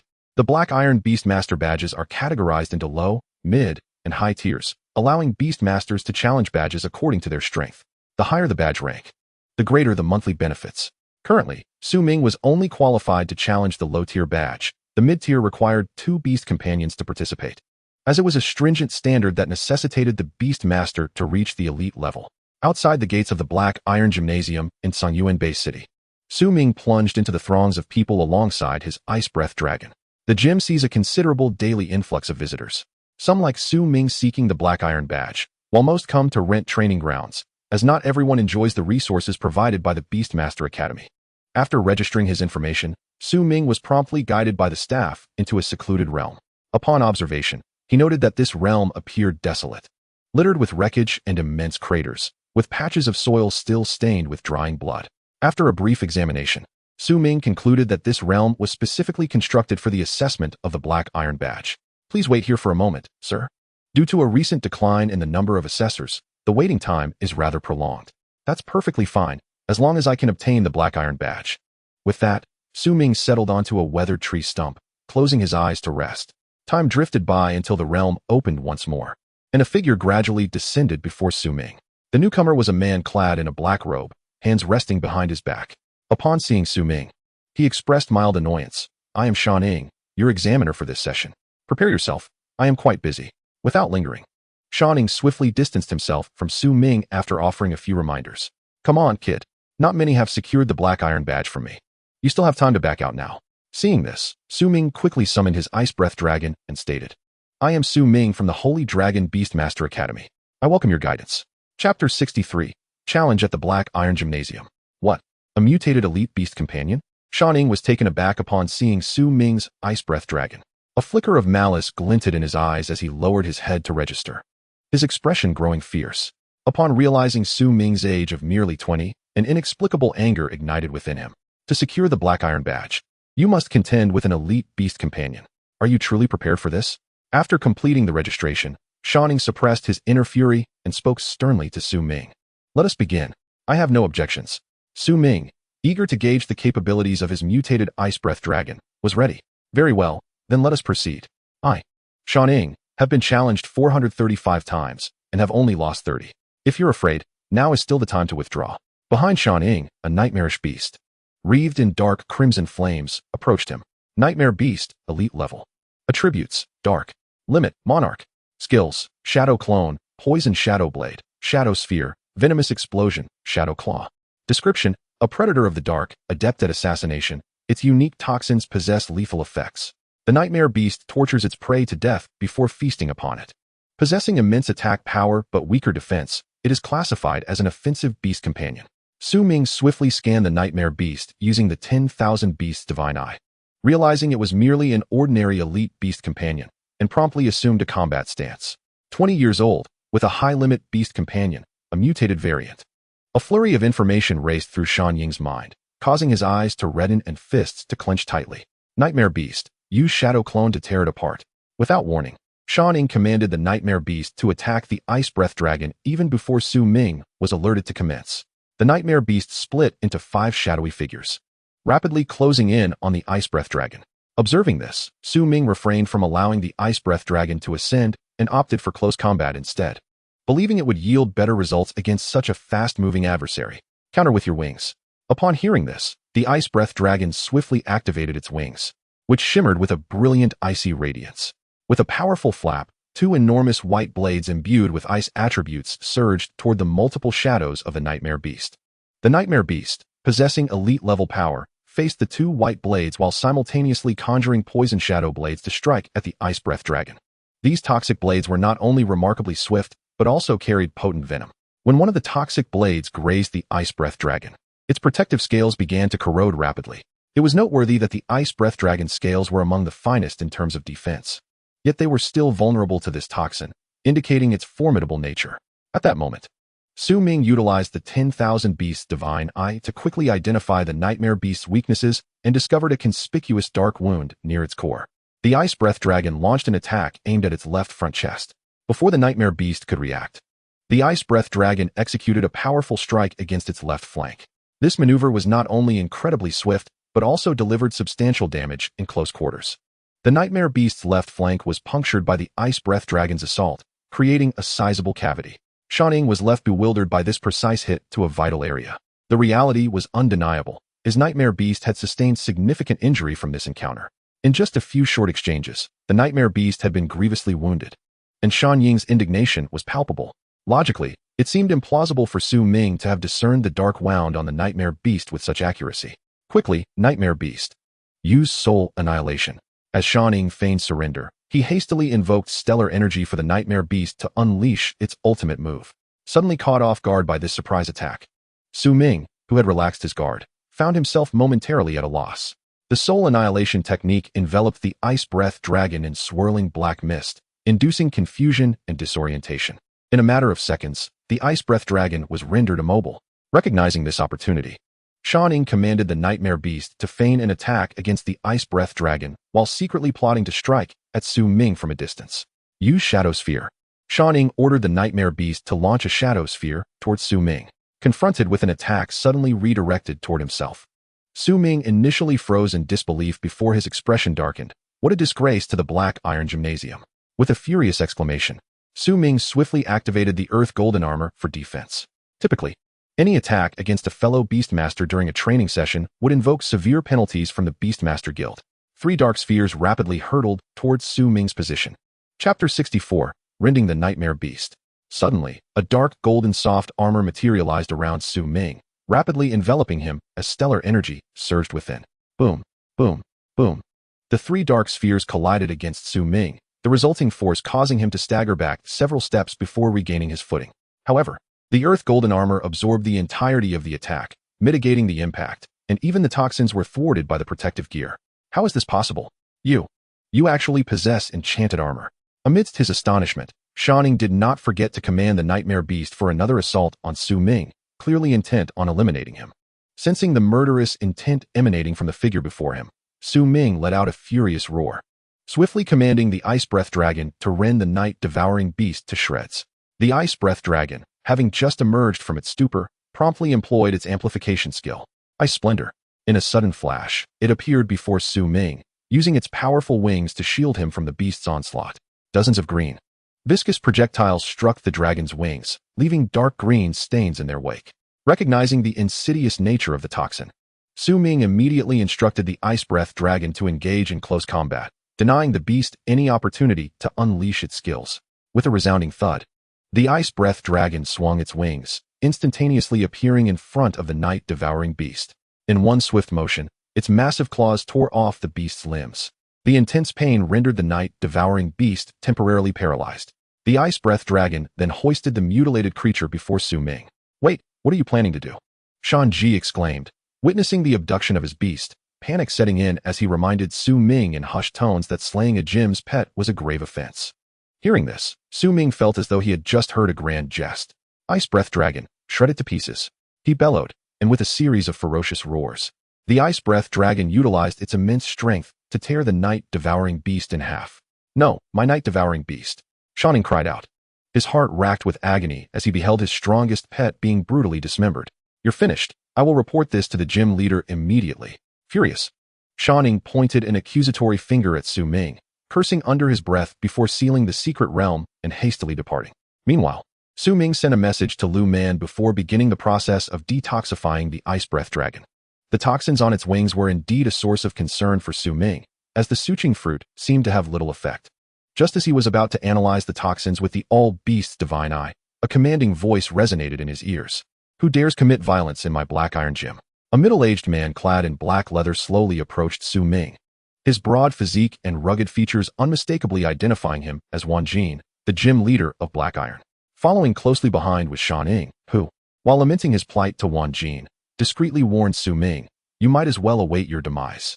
The leader will kill you for slaying my beast and insulting the Black Iron Gym's reputation." "Why did you kill my gym's pet and speak such insults?" Wan Jin inquired, his countenance darkening as he directed his gaze toward the torn remains of the night-devouring beast. Though the death of a pet was not an uncommon occurrence, it was intolerable for such a tragedy to unfold within the confines of his own gym, especially at the hands of one of his own beast tamers. Should this incident become known, it would surely become fodder for gossip among beast tamers, tarnishing the reputation of the Black Iron Gym. Attacking a beast tamer during a battle is a serious crime. Instead of questioning your own staff, you come to interrogate me about the fate of his pet? Su Ming retorted, his voice laced with disdain. Hearing this, Wan Jin's expression darkened, and he coldly replied, "You have a slippery tongue to kill a pet of my gym. You shall pay the price." Wan Jin summoned a gale wolf, which immediately lunged at Su Ming's Ice Breath Dragon. The wounded Ice Breath Dragon, still recuperating, was caught off guard as the gale wolf sank its teeth into its abdomen, tearing away a large chunk of flesh. After savaging its meal, the gale wolf appeared insatiable. "For killing my gym's pet, you must pay with your life. Go, eliminate that ice dragon." Wan Jin commanded the gale wolf, urging it to swiftly dispatch the elite beast. The gale wolf lunged forward, but with a single strike of its frost claw, the Ice Breath Dragon sent the attacker flying several hundred meters. Wan Jin's astonishment grew as he realized that a lower-tier beast could overpower a higher-tier one. Recognizing the formidable nature of the Ice Breath Dragon, he summoned a golden sky crocodile. Faced with the odds of 2 against 1, the Ice Breath Dragon quickly found itself overwhelmed. What is the meaning of this? Su Ming's anger flared. It was evident that Wan Jin had no intention of letting him go. "I merely wish for you to understand that my people are not to be trifled with." As his words fell, Wan Jin's 2 beasts lunged at the Ice Breath Dragon. The Ice Breath Dragon attempted to ascend, but the gale wolf, moving with blinding speed, swiftly latched onto its left wing. The golden sky crocodile followed suit, its gaping maw aimed at the dragon's forelimb, its sharp, white fangs piercing through the dragon's scales. "Quickly, use Ice Splendor," Su Ming urged, realizing that close combat offered no advantage. He also sought to withdraw the Ice Breath Dragon into the beast taming space during the commotion, but Wan Jin swiftly interrupted him with a sonic artifact. After thwarting Su Ming's attempt, Wan Jin urged his 2 beasts to attack. With both high-tier beasts launching a simultaneous assault, the Ice Breath Dragon, now hovering high above, sensed something amiss. The attacks were directed towards Su Ming, forcing the dragon to dive urgently to shield him from the impending lethal damage. With a thunderous crash, the dragon's wings were pierced, and its protective ice crystals and scales shattered. A gaping wound appeared on its left chest, blood spilling onto the ground. The ice breath dragon hastily exhaled a freezing mist to staunch the flow, revealing a glimpse of a blue-gold crystalline object near the broken bone within the wound. "You scoundrels!" Ming seethed, his eyes flashing with a lethal glint. Feeling the murderous intent, Jin remained unfazed, while Ning, though momentarily shaken, regained his composure with Jin's presence bolstering his confidence. "Master, quickly slay his beast to avenge my night-devouring beast. It died unjustly," Ning pleaded, kneeling before Jin and crying out in indignation as he witnessed the ice breath dragon's grievous injuries. Yet Jin appeared uninterested in Ying's lament. His focus fixated on Ming's ice breath dragon, which had withstood the onslaught of a higher-tier beast without perishing, a rarity he had never encountered, igniting his keen interest. Chapter 65, The Gym Leader of Black Iron. After hearing this, Jin scoffed, swiftly commanding his two beasts to charge at Ming. As they lunged toward the ice breath dragon, a fissure suddenly appeared in a barrier above the secret realm. Two enormous claws emerged from the crack, forcefully tearing apart the surrounding space. From the dark void, a humanoid beast slowly stepped forth. A royal-tier beast, the Holy Radiance Star Beast. "May I inquire who you are?" Jin asked hastily upon recognizing the royal-tier beast. "Begone." The Holy Radiance Star Beast spoke with human speech, exuding the unique pressure characteristic of royal magical beasts, sending Jin's two beasts hurtling thousands of meters away. Upon witnessing the grievous state of his two beast companions, Jin could only mutter a few curses from the sidelines, too intimidated to confront the situation directly. The disparity in power between a king-level magical beast and a commander-level one was insurmountable. What on earth had transpired with Ming? The Holy Radiance Star Beast continued to articulate human speech, inquiring about Ming below. After retracting the Ice Radiance Holy Dragon into the Beast Master space, Ming turned to Jin and his companion, stating, "They intended to slay my beast companions." He then proceeded to elucidate the entire sequence of events. Upon hearing Ming's account, Jin's expression instantly morphed into one of alarm. With a resounding slap, he struck the mountain eagle's face, sending it tumbling several meters away. "My friend, there must be some misunderstanding." This slap was Jin's attempt to express his innocence in the matter, claiming he had been misled by this man. It was utterly disgraceful for a high-ranking master beast tamer to bully a mere apprentice and then seek to absolve himself of responsibility. "Did he take me for a fool?" The Holy Radiance Star Beast coldly remarked a few words before suddenly inhaling sharply towards the mountain eagle, capturing it effortlessly. As the mountain eagle struggled desperately, a surge of purple light forcibly invaded its body, instantly shattering its star power. The dissolution of star power signified its descent into mediocrity, rendering it powerless. "My star power? No." The mountain eagle howled in rage, frantically pounding against the scales of the Holy Radiance Star Beast. With a mighty swat, the Holy Radiance Star Beast flung the mountain eagle aside and prepared to depart the secret realm with Ming. "Wait, this brat has slain my dojo's beast companion. This cannot be overlooked." Seeing the incapacitated mountain eagle, Jin finally seized upon a point of leverage and called out to the Holy Radiant Star Beast, who was ready to leave. Jin summoned his strongest high-level commander, the Azure Purple Beast, which stood protectively beside him. According to dojo rules, the death of a beast companion during a duel was considered a provocation against the beast tamer. If this matter were to reach the Beast Tamer Association, it would be difficult to explain. In the sky above, the Holy Radiant Star Beast hesitated for a moment, while Lu Man within opted to directly terminate her fusion state. Lu Man of the Holy Dragon Beast Tamer Academy. Upon recognizing Lu Man emerging from the Holy Radiant Star Beast, Jin's complexion darkened further. He distinctly recalled a significant conflict with her in a relic several years prior. He vividly remembered Lu Man's beast companion had not yet reached the king level. The damned woman must have acquired that treasure. Otherwise, how could she advance so swiftly? After brooding for a while, Jin recalled the relic's artifact, and a glimmer of greed surfaced in his eyes. "Do not think that I am intimidated simply because you are the head of the Black Iron Dojo.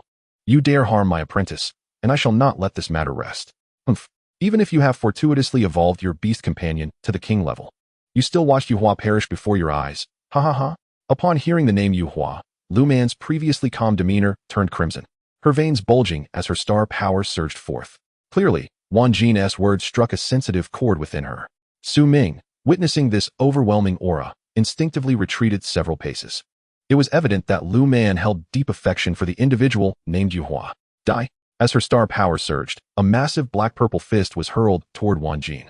The three beast companions nearby attempted to shield their master, but were firmly restrained by the Holy Radiant Star Beast. Purple Crystal Shield. Fiery Barrier. Wanjin hastily conjured his magical artifacts. With a crash, the black-purple fist obliterated what appeared to be Wanjin's impregnable defenses. Both magical artifacts shattered in quick succession, and Wanjin was grievously wounded by the impact of the black-purple fist. Is this the power of the extraordinary? Truly different, haha?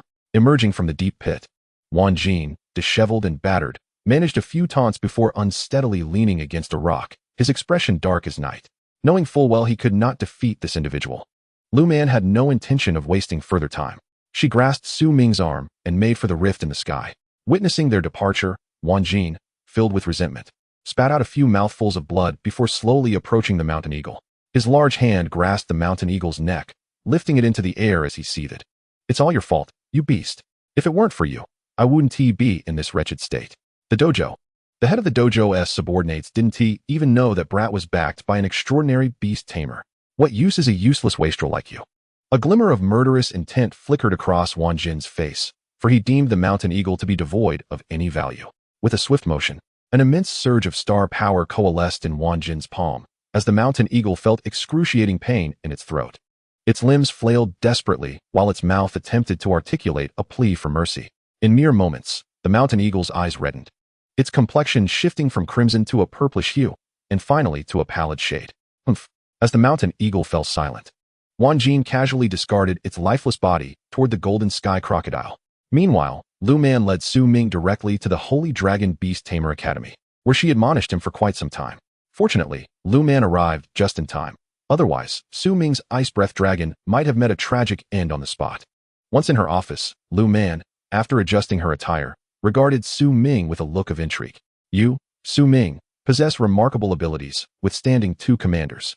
At this teasing remark, Su Ming subconsciously fidgeted with the hem of his clothing, unable to meet Lu Man's piercing gaze. The room fell silent as Su Ming remained taciturn. Ahem, do not be anxious.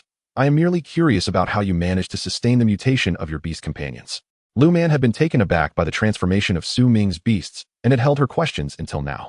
Mentor, this is a unique talent of mine, enabling me to induce continuous mutations in my beast companions. Su Ming fabricated a narrative of a so-called mutation talent to demonstrate his prowess with the myriad beast's divine eye. After a moment of contemplation, Lu Man truly could not fathom any talent that would permit continuous mutations in beast companions.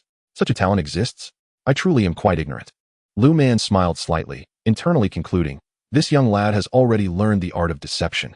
Indeed, Mentor, my talent works on any beast companion. Su Ming, fearing Lu Man's disbelief, even concocted several examples for her perusal. Chapter 66, Assuming the Role of Captain. Naturally, Lu Man did not believe Su Ming's claims, for no one would divulge their secrets so openly. Realizing her earlier rudeness, she expressed her apologies to Su Ming. In due time, I will assign you your first task, and you will take on the role of captain. Do you have confidence? This role carried significant authority and special privileges.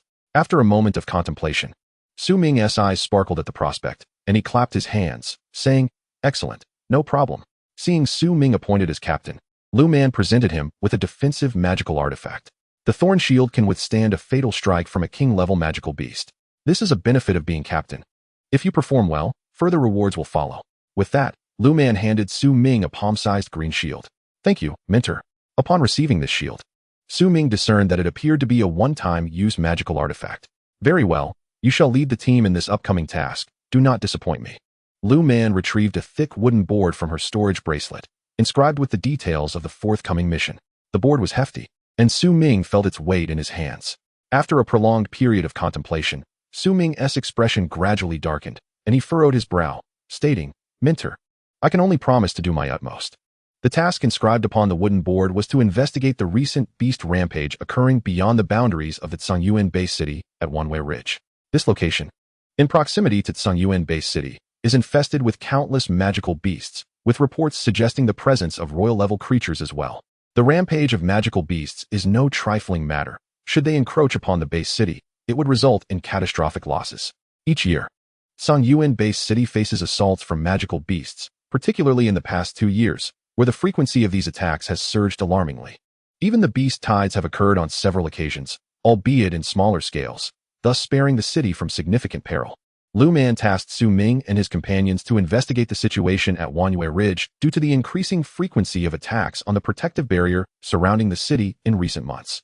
Specifically, Wanyue Ridge and its neighboring regions have witnessed repeated incursions by magical beasts against the barrier of Cangyuan Base City. You are solely responsible for this mission. Prioritize safety above all else, Lu Man cautioned Su Ming. Suddenly, a pink mobile phone on the table buzzed incessantly. Just as Lu Man was about to elaborate on the situation at Wanyue Ridge, she quickly answered upon seeing the name on the screen. Hello. What? Are you certain?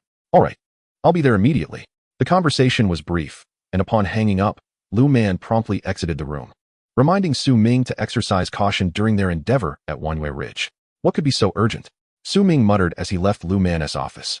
With several days remaining until their scheduled assembly, he intended to procure essential supplies and gather more information about Wanyue Ridge. When considering who might be most familiar with the wilderness, Su Ming's first thought was of the mercenary groups. They are constantly active outdoors and possess extensive knowledge of the external environment. The mercenary group he was most acquainted with was the Red Phoenix mercenary group, from which he had purchased all his magical beast offspring. Upon arriving at the base of the Red Phoenix mercenary group, Su Ming greeted a man clad in a red vest. Learning that the group's leader, Hong Yan, had not yet departed, Su Ming sought to invite the mercenary group to accompany them to Wanyue Ridge.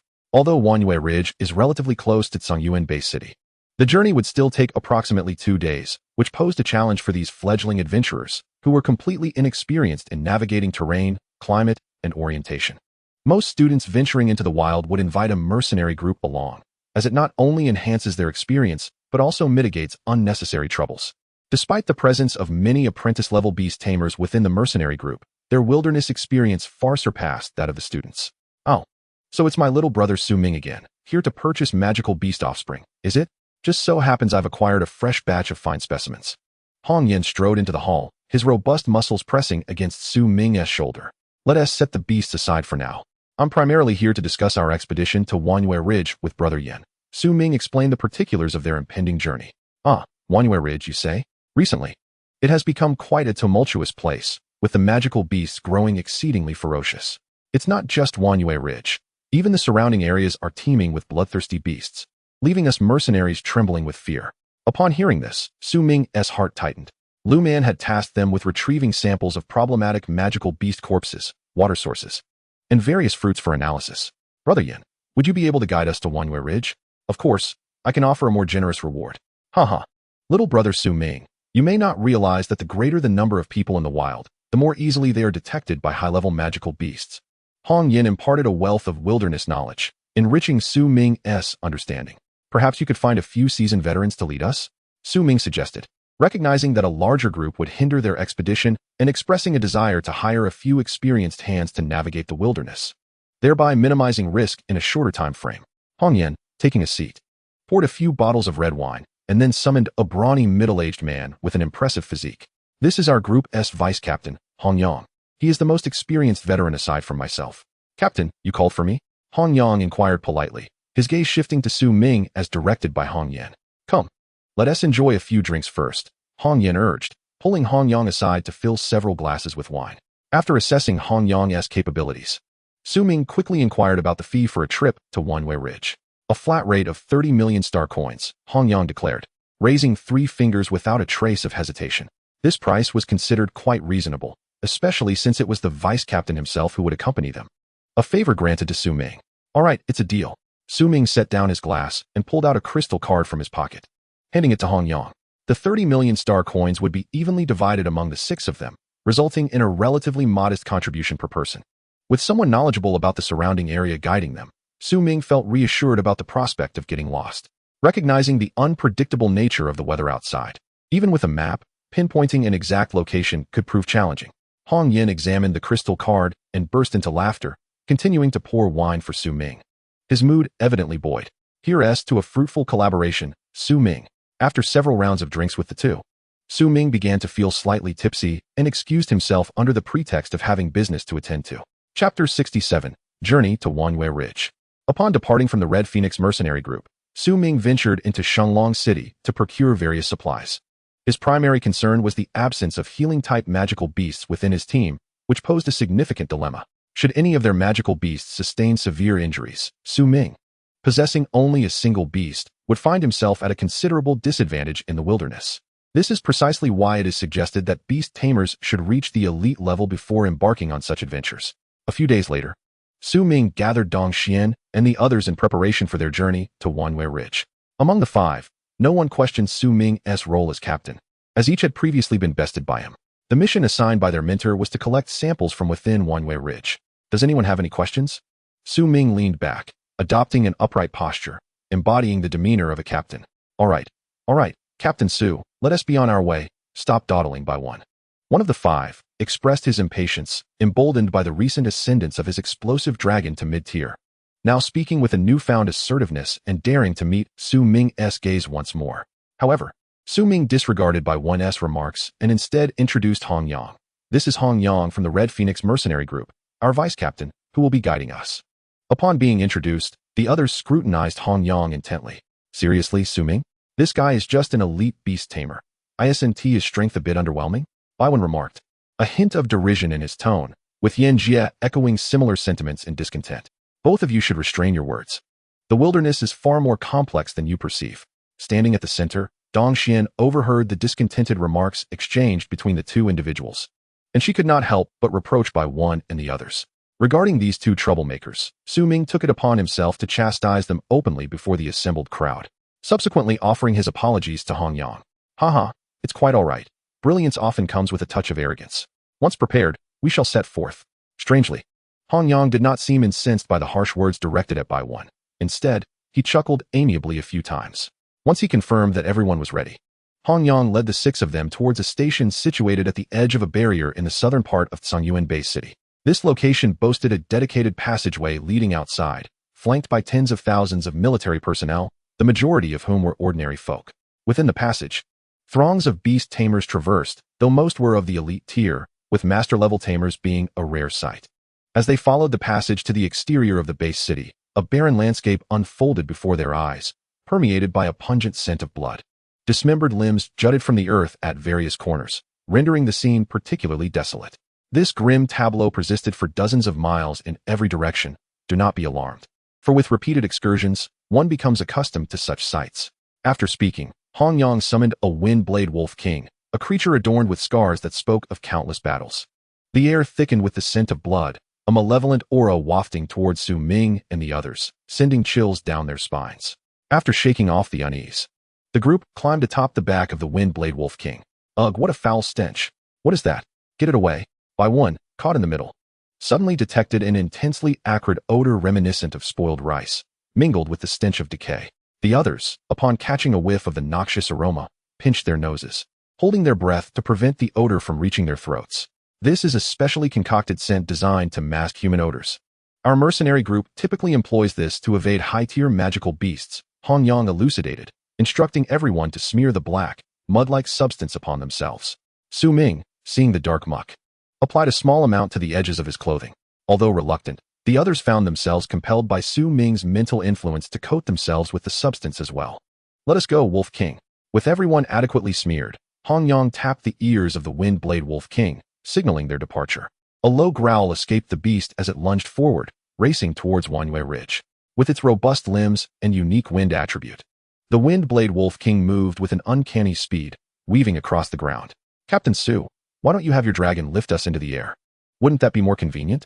Baiwen voiced his dissatisfaction through telepathy. How can you blame Su Ming?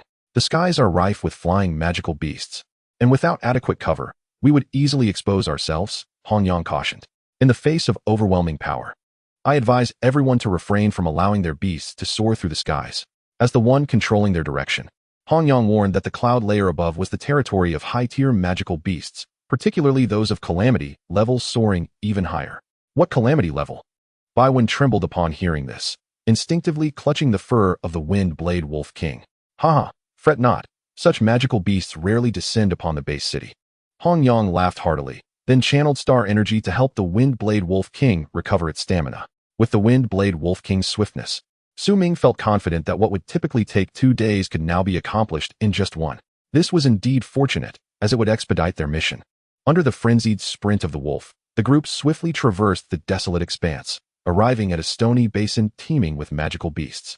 The prevalent earthy tones here were due to the rich soil and elemental gold, resulting in creatures with exceptionally high defenses. Occasionally, Su Ming glimpsed battles between mercenaries and magical beasts, indicative of the frequent human activity in the area. perhaps due to its proximity to the base city. Su Ming observed various beast tamers hunting magical beasts along their path. However, as the Wind-Blade Wolf King continued its gallop, such scenes dwindled until they reached a vast plain where beast tamers were scarcely visible. At night, under the luminous moonlight, a green figure flitted across the expansive plain, leaving trails of silver light in its wake. With a swift motion, the figure raced towards a dense forest. The treetops, illuminated by the moon, shimmered in dark silver. On the edge of this silver-hued forest, after the Wind-Blade Wolf King let out a few proud howls, it lowered its limbs to the ground. "Here we are, the Wanyue Ridge you spoke of," Hong Yang announced as he dismissed the Wind-Blade Wolf King and began to explain the general conditions within Wanyue Ridge while leaning against a boulder. "This is Wanyue Ridge. It seems rather unremarkable." Yan Jie stretched and scoffed at the sight before him. The others settled on the ground, closing their eyes to rest and recuperate, while Su Ming remained vigilant about the surroundings. "I shall leave you here. I have conveyed the necessary information about the conditions within. Unless there are any further inquiries, I will take my leave," Hong Yang stated after explaining the details of Wanyue Ridge, handing Su Ming a notably clear map that outlined their travel route. As long as Su Ming followed it once, returning would be a straightforward endeavor. Hong Yang had already shared all pertinent matters and experiences during their journey. Chapter 68. The Mysterious Fury of Rampage. Hong Yang reiterated his instructions to Su Ming, and once the Wind-Blade Wolf King had fully regained its strength, he departed swiftly. His responsibility was merely to guide them. Entering Wanyue Ridge was the task of Su Ming and his companions. "Our mentor instructed us to bring back some magical beast corpses for analysis. What tier should we aim for?" Dong Xian inquired quietly, standing up and gazing towards the shadowy forest. "These are the tasks assigned to us by our mentor. Please review them." A heavy wooden board appeared before Dong Xian, detailing their mission to Wanyue Ridge. Upon hearing this, the other four gathered curiously around her. "Let us proceed without delay. The sooner we finish, the sooner we return," Su Ming declared as he summoned his Ice Breath Dragon to lead the group into Wanyue Ridge. The light within the forest was comparable to that outside. What appeared to be a dimly lit forest revealed itself as far less gloomy once they ventured inside. However, Su Ming could not shake the feeling of an oppressive atmosphere, as if countless eyes were watching him, instilling a sense of unease akin to ants crawling over his skin. "Be cautious of the left above," Dong Xian warned loudly. Perched upon a sturdy tree trunk was a green creature resembling a mantis, its 6 legs embedded in the bark. As its emerald blades glimmered brilliantly, it unleashed several light blades towards Su Ming. The blades intersected midair, obliterating nearby branches as thick as a bowl.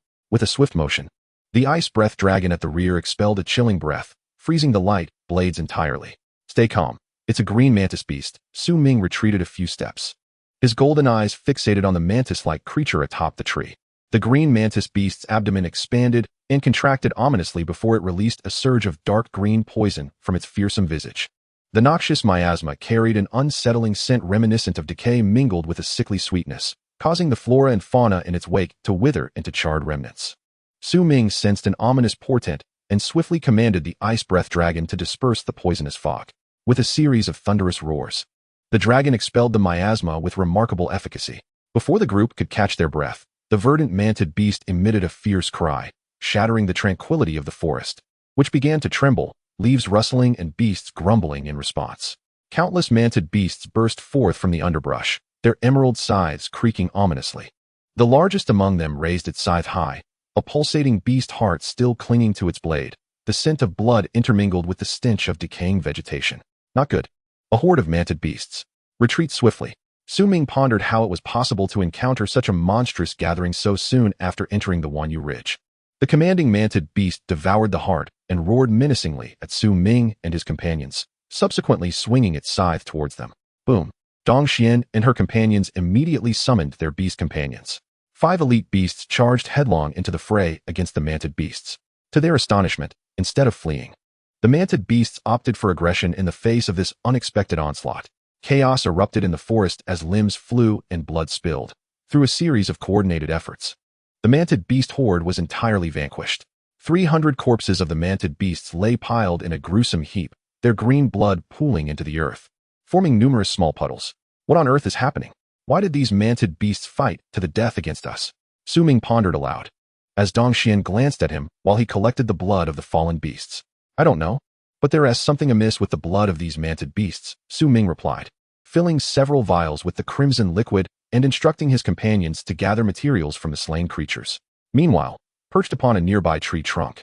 A figure clad in a black cloak and mask observed the scene. After a few disdainful snorts, he retreated swiftly into the shadows of the night. The group meticulously harvested the majority of materials from the manted beasts, with one leader-class manted beast being preserved separately by Su Ming. Utilizing the all-beast divine eye, he scrutinized the creature's internal condition and was astounded to discover an overwhelming surge of violent energy within its blood. In contrast, the blood of the ordinary and elite manted beasts bore no such intensity, which he had previously overlooked.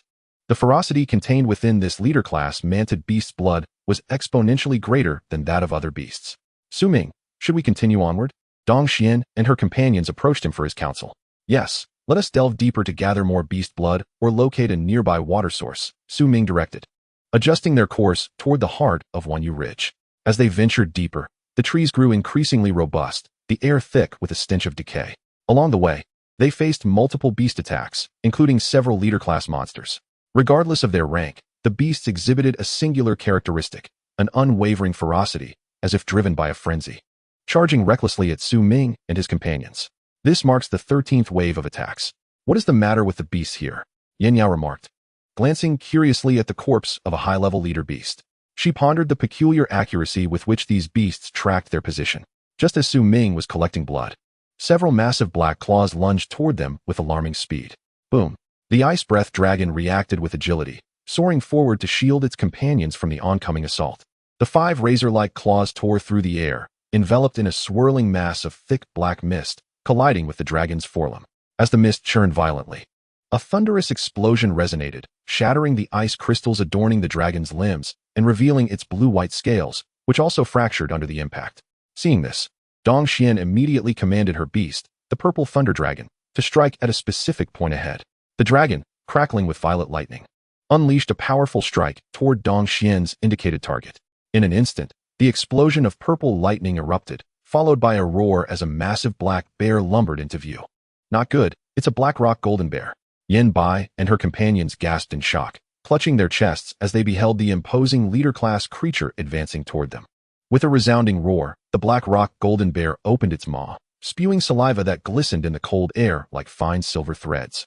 Its yellowed fangs stained with putrid remnants of flesh, an overwhelming stench wafting toward the group.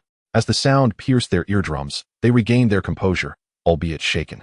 Its roar is formidable. It carries an innate intimidation, Su Ming thought, rallying his companions. Boom! The colossal form of the black rock golden bear, armored in adamantine scales, charged toward Su Ming's group. Dong Xian quickly ordered the purple thunder dragon to intercept. In the clash, the dragon was propelled backward several hundred meters, the ground beneath its feet erupting as deep trenches formed in its wake. As the dragon seemed on the verge of being overwhelmed by the immense bear, Su Ming's ice breath dragon swiftly maneuvered behind the purple thunder dragon to provide support. In the ensuing melee, the ice breath dragon managed to stabilize the purple thunder dragon's position. The black rock golden bear, however, swiftly distanced itself before launching a devastating attack known as the split gold claw against both beasts.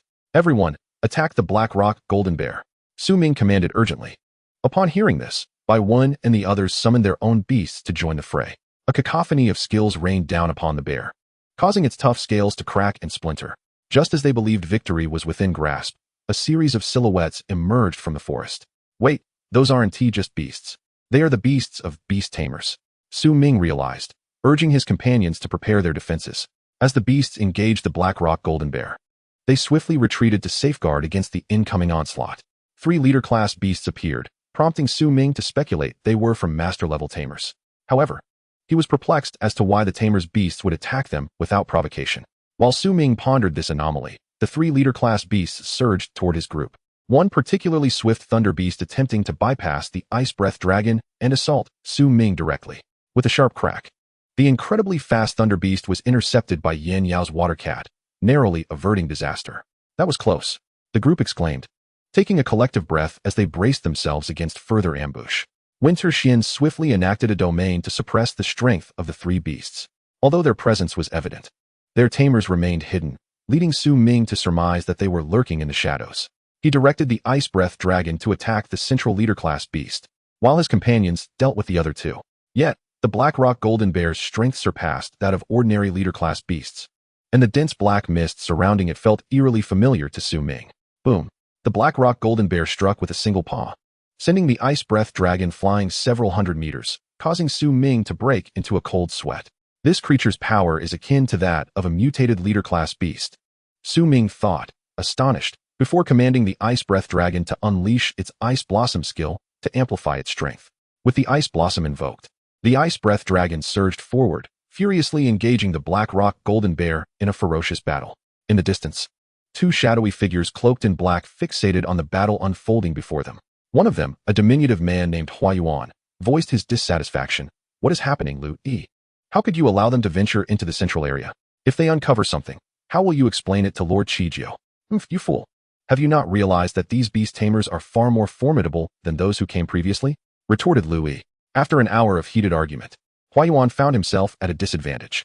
Suddenly, a violent tremor echoed as the black rock golden bear seized an opportunity and was severely injured, collapsing onto the rocky ground. "This is bad."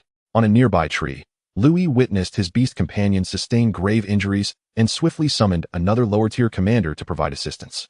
Just as Su Ming prepared to command the ice breath dragon to eliminate the black rock golden bear, a flurry of pale blue wind blades surged towards him. Dragon Claw. The ice breath dragon shook its body vigorously, unleashing several ice blue claws to counter the light blades. At that moment, Lu Yi hastened to stand before the black rock golden bear, channeling star power into it. "Ah, so you are the mastermind behind this." Realizing a cloaked figure was supplying star energy to the black rock golden bear, Su Ming remarked, while simultaneously mobilizing his own star power. With a thunderous roar, Su Ming's star energy surged, propelling the ice breath dragon into the sky. A chilling mist enveloped the ice breath dragon, and countless cold crystals gathered in the air, numbering in the tens of thousands.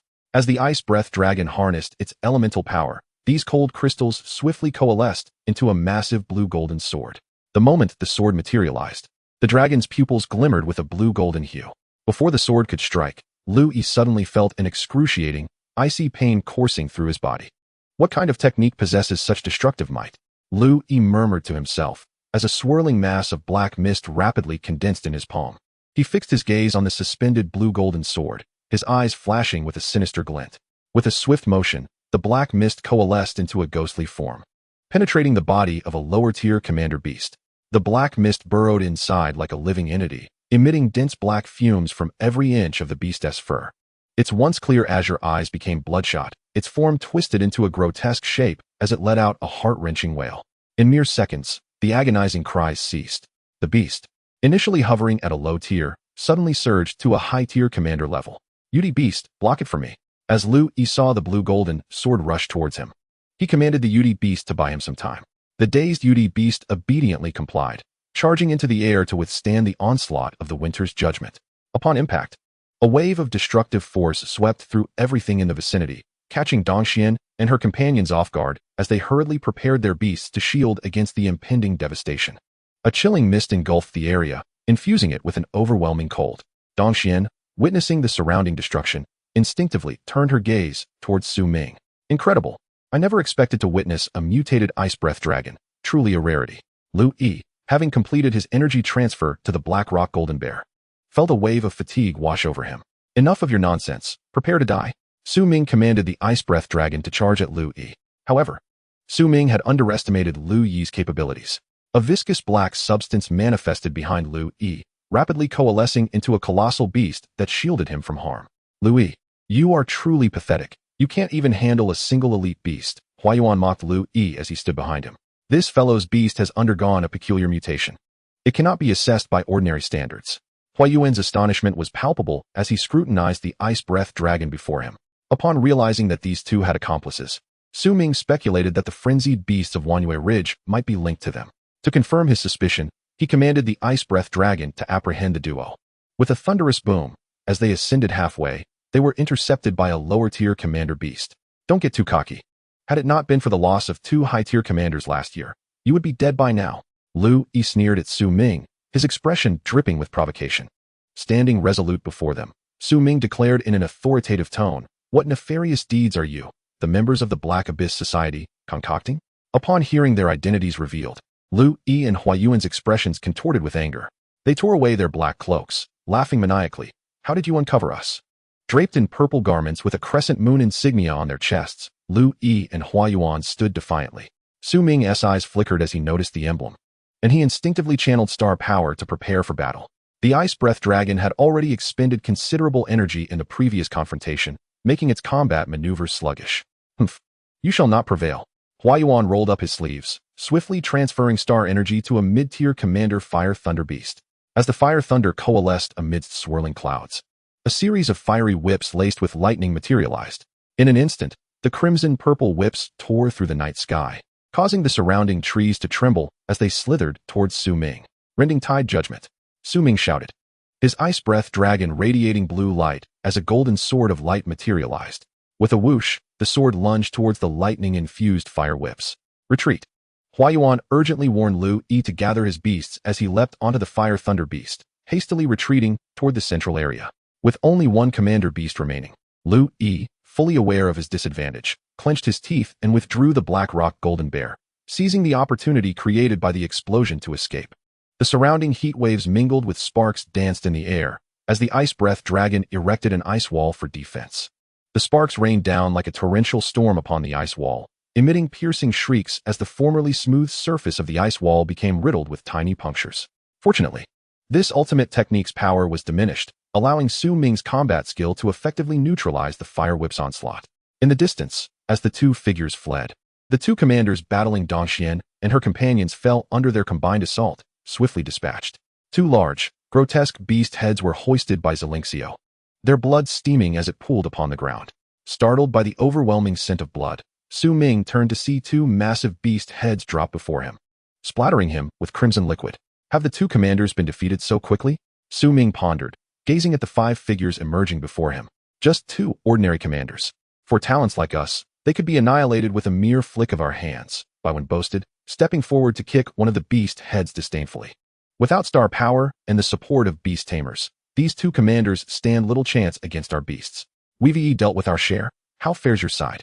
Dongxian inquired, having sensed the emergence of two massive shockwaves during Su Ming's battle, which led her to conclude he had unleashed multiple powerful techniques. I find myself unperturbed. However, the recent upheaval of the beasts at Wanyue Ridge is undoubtedly instigated by the nefarious Black Abyss Society. Su Ming recounted the entire sequence of events, placing particular emphasis on the name Black Abyss Society. Upon hearing this, the gathered individuals shuddered involuntarily. It had been quite some time since the name had surfaced, and now Su Ming claimed to have encountered members of this notorious organization. Dongxian, resting her chin on her hand, pondered for a moment before inquiring, Su Ming, are you absolutely certain? This matter is of great significance. The others, too, were lost in their thoughts. Upon learning that two individuals had sustained severe injuries, Baiwen's mind began to entertain a bold notion. If he could capture these two, would it not allow him to claim the top position in the task assigned by the instructor? At that moment, Baiwen was already scheming on how to delve deeper into the heart of Wanyue Ridge to locate those two. Approaching Su Ming, Baiwen proposed, let us charge in and seize the members of the Black Abyss Society while we have the chance. No, that would be far too perilous. The instructor has tasked us with investigating the situation and collecting samples from this area, Su Ming replied, gesturing dismissively at the reckless suggestion. He intended to have everyone gather some water samples before returning to the Holy Dragon Beast Academy. As for the Black Abyss Society, Su Ming was resolute in reporting the situation to Lu Man without embellishment. Since when have you become so cowardly, Su Ming? Those two master beast tamers possess but a single beast each. Why not seize this splendid opportunity? Baiwen, observing Su Ming's reluctance to proceed, sought to provoke him further, rallying Yin Jie and the others to his side. Yin Jie and his companions furrowed their brows, their eyes darting back and forth, clearly torn. Capturing two members of the Black Abyss Society would indeed yield great rewards, yet their erratic and brutal methods instilled fear. Lacking absolute certainty, they hesitated to act rashly. Perhaps we should heed Su Ming's advice and focus on gathering water samples and specimens first. As for the two members of the Black Abyss Society, let us refrain from pursuing them for now, Yin Jie suggested, evidently unwilling to support Baiwen's reckless endeavor. Indeed, I concur. Let us complete the task assigned by the instructor and avoid chasing after those two, Yin Yao added, echoing the sentiment. How infuriating. Baiwen's face flushed with anger as he retorted, fine, do as you please. After all, I am not the team leader. You all can follow Su Ming. After venting his frustration, he stormed off to his beast companion. Baiwen's fiery temperament was well known, and it was hoped that Su Ming, as the team leader, would not take offense. Yin Jie, as Baiwen's ally, felt compelled to step in and apologize to Su Ming to prevent any rift between them. It matters not. Let us proceed to gather the water samples, Su Ming replied, unfazed by Bai Wen's outburst. As his priority as the leader was to ensure the safety of each team member. Once they had collected materials from the fallen beasts, Su Ming, recognizing that the team had just emerged from a fierce battle, decided to set up camp for the night and resume their collection of water samples the following day. After making the necessary arrangements, Su Ming ventured to a deep pit that had been the site of the battle.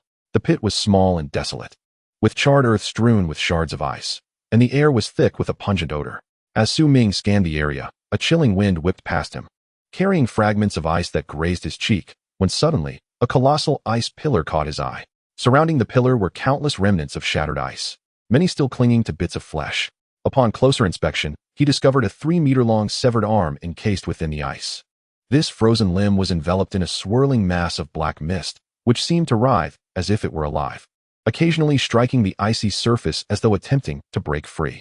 Is this what forcibly elevated the beast's rank? Su Ming mused, noting the peculiar nature of the scene before him. After scrutinizing the severed arm for some time, he activated the 10,000 Beasts Divine Eye to analyze the ominous black mist. What? No analysis possible. The feedback from the 10,000 Beasts Divine Eye left Su Ming in a state of shock, as it returned nothing but a blank response. After several futile attempts, Su Ming resolved to secure the severed limb and placed it within a sealed iron box, encasing it in ice. He spent hours searching the area, collecting numerous frozen remnants, all of which were similarly shrouded in dense black fog. Su Ming, this is not good. It seems Bai Wen has gone missing. A voice echoed in Su Ming's ear, and upon turning, he saw Yin Jie rushing towards him in a panic. As soon as he heard of Bai Wen's disappearance, Su Ming's brow furrowed, and his expression grew tense. He instinctively knew where Bai Wen had likely gone. Yin Jie hurriedly relayed the events that had transpired. Bai Wen mentioned he was going to the restroom, and I was on duty, so I didn't pay much attention. But then, judging by Yin Jie's frantic demeanor, Su Ming deduced that the situation was indeed serious. Let us head back to the camp immediately, Su Ming instructed as he cleared away the ice shards on the ground, then set off with Yin Jie toward the campsite. Upon arrival, they found Yin Yao and the others in a state of agitation, their spirits dampened by worry over Bai Wen's disappearance. What should we do, Su Ming? They implored, gathering around him for guidance. Covering his head in frustration, Su Ming muttered, what else can we do? We must search for him in the center of Wanyue Ridge. His tone carried a hint of dissatisfaction and resignation, causing the others to lower their heads in shame. Wanyue Ridge was vast, and the group found themselves at its periphery. Venturing deeper posed the risk of encountering high-level magical beasts. Just then, a series of thunderous explosions erupted, and a golden haze shimmered in the sky. The deafening roars sent shivers through the group, causing them to instinctively turn their gazes toward the source of the commotion. We must hurry to provide assistance, Su Ming commanded, summoning the Ice Breath Dragon to lead the charge. At that moment, in the heart of Wanyue Ridge, the explosive dragon lay defeated beneath an ancient tree, its tail severed, as countless magical beasts descended upon it, tearing flesh from bone. Despite its dire condition, the explosive dragon's chest remained still, protecting a man crouched beneath. This man, trembling and clutching his head, muttered in desperation, Su Ming, where are you? I can barely hold on. The explosive dragon's body had been almost entirely devoured, its core exposed. What folly! You dare venture in alone, thinking us mere clay figures? Lu Yi scoffed from a distance, observing Bai Wen's reckless charge. Bai Wen had nearly succeeded in his surprise attack, only to be thwarted by Lu Yi and Hua Yuan utilizing their trump cards to escape disaster. We, two master beast tamers, were almost bested by this boy. It would indeed be quite embarrassing to admit, Lu Yi jested, producing a vial containing a thick black liquid, the acrid odor prompting him to cover his nose. Grasping the vial, he hurled it into the fray of frenzied magical beasts. The viscous liquid erupted upon impact, dispersing into countless particles that rapidly infiltrated the chaotic mass of beasts. As the furious beasts were splattered with the black liquid, their once crimson eyes now glimmered with an eerie luminescence. If the beasts were once in a state of fury during their assault, then those ensnared by the viscous substance have now succumbed to utter madness. We must depart swiftly, lest we share their fate. Observing the frenzied horde of beasts ahead, Lu Yi hastily led Hua away from the scene. The deranged creatures voraciously gnawed at the body of the explosive dragon, reducing even its core to mere fragments scattered upon the ground. No, my explosive dragon. Bai Wen felt a searing pain radiating from her head as the connection between her and the dragon vanished. Gazing into the pale, lifeless eyes, she realized her beloved creature had departed from this world, and a sharp agony pierced her heart, causing tears to stream uncontrollably down her cheeks. In the blink of an eye, Only a single rib remained suspended above by one. The frenzied beasts, sensing another living being below, opened their bloodthirsty jaws to lunge at her. Suddenly, a streak of azure ice light sliced through the air, colliding with the horde and briefly immobilizing them. Ming and his companions urged their beast companions to unleash their skills upon the throng, diverting the beast's attention. The impact sent several creatures hurtling hundreds of meters away, with some lower-tier beasts vaporizing on the spot.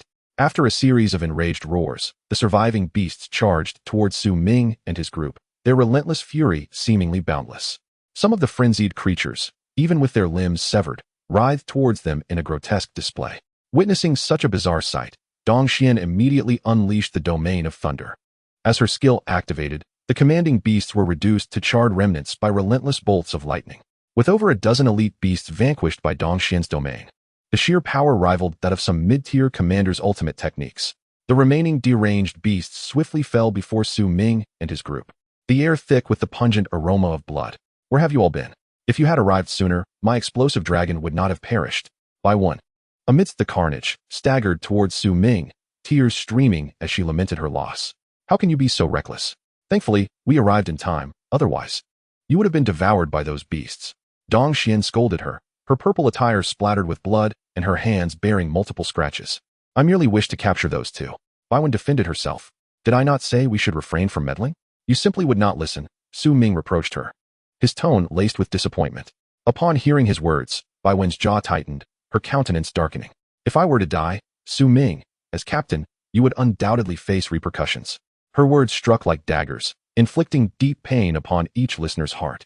How can you say such a thing? Dongxian, unable to contain her outrage, engaged in a heated argument with Baiwen. It was you who recklessly ran off. Soon, their quarrel escalated. The clamor reached Ming's ears, igniting his own frustration. Silence. Cease your bickering. His roar sent a tremor through the group, abruptly halting the discord. The atmosphere thickened with tension. Baiwen, realizing her untenable position, flushed crimson with shame, her eyes glistening with unshed tears, compounded by the grief of her fallen dragon. Chapter 72. The team suffers severe losses. Gazing at the enormous white skeleton ahead, Ming reluctantly acknowledged the demise of Baiwen's beast. What should we do, Ming? We ought to leave quickly. It seems more low-tier beasts are emerging, Yan Yao pointed out, her slender fingers indicating the encroaching dangers. In the forest, hordes of bloodthirsty beasts charged towards them, their numbers overwhelming. Quick, we must flee, Ming commanded as he observed the advancing swarm, urging everyone to mount the ice breath dragon for a low-altitude flight, significantly increasing their speed. Dongxian and the others swiftly recalled their beasts and climbed aboard the ice breath dragon. Amidst the cacophony of roars, a multitude of exceptionally swift beasts soon confronted them. With a powerful swipe of its claws, the ice breath dragon dispatched one beast, then soared skyward towards the periphery of Wanyu Ridge. Occasionally, they glimpsed the frenzied beasts tearing each other apart. Upon spotting Ming's group flying low, they lunged towards the ice breath dragon. Noticing the swarm, Ming commanded the ice breath dragon to enhance its speed using its amplification skill. In the distance, Lu Yi and Hua Yuan, cloaked in black, felt a shiver of apprehension upon witnessing Ming's rapid escape. If they manage to flee, our plans on this side of Wanyu Ridge will be compromised. Hua Yuan sank to the ground, anxiety gripping him. Hurry, we must find Lord Chijio. Lu Yi gritted his teeth and hastened towards a cave deeper within Wanyu Ridge. At this moment, empowered by the ice breath skill, Ming and his companions swiftly reached the edge of Wanyu Ridge. Exhausted, they leaned against one another on the dragon's back, relieved to have escaped the potential fate of being trampled by the beasts. Ming, positioned at the front of the ice breath dragon, remained vigilant, observing their surroundings for any sudden beastly ambushes. The ice breath dragon flew with remarkable speed, and within half an hour, Ming and his group successfully fled Wanyu Ridge. Wei finally escaped. That was quite the harrowing ordeal. Yin Yao sighed, fatigue evident in her beautiful eyes as they distanced themselves from the treacherous ridge. The group slumped against the dragon's back, inhaling deeply to steady their nerves. Suddenly, a dark purple beam of light, accompanied by a piercing sound, shot from a point within Wanyu Ridge towards the ice breath dragon. The energy fractured the very air, snapping trees beneath its path. Not good, we must flee. Ming, sensing an overwhelming attack aimed at them, swiftly channeled most of his stellar energy into the ice breath dragon. In response to the incoming assault, the ice breath dragon unleashed a series of frigid rays. However, the dark purple beam proved incredibly potent, effortlessly dismantling their defense. With a deafening crash, before the ice breath dragon could retaliate, a sharp pain pierced its chest. Su Ming glanced in horror to find the dragon's torso had been impaled, blue blood gushing from the wound and enveloping the air in azure mist. That strike had nearly claimed the ice breath dragon's life. Recognizing the urgency, Su Ming commanded it to freeze the wound with its frost mist to prevent excessive blood loss.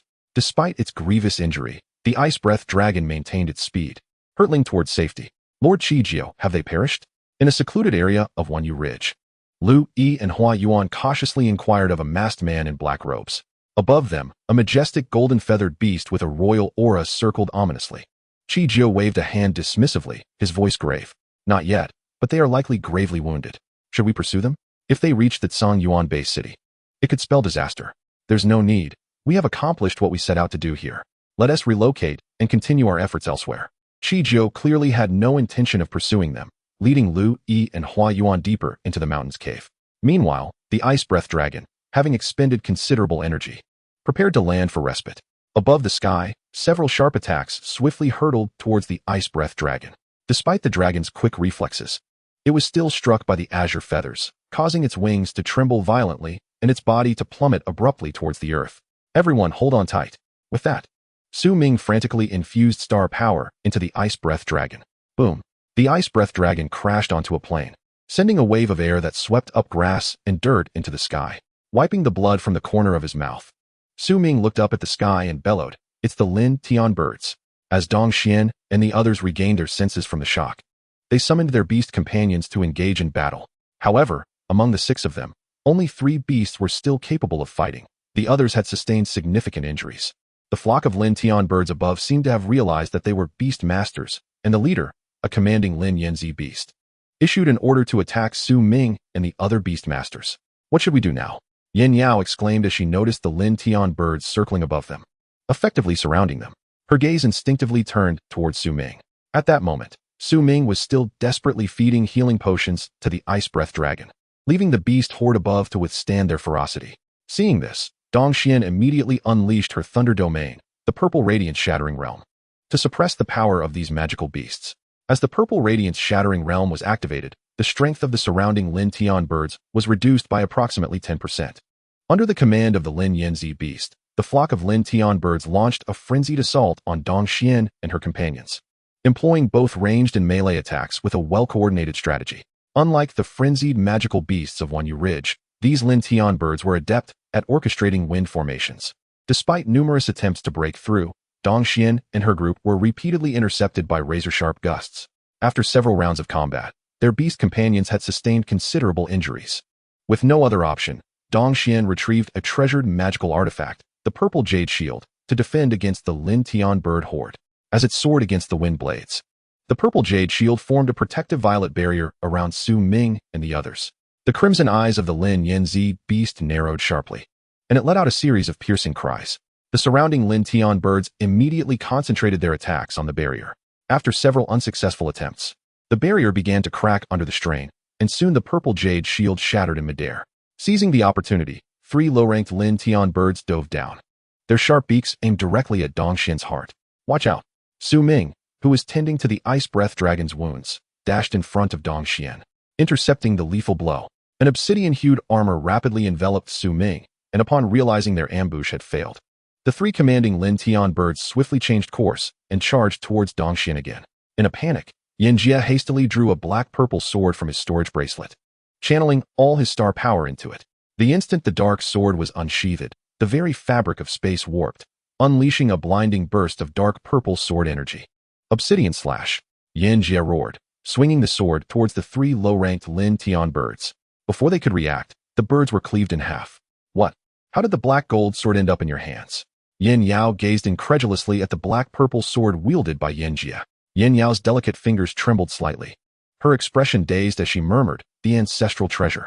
The magical item in Yin Jia's possession was indeed the cherished heirloom of the Yin family, and she was astonished that such a treasure had been entrusted to her brother, Yin Jia. A wave of bitterness surged within her, and tears brimmed with a hint of acidity. Just as the 3 commanding birds fell to the ground, the Lin Yanzi beast above clearly became enraged and commanded the remaining Lin Tian birds to swarm towards Su Ming and his companions.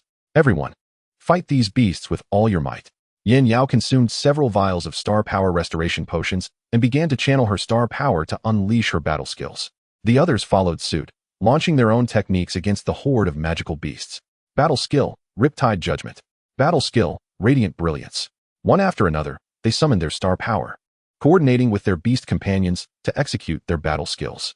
As a flurry of attacks rained down, the flock of Lin Tian birds converged their offense against the group. The tremendous impact resonated across the plain, and one by one, the Lin Tian birds plummeted from the sky, leaving only a third of them remaining. The leading Lin Yanzi beast, realizing they were nearly depleted, swiftly dove down towards Su Ming and the others. In an instant, the beast companions of Dong Xian and her friends were grievously wounded and collapsed to the ground. Observing the dire situation, Su Ming prepared to summon the thorn shield in his hand. This magical artifact could only be used once, capable of withstanding a fatal blow from a king-level magical beast and reflecting the thorny energy to severely injure the high-ranking Lin Yanzi beast before him. The Lin Yanzi beast unfurled its wings and unleashed its ultimate technique, Featherblade. Hundreds of crimson feather blades shot towards Su Ming and his companions like meteors, a torrential rain of blood-red light cascading down. Just as Su Ming was about to activate the thorn shield, whoosh, a massive fireball hurtled in from a distance, engulfed in violet flames, incinerating everything in its path to ashes. The fireball swiftly intercepted the Lin Yanzi beast's lethal strike. Following the trajectory of the fireball, the group beheld a fiery beast, the Earth Gold Fire Beast, racing towards them, its body ablaze with black flames, followed by several high-ranking beast companions. In a moment, the Earth Gold Fire Beast launched an assault against the Lin Yanzi beast in the sky, initially seeking to devour the Ice Breath Dragon and its companions to bolster its strength. The Lin Yanzi beast sensed danger upon the arrival of the female figure and hastily retreated with its flock. As the magical beasts finally fled, Su Ming expressed his heartfelt gratitude to the woman in red standing atop the Earth Gold Fire Beast, saying, "Thank you for saving us. Who is it that just used the battle skill? Please step forward." The red-clad woman leaped down from her beast and approached Su Ming and the others, followed by three others who dismounted as well. Noticing the Beastmaster Guild insignia on her chest, Su Ming surmised she was affiliated with the guild and spoke up. "We all utilized battle skills just now." Upon hearing his words, the atmosphere around them grew tense, and the star power emanating from the woman intensified. "Could the person who just used the technique called Riptide Judgment please come forward?" After pondering for a moment, Su Ming recalled that he had acquired this technique from the belly of a magical beast. The fact that this individual knew he had used it startled him. Taking a step forward, he stood before the woman in red and declared, "It was I who used it." To his surprise, the woman placed her hand firmly on Su Ming's shoulder, her tone stern as she pressed, "Where did this technique originate?" "It was obtained from the belly of that king-level magical beast." Su Ming gestured to Dong Xian and the others to remain still, choosing to disclose the truth. Upon learning that it was indeed from a king-level beast's belly, the woman's expression softened, and she murmured, "Then what else did you acquire?" "This technique is an original creation of my Mei family. If you possess it, did you retrieve any other items?" Realizing this person might be the Mei Shui mentioned in the letter, Su Ming inquired, "Are you Mei Shui?" "Yes," the woman nodded. After confirming her identity, Su Ming handed her a multicolored storage bracelet, which he had indeed retrieved from the belly of the magical beast. The bracelet shimmered in soft hues, with a character for Wu engraved in the center. With but a fleeting glance, Mei Shui swiftly snatched the storage bracelet from Su Ming's grasp. Upon opening it, she discovered that only a single letter remained inside. Although she was aware that Su Ming had taken the other items, this letter was undeniably the most precious of all. As she unfolded the letter, tears cascaded from her beautiful eyes, soaking the envelope beneath her. The moisture from her tears began to render the envelope yellowed and soft. After weeping for a considerable time, Mei Shui sorrowfully tucked the letter away, fully cognizant that her father had departed from this world. "May you find peace, Miss Mei," Su Ming said with a gentle smile, his eyes warm yet tinged with a hint of distance, as he shifted his gaze to his aching shoulder, subtly indicating that she should release her hold on him. At his words, Mei Shui quickly withdrew her hand from Su Ming's shoulder.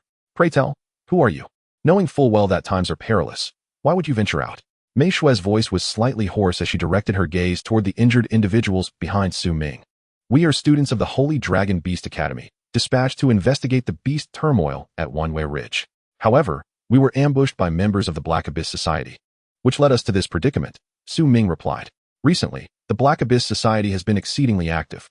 It would be prudent for you to refrain from wandering into the wilderness. Your luck may not hold out next time," Mei Shui cautioned. She then leaped onto the back of the Earth Gold Fire Beast, gesturing for Su Ming and his companions to join her. Come, let us accompany her back to Cangyuan Base City, Su Ming urged as he and his companions mounted the earth gold fire beast. The creature's coat was wonderfully soft, providing a sensation akin to sitting on a plush sofa. However, the blackish-purple flames that enveloped it emitted an intense heat capable of incinerating them in an instant if they were not careful. With powerful strides, the earth gold fire beast charged across the grasslands, its speed so great that it left behind intermittent afterimages. A few high-level commanding beast pets followed close behind Mei Shui. A day later, at the outskirts of Cangyuan Base City, near a relay station, Mei Shui led Su Ming and his companions southward. The roads here were wide, yet riddled with numerous cracks.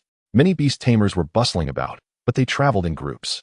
Upon seeing the towering city walls and protective barriers, the tension among them finally dissipated. The humid air was tinged with an acrid, decayed scent, prompting Su Ming to hastily follow the group led by Mei Shui. During their journey, Su Ming learned that Mei Shui and her companions had ventured out to investigate a place called Hufeng Valley, rumored to be home to beasts driven to madness beyond imagination. Please, keep up, Mei Shui urged as she displayed her pass and turned to hasten Su Ming and his 6 companions. We're coming. Let's hurry, Su Ming replied, quickly providing a high-quality healing potion to Dong Xian before urging her to catch up. Amidst the throngs of beast tamers, Su Ming and his group waited several minutes before finally entering the heart of Cangyuan Base City. Upon entering, they were greeted by an enticing fragrance that enveloped them, providing immense relief to their weary bodies and spirits. Chapter 74. The Blood Cloud Treasure Box. Inside the base city, the atmosphere felt like an entirely different realm, with sunlight less harsh than outside. After attending to her companions, Mei Shui discreetly pulled Su Ming aside into a secluded corner.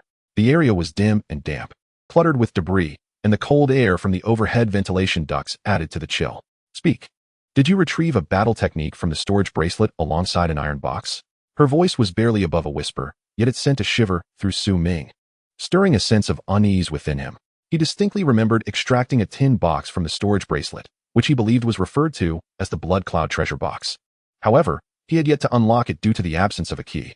Noting Su Ming's hesitation and the flicker of panic on his face, Mei Shui calmly stated, "Present it. That object is beyond your control." Upon hearing this, Su Ming's thoughts swirled. These treasures were his spoils of war, and he was reluctant to simply hand them over to Mei Shui. Her captivating gaze remained fixed on him, her crimson eyes revealing a hint of urgency. What is it? Shall we open it together? Su Ming's suggestion caused Mei Shui to visibly waver. She bit her lip before finally confessing, "It is of a high-level battle technique." However, the key was left behind in the vast sea-secret realm. With an alluring glint in her eyes, she placed her hands on Su Ming's shoulders. Her delicate form pressed close to him, her alabaster skin and exquisite features rendering her a vision of beauty. Her lips were almost brushing against his cheek, and the intoxicating scent emanating from her caused Su Ming's face to flush, his hormones surging uncontrollably. Just as Su Ming felt himself nearing his limit, a clear voice interjected. "What are you two doing?" Unbeknownst to them, Dong Xian had approached, her brow furrowed in curiosity at their intimate proximity. Startled, Su Ming pushed Mei Shui away and bolted from the corner. "Su Ming, what is the meaning of this?" Yan Jie and the others saw Su Ming's hasty retreat and couldn't help but stifle their laughter. "Nothing. We should hurry back and submit the samples to the instructor," Su Ming replied, straightening his clothes as he prepared to lead the group back to the Holy Dragon Beast Academy. "Wait," Mei Shui called out just as Su Ming and his companions were about to leave, producing a business card which she handed to Su Ming. "If you wish to enter the vast sea-secret realm in a year, come find me here." A red business card slipped into Su Ming's pocket, and without another word, Mei Shui departed from the scene. "The vast sea-secret realm is a magnificent place," Yan Jie exclaimed, overhearing Su Ming's intention to venture there, prompting envy from those nearby. However, Su Ming offered no further explanation, guiding the group toward the Holy Dragon Beast Academy. Throughout the journey, he recounted the events of their expedition to Wanwei Ridge, ensuring to report the incident of Bai Wen's unauthorized departure that resulted in casualties. Time swiftly passed, and upon arriving at the academy, Su Ming's first destination was Lu Man's office. At that moment, Lu Man, clad in a black military uniform, sat attentively, listening to the details of Su Ming and his companions' investigation at Wanwei Ridge. "You say you were attacked by a king-level beast?" Lu Man removed her sunglasses, her gaze fixed intently on Su Ming as she sought further confirmation. In her view, it was unlikely that even the Black Abyss Society would dispatch extraordinary forces to that area. "Indeed, instructor. Those rampaging beasts were all orchestrated by the Black Abyss Society." Su Ming recounted their experiences in meticulous detail, including the astonishing sight of an individual forcibly elevating the rank of a beast using dark energy. Lu Man, upon hearing this, rested her chin on her hands, deep in thought, her brows furrowed in mild anger. Not long ago, she had collaborated with several extraordinary members from the Holy Dragon Beast Academy to investigate the territories surrounding the base city, and aside from a few master-level individuals, they had encountered no extraordinary members of the Black Abyss Society. If we could apprehend that person, the intelligence gained would surpass that of dozens of master-level beast tamers. She mused. Excellent work. You all have performed admirably on this mission. I will award you with an SSS rating, Lu Man declared, thoroughly pleased with Su Ming's findings regarding Wanyue Ridge. As for Bai Wen's unauthorized absence, she deemed it deserving of a B rating, indicating poor performance. Thank you, instructor. The group exclaimed in unison, knowing that with just 2 more S-level ratings from Lu Man, entry into the Inner Academy would be a certainty. After submitting the collected specimens to Lu Man, they subsequently exited her office at the 1,000-crane beast pet cultivation base within the administrative building. The hall on the first floor was teeming with people, all gathered to discuss the quality of the beast pets within the breeding base. As Su Ming entered the bustling hall, he spotted Yin Yuyan squeezing her way through the crowd, approaching him with a smile. Su Ming. These are all beast masters here to purchase and cultivate beast pets. Upon noticing Su Ming's arrival, a group of individuals turned their gazes towards him, their expressions frozen in disbelief. Are you the one who refined the attributes of the Thunder Beast to perfection? You look like just a young lad. A middle-aged man named Fong Yuan remarked, his brow furrowed in confusion. Hearing this, Su Ming chuckled, covering his mouth with a grin. Indeed, that would be me. Please, feel free to express your desires for high-quality beast pets. The once raucous crowd inhaled deeply, gradually quieting down upon hearing Su Ming's words. Can your breeding base introduce more varieties of beast pets? We're not particularly fond of the Thunder Beast or the Flame Lion, and the Flame Yao Beast is simply beyond our budget. Voices from the crowd echoed in agreement, with many urging Su Ming to expand the selection of beast pets, predominantly consisting of apprentice and elite beast masters. A glance around revealed no master-level individuals present. Rest assured, our breeding base will indeed introduce more varieties of beast pets for everyone to choose from, Su Ming declared, hoping to prevent the crowd from dispersing. Their anxiousness eased by his assurance, they began to pay in star coins to reserve their selections, which bolstered Su Ming's breeding base's ability to procure higher-tier beast pets. Su Ming resolved to focus primarily on the cultivation and agency of high-tier beast pets, considering the breeding of lower-tier beast pets merely a transitional phase. As the throng of beast masters began to depart, and Yu Yan approached Su Ming, handing him the information regarding the Yuqing Sparrow.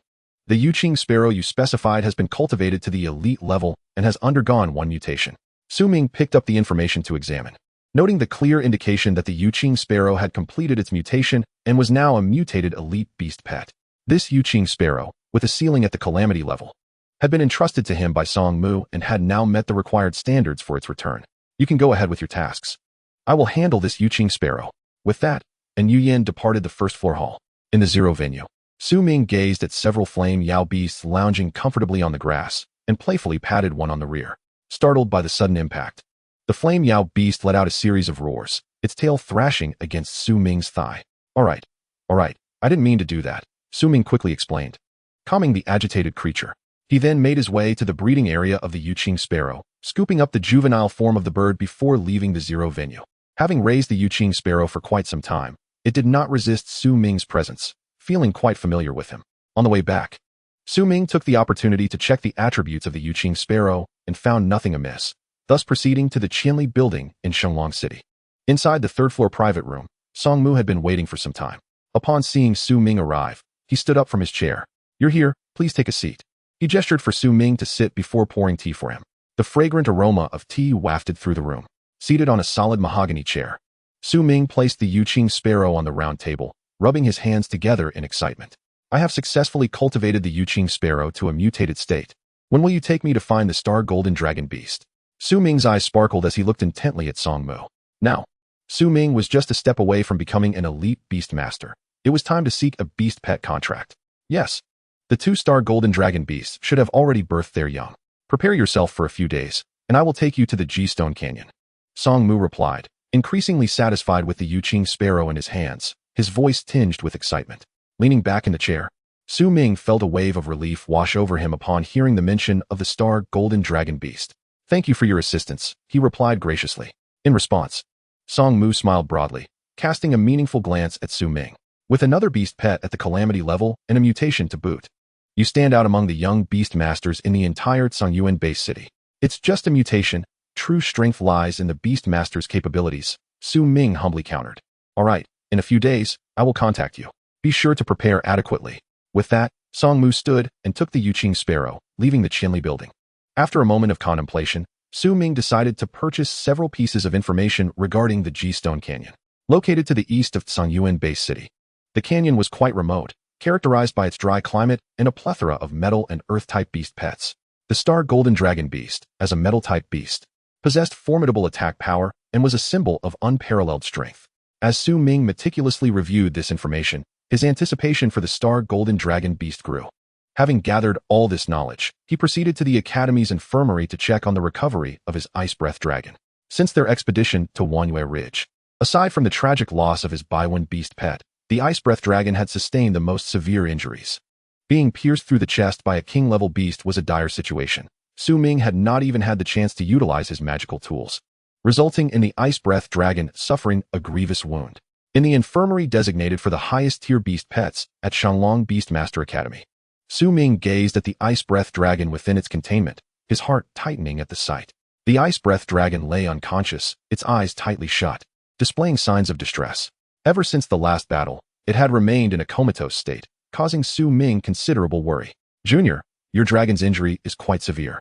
It will require several months to recuperate. A nurse clad in a white coat approached, holding a blue report in her arms. Upon hearing that it would take months for recovery, Su Ming's expression darkened. Is there no advanced healing skill available?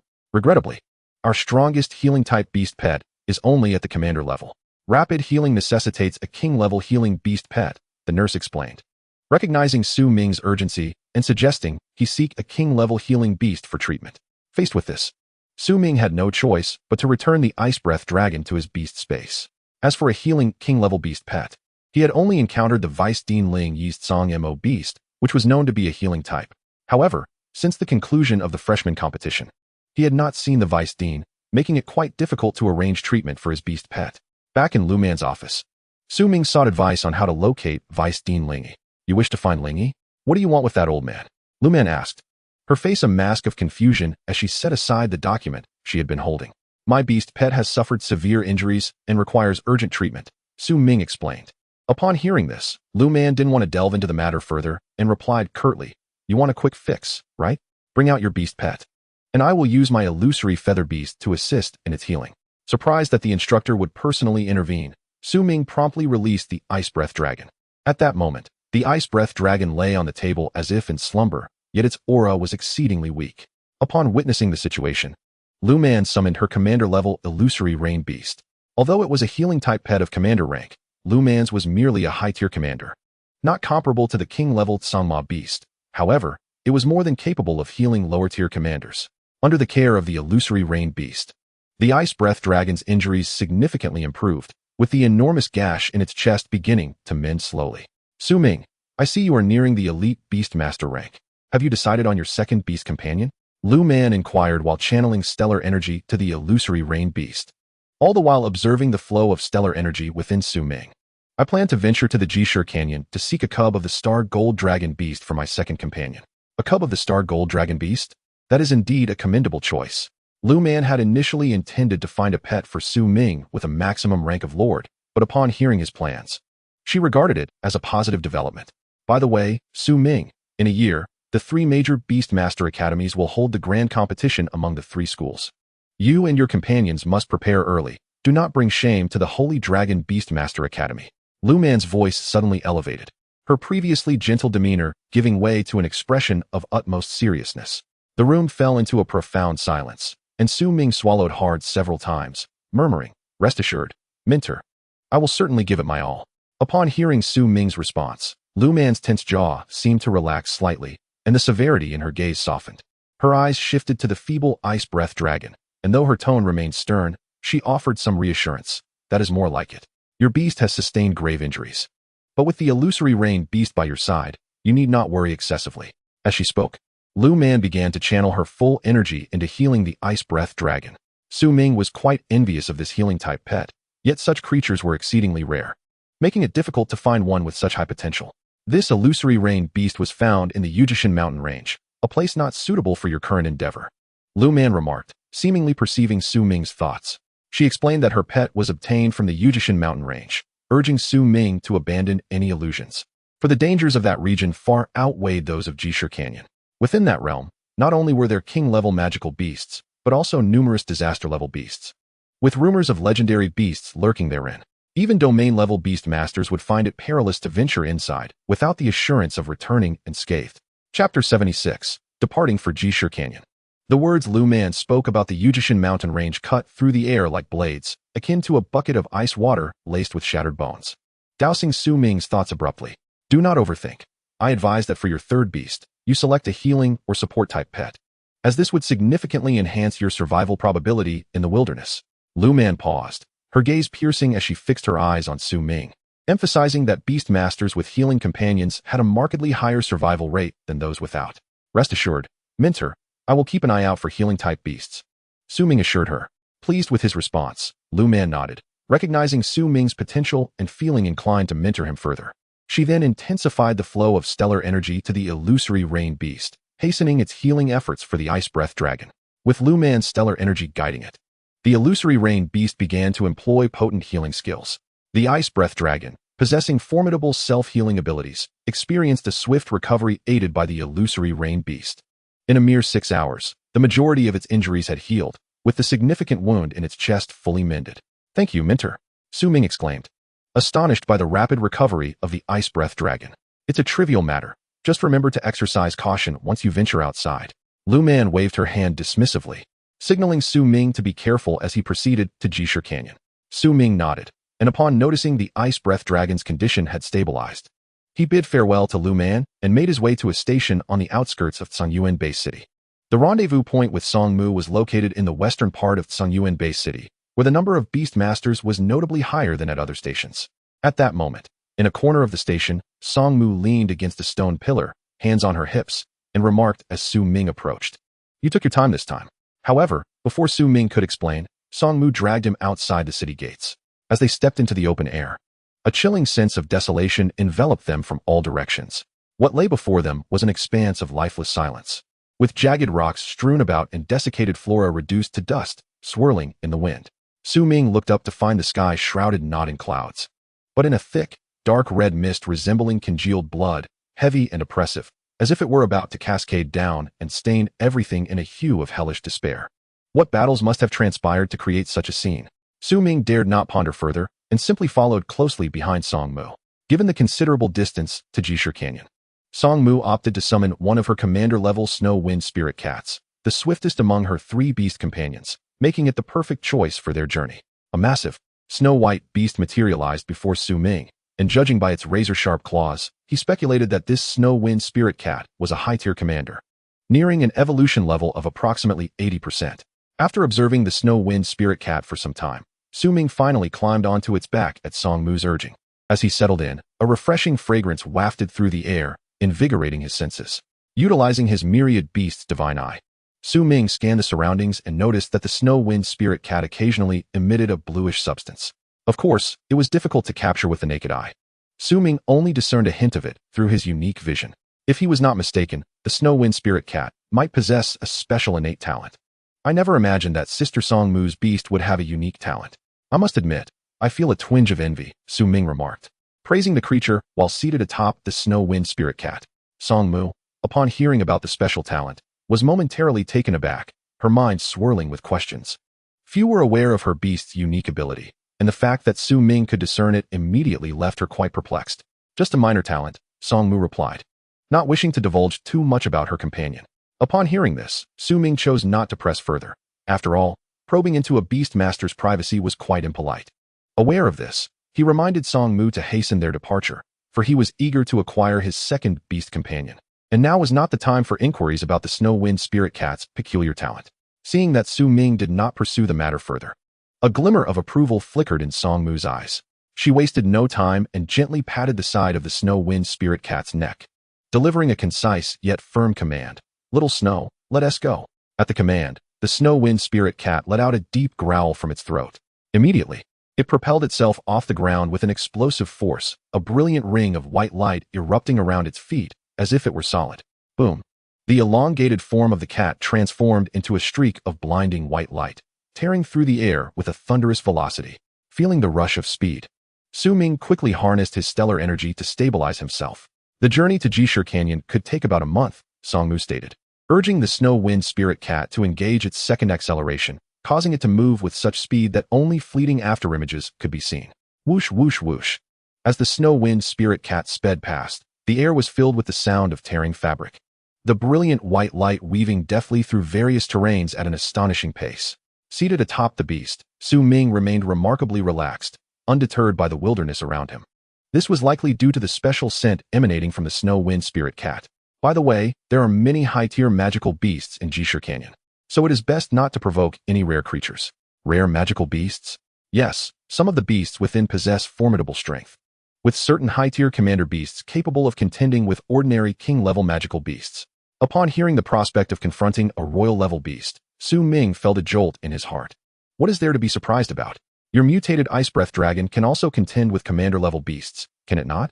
Sensing Ming's astonishment from behind, Mu directly evaluated Ming's beast companion. Sister Mu is overly flattering me.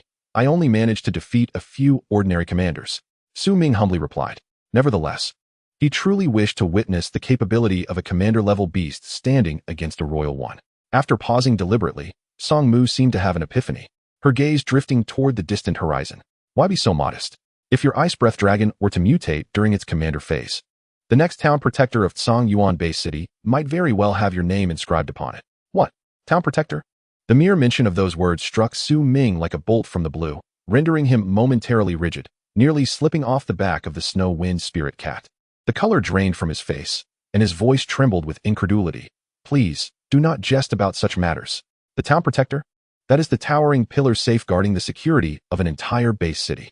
An exalted honor only attainable by the extraordinary. This is far too exaggerated. Noticing Ming's changing expression, Mu grinned widely for a long moment. Indeed, the town protector is a guardian of the realm. She sighed for a while before swiftly infusing the snow wind spirit cat with star power. Originally, the snow wind spirit cat's speed, enhanced by a twofold acceleration, was astonishingly swift.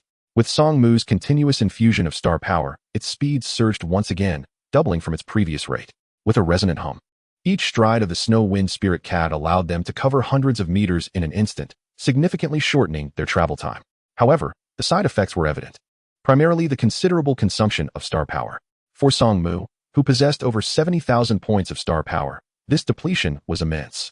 In just 4 days, she had expended the majority of her energy, yet their distance traveled had dramatically decreased. Mu had hoped to reduce their journey's duration, but she never anticipated encountering a polar storm en route, forcing the two to seek refuge in a rocky cave. Outside the cave's entrance, the cataclysmic polar storm began to reveal its menacing visage. Beneath the howling heavens, the landscape was engulfed in tumultuous azure waves. A fierce, chilling wind capable of rending boulders roared forth like a multitude of roaring wind dragons, sweeping along sand and debris from the very edges of their vision, crashing violently against the walls of the cave, producing a sound akin to colossal beasts striking with thunderous force. Sister Mu, is this storm a natural disaster? Ming turned his head to look at Mu, who was recovering her star power within. I cannot say for certain, but judging by the intensity of the storm's range, it is likely a climate disaster spawned by a disaster-level beast. A disaster-level beast? How could it cause such an uproar? Ming pondered, his gaze drawn outside the cave. Accompanied by several roars, he could distinctly perceive the winds intensifying around them. A swath of azure appeared ahead, accompanied by a deafening howl, as large trees and stones were uprooted, with slower low-tier beasts being reduced to mere blood missed by the tempest. Realizing that this storm was unlike any ordinary weather, Mu abruptly opened her eyes, producing a 5-pointed mirror from her storage bracelet. Mirror of the rhombus, she commanded, her voice laced with a unique cadence. The floating mirror emitted a resonant hum, its ancient patterns glowing with brilliance. As Mu urged it forth, the mirror rapidly ascended to the cave's apex, its surface rippling like water. Suddenly, with a resounding boom, the mirror unleashed a radiance 100-fold more blinding than before. This light was not pure white, but resembled molten, crystalline rainbows, cascading instantaneously to envelop the entire rocky cave. Under this dazzling and solidified spectrum of colors, The creaking and precariously teetering boulders were pressed back into the mountainside by an invisible hand. What a formidable magical artifact! Su Ming gazed in awe at the mirror, captivated by its ability to stabilize the cave so swiftly.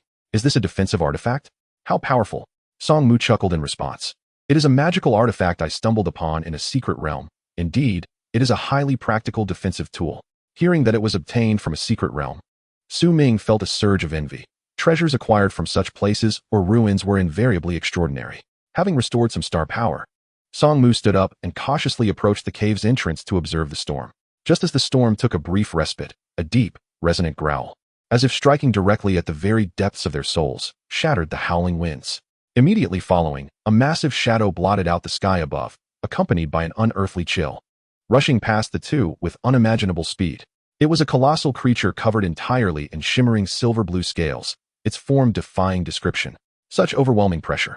It must be a high-tier disaster-level beast. Almost instantaneously, as the shadow swept overhead, Song Mu's expression turned grave, a rare pallor washing over her face. My heavens! Su Ming gasped in astonishment. He had indeed felt an immense sense of oppression, but he never anticipated it to be a high-tier disaster. We should wait a moment, allowing that beast to distance itself before we venture out. Understood. Su Ming felt as if that moment had drained him of all strength. His legs weakened, and he collapsed heavily onto the cold ground, gasping for breath, leaning against the still trembling rocks, as if only this solid support could afford him a semblance of security. Before their taut nerves could fully relax, a different, furious roar, emanating a scorching heat, tore through the receding winds from another direction. Almost immediately, an unreasonably high temperature, akin to an erupting volcanic flow, surged forth from all sides without warning. What is happening? Is there another disaster? Su Ming voiced his confusion, acutely aware of the rising temperature within the cave, even feeling the moisture in his body swiftly evaporating. Seeing this, Song Mu quickly enveloped them both in a blue water bubble, preventing them from being scorched by the sudden heat. This oppressive warmth persisted for a full half-hour before gradually dissipating. The protective water barrier disintegrated in an instant, shattering into pieces, clearly a one-time use magical artifact. Let us leave this place quickly. Song Mu hastily stored the five-pointed mirror and led Su Ming out of the rocky cave, bursting forth into the relatively safe terrain outside. The sight before them caused both to gasp in horror. The ground lay ravaged, a sight utterly shocking. The once normal surface had been rendered unrecognizable, completely carbonized into grotesque. Charred shells, reeking of acrid sulfur and the stench of scorched minerals. Quickly, it seems two disaster-level beasts have engaged in battle. Song Mu summoned the snow wind spirit cat once more, preparing to press onward. Upon learning that two disaster-level beasts were clashing, Su Ming swiftly mounted the snow wind spirit cat, eager to escape the area, fearing they might return, leaving no opportunity for retreat. Seeing Su Ming settled upon the beast, Song Mu immediately urged the snow wind spirit cat to unleash its maximum speed, hastily departing from the scene. However, just as Su Ming and his companion had traveled for half an hour, several sharp metallic spears hurtled towards Song Mu's snow wind spirit cat. Quick, use Wind Claw. In the face of the sudden assault, Song Mu swiftly summoned a defensive magical artifact, while the snow wind spirit cat unleashed multiple wind claws towards a nearby depression. As the wind claws struck, a small clump of earth at the top of the depression was sliced away, revealing several brown feathers before Su Ming and his companion. Gradually, the feathers began to rise, and shortly thereafter, three men stood up from the depression, one of whom was clad in brown from head to toe. Gripping a sharp blade and casting a piercing gaze at Su Ming and his companion. Were these wild men, or perhaps natives? Su Ming tilted his head to inspect the depression, observing that the attire and appearance of these three individuals were markedly different. They were indeed the local natives. Drawing upon his extensive wilderness experience, Song Mu immediately recognized them as the indigenous people, prompting the snow wind spirit cat to swiftly retreat. The snow wind spirit cat reacted with remarkable speed, creating several hundred meters of distance in the blink of an eye before dashing further away. Su Ming, seated behind, pondered aloud, are these natives truly that fearsome? On the snow wind spirit cat, Song Mu explained, of course. These natives not only wield beast companions, but also possess the ability to manufacture formidable magical artifacts. Upon hearing this, Su Ming's expression was one of disbelief. A small faction of these native tribes may harbor some of the city's most dangerous fugitives, so it would be prudent for us to avoid detection. While explaining, Song Mu channeled star power to the snow wind spirit cat to maintain its optimal state. The three natives, seemingly unwilling to let Su Ming and his companion escape, soon unleashed three commander-level fiery horned beasts from beside a rock, quickly pursuing them. However, It appeared that these men were not adept at using star power. Their method of controlling beasts remained rather primitive. The fiery horned beasts bore saddles, which hindered their speed in catching up to Song Mu and his companion. Su Ming, utilizing his mental prowess, discerned that the three were still in the saddle-riding phase, which brought him some relief. Don't let your guard down. These three may merely be ordinary members of the tribe. Song Mu cautioned Su Ming to remain vigilant. As soon as he finished speaking, several black-blue water orbs shot toward Song Mu's snow wind spirit cat.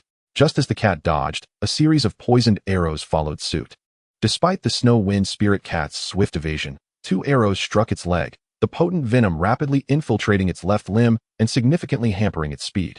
Watch out for the boulders. Su Ming noticed several large rocks hurtling toward them from behind and summoned the Ice Radiance Sacred Dragon to intercept them. Damn it! We're surrounded. Song Mu realized that they had likely been targeted for some time, prompting him to summon his second high-tier beast companion, the Azure Venomous Serpent. Soon, 11 beasts encircled Su Ming and his companion, a formidable array comprising 4 high-tier commanders and 7 mid-tier creatures. Song Mu snorted softly, his gaze instinctively drawn to a certain hillside ahead. There, a man wrapped in yellow cloth approached leisurely, flanked by several bound men and women. Recognizing his attire, Su Ming surmised that this must be an exploration team from a nearby base city, though he could not fathom how they had fallen into the hands of these natives. The man draped in yellow cloth scrutinized Su Ming and his companion with a glint of murderous intent, seemingly unwilling to let them go. The surrounding natives closely guarded the man while licking their lips, their faces twisted in malice. What should we do? It seems these individuals will not spare us. Su Ming whispered, unsure of his next move. Aware of his limited strength in such a dire situation, he felt helpless. Meanwhile, the experienced Song Mu surveyed their surroundings and quickly deduced that the beasts seemed to have been through fierce battles. Realizing this, Song Mu pressed his right hand to his back, revealing a fiery red crystal slowly appearing in his palm. The faint glow emanating from it harbored immense destructive power, and the perceptive man in yellow immediately recognized the aura of a fire crystal. You dare to detonate a fire crystal? You shall die. The man wrapped in yellow, agile and swift, closed the distance to Song Mu in an instant. With a resounding thud, a powerful punch struck Song Mu's chest, the force of which carried the peak mastery of a grandmaster, shattering the magical armor on his chest into numerous cracks, hinting at impending destruction. Coughing violently, feeling the full brunt of the grandmaster's assault, Song Mu wasted no time and detonated the fire crystal at close range. The red and blue fire crystal erupted mere meters from Su Ming and himself, engulfing the area in a blinding orange light. With a deafening boom, the temperature surged dramatically. At the moment of the fire crystal's explosion, Song Mu conjured a prism to shield them. The prism manifested 6 colorful lenses in midair, encasing the 2 within, significantly diminishing the ferocity of the intense heat outside. Inside, Su Ming felt merely a touch of warmth, blissfully unaware of the terrifying temperatures beyond. Even missing the sight of the crystal Song Mu had just thrown, the explosion's force persisted for nearly half an hour before subsiding, inflicting heavy casualties among the surrounding natives. Though the leading man managed to react swiftly, deploying several defensive magical artifacts to withstand the blast. You two are truly dead. The enraged shouts and roars echoed through the air as the man wrapped in yellow became charred and blackened, the yellow cloth now reduced to carbon, disintegrating under the slightest breeze. Upon realizing that the man before him was a member of the White Eagle tribe, Song Mu summoned the Snow Wind Spirit Cat, urging Su Ming to flee. Before Su Ming could process the situation, he was already being pulled away for several hundred meters. On the Snow Wind Spirit Cat, Su Ming glanced back, and upon noticing that the natives were not pursuing them further, he inquired, Sister Song Mu, why did you decide to run upon seeing that man? Is his strength superior to yours? At this question, Song Mu appeared to recall something, then replied, the man in the lead is a fugitive on the Beastmaster Guild's wanted list, an extraordinary Beastmaster. We are certainly not his match. What? An extraordinary Beastmaster? Su Ming swallowed hard, astonished at the notion that they could encounter such a formidable presence so casually in the wild. As he processed the shock, he couldn't help but glance back, finally exhaling a sigh of relief upon confirming they were not being chased. Sensing Su Ming's anxiety, Song Mu urged the Snow Wind Spirit Cat to hasten their escape from the desert. Meanwhile, a man with a face full of dark spots sat cross-legged on a stone pedestal, sensing the diminishing auras of Song Mu and his companion. He merely clenched his teeth, showing no intention to pursue. Chief, should we not chase after those two? What if they are a pair of escaped fugitives? A middle-aged man draped in tiger skin approached the man from the White Eagle tribe, respectfully glancing back toward where Su Ming and Song Mu had fled. Suppressing the turbulent energy within, The White Eagle man weakly opened his eyes and replied in a calm tone, "No need. Those two are likely just beast masters out searching for treasures." After speaking, the White Eagle man organized the remaining group and departed the area. At this moment, Ming and his companion had long since escaped the scorching desert, arriving at a vast expanse of flat land. Here, Mu diligently observed their surroundings while hastily tending to his injuries. Sustaining wounds in the wilderness is far from ideal, so Mu was determined to seize every precious second. Bottles of advanced potions flew forth from Mu's storage bracelet, each one specifically designed for healing. If these were to be sold in the base city, they would undoubtedly fetch a price far exceeding their availability. Meanwhile, Ming, having settled down, glanced at the map in his hands, falling into a momentary reverie. Numerous locations were marked in red and purple, with a few regions denoted in black. Curiously, what could these areas signify? Ming scratched his head, momentarily perplexed. Logically, the red zones indicated the presence of calamity-level beasts. Yet he surmised that the black areas likely hinted at the activity of legendary creatures, a conclusion he felt confident about. There were only 3 black regions. But Ming understood that the map merely recorded the Cangyuan Base City and several smaller surrounding settlements. The maps of larger and super-large base cities were beyond the reach of him and his companions. After recovering for half an hour, Mu rose to find Ming lost in thought, his brow furrowed. Without hesitation, he grasped Ming's ear, admonishing him, "How can you be daydreaming? Do you not understand how foolish that is in the wild?" The sharp tug jolted Ming from his contemplation, and he quickly covered his ear, hastily apologizing to Mu. "This shall not happen again. Remember to stay alert in the wilderness," Mu cautioned, snatching the yellow-brown map from Ming's hands. He pointed to a specific area on the edge of a red zone, stating, "The Jishur Gorge is right here. If we hurry, we can reach it in 3 days." The area he indicated was a vast red expanse, occupying a fifth of the map, making it the most prominent feature. Ming's gaze shifted to the point Mu indicated, realizing they were still at the periphery, not yet at the core of the red zone. Nodding in understanding, Ming leaped onto the back of the snow wind spirit cat. "Let us go, Mu. Hurry and take me to find the young star gold dragon beast." I can hardly contain my excitement. As he spoke, he rubbed his hands together, excitement gleaming in his eyes, causing Mu to shake his head in amusement. "Fear not. I shall ensure we acquire it," Mu replied with a bold confidence, unabashed in his intent to steal. For a master like Mu, defeating the star gold dragon beast was an impossible feat. It's well known that an adult star gold dragon beast possesses the strength of a high-tier king-level creature, rivaling even the lower-tier calamity-level beasts in combat prowess. Truly formidable. Chapter 79. The Territory of the Rockhorn Rhino. A piercing, icy wind sliced through the air like a blade, causing Ming's cheeks to sting with discomfort.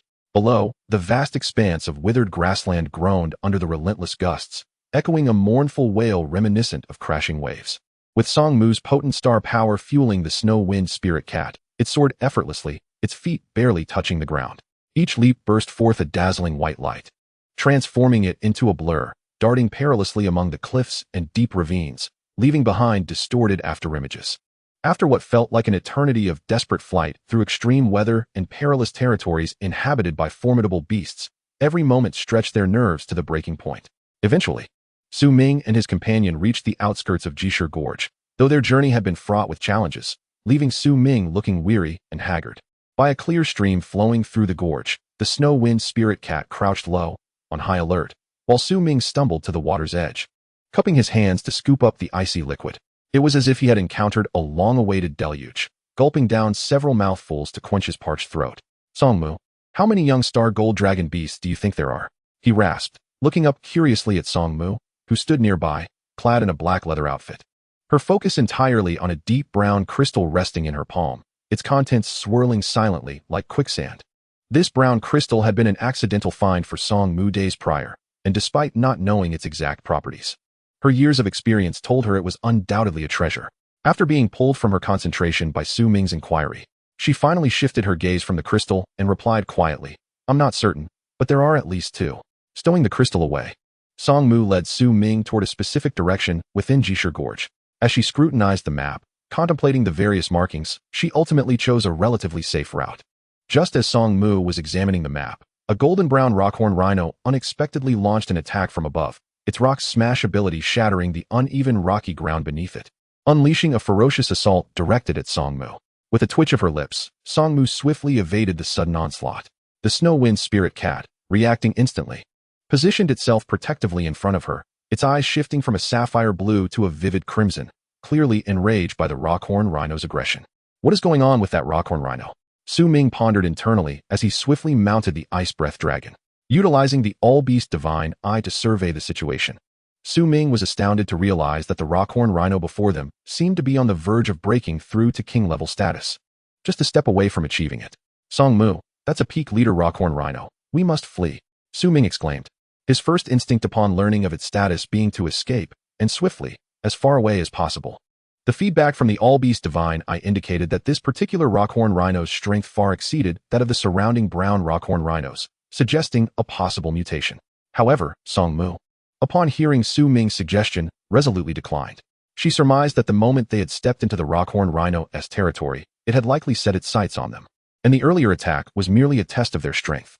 With a resounding roar, the Rockhorn Rhino standing in the distance summoned its kin, drawing in the massive Rockhorn Rhinos from around, forming a flanking formation aimed at encircling Su Ming and Song Mu.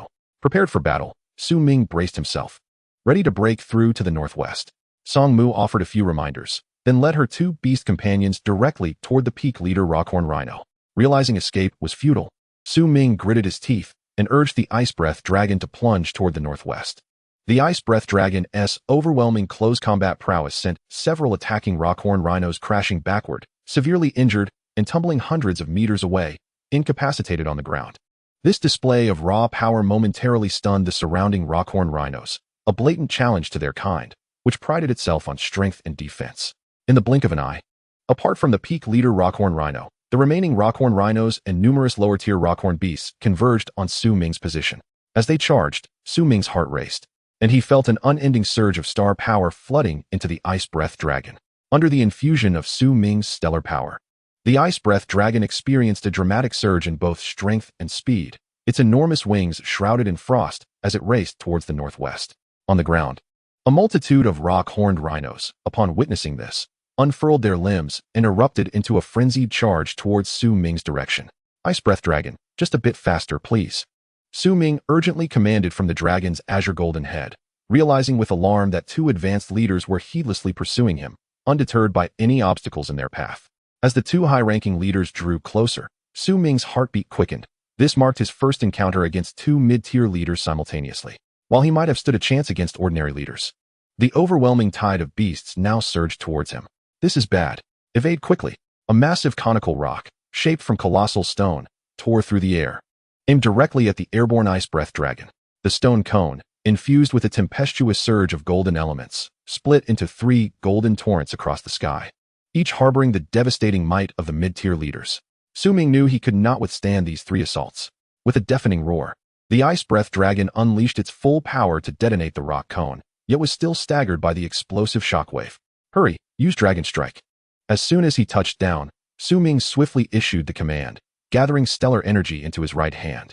A blue-white orb, composed of pure stellar energy, rapidly coalesced. As the orb penetrated the Ice Breath Dragon's body, its skill attack potency surged by nearly 30%. In an instant, a beam of blue-gold light, infused with both ice and light attributes, surged towards the two advancing rock-horned rhinos. In response, the two rhinos hastily fashioned rock shields to defend themselves. However, confronted with the stellar-augmented Dragon Strike, the shields shattered effortlessly, leaving the rhinos significantly wounded. Seizing the moment of respite for the two rhinos, Su Ming resumed his flight towards the northwest. While perhaps his Ice Breath Dragon could contend with the two mid-tier leaders, the throng of rock-horned rhinos trailing behind posed a considerable threat to him. Aware of this, Su Ming decisively set his course northwest. Sensing that the number of rhinos in that direction was comparatively sparse, his best chance for escape. Indeed, after flying for over half an hour, the number of rock-horned rhinos around him diminished sharply. Aside from a few stronger ones still in hot pursuit, the rest were merely lower-tier leaders. Humph. If you wish to kill Su Ming, you'll have to wait for your next life. With a cold snort, Su Ming gestured dismissively at the few pursuing leaders behind him, then once more channeled a substantial amount of stellar energy into the Ice Breath Dragon. In that moment, the Ice Breath Dragon's speed surged, propelling it swiftly beyond the territory of the rock-horned rhinos. Although the few high-ranking leaders behind wished to pursue and recapture the human, they knew well that the territory ahead was not a place they could tread lightly.